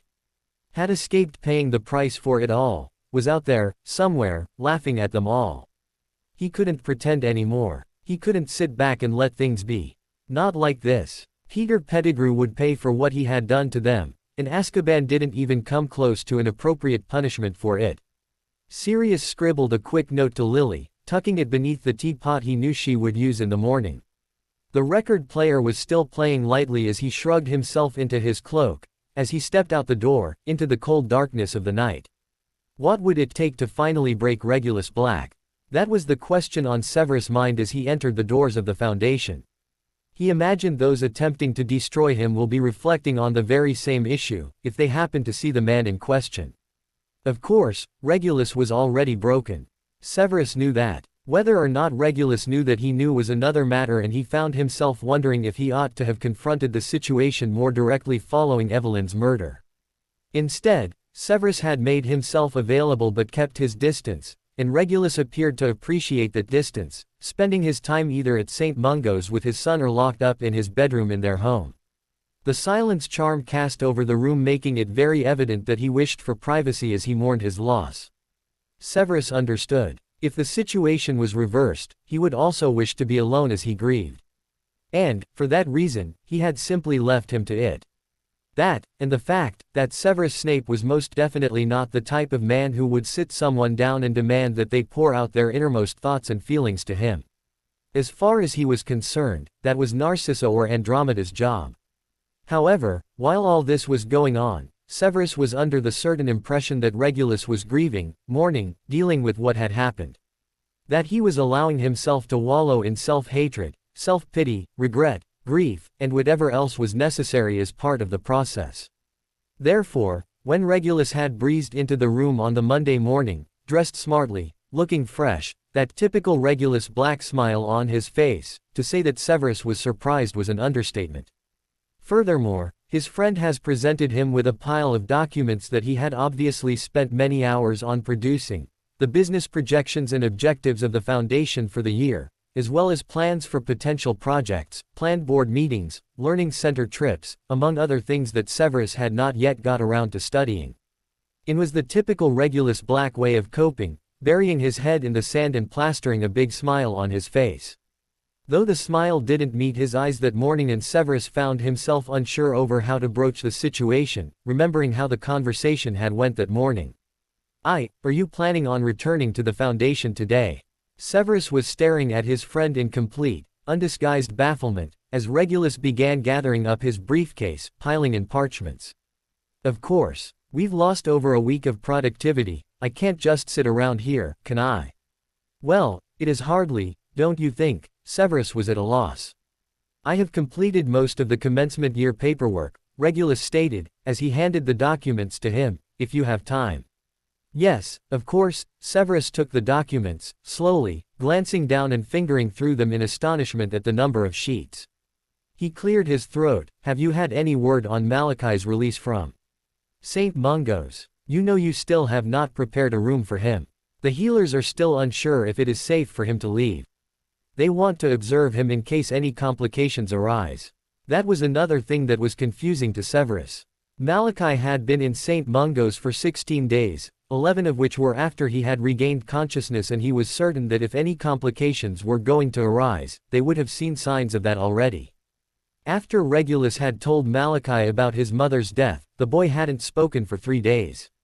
The healers had thought that that was a complication of the treatments that he had received, perhaps that was why they wished to keep him so long. But anyone could see that the boy was attempting to stomach the news that his mother was dead, gone. And that he, like Regulus, wanted time to process that. Now that Severus thought more about it, he realized that Malachi's way of dealing with the event was rather similar to his father's. He didn't want to talk about it, didn't want to acknowledge it, and instead focused on other things that were completely unrelated. At least, that's how it went after the first day of tears and questions and the following 3 days of silence. That could be a problem. Though he, himself, was hardly the sort of man to break down and weep over every misfortune sent his way, Severus knew that at least an acknowledgement and, eventually, acceptance of what had happened was essential in maintaining one's sanity. And if Regulus and Malachi continued to remain in denial, refusing to grieve or deal with their loss, it could lead to greater issues in future. Though, for completely selfish reasons, Severus did find that there were benefits to himself due to their reserve. There was little awkwardness, there was no breaking of household items, no spontaneous bursts of emotion. While Severus was certain he would be completely useless if he were ever to find himself in a position where he had to be the shoulder to Regulus' tears, while offering meaningless promises of a bright future, it was not necessary for him to dwell on such a thing, as he had not been put in the situation where he was reminded how incredibly incompetent he was when it came to dealing with other people's emotions. A familiar figure caught his attention and he turned slightly, though he didn't stop his own footsteps, glancing in her direction. Lily. He fought the urge to turn and go after her, to greet her for the first time since the holidays. He hadn't seen her again since their brief encounter on Christmas Day, and the small gesture of comfort she had offered had left him wishing, for the remaining duration of their time apart, that he had a right to contact her outside of work. But the thought was silly and he had pushed it to the back of his mind. He had no reason to contact her. After all, what with operations being suspended, and the last thing he wanted was to come across Sirius Black. Times were trying enough without dealing with that imbecile. And he didn't particularly want to see her son either. It appeared that said son was with her now, and seemed to be particularly petulant as Lily guided him down the corridor. He had known, of course, about Harry Potter. Had known about him for years. He couldn't really see him, just the back of his head, but it was enough to make the fact that Lily was married, that she actually had a child, all real to him. He watched as she stopped and knelt down in front of the boy. She smiled, deep love clear in her eyes, at her son, brushed the hair off his face, said something to him. She frowned, obviously not pleased with what he had said, and stroked the side of his hair. The boy shook his head. Lily sighed and pulled him in for a hug, which the boy appeared to return grudgingly, and then she stood, taking his hand again, and headed further down the hallway, disappearing out of sight. It was a side of her he had never seen. A side of her he had never, would never, know. She was a mother. Mum, I don't want to. But, unfortunately, Sirius had made this decision for her when he had disappeared just over a week ago. There was no way that Harry could remain at Muggle Primary School if Sirius wasn't there to collect him once school ended, and Remus, as much as he wanted to help, couldn't be there for them with the consistency that they needed. So Lily had taken Dumbledore's suggestion from the previous month and enrolled Harry at the Learning Center for Wizarding Children at the Foundation. There were waiting lists, but employees of the organization were guaranteed a place for their children if they so wished, so they had agreed to take him immediately upon enquiry. "Sweetheart, you'll love it here," Lily attempted to convince Harry, as she led him towards the Phoenix Wing where the center was located. "You'll get to make lots of new friends, friends who know all about magic, so it doesn't have to be a secret." Harry perked up a little at that, though she had already used the same argument with him before, when she had first explained the change. "But, what about my Muggle friends? You can still see them, just not at school, that's all. Ron doesn't go here." No, he doesn't, but there are other children. "Harry, really, you will enjoy it, You get to learn all about magic and things about witches and wizards. No maths. Harry's eyes widened, excitedly, at the prospect. Lily gave him a grin. I'm afraid English and mathematics is something you'll still be learning. Harry pouted slightly, continuing to follow. What about Uncle Sirius, Mum? What if he waits for me at my old school? He won't. How do you know? He's been away a long time. He'll be back soon, won't he? He might think he has to pick me up. If he does, then your old teachers will explain to him that you have changed school. There's no need to worry. But I miss him. How long is his trip again? You said he wouldn't be away long. Lily winced, remembering the lie she had told her son. That Sirius had to go away for a little while to help his family, that he would be back soon. Harry hadn't taken the news well, but he took it better than he would have if she had told him that his uncle Sirius had simply ran off, with no plan, very little explanation, with the very likely intention of murdering Peter Pettigrew and ending up in Azkaban, leaving on a hastily scribbled note explaining his actions. Lily, I have to do this. I can't just sit around while Peter runs free. Don't worry about me. I'll check in when I can. Give Harry a key, for me. I'm sorry. Love, Sirius. Lily had burned the letter instantly. It was silly, really. Harry wouldn't be able to read the whole letter, but he would be able to pick out some words. Words like, Sirius, and, sorry, and those two words would have his imagination running wild. So she had destroyed it, not wanting to cause him more distress, explaining the situation only to Remus. It was an unusual feeling, to be both furious at and terrified for someone. It wasn't something she had felt often, it wasn't something she had felt in a long time. Not since she was at Hogwarts, when she had told her best friend to walk away. And so Severus came to mind again, as he kept doing recently. Most likely due to the absence of his company, it took her a couple of days after Christmas to realize that she missed him. Missed their conversations, their dinners, the way he'd roll his eyes at the silly things she'd say, the way his presence made her forget the troubles that were going on at home. Severus didn't care, in some cases didn't even know, that Sirius and Remus' friendship was on the brink of collapse, that her son was growing increasing disenchanted by his father, that Harry was confused about their living situation, that her husband would probably never wake up, that Peter Pettigrew had escaped from Azkaban, that Sirius had up and left in the middle of the night. All these things, things that haunted both her waking and sleeping hours, were something that Severus had absolutely no knowledge or care about. So he never spoke about them. Never questioned her about them. Never reminded her about them. Instead, when she was with him it was a small reminder of the girl she was once, a sense of the person she could have been, if fate had dealt her a better hand. Her time with him was her escape from the cruel realities of this world. Hi. Severus couldn't help the small smile he gave as Lily took a seat across from him at their regular table, too pleased to finally see her again. Lily. How was? Lily stopped, thinking better of it. How are you?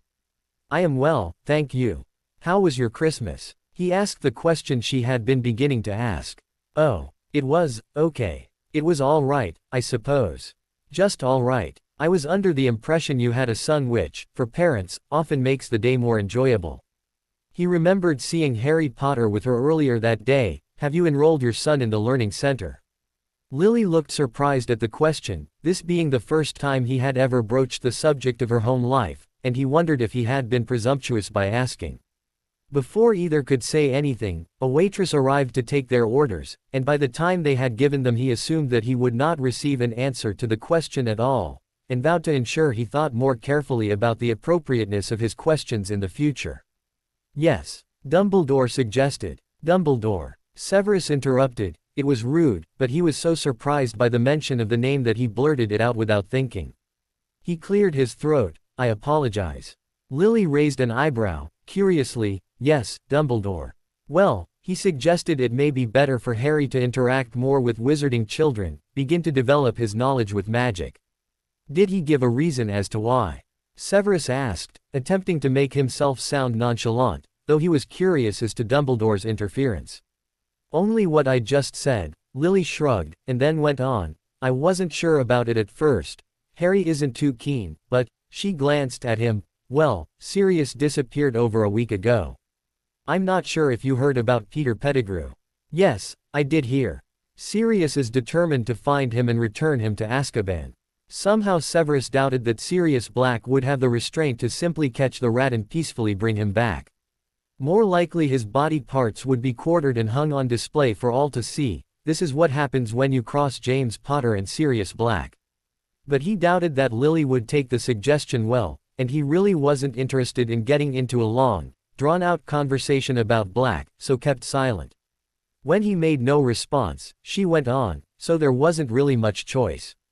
The Learning Center keeps the children all day, after classes are complete, and with Sirius gone it's better for Harry to be closer to me, rather than hiring a stranger to take care of him. What about the wolf? Lily looked at him sharply, obviously disapproving of the nickname. For obvious reasons, Remus isn't always available. Excuse me. The two of them glanced up at the intruder, Andromeda Tonks. They exchanged greetings, while she kept anxious eyes on him. Severus, can I had a word? Yes, of course, he said as he stood. He gave Lily an apologetic glance, before following Andromeda to a table at the further side of the room, away from the prying ears of the others in the room. Is something wrong? Well, she raised an eyebrow. The information speaks for itself, I'm afraid. I suppose you know who this is about. Until she asked, he hadn't had any idea why she had sought his company. Now, however, he was quite certain. Your cousin, I suppose. What has he done? Andromeda rolled her eyes. I did try to speak to him myself, but I think you're the only one who can really get through to him. If this is about his flamboyant attitude. It's not, though I suppose that's something to be concerned with as well. It's about Malachi. Black or blue? Why black or blue? Why not something brighter? Why not orange or green? Yellow or pink? Green, perhaps, would be best of them. The others may be a bit of a push for the class uniforms. Though the Slytherin connections may be a bit much. Regulus. He jumped, glancing at Severus, who had been standing on the other side of the desk for the past 20 minutes, the perfect picture of concern, agitation, apprehension and disappointment. He had disappointed him. Just stay out of it, Severus. Andy's already been on at me about it. Your cousin is under the correct opinion that her advice had little effect. He went on, but Regulus didn't hear him, glancing down at the parchment he had been writing on. 3 potential trips: Edinburgh, London, Hogsmeade. Perhaps they should start looking overseas. What would the children enjoy best? Regulus, are you listening to me? Severus, I'm really busy. Do not think you can dissuade me with your excuses. Regulus, what is the meaning of this? The healers were willing to release Malachi 3 days ago. Why are you keeping him in St. Mungo's? Regulus felt his hands shaking and quickly sat on them, as he would do when he was a child to prevent himself from grabbing something he was interested in. Severus shook his head, pressing his palms on the desk, leaning towards him. Regulus. Explain it to me. I am not here to judge. Regulus avoided his eyes, glancing across the room and catching sight of a little ornamental snitch that was sitting on one of the bookcases. Evelyn had given that to him. He looked away from it, eyes landing on the calendar on the wall. Eyes going to the 23 road. 23. 23. Evelyn was 23. Just 23. Even twice that would be too young to die. He is your son, Regulus. That is something you cannot run away from. Regulus met Severus' eyes at that. He cleared his throat. I haven't been able to find a place for him yet. A place? What are you talking about? Well, Narcissa can't take him. And, what, Narcissa? Regulus, the boy is obviously going to return to Newton's with us. Regulus stood, turning his back to him, shaking his head. No. No, he can't. He caught Severus' incredulous look and went on. I've been in contact with Evelyn's brother.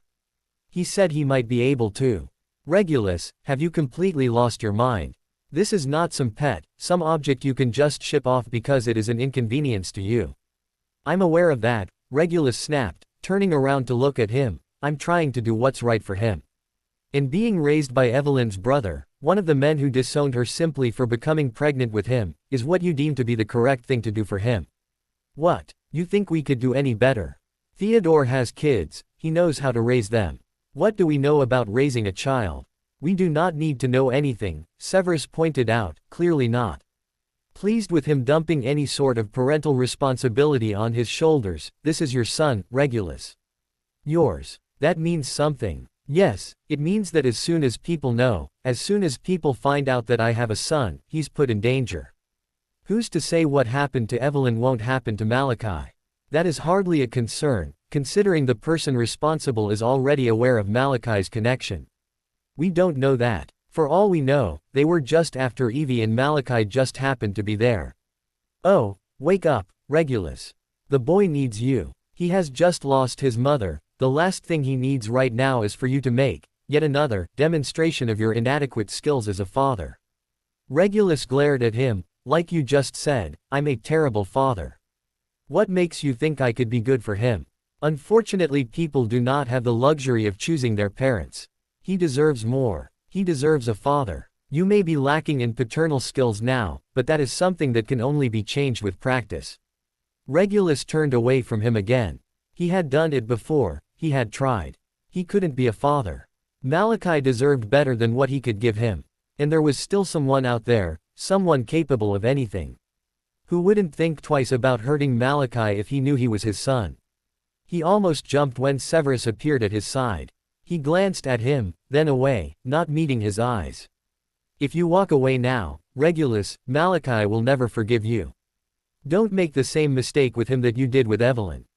Regulus looked at him sharply. Severus held his eyes. After all, with a regrets list as long as yours, who would be crazy enough to add to it? Malachi's mum hated winter. He did now too. He remembered her once saying that the only good thing about winter was snow and Christmas, and that Christmas only happens once and snow melts away so quickly that it isn't worth the 3 months of freezing cold weather. She loved the spring. She used to get excited when the first buds began to appear on the tree outside their house. She would take him down to the meadow to see all the new babies, the fawns, rabbit kits, fox cubs. Then she'd go around picking all the new plants and herbs that had just begun flowering, and he would sit and draw or paint if the animals would stay still for it. Once he had asked her if she could put a spell on them to freeze them in place for him to draw. She refused. That was cruel, she had said. Now she was in heaven. But he once heard a story about someone who went to heaven, someone who came back to say hello to the people they loved. Maybe his mum would too.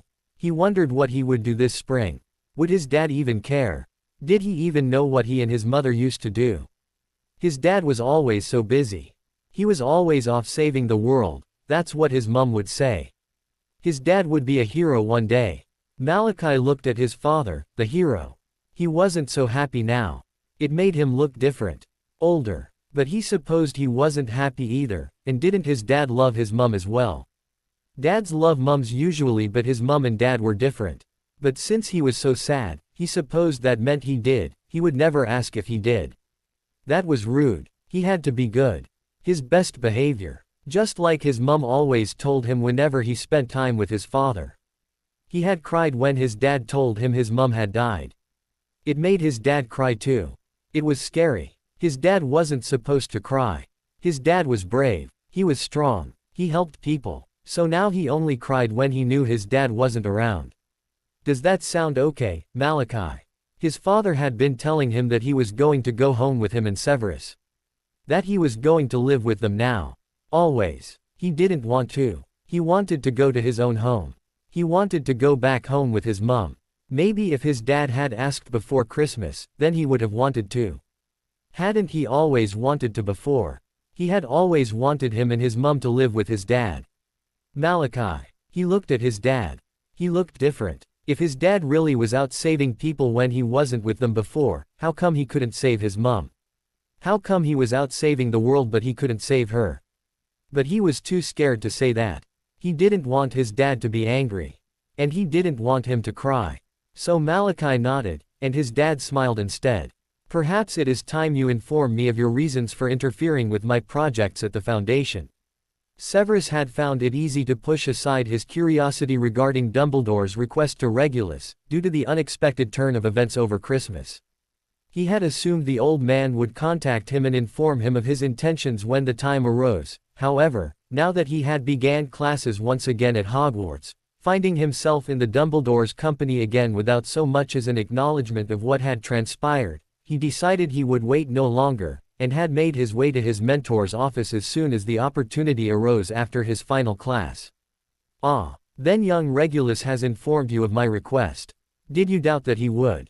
He appeared sincere when I spoke with him. What right do you have to demand that one of my closest friends withhold information from me? Dumbledore regarded him without any remorse or shame, instead only offered, "This is a war, Severus. Sometimes it is necessary for secrecy." War. Really, Professor? Pardon my bad memory, I have been under the impression that the war ended in 1981. You are well aware that the war has not ended, only postponed until Voldemort returns. In the meantime, it is essential that we do all we can to prepare ourselves for that eventuality. Very well. Though I hardly see why secrecy is necessary in this case, obviously you will need my cooperation in the future regarding this, therefore you may as well bring me into your circle of secrecy, Severus said, raising an expectant eyebrow at him. Dumbledore smiled slightly at him. As you wish, my boy. It is regarding information that we need to acquire regarding what happened on October 31, 1981. Severus hesitated, surprised at the information, before he went on. You believe we can discover what happened the night the Longbottoms were killed? How? Everyone present that night was killed. Not everyone, Severus. Severus held his look for a moment and then closed his eyes, shaking his head. Neville Longbottom. You would force a child to relive the moment his parents died. From the information Regulus has provided me with, that will not be necessary. Your project will make it possible to enter his mind and extract the memory. With the child's cooperation, not to mention the grandmother's. And it is not quite as Regulus explained it, I gather. The child and I would have to search for the memory together. It would be distressing, but necessary. Severus averted his eyes, not entirely comfortable with what the old man was asking him to do. To invade the child's mind, revive his most painful memory, and then take it to use as a simple instrument in the war effort. Even he did not think Dumbledore could be so heartless. And for what reason do you wish to view this memory? Severus asked, though he was certain he could guess the answer. It is important that we discover the events that led to Frank and Alice's death. What happened when Neville confronted Voldemort? Confronted. Dumbledore ignored him, going on, what we learn will be imperative when the time comes for the boy to face him in the future. As you are well aware, Severus, it is of vital importance that we learn of Voldemort's weaknesses, and an infant has managed to do what none of us had been able to. We must discover how this happened. Severus pinched the bridge of his nose. Have you attempted legilmency? I was unable to find the memory. It appears the boy is blocking it. You asked him if he remembered anything. Of course, he doesn't. These are questions that you already know the answers to. Severus released a sigh. Very well. But I will not deal with the boy or his grandmother. It is your responsibility to ensure their cooperation. Of course, Dumbledore smiled, obviously pleased that he had agreed with little argument. What does Harry Potter have to do with your plans? Dumbledore's smile vanished. Severus raised an eyebrow. Nothing at all, Severus. What would make you think otherwise? You have been interfering with his schooling. I have no sinister intentions, Severus, it is only friendly advice for Lily Potter. I grew fond of the family during the war. You are aware the Potters were Order members. Severus was uncertain if the old man was being honest. Knowing him, he probably wasn't, but he could tell from his stoic stance that he would receive no information from him regarding his question. I was not aware that Mrs. Potter and yourself had renewed your acquaintance, Dumbledore went on, enquiringly. If you are so close to her that you are offering parenting advice, then you must be aware that she is currently completing a fellowship with the Foundation. Ah, yes, I was aware. The two of them fell silent. And she confides in you, does she? Dumbledore was fighting a smile now, eyes twinkling. Severus scowled. We speak. That is all. Now, Severus, no need to be bashful. You forget I know all about. Choose your words wisely, Professor. Do not think that I am the same boy who came crawling to you 6 years ago. Dumbledore was smiling fully now. Of course not. I wouldn't dare. Though I am pleased you have renewed your acquaintance. A confidant will do her good. She has friends. Apparently you were one of them. What of it? Severus was becoming irritated now, wondering how the old man had managed to turn the conversation around on him. He felt as if he had just walked into a trap. Was this another relationship Dumbledore would use to pester him in the future? Dumbledore only smiled again, not at all affected by Severus' annoyance. Nothing at all, Severus. Like I said, I am pleased. Severus couldn't help but think that the statement sounded like more of a threat. Mrs. Gillen said I need to get this form signed, Harry stated, handing out a piece of parchment to her. Lily took it from her son, glancing over it with a frown. Harry, this is for piano lessons.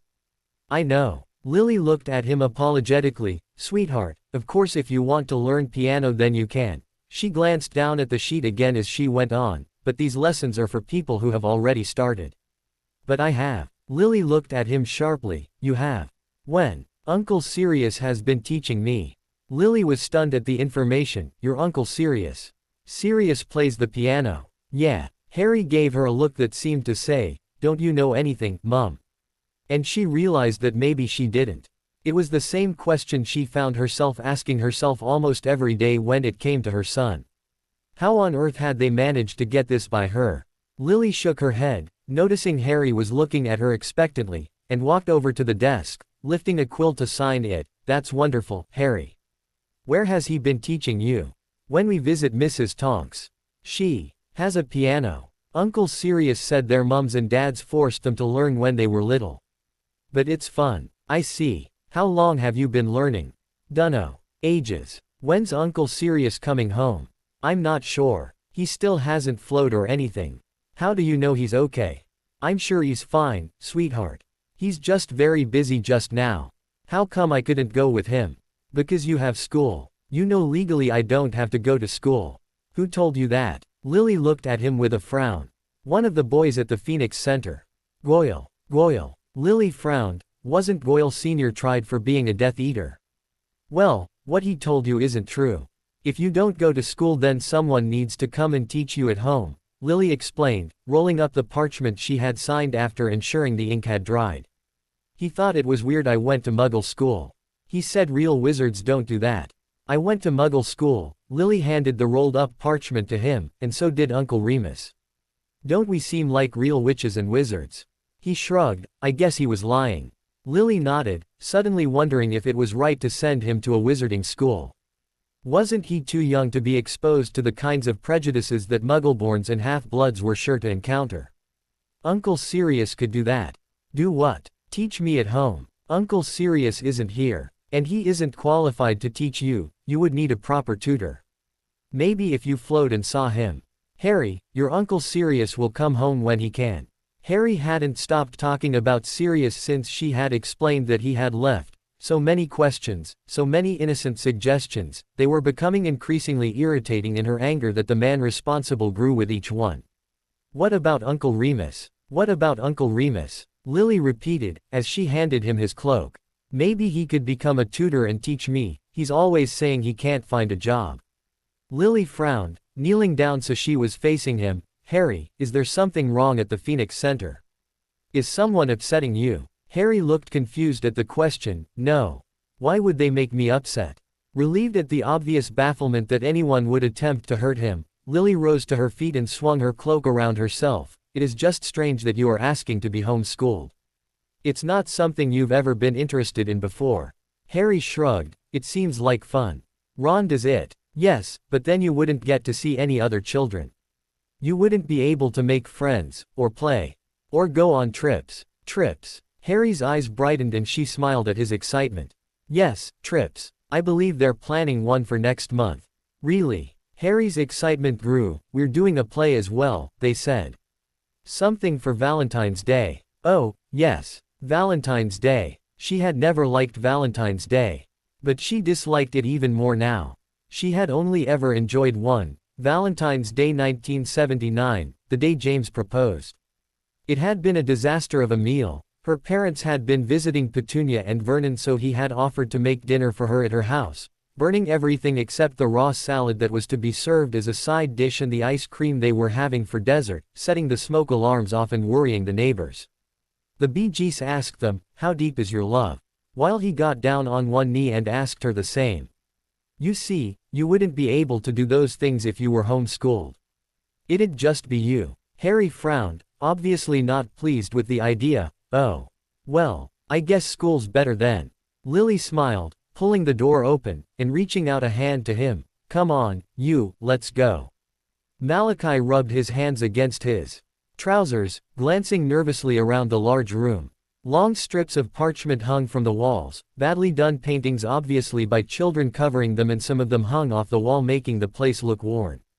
But everything was bright. Very bright. Colorful toys littered around the room, desks lined up along the middle in 3 rows. Children his age, some maybe a little older, sat at them obviously not at all interested in the books before them.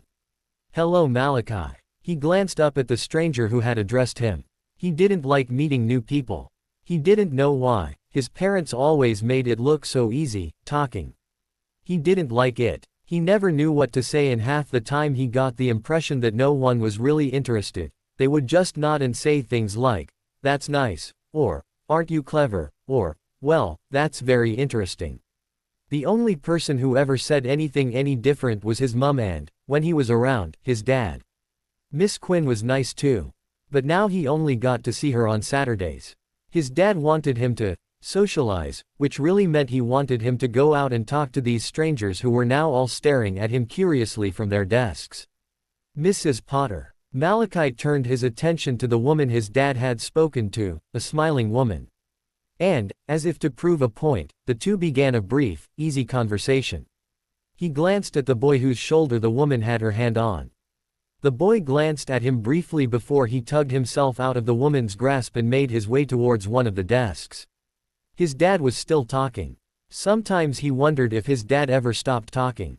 Maybe that's why he was always away. No one could talk as much as him, so he had to keep finding new people who would listen. And then they'd get bored and they'd move on. Severus didn't talk much, and he almost never spoke to him. But he would sit and listen to his dad, would say things that he didn't really understand, but he guessed he was making fun of his dad because his dad would roll his eyes and laugh. They were funny sometimes. He would watch them and listen to them. Sometimes they would say such nasty things to each other, things he would never dream of saying to another person, and the other one would just laugh or roll their eyes as if it was joke. As if it was funny. He never spoke to people like that. Maybe that's why he didn't have any friends. Though he had seen someone speak in a similar way to someone in the street once, and the other guy had punched him in the face. That wasn't something he ever wanted to experience. "Well, I'll see you at the end of the day, Beansprout," his dad said, finally stopping his conversation with the lady with the red hair, and kneeling down in front of him. He ruffled his hair and smiled. "I'll be right down the hall, so you don't have to worry. If you need me, just tell Mrs. Gillen here or one of the other teachers, okay?" Malachi nodded, though he knew better than to disturb his father at work.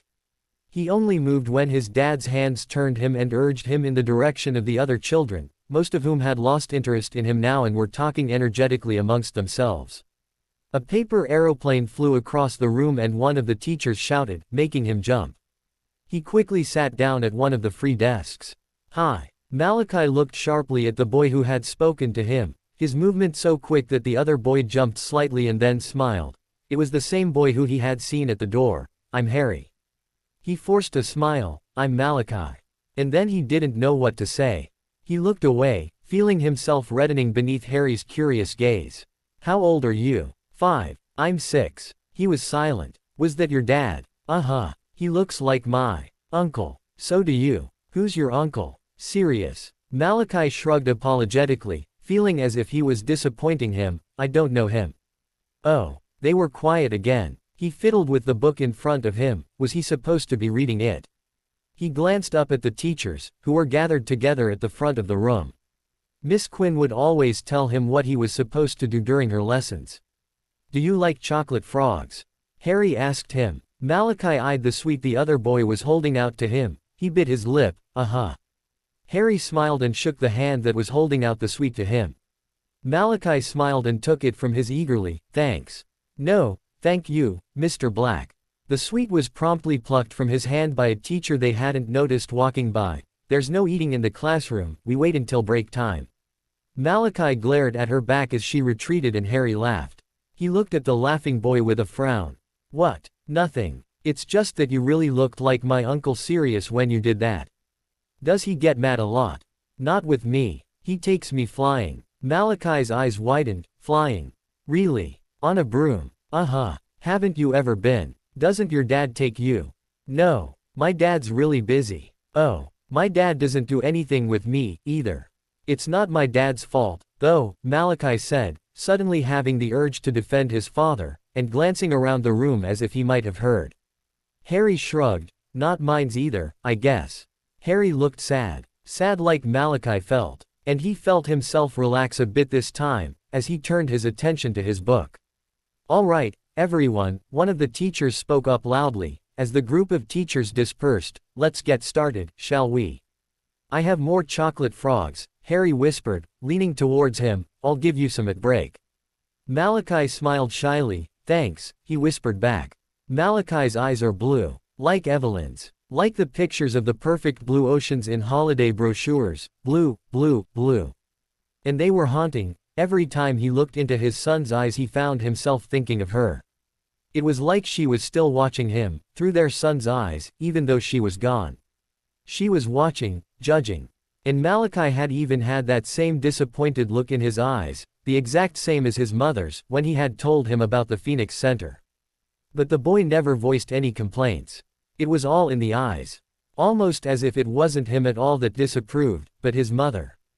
Evelyn making her own opinion of the move known.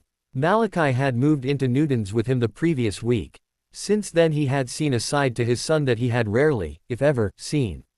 Almost brooding, which, of course, was expected considering the circumstances. But it was painfully familiar, the expression on his face. The angry, hate the world, look. A look he had seen often as a child. His son looked exactly like his brother. He didn't know how hadn't noticed it before. Maybe he was simply imagining it, because Severus had just told him that Sirius had run off with the intention of hunting Pettigrew, and he was on his mind. But he knew better. Sometimes when Malachi was deep in thought, he would turn and look directly at him, and it would be like Sirius watching him, disapproving of him, Evelyn's eyes haunting him. And he couldn't help but wonder if Malachi was sent to him as a complete embodiment of every mistake he had ever made in his life. Some sort of cruel joke sent by the fates. His son, a reminder of all the sons and fathers he had taken during the war, a reminder of his own failure as a father, the physical image of his brother who had got away, and the eyes of the lover whom he had gotten killed. These thoughts were only confirmed that evening, as he lay next to his son in bed, attempting to read him to sleep with a book the boy had picked. I met a boy today, his name was Harry. Harry Potter. I dunno. He didn't tell me his last name. But he said I looked like his uncle. Harry Potter for sure. Ah, I see. His name's Sirius. Malachi turned his head so he was looking up, straight at him. Do you know him? Regulus held his son's look for a moment, blue eyes daring him to lie. He cleared his throat and closed the book, letting it rest forgotten on the bed sheets. Malachi pushed himself into a sitting position. Regulus nodded the affirmative, leaning back. Yes. Sirius is my brother. Malachi straightened in surprise. I didn't know you had a brother. We don't see very much of each other. We aren't close. Not friends. Nope. Not friends. How come? It's complicated. Why? Malachi frowned, with the bewilderment of a child who couldn't possibly begin to comprehend how a relationship with someone could be complicated, simply like or dislike. Well, we just don't speak. You don't like each other. I suppose we don't. Though that wasn't entirely true. He wasn't sure of Sirius' feelings towards him, but his feelings towards his brother were a bit more complex than that: disappointment, abandonment, resentment, jealousy. There were a number of unpleasant emotions he felt towards his brother, though he'd never really considered dislike, or hate, to be one of them. Is it okay for me to speak to Harry? Even though you don't like his uncle? Yeah, sure. Of course it is. You can be friends with whoever you want. Did Severus know him? Who? Sirius. Malachi nodded. Ah, a little. Did he not like him either? I don't want him to be mad. Severus won't be mad. He won't care, Regulus said, carefully avoiding the first question. Malachi smiled, pulling out a collection of chocolate frog cards. Good. Harry gave me 5 chocolate frogs today. 5. Don't the teachers watch what you're eating? Malachi shrugged. There's so many of us. I don't think there's enough teachers. That right. I'll have to do something about that. Malachi held the cards out to him with a smile. He's nice to me. Regulus took the cards, glancing through them with faux interest. That's good. I'm glad you're making friends. Will Draco start coming to the center too? Regulus handed the cards back to him, ruffling his hair. No. Draco gets taught at home. Like I used to. Yep. Wait. If Harry's uncle is your brother, does that mean he's my uncle too? Malachi was frowning, contemplatively, making the connection. Regulus hesitated. Yeah. Yeah, that's right. Has he ever seen me? When I was little. No. Regulus shook his head, stroking his son's hair. We had stopped speaking before that. Can I see a picture of him? So I can see if I really look like him. I don't have one. At his son's disappointed look he found himself adding, your Auntie Andy does. You can ask her the next time we see her. What about Auntie Sissy? I see her more. I don't think she has a picture of him either. Oh, Malachi frowned, glancing down at the cards in his hands. Now, Regulus changed the subject and lifted the book from his lap. Do you want to hear the rest of the story? Malachi smiled and nodded. Well, get tucked back in, he said, grabbing the covers and shaking them. Stop. It's cold. Malachi laughed in protest, grabbing the edge of the covers and trying to pull them down. Regulus chuckled, waving his wand to light the fire at the other side of the room. Severus had noticed it that morning. It was so faint he wondered if he was seeing things. If his mind was just playing tricks on him. There was no pain, no feeling to indicate that it was there when he had run a finger over it. But it was there, the outline of it. Trust Dumbledore to take someone else's good intentions and turn it into a question of the ethics of warfare. Regulus couldn't believe the information Severus had just given him, that Dumbledore wished to use the findings of Project Orion in order to invade the mind of a 6-year-old. He wondered if he had even noticed yet, if he had noticed the telltale mark of their mistakes. True. So you're going to go along with it. What choice is there? If I do not, it could lead to the success of the Dark Lord. Severus raised an eyebrow. Ends justifying means, huh? Please, spare me your morality lectures, Regulus. Severus made his way to the drink cabinet, pouring himself a drink once he got there. He was becoming agitated, uneasy. His hand went to his forearm. Briefly, he didn't want to bring it up. As if talking about it made it real. Then why did you tell me about it in the first place? Because you asked. Regulus was silent, clearly unable to counter the statement. Severus glanced in the direction of the hallway. How did Malachi enjoy his first day? He met Harry Potter. Severus could see the amusement in Regulus' expression. He ignored it, though was relieved to see a glimpse of the sparkle that hadn't quite managed to meet his friend's eyes over the past couple of weeks. I see.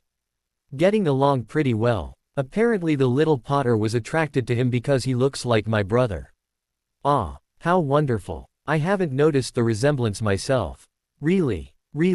Regulus looked doubtful, though it was the truth. He hadn't really looked upon Sirius Black properly in years, and he hadn't ever looked at Malachi and been reminded of the other Black brother, though after this exchange he was beginning to think he might do now.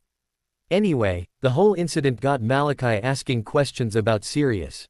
I told him he was my brother and other bits of information. Just a heads up, in case he comes asking you. I'm sure I can handle it.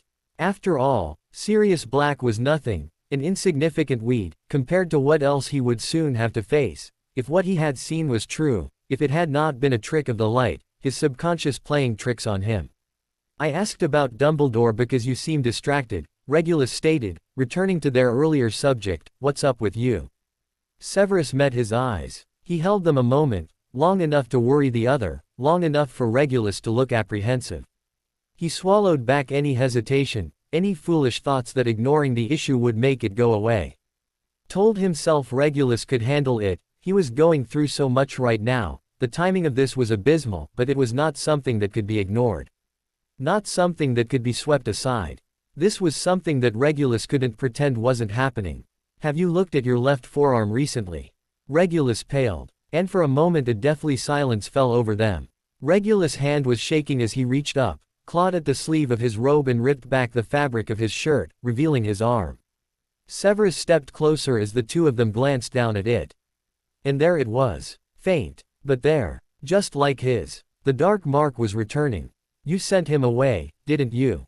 It had been 6 weeks since Sirius had left, and since then there hadn't been even a whisper of his whereabouts. Harry had been growing increasingly anxious as time went on, and by now even Lily was becoming apprehensive. Was there a reason he hadn't contacted them? Was it possible that, for some reason, he couldn't contact them? Perhaps he was hurt, or worse. No, Harry. I told you, your Uncle Sirius. You said he was away helping his family. You were lying. There's nothing wrong with his family, Malachi told me. Sweetheart, Malachi is a little boy, Lily explained, her light too far gone now for her to take it back. He wouldn't know if there were problems with the blacks. We're not babies, Mum. You're lying to me. Lily released an agitated sigh at the accusation that was entirely true. But what could she possibly say to him now? That she had no idea where Sirius was. That he may have been injured. May be missing. May never come back. Your Uncle Sirius will come back when he can. Harry was glaring at her, a darkness in his eyes she had never seen, and then he swung an arm sending his breakfast bowl across the room.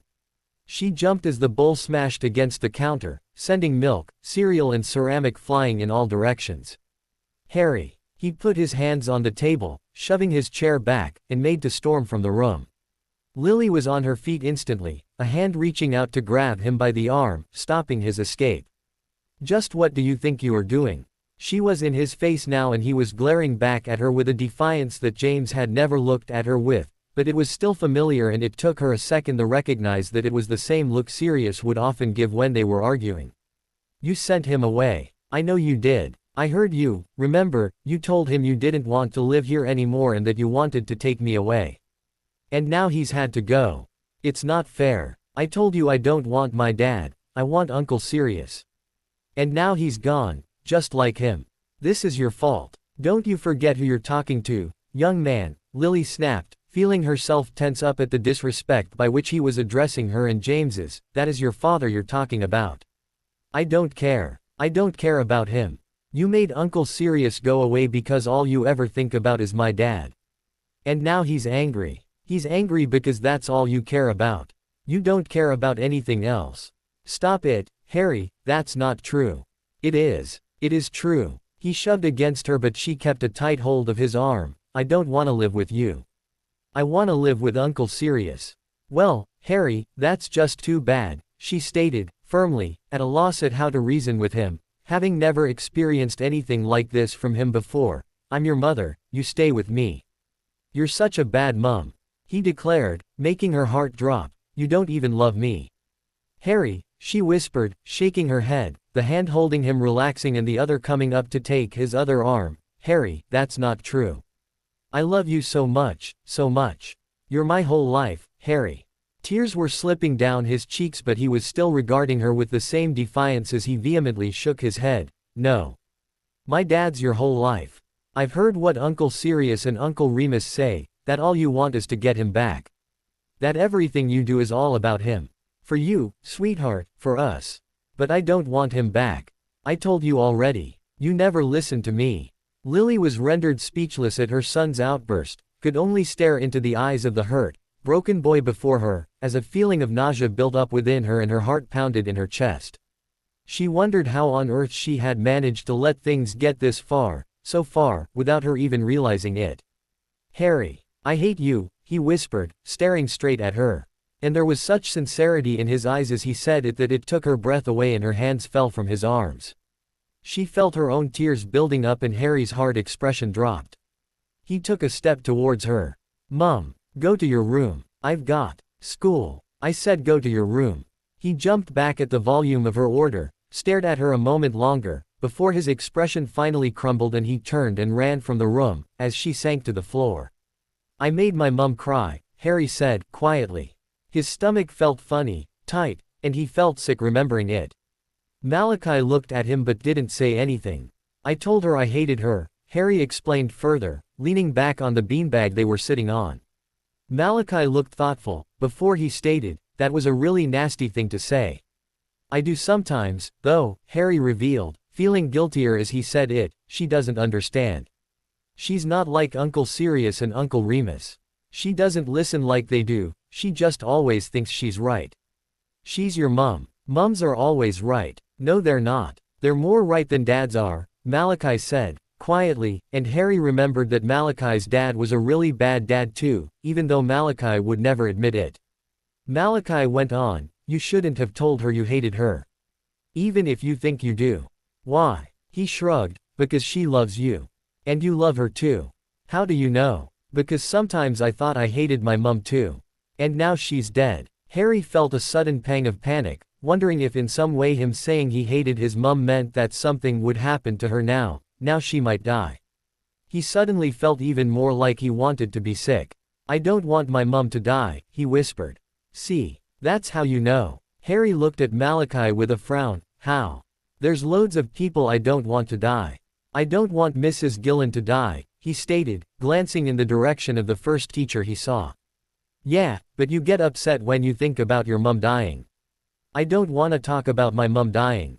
Stop saying that. Sorry. Malachi shrugged. Even though they had stopped talking about it, he couldn't stop thinking about it. What if his mum did die? Malachi's mum died. And she was younger than his mum. And Malachi loved her, he didn't want to go and live with his dad. Harry felt his breath coming quicker, a lump in his throat, as he panicked at the idea, he would miss his mum so much if she died. Don't cry, Harry, Malachi said, quietly. Harry quickly rubbed his arm against his eyes, wiping the tears away. I'm not. He felt embarrassed now, embarrassed and sad. He looked over at Malachi, who was looking through the book in his lap. Harry watched him for a minute. Malachi's mum had died. It was so horrible to think about. And Malachi had been really sad when he first told him about it, but he talked about his mum now without getting as upset as before. Do you miss your mum? Malachi nodded, not looking up from the book. I'm sorry she died. Why? You didn't know her. Harry was quiet a moment, not really sure why he was sorry, before he shrugged. I'm sorry that it made you sad. Malachi looked at him, his eyes were sad, but he still smiled. He smiled a lot, Harry noticed. Even when he wasn't really happy. Thanks. Why did you say you hated her? Malachi went on. She won't tell me where Uncle Sirius is. My dad doesn't know either. Harry looked at him, eagerly. Did you ask him? Malachi nodded. Yeah, but he doesn't know. He said he never knows anything about him, because they don't talk. That's funny. If I had a brother, I'd want to talk to him all the time. Me too. Or a sister. Girls are gross, Harry declared. Malachi frowned, looking at him curiously, as if Harry knew everything. Why? What did they do? Harry shrugged. Nothing. I just heard the older boys say it. I heard older boys say they're good. Good. Good at what? Malachi shrugged. I dunno. But aren't men happier when they're married? Harry thought on that a minute before he frowned. I don't know anyone that's married. Except Mr. Weasley. Who's that? Ron's dad. My Uncle Lucius is married. He's scary. How? Just is. Oh. Well, I know that most kids' parents are married. They're supposed to be. If my mum was married she'd be happier. And she wouldn't have to work anymore. Isn't your mum married to your dad? Malachi asked, curiously. No. My dad's gone. He'd told him this before. But before, Malachi elaborated and Harry shrugged. I guess. But I don't remember it. I was a baby. My mum didn't get married. Not to your dad. Malachi shook his head. No. My dad was too busy. How can you be too busy? It's only one day. What is? Getting married. No. It's forever, Malachi said, insistently, with a frown, this time deciding that he was right. I meant the wedding part, not being married. Oh. I want my mum to marry Uncle Sirius, Harry stated. Malachi snickered and Harry gave him an affronted frown. What? It's not up to you. Besides, I don't think your mum likes him. What? How would you know? Because you keep telling her that you love him more than her. And you keep telling her you love him more than your dad, and she still loves your dad.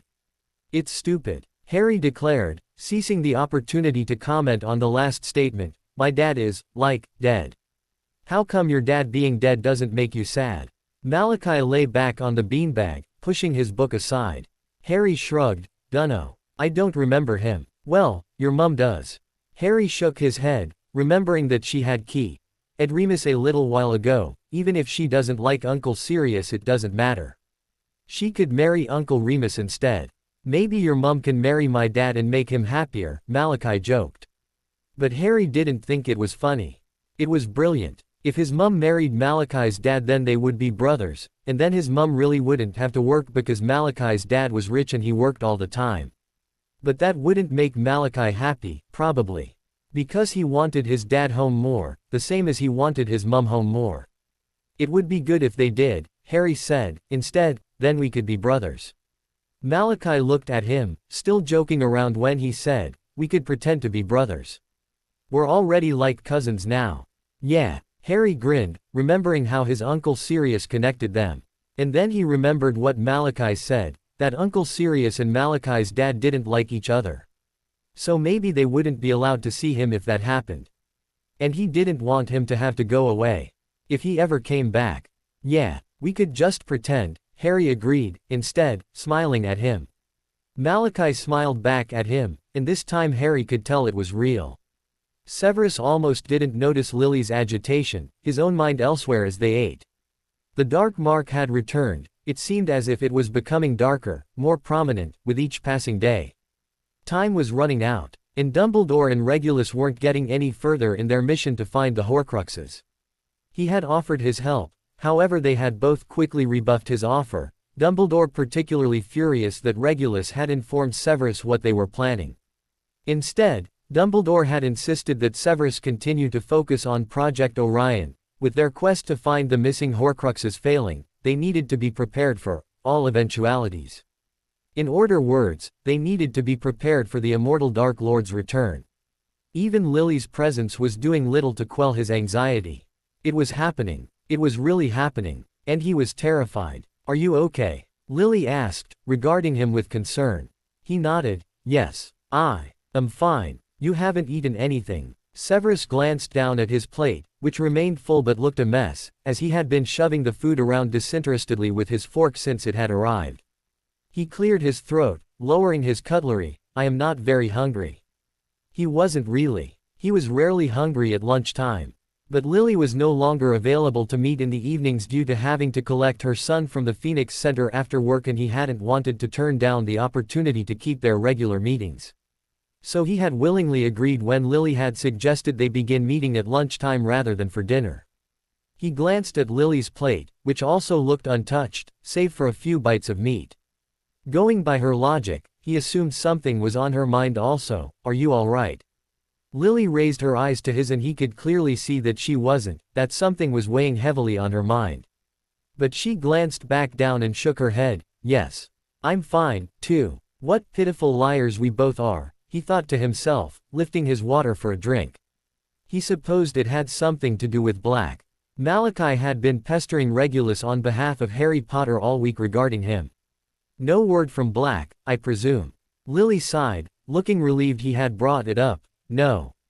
Nothing. Harry is becoming very frustrated. Yes, I have heard. She looked at him sharply. What do you mean? Your son has been attempting to extract information from Regulus regarding him. Obviously he knows nothing about Black's whereabouts. Oh, Lily frowned, looking downwards. I'm sorry. Sorry. Severus frowned. What have you got to be sorry for? Lily shook her head, closing her eyes. I don't know. Lots of things, I suppose. Severus suddenly felt incredibly uncomfortable and made an uneasy glance around the room, wondering if anyone was watching them. The interest in the two of them had faded somewhat now, but there were always gossips lurking within these walls. And the last thing he wanted was to instigate a conversation that would result in bringing her to tears, for the whole company to see. Regulus' son is growing quite fond of your son. It is only natural they should discuss what is troubling them. And Malachi is becoming increasingly interested in his uncle due to Harry's tales regarding him. It is nothing for you to be concerned or sorry for.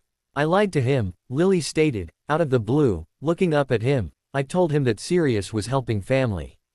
Obviously I had not expected Harry to become friends with someone who is part of that family. He knows, now. But I don't know what to say, now the lie has gone on for so long. It was a very small lie, Severus offered. He had had his own experience of lies and this one was minuscule. Insignificant, a pathetic excuse for a lie. But it appeared to mean a great deal to Lily. It's Harry's reaction to it that's what's worrying. I see. Children did have the tendency to overdramatize the smallest of things. Sometimes I look at him and she shook her head. I swear it's Sirius looking back at me, not she glanced at him, looking a bit startled, before she quickly went on. Sometimes it's like he's more Sirius' son than mine. Perhaps you should tell him to back off. Lily shrugged and he wondered if she already had. And I hadn't expected him to be gone so long, either, she went on, I mean, 6 weeks. It's a long time, right? Without word. He's never been away so long. She was rambling on about a subject Severus couldn't care less about, but he forced himself to maintain his interest, or at least the appearance of it. She had clearly been holding in these feelings for a while. I mean, he knows how upset Harry would be. He wouldn't leave it this long. What if he's hurt? That's what I keep thinking. What if he can't get in touch? What if something terrible has happened to him? Merlin forbid. I'm sure he is fine.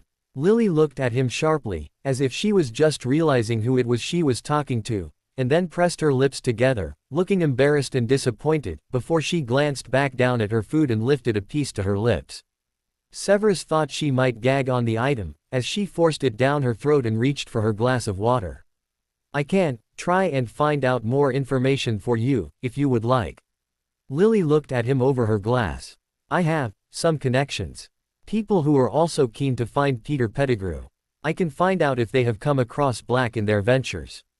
He didn't know why he was offering it. He was certain Lucius would be suspicious if he started asking about the search for him. Lily was regarding him with a mixture of curiosity, confusion and gratitude. Oh, yes. Thank you. She frowned, before going on. What connections? No one you know, he lied, business associates. Oh. She didn't believe him, he could tell. But that was of no consequence, really. He was hardly going to start confessing his past sins in the middle of the Foundation bistro, after all. And, really, he didn't feel that it was necessary at all. Though his mind challenged that conclusion, the dark mark was a frequent reminder that time was running out, that soon he would be consorting with Death Eaters once again, if Dumbledore's intentions didn't change, and shouldn't she know what he would have to do? What if she found out some other way?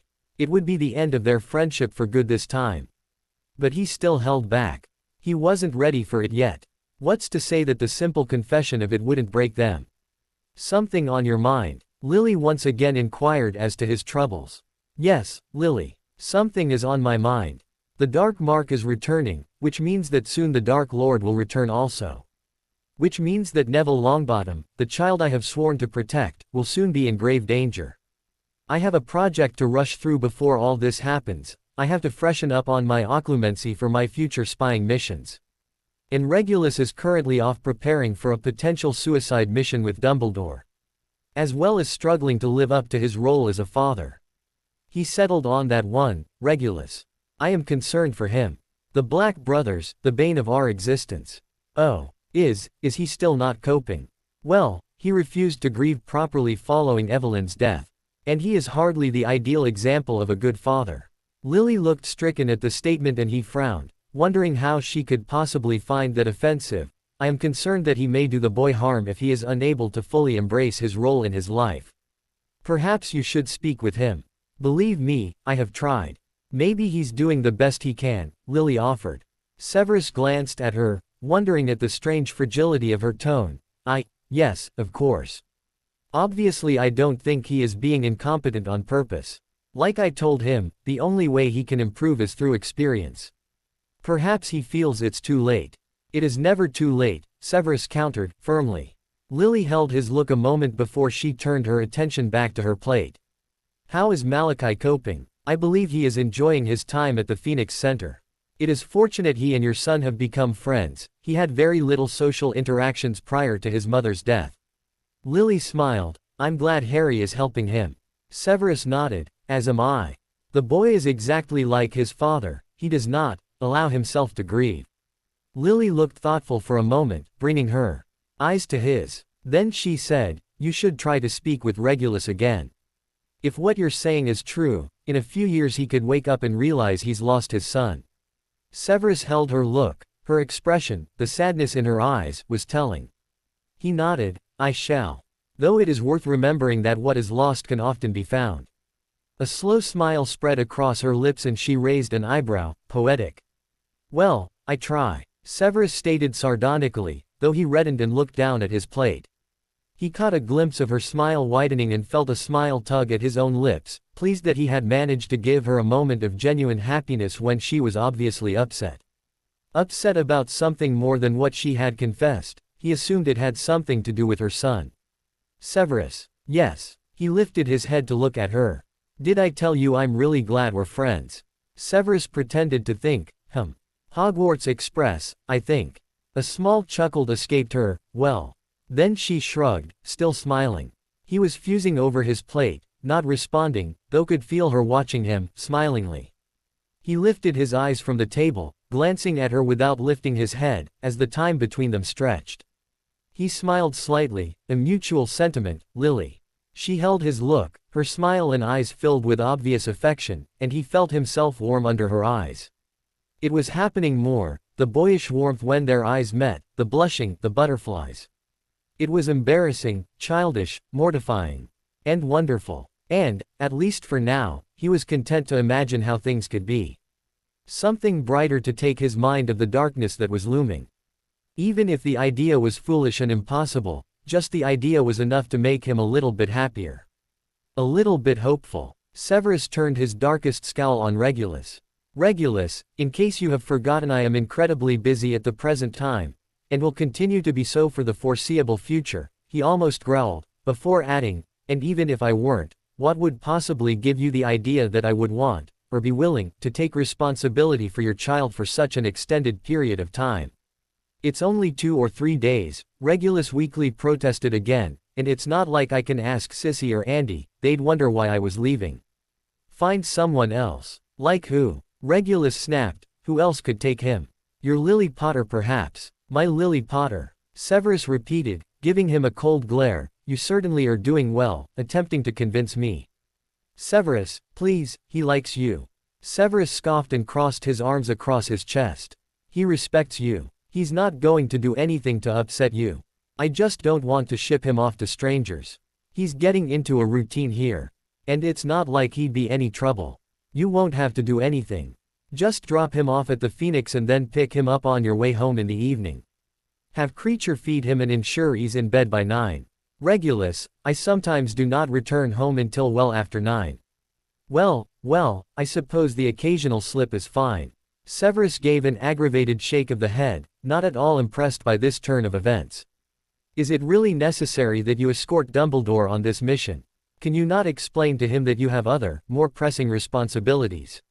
More pressing than the return of the Dark Lord. Regulus countered, raising an eyebrow. Severus sighed, uncrossing his arms, and looking around the room, crossly, have you explained to your son that you are leaving? I'm not leaving, it's a work assignment. And no, not yet. I wanted to ensure you were okay with the plan. Okay, is not the word I would use, Severus stated, sitting back down in his chair. And lifting his book from the side table, as long as he is not upset, I will consent. I do not want to have to deal with a child's hysterics because you have abandoned him once again. Oh, knock it off, Severus. You know I can't refuse to do this. This is what we've been working towards for 5 years. I can't just walk away now because, he cut off, with a frown, unable to find the words to describe the situation. He sighed, look, will you do it? I'll owe you. That you will, Severus returned, quietly, looking at him over his book, do not expect this to be a regular occurrence. Thanks, Regulus returned, though didn't sound all that thankful, more annoyed and relieved. And he gave him a nod, before striding for the room, clearly intending to tell his son the news. Lily stared at the ceiling as she lay in bed that night, sleep not coming easy. It rarely did these days. But Harry's words from earlier that morning continued to haunt her. Just breathing felt difficult, almost impossible, thinking on his words. Her son was hurting. Worse than that, he was damaged. Did he truly believe the things he had said? That he thought she didn't love him was devastating. Dad's your whole life. She squeezed her eyes shut, remembering the accusation. Was it true? It was what Sirius and Remus had accused her of for years, the bottom line to almost every argument, and, if it wasn't, another argument would always bring it up in some way or another. It was always there. That fact. That accusation. And she had ignored it. But coming from her son's lips meant so much more. It meant her 6-year-old son had noticed it. That he was getting hurt. And she was losing him. Losing him, if she hadn't already. Where had she been these past 5 years? 5 years, during which time he had turned to Sirius and Remus for the comfort that she should have been providing. Instead, she had been focusing on what they had lost, what she had lost. At the expense of everything she had left. She glanced over as her bedroom door clicked open, quickly reaching for her wand. A second later, Harry's head popped around the side of the door. He looked wide awake, despite having been sent to bed hours ago. "You're awake," he whispered. Lily flicked her wand, making the dim light in the room brighter. "Harry." She pushed herself into a sitting position. "Are you okay?" Harry stepped into the room, swinging the door shut behind him, and hurried over, jumping up onto the free side of the bed. He shimmied towards her, before wrapping his arms around her waist, hugging her tight. She sighed, wrapping her arms around him, and pressed a key to his head, her throat tightening as the rest of the tension left her. "I love you, Mum." She smiled against his hair, before pulling back, lifting his head to face her with a finger to his chin. "I love you too, sweetheart." "Very much." He nodded. "I know you do. Mum, I'm sorry. I was really bad." "Shish," she whispered, pulling him in for another hug. "I'm sorry too." She stroked his hair, lovingly, before she released him and he pulled back. He grabbed the edge of her duvet and slid his legs beneath the covers, snuggling in next to her. "Harry." He looked up at her. "Harry, there's something I want to explain to you." "Is it about Uncle Sirius?" Lily hesitated. She had intended to talk about James. But she supposed she would have to address the issue of Sirius sooner or later. She sighed, brushing his hair back from his forehead. "Harry, the truth is, I don't know where your Uncle Sirius is right now." Harry was looking at her, contemplatively, before he swallowed, looking down. "Why did he go away?" Lily paused for a moment, wondering whether or not to tell him. But when Harry looked up at her, expectantly, she made the firm decision not to lie to him. "At least this once. Something happened, it was a long time ago now. But one of your Uncle Sirius' friends, one of our friends, he did something really bad. Something that made your dad get hurt." Harry turned more fully, looking at her with curious eyes. "His name was Peter. He went to prison for what he did, but he got out. Your Uncle Sirius is trying to find him to send him back." Harry tilted his head to the side, thinking on the information for a moment. He looked at her, curiously. "How come you didn't go with him?" Lily frowned. "Why would I go with him?" "Because he hurt my dad." Lily swallowed, suddenly feeling uneasy at the connection Harry had made. His accusation from earlier that morning, about her always being concerned with James, came back to her, haunted her. She shook her head, pushing the thought away. "Because some things are more important." "Like what?" "Like you." Harry smiled brightly at the statement. Then he frowned. "But Uncle Sirius thinks it's important." "Yes. Your Uncle Sirius was very hurt by what he did. Like how Uncle Remus was upset because of what Uncle Sirius did to him." Lily looked at him in surprise. "What do you mean?" "Uncle Sirius believed all the bad things about Uncle Remus. People were saying horrible things, and Uncle Sirius believed them, even though he was his friend." "Who told you that?" "Uncle Sirius." Lily raised both eyebrows. "Really?" She was surprised. And also impressed. Sirius was obviously acknowledging the effect that their decision had had on Remus. "Well, yes. I mean, what Peter did was far worse than what your Uncle Sirius did to Uncle Remus. People got hurt because of Peter. Like my dad." "Like your dad," she nodded. "All of us. What he did hurt everyone." "Oh." Harry glanced down, looking thoughtful for a moment, before he looked up at her and shrugged. "I hope he finds him then." Lily didn't share the sentiment, but decided he was too young for her to have to explain why it wouldn't be in anyone's best interests if Sirius did manage to encounter Peter. Instead, she wrapped an arm around him. "Harry. Do you want to talk about what you said earlier?" Harry paled slightly, glancing down with obvious shame. "I dunno." "It's okay, sweetheart. You can tell me anything you want." Harry looked at her, hesitantly. She smiled, reassuringly. "Really? Anything you want, I'll listen. You won't get upset." "I won't," she promised, then added, "I'll try." Harry swallowed, his eyes searching her face for a moment. Then he drew in a breath. What do you want me to talk about?" "How about the things you were saying about your dad? We never really had a proper talk after we took you to see him." "Yeah, we did." "Well, yes, but we didn't talk about your feelings about it." Harry nodded slightly, looking down, as if agreeing with what she was saying. But then he looked up at her and shook his head. I don't want to talk about that. I wanted to talk about you. Lily swallowed, suddenly feeling nervous, and nodded, okay. But you have to not say anything until I've finished. You have to just listen. Okay. She smiled at the commanding tone he had adopted and nodded, okay. Harry drew in a deep breath and then turned to face her, crossing his legs in front of him. She turned over onto her side, pushing herself up a bit more and giving him another reassuring smile, trying to make him feel comfortable, safe enough to reveal his feelings. He took another deep breath, before speaking in a strange tone, one he'd obviously picked up from the television, or perhaps a healer, or even a politician. Well, Mum, I think you need help. She felt her lips twitched and forced herself to hold back the amused smile. He was quiet, despite making her take a vow of silence, as if awaiting a response, so she said, really? Go on. Well, everyone knows that my dad isn't going to come back. But you think he is, even though everyone keeps telling you he's not. And it's making you sad, really sad. Harry, you said you'd listen. Harry interrupted her with a frown. She raised a conceding hand and pretended to zip her lips.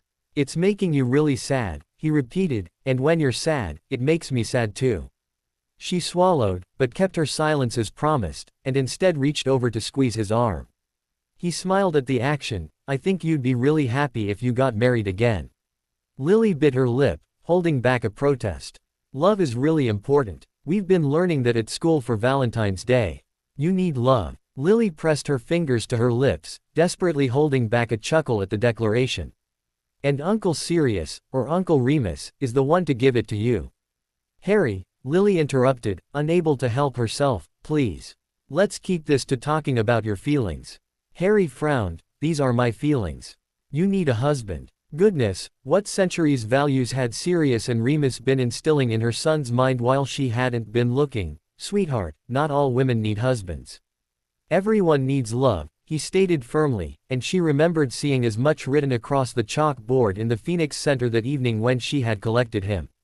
She dipped her head, smiling widely at the direction the conversation had taken. She pushed herself up, so she was sitting with her back against the headboard, and wrapped her arm around him. Are these your only feelings? You said you've been feeling sad. Harry nodded, I hear you crying sometimes. It makes me want to cry too. Lily squeezed her eyes shut, feeling a wave of shame wash over her. I'm sorry you heard that, sweetheart. It's okay. Sometimes I cry when I'm sad. When you stop being sad, you'll stop. She rubbed his arm. You work so much too. Lily leaned to the side to see his face. He raised uncertain eyes to hers. I miss you when you're not home. I miss you too, sweetheart. It's normal to miss someone, it's okay. I hate missing people, he stated. I miss you. And I miss Uncle Sirius. And I haven't seen Uncle Remus for ages since I started at the Phoenix Center. Would you like me to try and arrange a day with Uncle Remus? He nodded eagerly, but the suggestion didn't hold his attention long. Mum, do you miss my dad all the time? Lily nodded. Malachi misses his mum. She died. I know, I heard. It's okay to miss people when they're gone. But it's okay to be happy sometimes, you know. You can't be sad all the time. Harry, I am happy, she assured him. I have you. How could I not be happy? Harry rolled his eyes, dramatically. Then why aren't you? You can't just say, I'm happy, and then magically be happy. You have to be happy. Lily smiled, tempted to remind him that you cannot just command happiness, the same as you couldn't command love, but that would only counteract her own assertions. Mum, you're making me really sad, he whispered. Oh, sweetheart, I'm sorry, she choked out, any amusement she was finding in the situation gone. She pulled him into a tight hug, pressing her lips to his temple. I don't want you to be sad either. I know you don't, but I can't help it sometimes, he explained. She drew back, looking at him lovingly. I know. Sometimes people can't help being sad. I get sad sometimes, just like you said. But I'm not always sad. You're happy sometimes too, aren't you? Harry nodded. Well, that's the same for me. Sometimes I get sad, but most of the time, I'm happy. Very happy. Not very happy. Harry pursed his lips together, looking at her doubtfully. She grinned. I get very happy when I see you happy, that cheeky smile of yours. And I get very happy when I see you baking in the kitchen or when I see you flying and when you come home from school and tell me all the new things you've learned. Don't you have any men that make you happy? What? Lily blinked, stunned at the question. Harry shrugged, innocently, not seeing anything wrong or inappropriate about the question. Well, everything you said was only about me. I'm happy when I see your uncles, yes. But, no, Harry interrupted her, I mean men. There's tons where you work. Harry, Lily blushed, both amused and flustered by the implication, there are no men. As if her own subconscious was laughing at her, Severus came to mind, and she felt herself grow hot and even more flustered, as if the time she had spent with him was some secret that must be concealed from her son. She frowned at her thoughts, pushing away the image of her old friend. There's tons, he repeated. Yes, I know. The answer to your question is no. Not the way you mean, anyway. Your father. No, no, no. Harry threw up his hands in another dramatic demonstration, shaking his head. See. You keep thinking about my dad all the time. Lily sighed. Harry, I think I know where you're going with this. And, I'm sorry, but no, there is no other man. No potential husbands in the wings, she added, holding back a smirk. Harry sighed. What about Malachi's dad? Lily couldn't help it, she burst out laughing. And Harry straightened, affronted. What? You know him, don't you? Harry, she sighed, fighting her amusement. I've told you before, you can't just pick from a line-up and decide that that person will be your husband. It takes time, it takes a lot of work. It's not easy, Harry, falling in love. Harry looked at her pleadingly. Please, Mum. You can't keep loving my dad. You'll never be happy again. Lily took her bottom lip between her teeth, nipping it, as she looked into his desperate eyes. Her 6-year-old son, begging her to let go of his dad. She gave him another squeeze. Harry, this morning you said that I don't love you. I was lying, Harry admitted. I know you love me. She smiled. Good. Don't ever forget, okay. He looked at her, nodding slowly. Okay. He looked down, then back at her. So, no husband. No husband. But, even if there's no other man, you can't keep. He shrugged, because a child didn't know how to express the statement that someone had to let someone they loved go. But she knew what he meant, what he was trying to say. She nodded. I understand, Harry. I'll try, okay. Harry smiled, looking pleased and hopeful. Really? She nodded. Really? I love you, Mum, he told her again, and she smiled, returning the sentiment. Can I sleep here tonight? Harry uncrossed his legs and shimmied deeper under the covers until the duvet was at his chin. He looked up at her with wide, hopeful eyes. She smiled. He hadn't made such a request since he was 4. I suppose so. She slid down beneath the covers, but no hogging the covers. And keep those kicky feet to yourself as well. Only if you don't snore. I never snore. Harry snickered. I hear you snoring as well sometimes, you know, then did a loud, honking impression, and she reached out quickly and tickled his side, eliciting a loud laugh from him as he tried to wiggle out of reach. Lily lifted her wand from the nightstand, flicking it to turn out the dim light. Good night, sweetheart. Night, Mum. Lily remained awake well into the night, long after Harry fell into a deep slumber. She smiled down at her sleeping son, looking peaceful, almost smiling in his sleep, as if physical proof that the conversation had taken all the weight from his shoulders. And he gets to just be a little boy again. Nothing to be distressed, or upset, or worried about. That wasn't entirely true. He was still distressed about James. And about Sirius. But, for now and, hopefully, forever, he doesn't have to worry about her anymore. He can strike a depressed, neglectful mother from his list. From now on, Harry was her top priority. First and foremost. To do that, she had to do as he had asked. She had to stop behaving in a way that was causing the distress, the upset he was going through. And, though they had talked, she still continued to feel uneasy and ashamed of what she had been putting her son through for the past 5 years. She thought he hadn't noticed, that he was too young to understand. And yet, here he was, with the exact same concerns as Remus and Sirius. All of them telling her the same thing. That they were worried about her, that her actions were concerning them, that they wanted her to move on, they wanted her to let go. She smiled slightly, remembering Harry's earlier questions. His insistence on the importance of love and marriage were amusing, but they came from a pure, innocent place that wasn't entirely untrue. What was anything worth if you didn't have someone to share it with? What was life worth if there wasn't love, something to live for? In the end, it was one of the very few things worth living and dying for. She knew that. She knew how important it was. She wouldn't have stayed devoted to James for so long if she didn't. And it was something her son, at 6, seemed to be fully aware of as well. She glanced down at him, smiling, amazed at the boy before her. He deserved so much more than what she had given him. And she was struck again by the same thoughts she had had at Christmas. That she could move on. She could try again. She was 27, her birthday the previous weekend passing without fuss and barely even acknowledged. She was still young. It wasn't too late to start over. And it was what Harry wanted. The thought had been unbearable, even laughable, not too long ago. But it was becoming more and more possible, more and more like something she should be doing. And she could no longer pretend it wasn't affecting her, that it wasn't damaging her. Because, now, it was damaging her son too. She had to start over.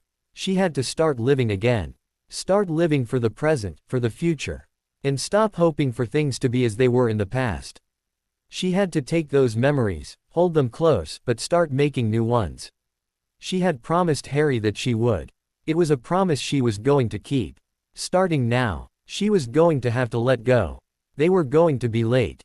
Severus strode towards Malachi's bedroom, feeling incredibly irritated. The child knew that classes began at 8 a.m. He rapped on the door to his room loudly. No response. He knocked again, the door clicking open with the force of his knock. He hesitated and then peered into the room, only to be met with the sight of a bleary-eyed 5-year-old, bolting up in his bed, looking a perfect mixture of confusion and terror. "You're still asleep." Severus stared at the boy in shock. He had put the boy down to bed at 8:30 p.m., just as Regulus had instructed. Surely no one could sleep for so long. "We are going to be late," he snapped. The boy cowered in his bed, looking frightened and apologetic. I'm sorry." He quickly scurried out of the bed, hurrying to his wardrobe. I didn't know what time it was. How do you normally know when to awaken?" Dad wakes me up." Severus closed his eyes, immediately feeling guilty. "I apologize. I was not aware of that." "Okay." He quickly pulled his pajama top over his head, making to pull his t-shirt over in its place. "No." Severus quickly stopped him. "Do not rush. Please." He indicated down the hall. "Take your time, wash yourself." "But, school. I will make the excuses, do not concern yourself with that." "Now." He gave a quick tilt with his head in the direction of the door, telling him to go. Malachi quickly reached into the cupboard and pulled out fresh underwear and a pair of trousers, before hurrying past him and down the hall. Severus raised his eyes heavenward. It would be a long couple of days. The first step to letting go, Julia began, her eyes gleaming as she looked at her, dating. Lily almost groaned and shot her a skeptical look, lowering her coffee cup. "Logic would suggest that's the final step, Jules." Julia shook a hand. "Believe me, honey, nothing's gonna get you over the first hurdle more than a taste of all the things you've been missing out on. Awkward first meetings, awkward dinner conversations, wondering if they're going to take your hand, trying to decide whether or not to finish the evening with a key. That all sounds very tame." Julia eyed her. "I'm afraid it's all going to be a bit of a culture shock for you, my dear. A lot has changed since courtships and dowries, you know." "Oh hush, Julia. I don't have any intention of dating." "You just said you were ready to move on," Julia interrupted. "Seriously, Lily, don't sit about. The best way to get things moving is to just put yourself back out there." Lily lifted her cup to her lips, uncomfortable and nervous at the suggestion. Dating was not something she was anticipating. The mind games, the insecurities, the vulnerability. Just the idea was enough to make her shudder. "When was the last time you?" Julia raised her eyebrows at her, wiggling them suggestively. Lily released an exasperated sigh, lowering her cup. "You already know the answer to that, Julia." "Oh please, surely you've had some interactions over the past 5 years." "No, I haven't," Lily asserted, firmly, though her resolved stance was demeaned by the uncomfortable heat that was making her blush from her neck upwards.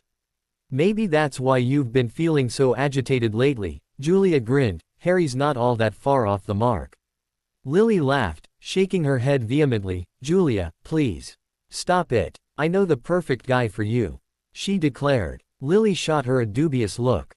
He's sweet, intelligent, he's interested in Muggle history and all that, so we know he's not racist.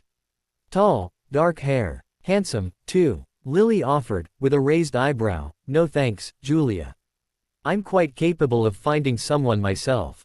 Oh please, this coming from the woman who's been having platonic lunch dates with Severus Snape. Really, Lily, how can you be around him every day and control yourself?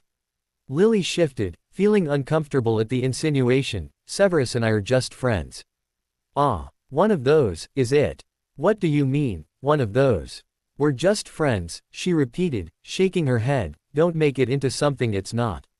Very defensive, Julia pointed out, with a grin, lifting her own cup to her lips. I just don't appreciate people assuming things that aren't true, Lily stated, not really sure why she was so defensive and embarrassed by Julia's subject of teasing. Okay, subject dropped. Back to Roger. You've met him before, actually. At the Christmas dance when we were doing our apprenticeship, you remember? Roger Wyatt. Lily did remember him. He had been a friend of one of the men who she had studied with, had come across him at a few of the functions, and he had seemed friendly enough. She shrugged. I remember. Well, Julia, Lily sighed, you don't even know if he. Oh, believe me, he's interested, Julia assured her with a smirk. Fancied you for ages. Oh, I didn't know. He's never said anything, Lily stammered, surprised. She had had some interested suitors in the past, since James, but, as she had never considered herself available to them, she had refused all offers. She supposed it was no wonder this Roger Wyatt hadn't attempted to ask her out. Something Julia confirmed with, well, he knew that you were still hung up on James. But now, Julia smiled, brightly, hope is restored. Lily swallowed, her nerves increasing with the information she had just been given. I don't know, Julia. Oh come on, even if you don't like him, what's the worst that could happen? Besides, this is just the first hurdle. Get the first date out of the way and everything will come to you from there. I don't want Harry getting excited. He doesn't have to know. Tell him you're spending the night with me. The night? Lily was aghast. I won't need the whole night, Julia. Julia was laughing delightedly at her reaction. Well, you might want some time to yourself afterwards. Remus doesn't usually mind taking him, does he? No, Lily consented. Remus is great. He's always willing to take him whenever we need it. He's taking Harry out this afternoon, actually. Lily glanced at the timepiece in the cafe, 8:45 a.m. She'd have to get to the foundation soon. Okay, Julia nodded, with a smile, then it's settled. How about this Saturday? It's Valentine's Day, the perfect day for your big comeback to the dating world. No, I have Harry's play that night, besides, it's the day after the full moon. Remus won't be feeling up to it. Lily found herself incredibly relieved to be able to offer two valid excuses to avoid that particular date. Okay, how about the next weekend? Friday or Saturday? I'm really not sure about this, Julia. Lily shook her head. Blind dates are questionable even at the best of times. You'll like him, Julia insisted, smiling. Really? I think Friday is better. I know you like to have Saturdays with Harry. Lily drew in a deep breath, attempting to settle her nerves, before she gave Julia a shrug. I suppose it's the first step. Ah, see, you're already coming around to my way of think, Julia winked at her. Lily forced a smile, her anxiousness making her hands shake as she lifted her cup to her lips. Harry ran up to him with a wide, excited smile, as Remus entered the doors to the Phoenix Center. He returned the smile as Harry reached him, throwing his arms around his waist. Uncle Remus, I missed you. I missed you too, little man. Remus returned the sentiment, giving him a one-armed hug and a pat on the back. Are you ready to go? He asked, noticing a teacher smile and begin to make her way over. Yeah, Harry nodded, before he looked over his shoulder, frantically waving his hand at another boy, who was watching them shyly a few meters away. The dark-haired boy slowly made his way over, regarding Remus curiously. Remus smiled at him. Hello there. Hi, he smiled, shyly, before looking at Harry. This is Malachi, Uncle Remus, Harry stated, pulling the boy closer to them. Uncle Sirius is his uncle too. Remus looked back at the boy sharply, suddenly noticing the resemblance. Oh, are you, Regulus Black's son? He hadn't known Regulus had a son, but the boy nodded the affirmative, as he pushed his hands into his pockets. He really likes ice skating too, Harry declared, looking up at him hopefully. Can he come with us? Remus doubted Regulus Black would be happy about his son going anywhere with him, Lupin the werewolf, but he wasn't willing to be the one to wipe the excited, hopeful expressions on the two boys' faces, so he nodded. Sure he can. But I'll have to make sure it's okay with Malachi's dad first, alright? My dad's away, Malachi said, quietly. His friend is looking after me, Severus. Oh, well then, if he wasn't sure before, he was absolutely certain now that there was no way Malachi would be able to join the two of them. But he forced a smile. Well, I believe Severus Snape works here as well, doesn't he? Malachi nodded. Well, I'll just have a teacher contact him to find out if that will be alright. Okay, Harry smiled brightly, grabbing Malachi's arm as Remus started towards the teacher, who was standing at a polite distance nearby. See, I told you he'd let you come. Mr. Lupin. The young lady smiled at him, glancing down at a piece of parchment she was holding, where Remus could see both his name, as well as a picture of him upon the article. Obviously a precaution the center had for people collecting students. He smiled and nodded. Yes, I'm here to collect Harry Potter. She smiled, holding a hand out in greeting. I'm Brianna Douglas. He took her hand in greeting, before he glanced back at the two boys, who were chatting happily, Regulus' son appearing much more animated when it was just the two of them. The other boy, Malachi. Black. Redway, she corrected. Yes, Malachi Redway. Harry has asked if he can accompany us. The boy said he was currently under the care of Severus Snape. She nodded. Yes, that's right. I'm afraid we cannot release any of the children without the permission of their guardians. I understand. Is there any way you could contact Professor Snape and ask for his permission? He half hoped she couldn't, that he would be too busy. The last thing he wanted was for Snape to show up here, demanding to know why he wanted to whisk his friend's son away for the afternoon. Oh well, yes, of course. The girl looked slightly apprehensive at the request. However, she walked to the large desk at the front of the classroom, pulled a string that rang a bell, and then pulled out some parchment and lifted a quill.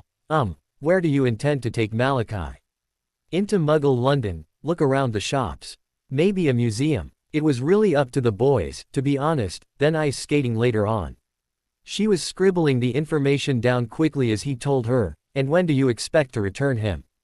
Remus glanced at the timepiece. 2:15 p.m. Well, I was going to take Harry for dinner. Malachi could come with us. I could have him back for 7. Is the center open that late?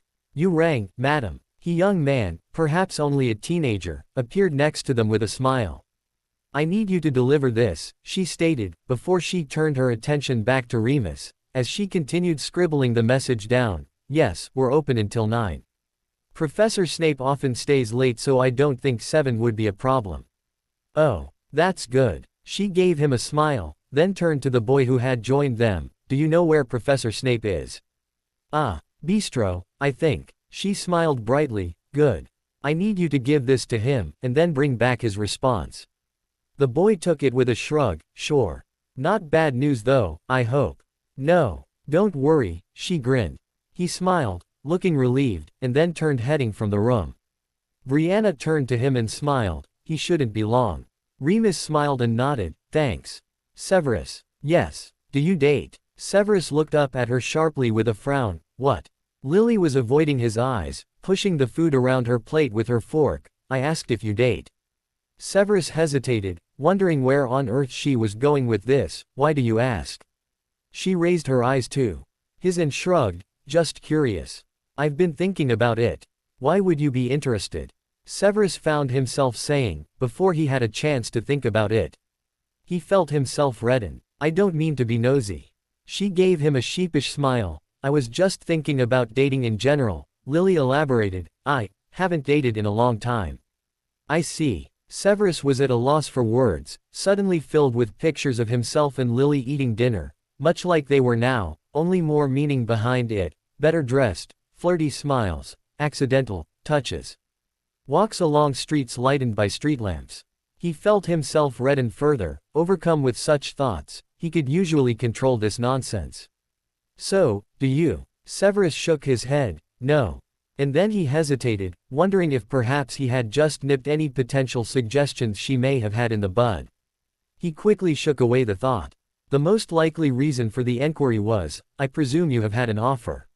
She shrugged, which was enough to confirm the affirmative. He swallowed, clearing his throat. I am afraid I cannot offer any useful advice. This is not my area of expertise. He suddenly felt like they were back at Hogwarts again and Lily was telling him about her first crush, her first key, her first date. Yes, he was truly her friend once again. This time, though, the thought almost made him groan. When he looked at her she was looking at him searchingly, a slight smile on her face. He frowned under her scrutiny. What? Her smile widened into a grin. She shook her head. Nothing. You're smiling. No. She attempted to conceal it, lifting her glass to her lips. Grinning, then, he stated, eyeing her suspiciously, what amuses you? Really, Severus, it's nothing. She waved a hand, but he raised an expectant eyebrow and she sighed, her shoulders dropping in defeat, but her smile remained. It's just, well, you know, you're quite well thought of around here, that's all. Severus shrugged. My work is appreciated, that is all. Not just because of your work. She raised an eyebrow, with a small smile, and she had adopted the teasing tone he was used to, speaking again with more confidence. I think you have a pretty good idea of what people say about you around here, she added, with a slight grin, even if you do pretend not to. Severus felt himself blush at the implication, though he was relieved she had made a more subtle hint rather than outright said what she was obviously musing over. While Regulus and his cousins had often teased him about the very same thing, hearing it from Lily made him feel incredibly self-conscious. Was this what she thought of him? Though he knew well enough that it was not. She had obviously heard the ridiculous harping on of others within the company. He swallowed, avoiding her eyes, unsure how to respond. Sorry. I didn't mean to embarrass you, Lily shrugged, her grin gone. I am not embarrassed, he lied. She lifted her eyes to him, smiling again. He blushed further and she giggled, a delightful sound. There is a tendency in the Foundation for the most minuscule of things to be blown entirely out of proportion, Severus stated. Gossips run rampant around here, it is best not to take any information given at face value. Lily nodded, though she was still fighting a smile, speaking from experience, Severus. She glanced around the room teasingly, old flames lurking in the corners. I would not call them flames, he replied, disinterestedly, only acquaintances which I did not wish to pursue further. So, you have dated. Severus lifted his head and found Lily looking at him curiously. He dipped his head back down. Professor Snape. The two of them looked up sharply at the young man who had approached. Severus lowered his cutlery. Shaw. Is there a problem? No problem, sir, the boy gave him a nod, before holding out a piece of parchment, a message from the Phoenix Center. Severus took the note, a sense of dread washing over him. What had the child done now? His brow knitted closer together, as he found himself repeating the name on the parchment, Lupin. Lily snapped to attention at that. Remus. Is something wrong? Severus waved a hand to calm her, as he finished reading the note. Nothing is wrong. Merely an invitation for Malachi to accompany him and your son for the afternoon. He handed the parchment back to the boy with a shake of the head. I don't think. I believe they're going ice skating, Lily stated, interrupting him. Didn't you say Malachi enjoyed that? Severus frowned. When had he told her that? Though he remembered that it was true, Regulus had told him of Malachi's fondness for ice skating over Christmas, when he had been attempting to take the boy's mind off Evelyn's death. He shifted, taking the note back and glancing back down at it, suddenly feeling torn over the options before him. The boy would enjoy himself, that much was certain, but this was Lupin. He hated him. Childish, but true. He despised the wolf, and if Malachi were his son he would not even consider the option. But was it fair to keep the boy from an afternoon with his friend because of his own issues with the man? Yes, his mind told him. But he glanced at Lily, who was watching him curiously, as if she was very keen to hear his response. He cleared his throat, the words coming from his lips almost difficult. Does Lupin often take care of your son? Almost every week since he was 18 months old. Changed his nappies and everything. How touching, Severus said, with a look of disgust, glancing back down at the note. He's wonderful with Harry, Lily went on, further promoting Lupin's abilities as a child carer. It might do Malachi good, spending some time with a friend. Severus glanced at her, wondering if him saying no would lead to a disagreement. Wondering if he was petty enough to actually refuse. I trust your son has never been injured while under the care of this one? Severus asked, remembering how the boy had very nearly killed himself under the care of Sirius Black. Lily gave a half-smile. Remus is very careful with him. Very sensible. Severus thought on it for a moment. Before he flipped the parchment and Accio to quill, he began scribbling down instructions. Under the conditions that he remains within your sight, at all times, that you take them to a museum, not an open-aired park, that he is properly supervised whilst ice skating, that he is properly fed and returned by 7 this evening, Malachi may accompany you and Harry Potter this afternoon. Do not make me regret this, Lupin. I'm gonna go and look for Uncle Sirius, Harry said, quietly to Malachi, as they skated along the edge of the ice rink. He had been gone for ages now, and his Uncle Remus hadn't been able to give him any answers when he had spoken to him about it. Malachi looked at him with an impressed frown. You can't. He could be really far away. Harry shrugged. I know places he goes sometimes. I can find him. Malachi didn't look like he believed him, as he glanced in his Uncle Remus' direction. You can't tell my Uncle Remus.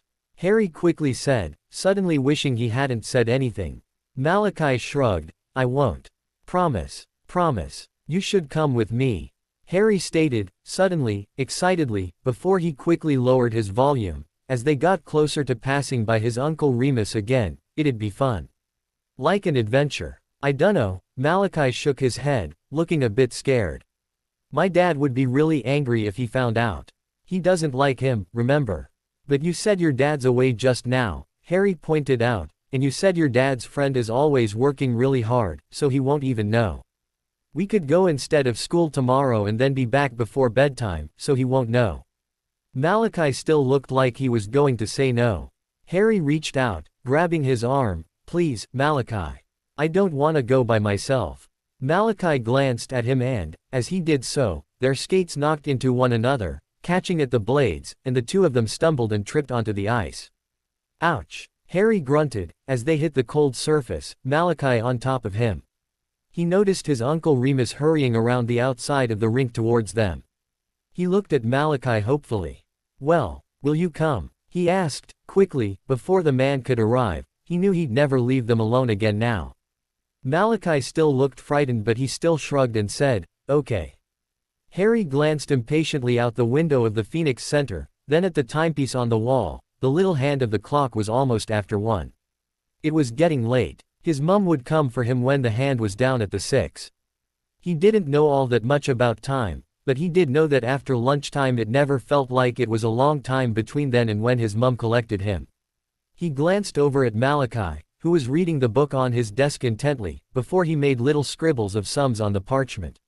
He lifted a finger, counted 1, then another, counted 2, and so on until he grinned and quickly put his hands down, lifted his quill again and wrote the number down. Harry sighed, rocking back and forth on his seat. He wanted to go during the first break, but Miss Douglas had followed them all over the courtyard and he hadn't had the chance to sneak back into the classroom to collect the cloak. All right, quills down, everyone. Mrs. Gillen called out, ringing a bell. That's lunchtime. Anyone going to the canteen line up at the silver door? She pointed at it. Anyone with pack lunches that wants to eat outside? The green door. She pointed at the other one. Everyone quickly jumped down from their stools. Malachi began to make his way towards the silver door, but Harry quickly grabbed his arm, whispered, no. We have to get outside. I don't have a packed lunch, Malachi said with a shrug, speaking quietly. They don't check, Harry stated, lifting his jacket and little bag off the floor at his desk. Malachi hesitated and then lifted his own, and followed him to the door to the courtyard. The group of children, larger than the ones going to the canteen, poured out into the cold courtyard. The boys put their jackets on quickly, before hurrying over to the far corner. Harry glanced around carefully, before unzipping his bag. Look, he whispered, before, with another glance, he tugged his father's invisibility cloak from it. He demonstrated with a hand, in case someone was watching.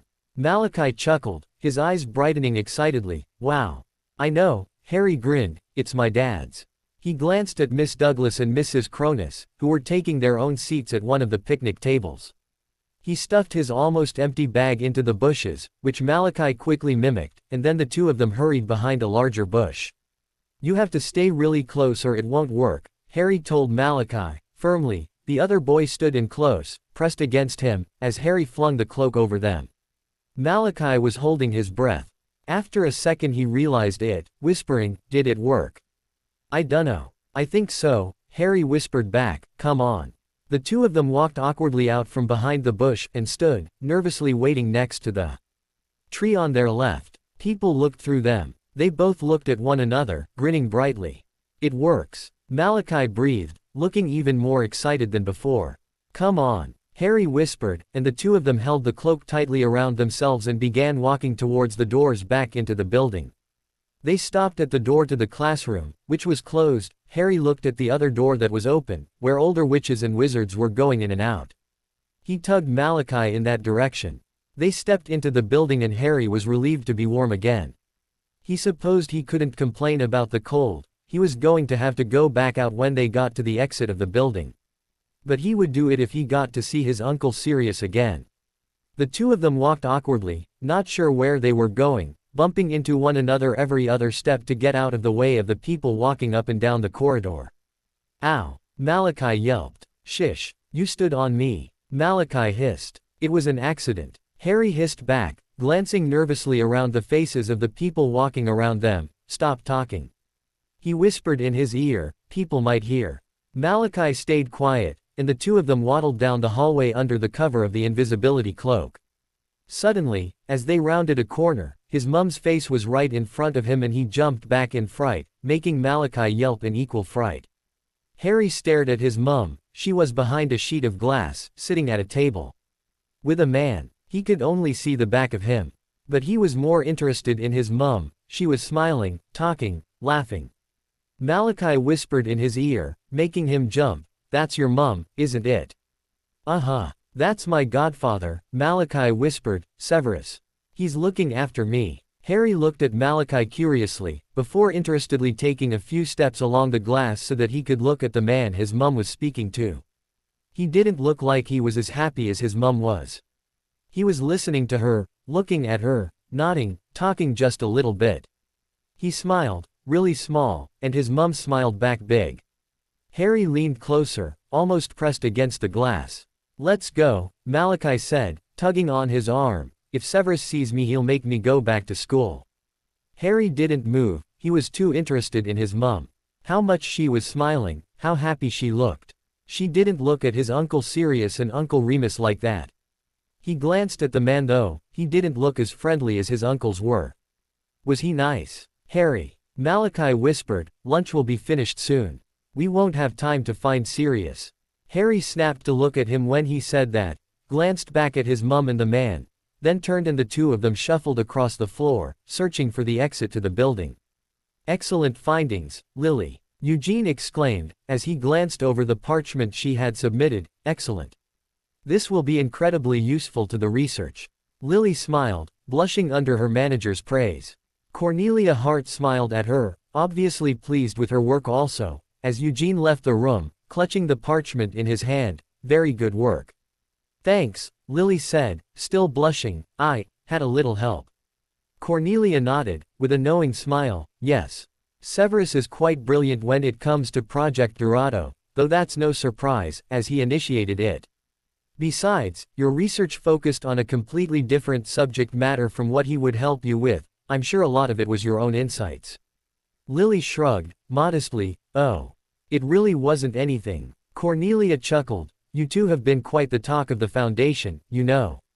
As two. Lily frowned. Severus and yourself, Cornelia elaborated. It's not like Severus to take an interest in the fairer say, she stated, making quotation marks with her fingers. Lily blushed. Oh, no, it's not like that at all. Severus and I are old friends. Cornelia looked skeptical but it seemed decided to humor her. Oh, I see. I'm sorry, all a misunderstanding. You know how it is around here, no secrets, everyone knows everyone's business. Even if it's all made up, it's always big news. Lily nibbled her bottom lip, feeling strangely uncomfortable. Yes.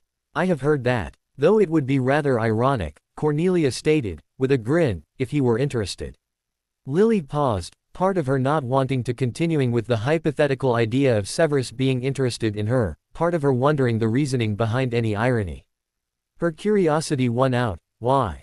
Well, Cornelia glanced at her, as she began flicking through some parchments. You know it's against company policy for employees to be involved. Lily nodded, she had heard that. Well, it was Severus' situation that brought that about, Cornelia stated, was a glance around the room, as if she was worried Severus, himself, would be lurking there. What do you mean? Lily frowned, her curiosity reaching higher heights. What situation? Cornelia cleared her throat, before laying down the parchments she was holding. Not too long after the place opened, Severus was involved with a woman who works here. You might have met her. Dana Wishbone. Lily paused a moment. She hadn't officially met her, but she had seen her. Tall, owned hair, pretty. Nothing like her. She shook away the feeling. What was that? Jealousy. No. She found herself feeling more uncomfortable, almost shifty. The two of them were involved after he returned from Italy. Italy. Severus had never told her he had been in Italy. I don't think Severus was nearly as serious about her as she was about him. Lasted a couple of months, talk of the foundation for a while, as you can imagine, Cornelia was telling her, in a hushed tone, though her eyes were bright, as if she was delighted to finally find someone who didn't know the story for her to tell. Anyway, Severus broke it off and, after that happened, she just went crazy. I mean, not crazy, but she started sending love notes, breaking into his office, swapping shifts so she would be working when he was. She was working in the research department at this time, and timing breaks so they would bump into one another. Lily raised an amused eyebrow, wondering how Severus had managed to get himself in such a position, why he didn't just have her fired. Eventually Severus had enough. He tried to reason with her by himself. When that didn't work he went straight to the boss. The boss? Lily repeated, Regulus Black. Cornelia nodded, and Mr. Black had her transferred to another department, told her if she went within 10 feet of him she'd lose her job. Wow, Lily shook her head at the story, feeling sorry for Severus, how awkward he must have felt, poor Severus. Cornelia chuckled, poor rest of the Foundation staff. She declared, Severus had Regulus ban any future relationships between colleagues. Any current relationships had to be declared on the spot for it to be accepted, anything after that date was considered gross misconduct. Cornelia looked at her with a grin and shrugged, hence the reason for the irony. Lily met her eyes and smiled slightly, before reasserting, like I said, Severus and I are just friends. Cornelia still didn't look convinced but didn't say otherwise. She didn't have the chance, because at that moment a nervous-looking runner burst through the door. Cornelia looked at him sharply with a frown. Shaw. Is something wrong? The boy looked nervous. Before glancing in Lily's direction, Mrs. Potter. She felt a panic seize her, remembered him as the runner from the Phoenix Wing from the day before. She stepped towards him. Yes. There's a problem at the Phoenix Center, he stated, nervously, making her stomach drop and heart leap into her throat simultaneously. It's your son. He's missing. Severus was fuming, almost spitting fire and blowing smoke from his nostrils as he addressed the Phoenix staff, after being informed of the details of Malachi and Lily's son's disappearance. What if they had been snatched by the people who had murdered Evelyn? What if they had simply snatched by anyone? How could such a thing have happened, in such a secure facility as this? This is an absolute disgrace. What were you doing while these children disappeared? Gossiping about hair and makeup. Perhaps making arrangements for your weekends off. Well, I shall tell you what you'll be doing, you'll be looking for a new place of employment. And do not expect a reference. Severus. He turned to see Lily hurrying up the corridor towards him, her face pale and expression a picture of panic and dread. She looked at him with terrified, searching eyes. What happened? It seems that your son and Malachi Redway have somehow, he gave a pointed glance in the two teachers' direction, managed to leave the premises. But how? How could they have passed the security guards? Lily said quickly, they would have stopped them. Are there any secret passages? Severus, what if someone has taken them? She was talking without taking a breath. Severus put a hand on her arm to silence her and then gently guided her away from the others who were listening. He kept his hand on her arm, speaking reassuringly. I doubt that would have happened, Lily. People are screened thoroughly upon entering the building. As you know, it would not be possible for them to remove both the children without raising some suspicion. Lily drew in a breath, attempting to calm herself. I have alerted the ministry. They are monitoring any locations where either of the two of them may use magic. Once we get word we shall be able to trace them. Why would either of them use magic? They're just children, they don't know how. Has there never been an occasion of accidental magic with your son? She shook her head. No. Professor Snape. Severus turned as a runner. Francis Dalrymple hurried towards him, clutching a piece of parchment. The ministry has informed us that the trace on Harry Potter has activated. He held out the parchment to him. Severus took it quickly, glancing at the information. Thornhill. Lily's eyes widened, while her face paled. How could they have gotten so far? It would take them hours to get there. Severus nodded. They had obviously not traveled on foot, perhaps not even alone, and tucked the parchment away. I shall investigate. He only took a few steps before Lily piped up at his heels. I'm coming with you. Severus felt like answering that much was both obvious and expected. Instead, he gave her a nod as they hurried down the corridor. Do you even know where we are? Malachi glared at Harry in irritation. So far they had got on a bus that they were on for ages, that dropped them off in a little town and then walked for what seemed like hours across fields, through the woods and through another little village where scary people had stared at them as they passed by their shops. And then they'd gotten on a train and walked some more until they came to another village. The next village wasn't so bad, it was a bit bigger. It looked familiar, and so did they, because people were looking and pointing and talking about them as they walked through. They were all dressed in robes, they were all witches and wizards. Someone asked Harry where his mother was, offered to take them into the shop. Harry had told her no and pretended his mum was waiting for them somewhere, then they ran away. Stranger, danger, Harry had said and then had to explain it was a Muggle saying and that's why he'd never heard of it. Harry said, in answer to his question. Harry was lying, he knew he was lying. He hated it when people lied to him. And the search for Sirius didn't seem all that much fun anymore, now that it was almost dark and getting really cold. He stubbed his toe on a rock as they entered another set of woods. Ow! He yelled out, as he tripped and fell onto his knees. Harry leaned over him, peering at his knee curiously. I think it's bleeding. Do you have a hanky? Malachi looked at him. Harry shook his head. Malachi rolled up his trouser leg, revealing a cut across his knees and whimpered, looking at it sadly, it hurts. Don't cry, that's what babies do. I'm not a baby. Here, Harry started ripping the fabric across the bottom of his shirt. I saw my mum do it when she was helping a Muggle once. Mum's a healer. Kinda. She said you've gotta press the cut so it stops bleeding. Malachi immediately pressed his hand to his knees. Harry shook his head, kneeling down beside him. It's too deep for that. Here, Harry tucked the fabric around the back of his knee, then turned it, beginning to wrap it round gently. At the last moment he yanked, pulling the fabric so tight that Malachi yelped again in pain. Ow! He shoved Harry, sending the other boy to the ground with a thud. I was just helping. Harry yelled, angrily, using his arms to push himself onto his bottom. He grabbed the edges of the fabric again. I gotta pull it really tight or you'll keep bleeding and wolves will come. Wolves! Malachi cried in terror. There's no wolves here. Harry shrugged, glancing around the woods, looking more curious than worried. Malachi's brow stitched together both in pain and in fretfulness. I wanna go home. You don't even know where Sirius is. No one knows. He's hiding. Everyone hides in the woods. No they don't. If they did everyone would find them. Uncle Sirius can turn into a dog when he wants. It won't matter because no one would know it was him. I wanna go home, Malachi repeated. We've been away ages. Severus would be so angry if he wasn't at the school when he came to pick him up. He'd never seen him angry with him before, but he'd heard him fight with his dad and that was enough to assure him that he didn't want to be on the receiving end of his fury. We can't go home. What if he's right over there? Harry pointed in a random direction, one they wouldn't even be walking in. Malachi shivered, eyeing his wound again, before he pulled the trouser leg back down over it. He got to his feet, he was able to walk okay on it. A rustling in the bushes near them made them both jump and straighten, turning in the direction of the sound. Malachi swallowed, breathing quickly, panicked. He wished they hadn't let the invisibility cloak earlier. Harry had said they had to leave it, so people couldn't find them and make them stop looking for Sirius. But now, Malachi wished someone would find them. He felt Harry's hand grip his sleeve, as he peered at the bush, which continued to rustle.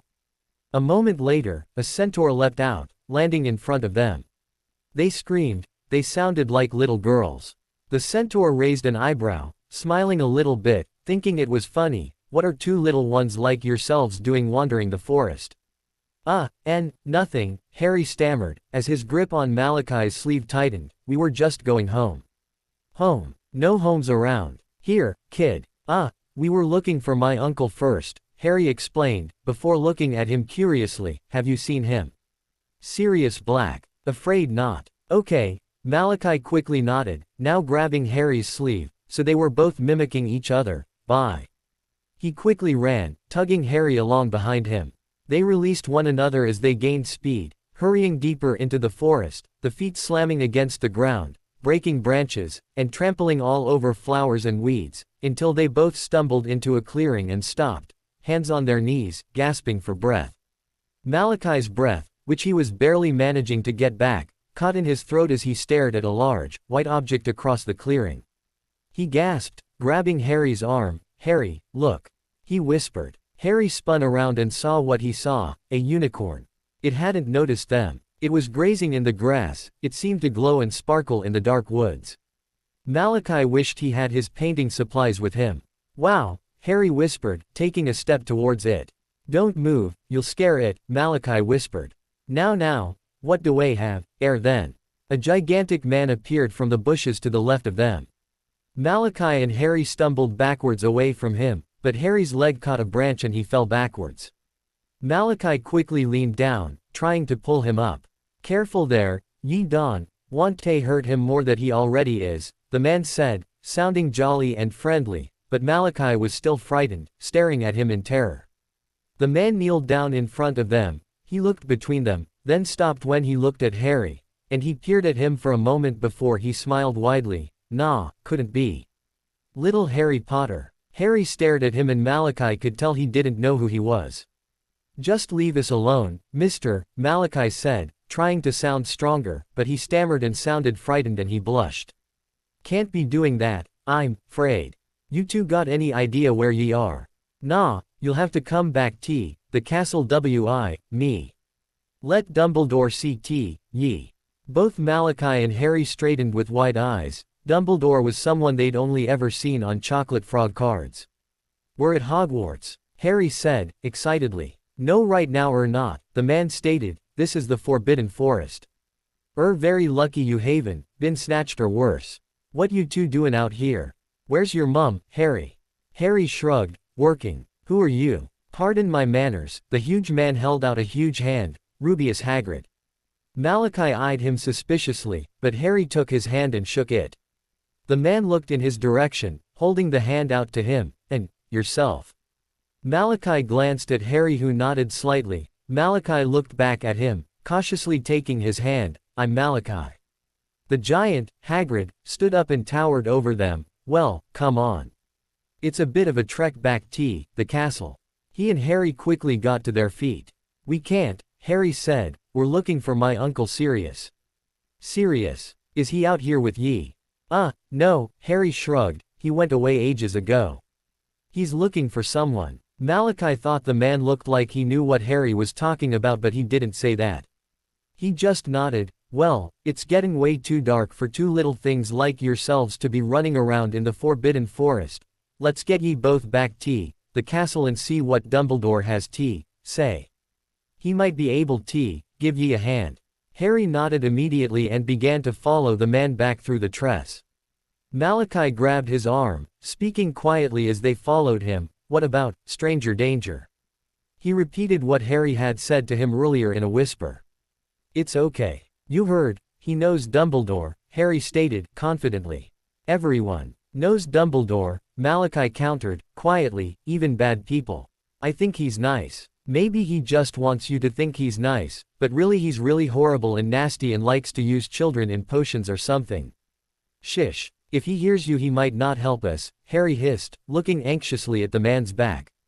Realizing that his only options were to follow this man or to wander off by himself in the woods, the forbidden forest, Malachi reluctantly conceded and settled into silence as they were led deeper into the trees, the darkness falling around them even more quickly than before, dreading what would happen when Severus went to get him from school. "This is my fault." Severus glanced over at Lily at the self-deprecating statement, as they traipsed through the trees that the people whom they had spoken to had indicated. Her forehead glistened with perspiration, after hiking through various woods and fields that locals had guided them towards, but he supposed it was a good thing considering how quickly the temperature had dropped since the sun had begun to set. He was glad that, despite being a pretty lousy father when it came to actually being present, Regulus was actually quite a worrywart of a parent and had insisted that Severus ensure the boy only ever left the house dressed in a huge, fleece-lined cloak, a scarf, a hat and gloves. At least the child wouldn't freeze to death under his care. "How could it possibly be your fault?" Severus asked, derisively. "It is the incompetence of the Phoenix staff that is to blame. At least we may take comfort in the fact that anytime they have been spotted they have been alone, therefore the children have not been removed or taken against their will." "Not yet," Lily added, quietly, lifting her skirt a few inches to climb over a fallen branch. "Harry." She called out, loudly, her hands on either side of her lips to increase her volume, making him jump. She called her son's name again, though he did not entertain the idea and begin calling for his godson. A simple tracking would do well enough for him. He waved his wand over the leaves at his feet and, sure enough, the spell indicated that small footsteps had gone in that direction. Lily released a shaking breath, before lowering herself onto a log, as Severus followed the footsteps, glancing around in the bushes and small hollows in the trees for any signs that the steps had belonged to their charges. Severus glanced over at her, her despair, regret and desperation coming off of her in waves. He straightened and, continuing to glance in various hollows and nooks that surrounded them, he addressed her. "You should not blame yourself for this, Lily. No doubt the children are reenacting some children's story they have heard and view this as some exciting expedition. Children often get foolish ideas into their heads. I am sure you remember how you and I were at 9 years old." A slight smile tugged at her lips at his reminder, but she kept her eyes on her clasped hands in her lap. "He's more like his father than I thought." Severus, who had been bending to look in another tree hollow, hesitated in his movements at the mention of James Potter. He felt that familiar rise of bitterness, of hatred, that he always felt when he thought of the man. Quick memory flashes of events that had taken place in his school years, when he too was a child, passed before his eyes. Younger years being taunted, teased, hexed, jeered at, older years watching his best friend, who was no longer his best friend, holding hands with the man, smiling at him, laughing with him, dotting him. He drew in a silent, calming breath, forcing away those memories and the feelings that came with them, events that had taken place almost a decade ago now. They were no longer important. Nor were they anything for him to waste his thoughts or emotions on, even if he always would hate James Potter. He wondered just how much like his father Lily's son was. If that is true, then take comfort in the fact that your husband often managed to dip in and out of trouble whenever it suited him with very little consequence. Then he paused, because, in the end, that wasn't true. He cast a careful glance at Lily, who seemed to be thinking the same thing, but she didn't address the comment. "I'm a terrible mother. Is this really the time for self-pity?" Severus straightened, earning himself a glare from her. He held her look for a moment, then resumed his search for clues. "I'm sure that is not true. He told me he hated me last week. He is a child. Children often make insincere comments in an attempt to hurt." "No, he meant it." Severus cast her an unconvinced look, as he knelt and pulled back some branches of a bush to peer inside. "Lily, I am sure your son doesn't hate you." "Maybe not hate," Lily conceded, "but he is resentful. And disappointed, for good reason, though." Severus made to comment, however his hand came into contact with a soft piece of fabric. He frowned and grabbed it, pulling it from the confines of the bushes. He looked down at the cloak in his hand with a frown, before he stood and made his way towards Lily. "Does this belong to your son?" Lily stood quickly, taking it from his hands. "This is James's invisibility cloak." As if to demonstrate, she flung it around herself and, promptly, her body disappeared so that she was only a floating head. The sight may have been amusing if not for the fact that this cloak had often been a tool in Black and Potter's pranks when he was a child. Then we are on the right track, Severus stated, brusquely, making his way in the direction of the footsteps that his charm had picked up. They cannot have gotten much further, there is nothing beyond here but fields and they would have become bored.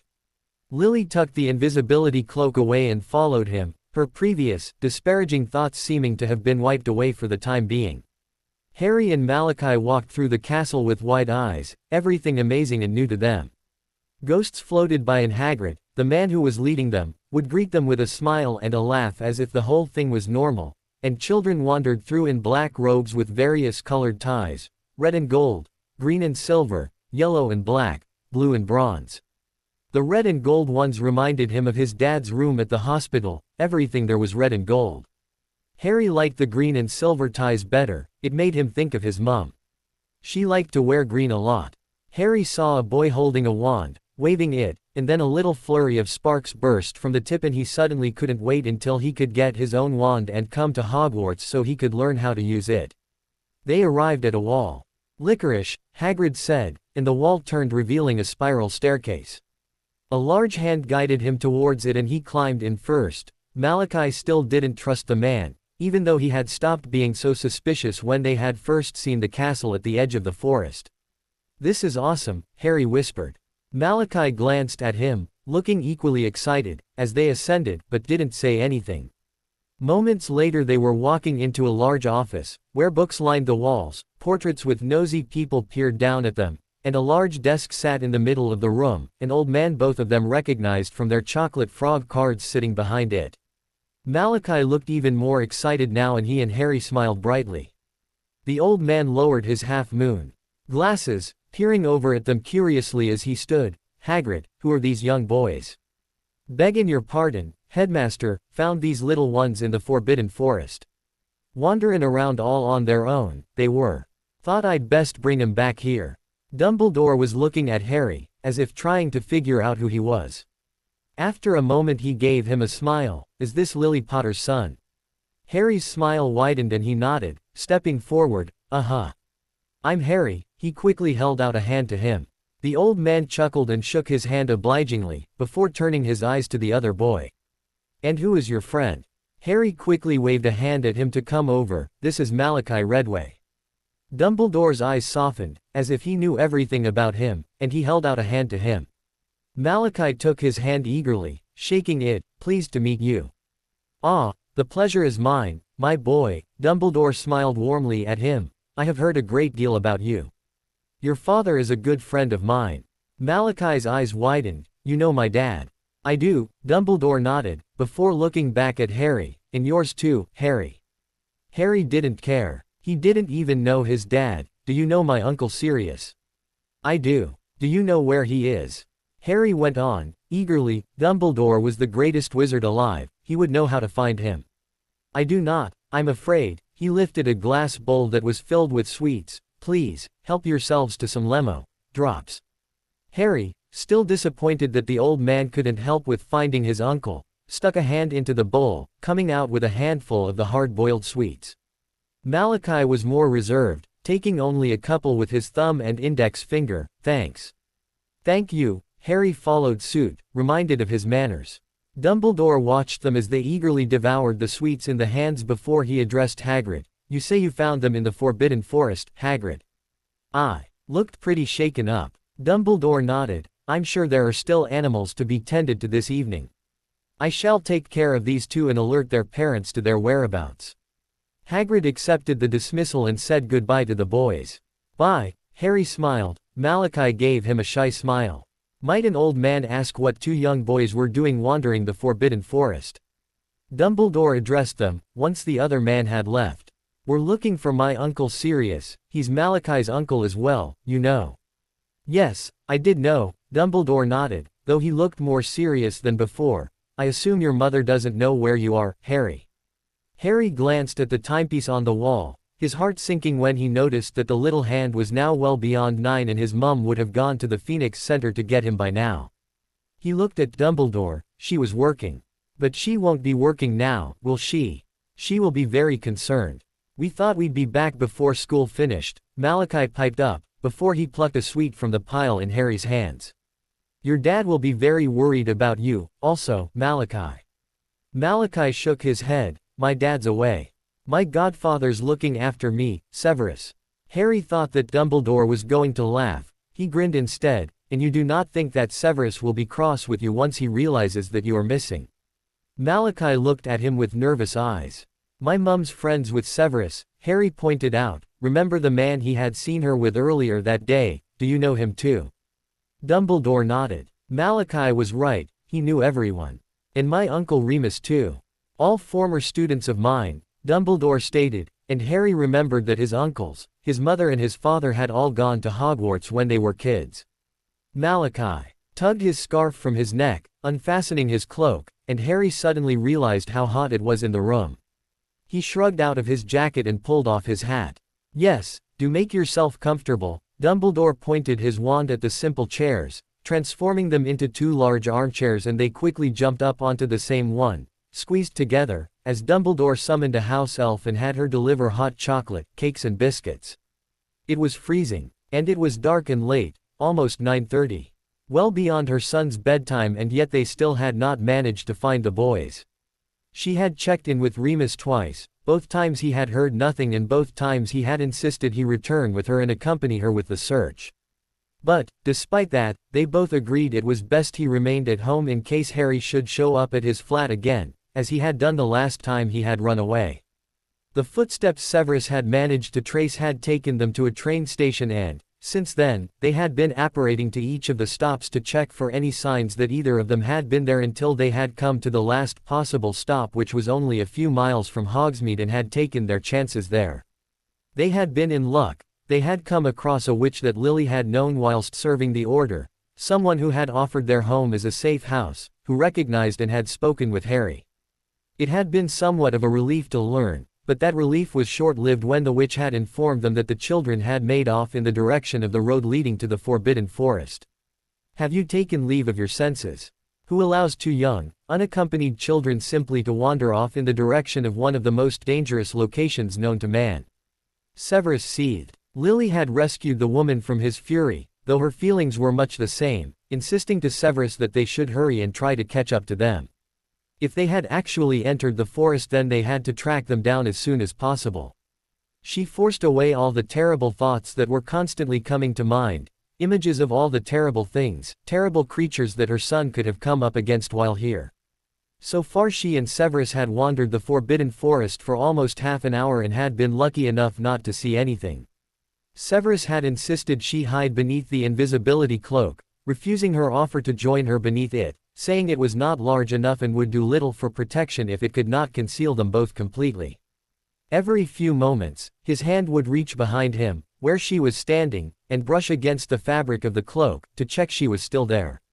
I can't believe they managed to get all the way to Hogwarts from the Foundation, she said, quietly.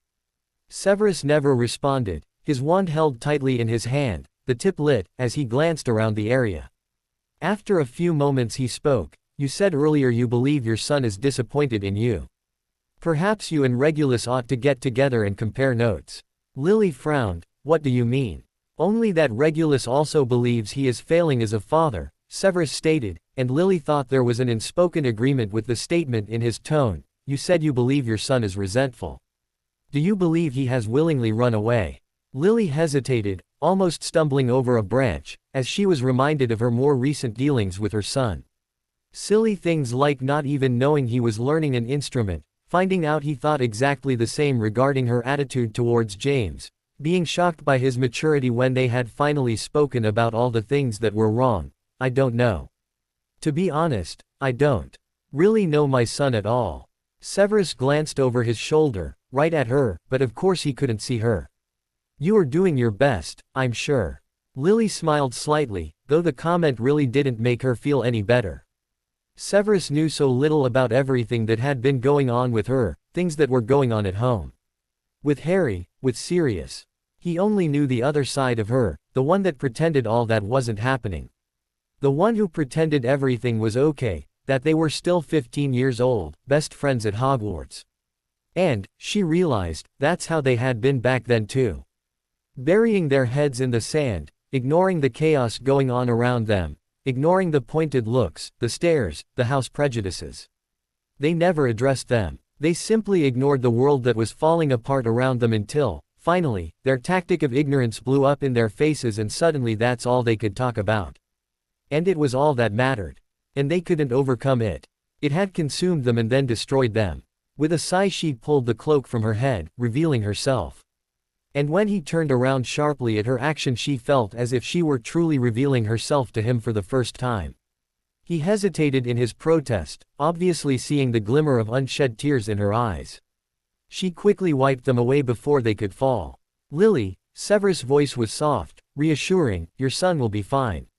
She glanced at him and shook her head, you don't know that. And even if he was, there's more damage to him than just this. She waved an arm at nothing, with a shrug, I mean. I've really messed up with him. Like, really. She sounded like a teenager again, a whiny teenager, amused at the irony that here she was trying not to be like that girl she had been back then and, while changing the tactic of concealment, had now revert to the same behavior. Severus looked unsurely at her for a moment, before he walked over to her, placing a hand on her arm and guiding her towards a boulder. Sit down. We shall take a few moments.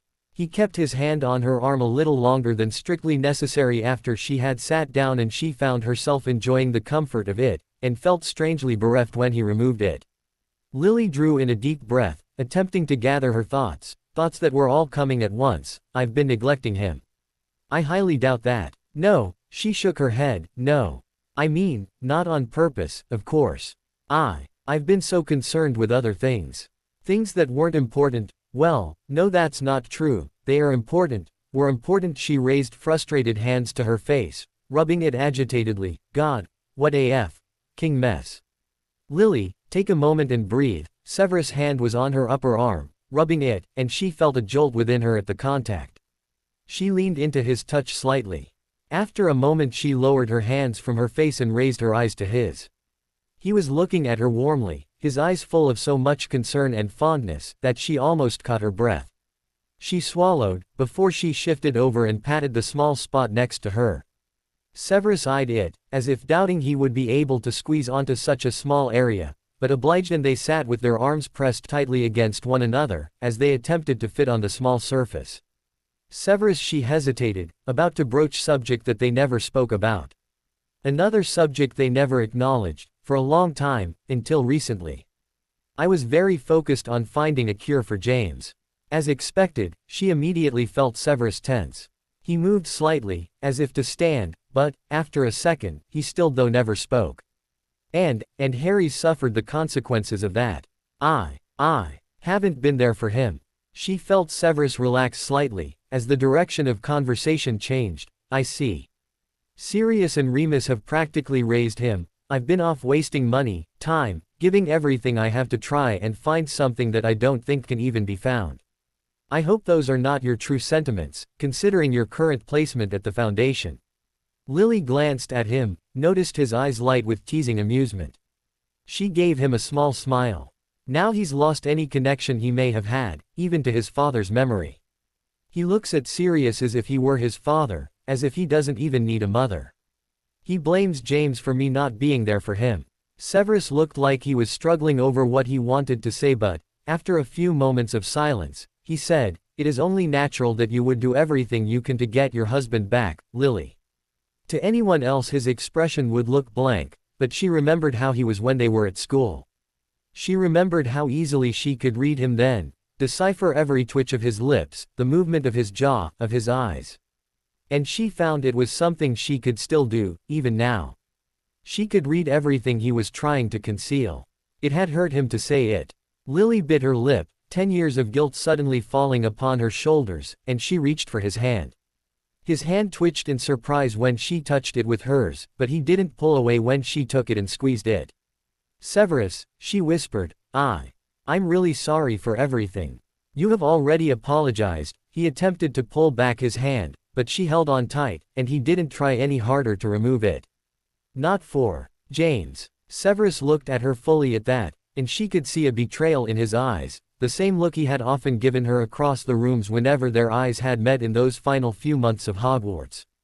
After she and James had become official and the other students had learned about them. I do not need your apologies for the behavior of James Potter.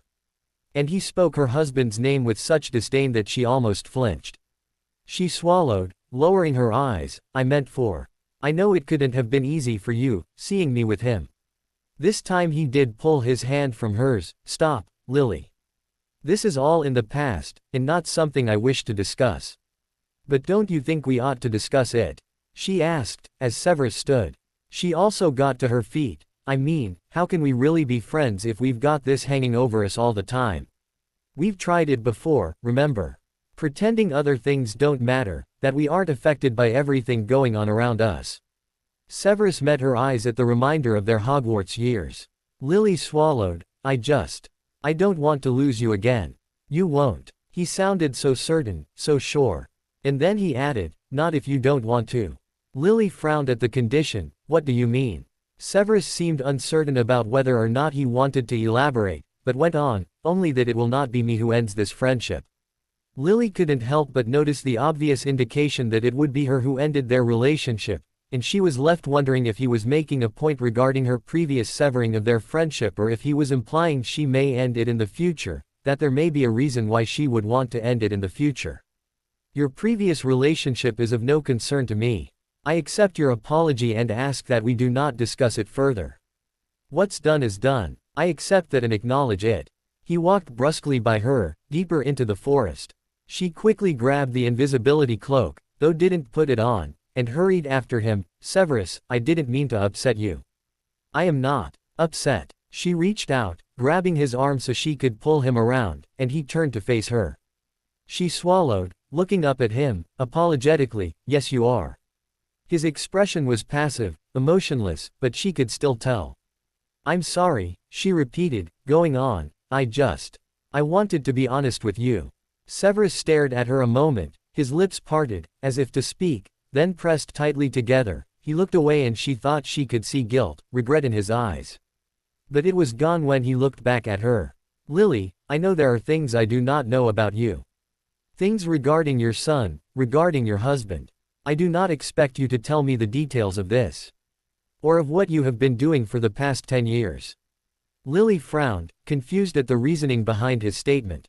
After a moment he changed the subject. Perhaps you should check if Lupin has heard anything more regarding your son. She kept her eyes on his a few moments longer, searching for something, because suddenly she realized he was hiding something from her. Something he didn't want her to know. But she knew better than to expect an answer to her questions, and that she definitely wouldn't get any considering the way Severus had closed up over the past few minutes. So she nodded and handed the cloak to him. Put this on, then. I won't be needing it. Severus took it but didn't put it on, only watched as she stepped back and disapparated. Could you help me look for him? Harry was looking at Dumbledore hopefully, having relayed all of the events of the day, as well as why his uncle Sirius had left them. He wasn't surprised that Dumbledore knew who Peter Pettigrew was either, and that he also knew all about why he was in prison and that he'd now escaped. The headmaster of Hogwarts seemed to know everyone and everything. When he found out they had been out since lunchtime and hadn't eaten, he had had the house elf from before bring up roast dinners for them, but they could hardly eat it all after satisfying their appetites with the cakes and biscuits provided to them before that. I am sure your Uncle Sirius is fine, Harry. And he will return to you once his task is complete. However, if it brings you comfort, I promise that if I am to come across him I will tell him to get in contact with you. Harry smiled, pleased, certain that he would see his uncle soon. Dumbledore knew so much that his Uncle Sirius would probably go to him for help sometime to try and find Peter. It appears today's events have all been too much for your friend, Dumbledore chuckled.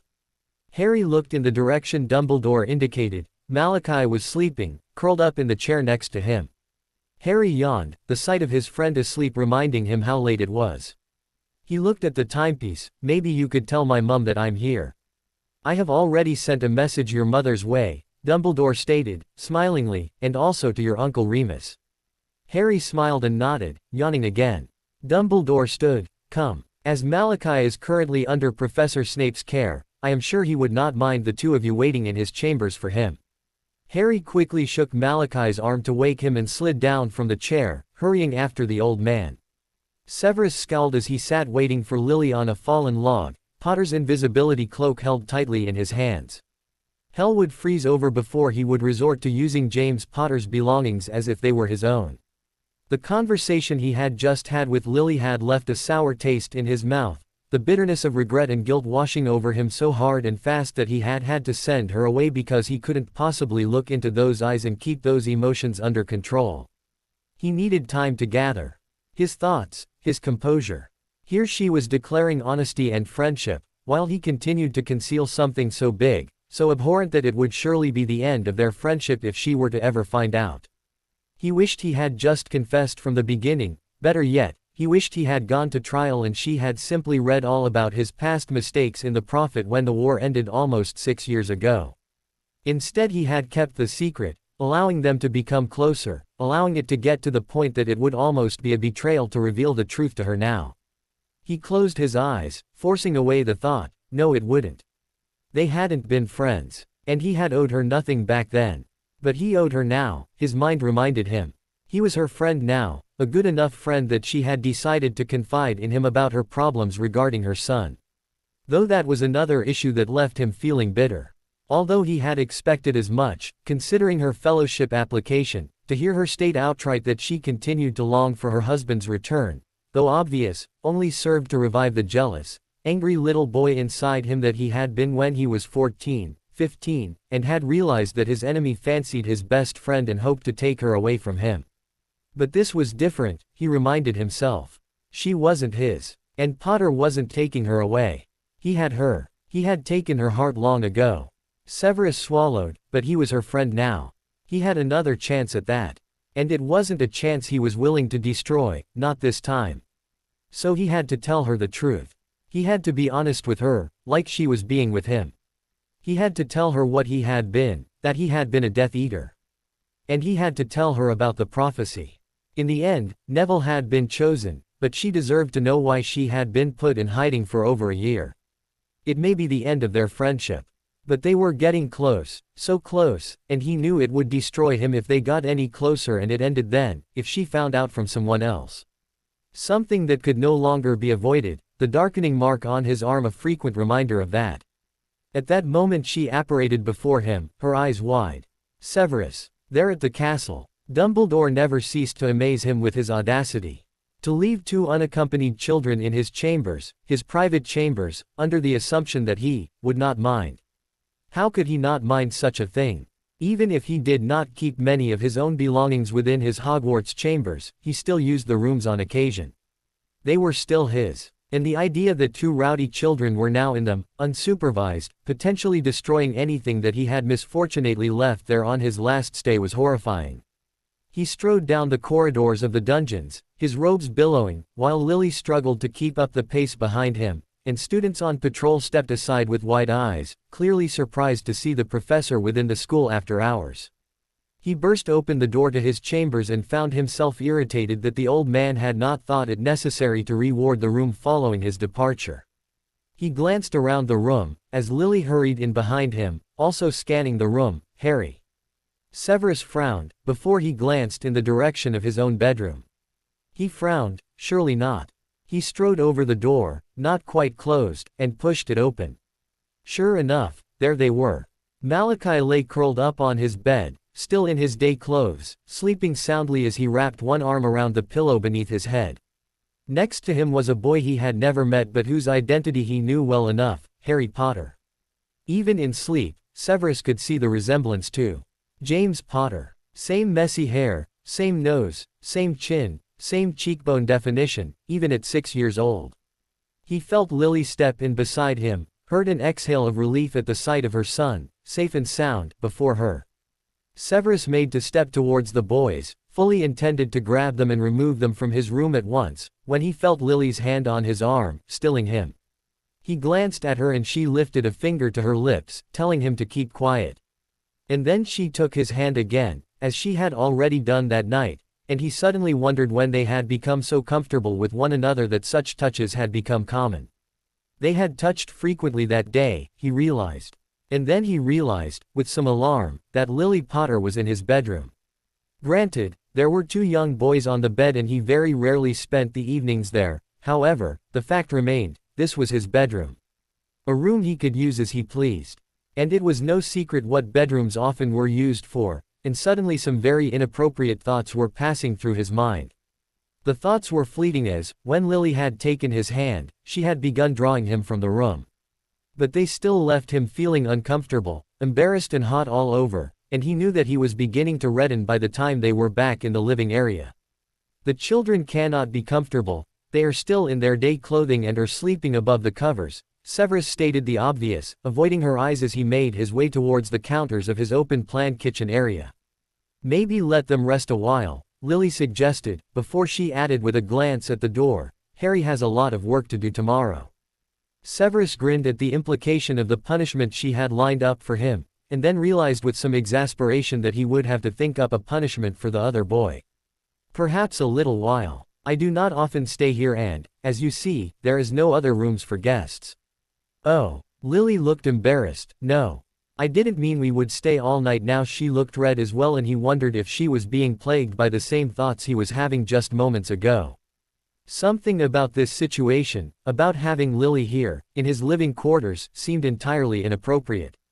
He almost felt like he was being teased. He wondered if that had been Dumbledore's intention. Can I get you something to drink? He asked, taking 2 mugs from the cupboard. Tea would be fine, she accepted, still standing in the middle of the room. Milk, 2 sugars. I remember. Severus glanced at the chair and the couch, both of which within a foot of her. He smirked. You can sit. She gave him an uncomfortable-looking smile, before she shrugged out of her cloak and sat down on the couch. She pulled off her gloves and then tugged the scarf from her neck, placing them neatly over the armrest, as he went about preparing their drinks. He hesitated when he reached her. Holding them, he handed the mug with her drink to her, as he quickly attempted to decide whether or not to sit down beside her or take a seat in the armchair nearby. Judging by his previous thoughts, as well as the obvious tension that seemed to have arisen out of nowhere upon finding themselves in his rooms, the most logical decision would be to put some distance between them and sit down in the chair. He sat down next to her on the couch. She rolled her eyes. What a day. She sounded more relaxed, more like herself now that she knew her son was safe. Indeed, he agreed. He vowed that Regulus would pay for this when he returned. Lily was glancing around the room. There was very little in it. A small bookcase not quite full, a desk with piles of parchments upon it, assignments of his students that he had to mark. There was very little to indicate the rooms belonged to him, no pictures or decor of any kind. Do you have any classes tomorrow? Severus nodded. I do. I teach classes every morning, as well as Tuesday afternoons. Other than that, I am usually at the Foundation. Busy, Lily said with a raised eyebrow. Dumbledore and Regulus are very accommodating with my schedule, though a lot of the professors here were not keen to have their own class timetables swapped around at first, in order to accommodate having potions taught only in the mornings. But Dumbledore was determined to have you. Lily asked with a smile. Severus nodded. Once again he was reminded that she had no idea the reasons behind his decision to go into teaching. How are you finding having Malachi? Lily asked, glancing in the direction of his bedroom. It was of no particular inconvenience, Severus stated, before adding, until today, of course. Is Regulus Black away on business? Severus paused, glancing at the roof with a frown. Yes, something like that. What was Dumbledore doing here? Had he sent Regulus off on this dangerous mission alone? The thought angered him. You said he's been struggling with looking after Malachi, Lily went on, oblivious to his darkening thoughts. That must be difficult for you. I imagine you've had to take on some parental duties of your own. Severus glanced at her, tilting his head with a slight smirk. Believe me, that is not the case. I have made it very clear to Regulus that all parental duties for the boy fall upon him, including discipline. Unfortunately, I will have to step in this case. She smiled slightly. Will you be attending the fundraiser this weekend? Severus almost groaned at the reminder of the Phoenix Center's Valentine's Day play. Unfortunately, I have no choice. Lily giggled. Well, it'll be nice to be there to cheer on your godson, don't you think? She teased. I assure you, there will be no cheering. He looked at her out the corner of his eyes, seeing her wide smile, and he was pleased to see how quickly she had gone from being the concerned, worrying mother from earlier to the woman he recognized. It'll get easier, Lily stated, looking down at the liquid in her cup. Severus turned his head to look at her. What will? Parenting, she elaborated, looking at him. I mean, I'm obviously still waiting on that. She chuckled as she said it, but he could tell she didn't find it all that amusing. But I've heard, and I've seen, that it gets easier. Regulus just needs some time. Severus held her look, before giving a slow nod. He glanced in the direction of the fire, as Lily leaned back on the couch, relaxing a bit more fully. Unfortunately, there are other issues which make parenting a little more difficult. He felt the couch move, indicating that Lily had looked at him at that. But she didn't question what he meant, and he realized she wasn't sure if she could. He drew in a breath and also leaned back, though he didn't look at her. I'm sure you know about Regulus' past. He risked a glance at her. She held his look for a moment before she nodded. Yes. The trial was reported on quite extensively. Yes. They weren't able to prove anything. Witnesses were asked to come forward but none did so. Severus nodded, looking down. Yes. In the end the case was dismissed due to a lack of evidence. However, as you are probably aware, some did not take kindly to him being exonerated. It was such a person who killed Malachi's mother. Lily nodded, looking sympathetic. That's awful, Severus. Severus glanced at her. What these people don't realize is that such acts are not necessary. Regulus punishes himself enough by himself for what he did. Lily never responded. He glanced at her, noticing her looking thoughtful as she fiddled with the sleeve of her top. Guilt is with him every day, remorse, regret. So much he can barely live with himself. Of course he conceals it. Regulus always conceals his deepest feelings from others. He is always so keen to please, and always keen to keep up appearances at the detriment of himself. Lily glanced at him with so much compassion that it made him hate himself, and the truth he was going to have to confess to her. It seems like you know him really well. He's lucky to have you, if others refuse to see what he's going through. Severus paused. Well, very few have experienced what he has, he stated, looking back in front of him. At the fireplace, defectors were often dealt with swiftly, few survived. And any Death Eaters that escaped Azkaban, most are just grateful to not have had to serve their time, while some may not feel that what they did was wrong. Severus glanced down, going on. Therefore it is difficult for people to understand what he is going through, how he feels regarding what happened during the war. A silence fell over them.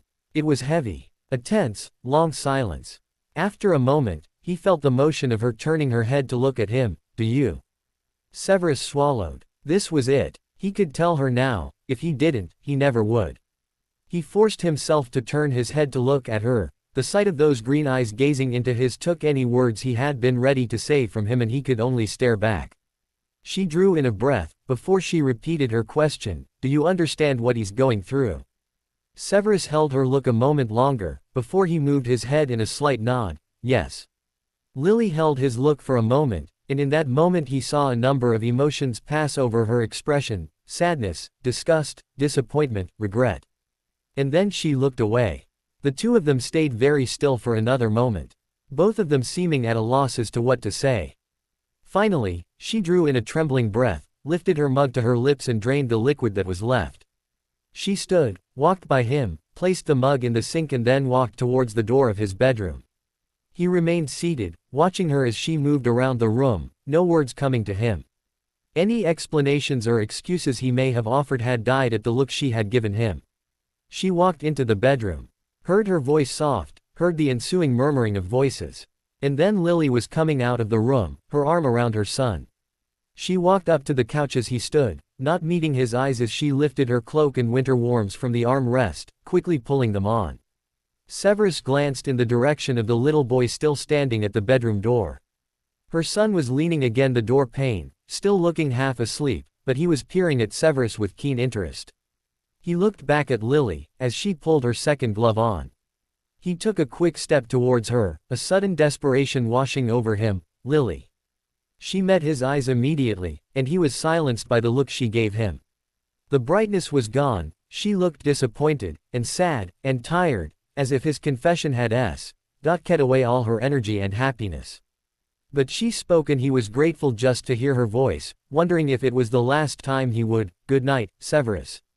And then she turned, held out an arm to her son, and the boy went to her eagerly, though he still kept his eyes on the stranger before him.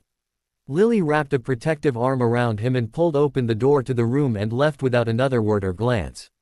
Severus kept his eyes on the door for a while after she left, his heart heavy, his stomach twisting sickeningly, as he replayed what had just happened over and over in his mind. Her silence, her disappointment, it was almost worse than what he had expected. He had expected accusations, raised voices, perhaps even tears. He had not expected what she had given him. And why had the silence felt so much worse? Why had the looks she had given him cut so deeply? And then he realized there was an expression he hadn't seen when he had told her. And it was that which was affecting him more than any argument or accusation from her ever could. When he had revealed he was once a Death Eater, she hadn't looked the slightest bit surprised. Severus was in a foul mood the following day, and it didn't help that Malachi had awoken with a cough and a fever the following morning. The last thing he needed right now was to play nursemaid to a child. His bedside manner, questionable at all times, was particularly lacking that morning. "Drink this." Severus thrust the phial of potion at the boy, who was lying weakly in his bed, back in his own room at their home in Newton's. Malachi took it, eyeing the phial suspiciously, but seemed to sense his godfather's mood and cautiously put it to his lips, taking a drink from it. He began coughing immediately, dropping the phial to the floor with a smash. "Be careful, boy," Severus snapped. Malachi looked at him tearfully, as he quickly gasped in some air as his coughing subsided. I'm sorry." He began coughing again, but continued to try and force the words out. Was axie.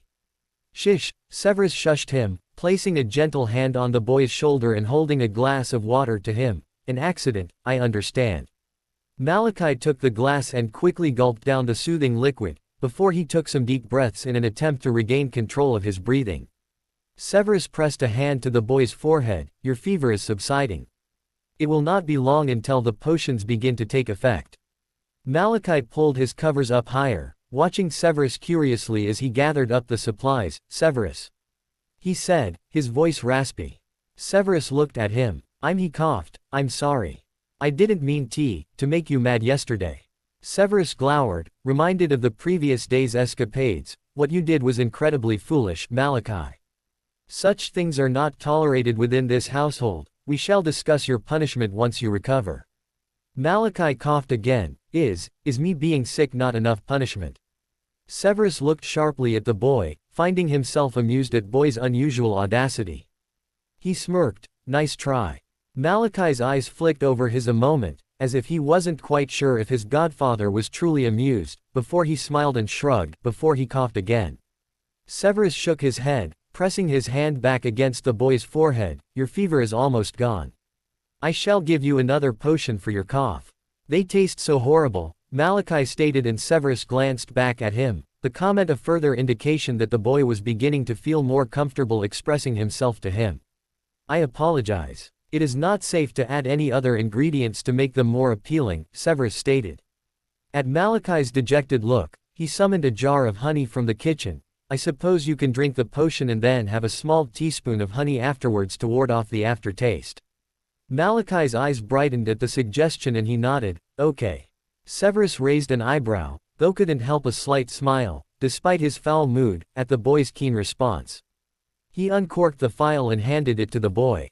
Malachi drank it quickly, with a theatrical look of distaste, and then eagerly pounced towards the spoon of honey that Severus held towards his lips. Well, what have we here?" Severus turned, to find Regulus strolling into the room. He looked both filthy and tired, but he had a wide smile on his face as he greeted them. It quickly fell away when he caught sight of Malachi, a look of concern replacing it. "What's up?" "I'm sick," Malachi stated, before coughing again, though a little less violently than before. Regulus pressed a hand to his forehead, looking at Severus with concern. "How long has he been ill?" "He woke up like this," Severus stated, his tone clipped. It may not have been right for him to take out his irritation on a sick child, but Regulus was deserving of at least half the blame for his current mood. He decided to traipse 100 miles across Britain yesterday in search of your imbecilic brother. Regulus looked sharply at his son. Wah, is this true? Malachi sunk deeper beneath the covers, looking guilty. Malachi, why? Regulus shook his head. You don't even know Sirius. He sat down on the bed next to him. Harry wanted to find him, Malachi said, weakly, by means of explanation. Ah yes, Severus piped in, he was accompanied by Harry Potter. It took myself and his mother almost 6 hours to locate them. Where did you find them?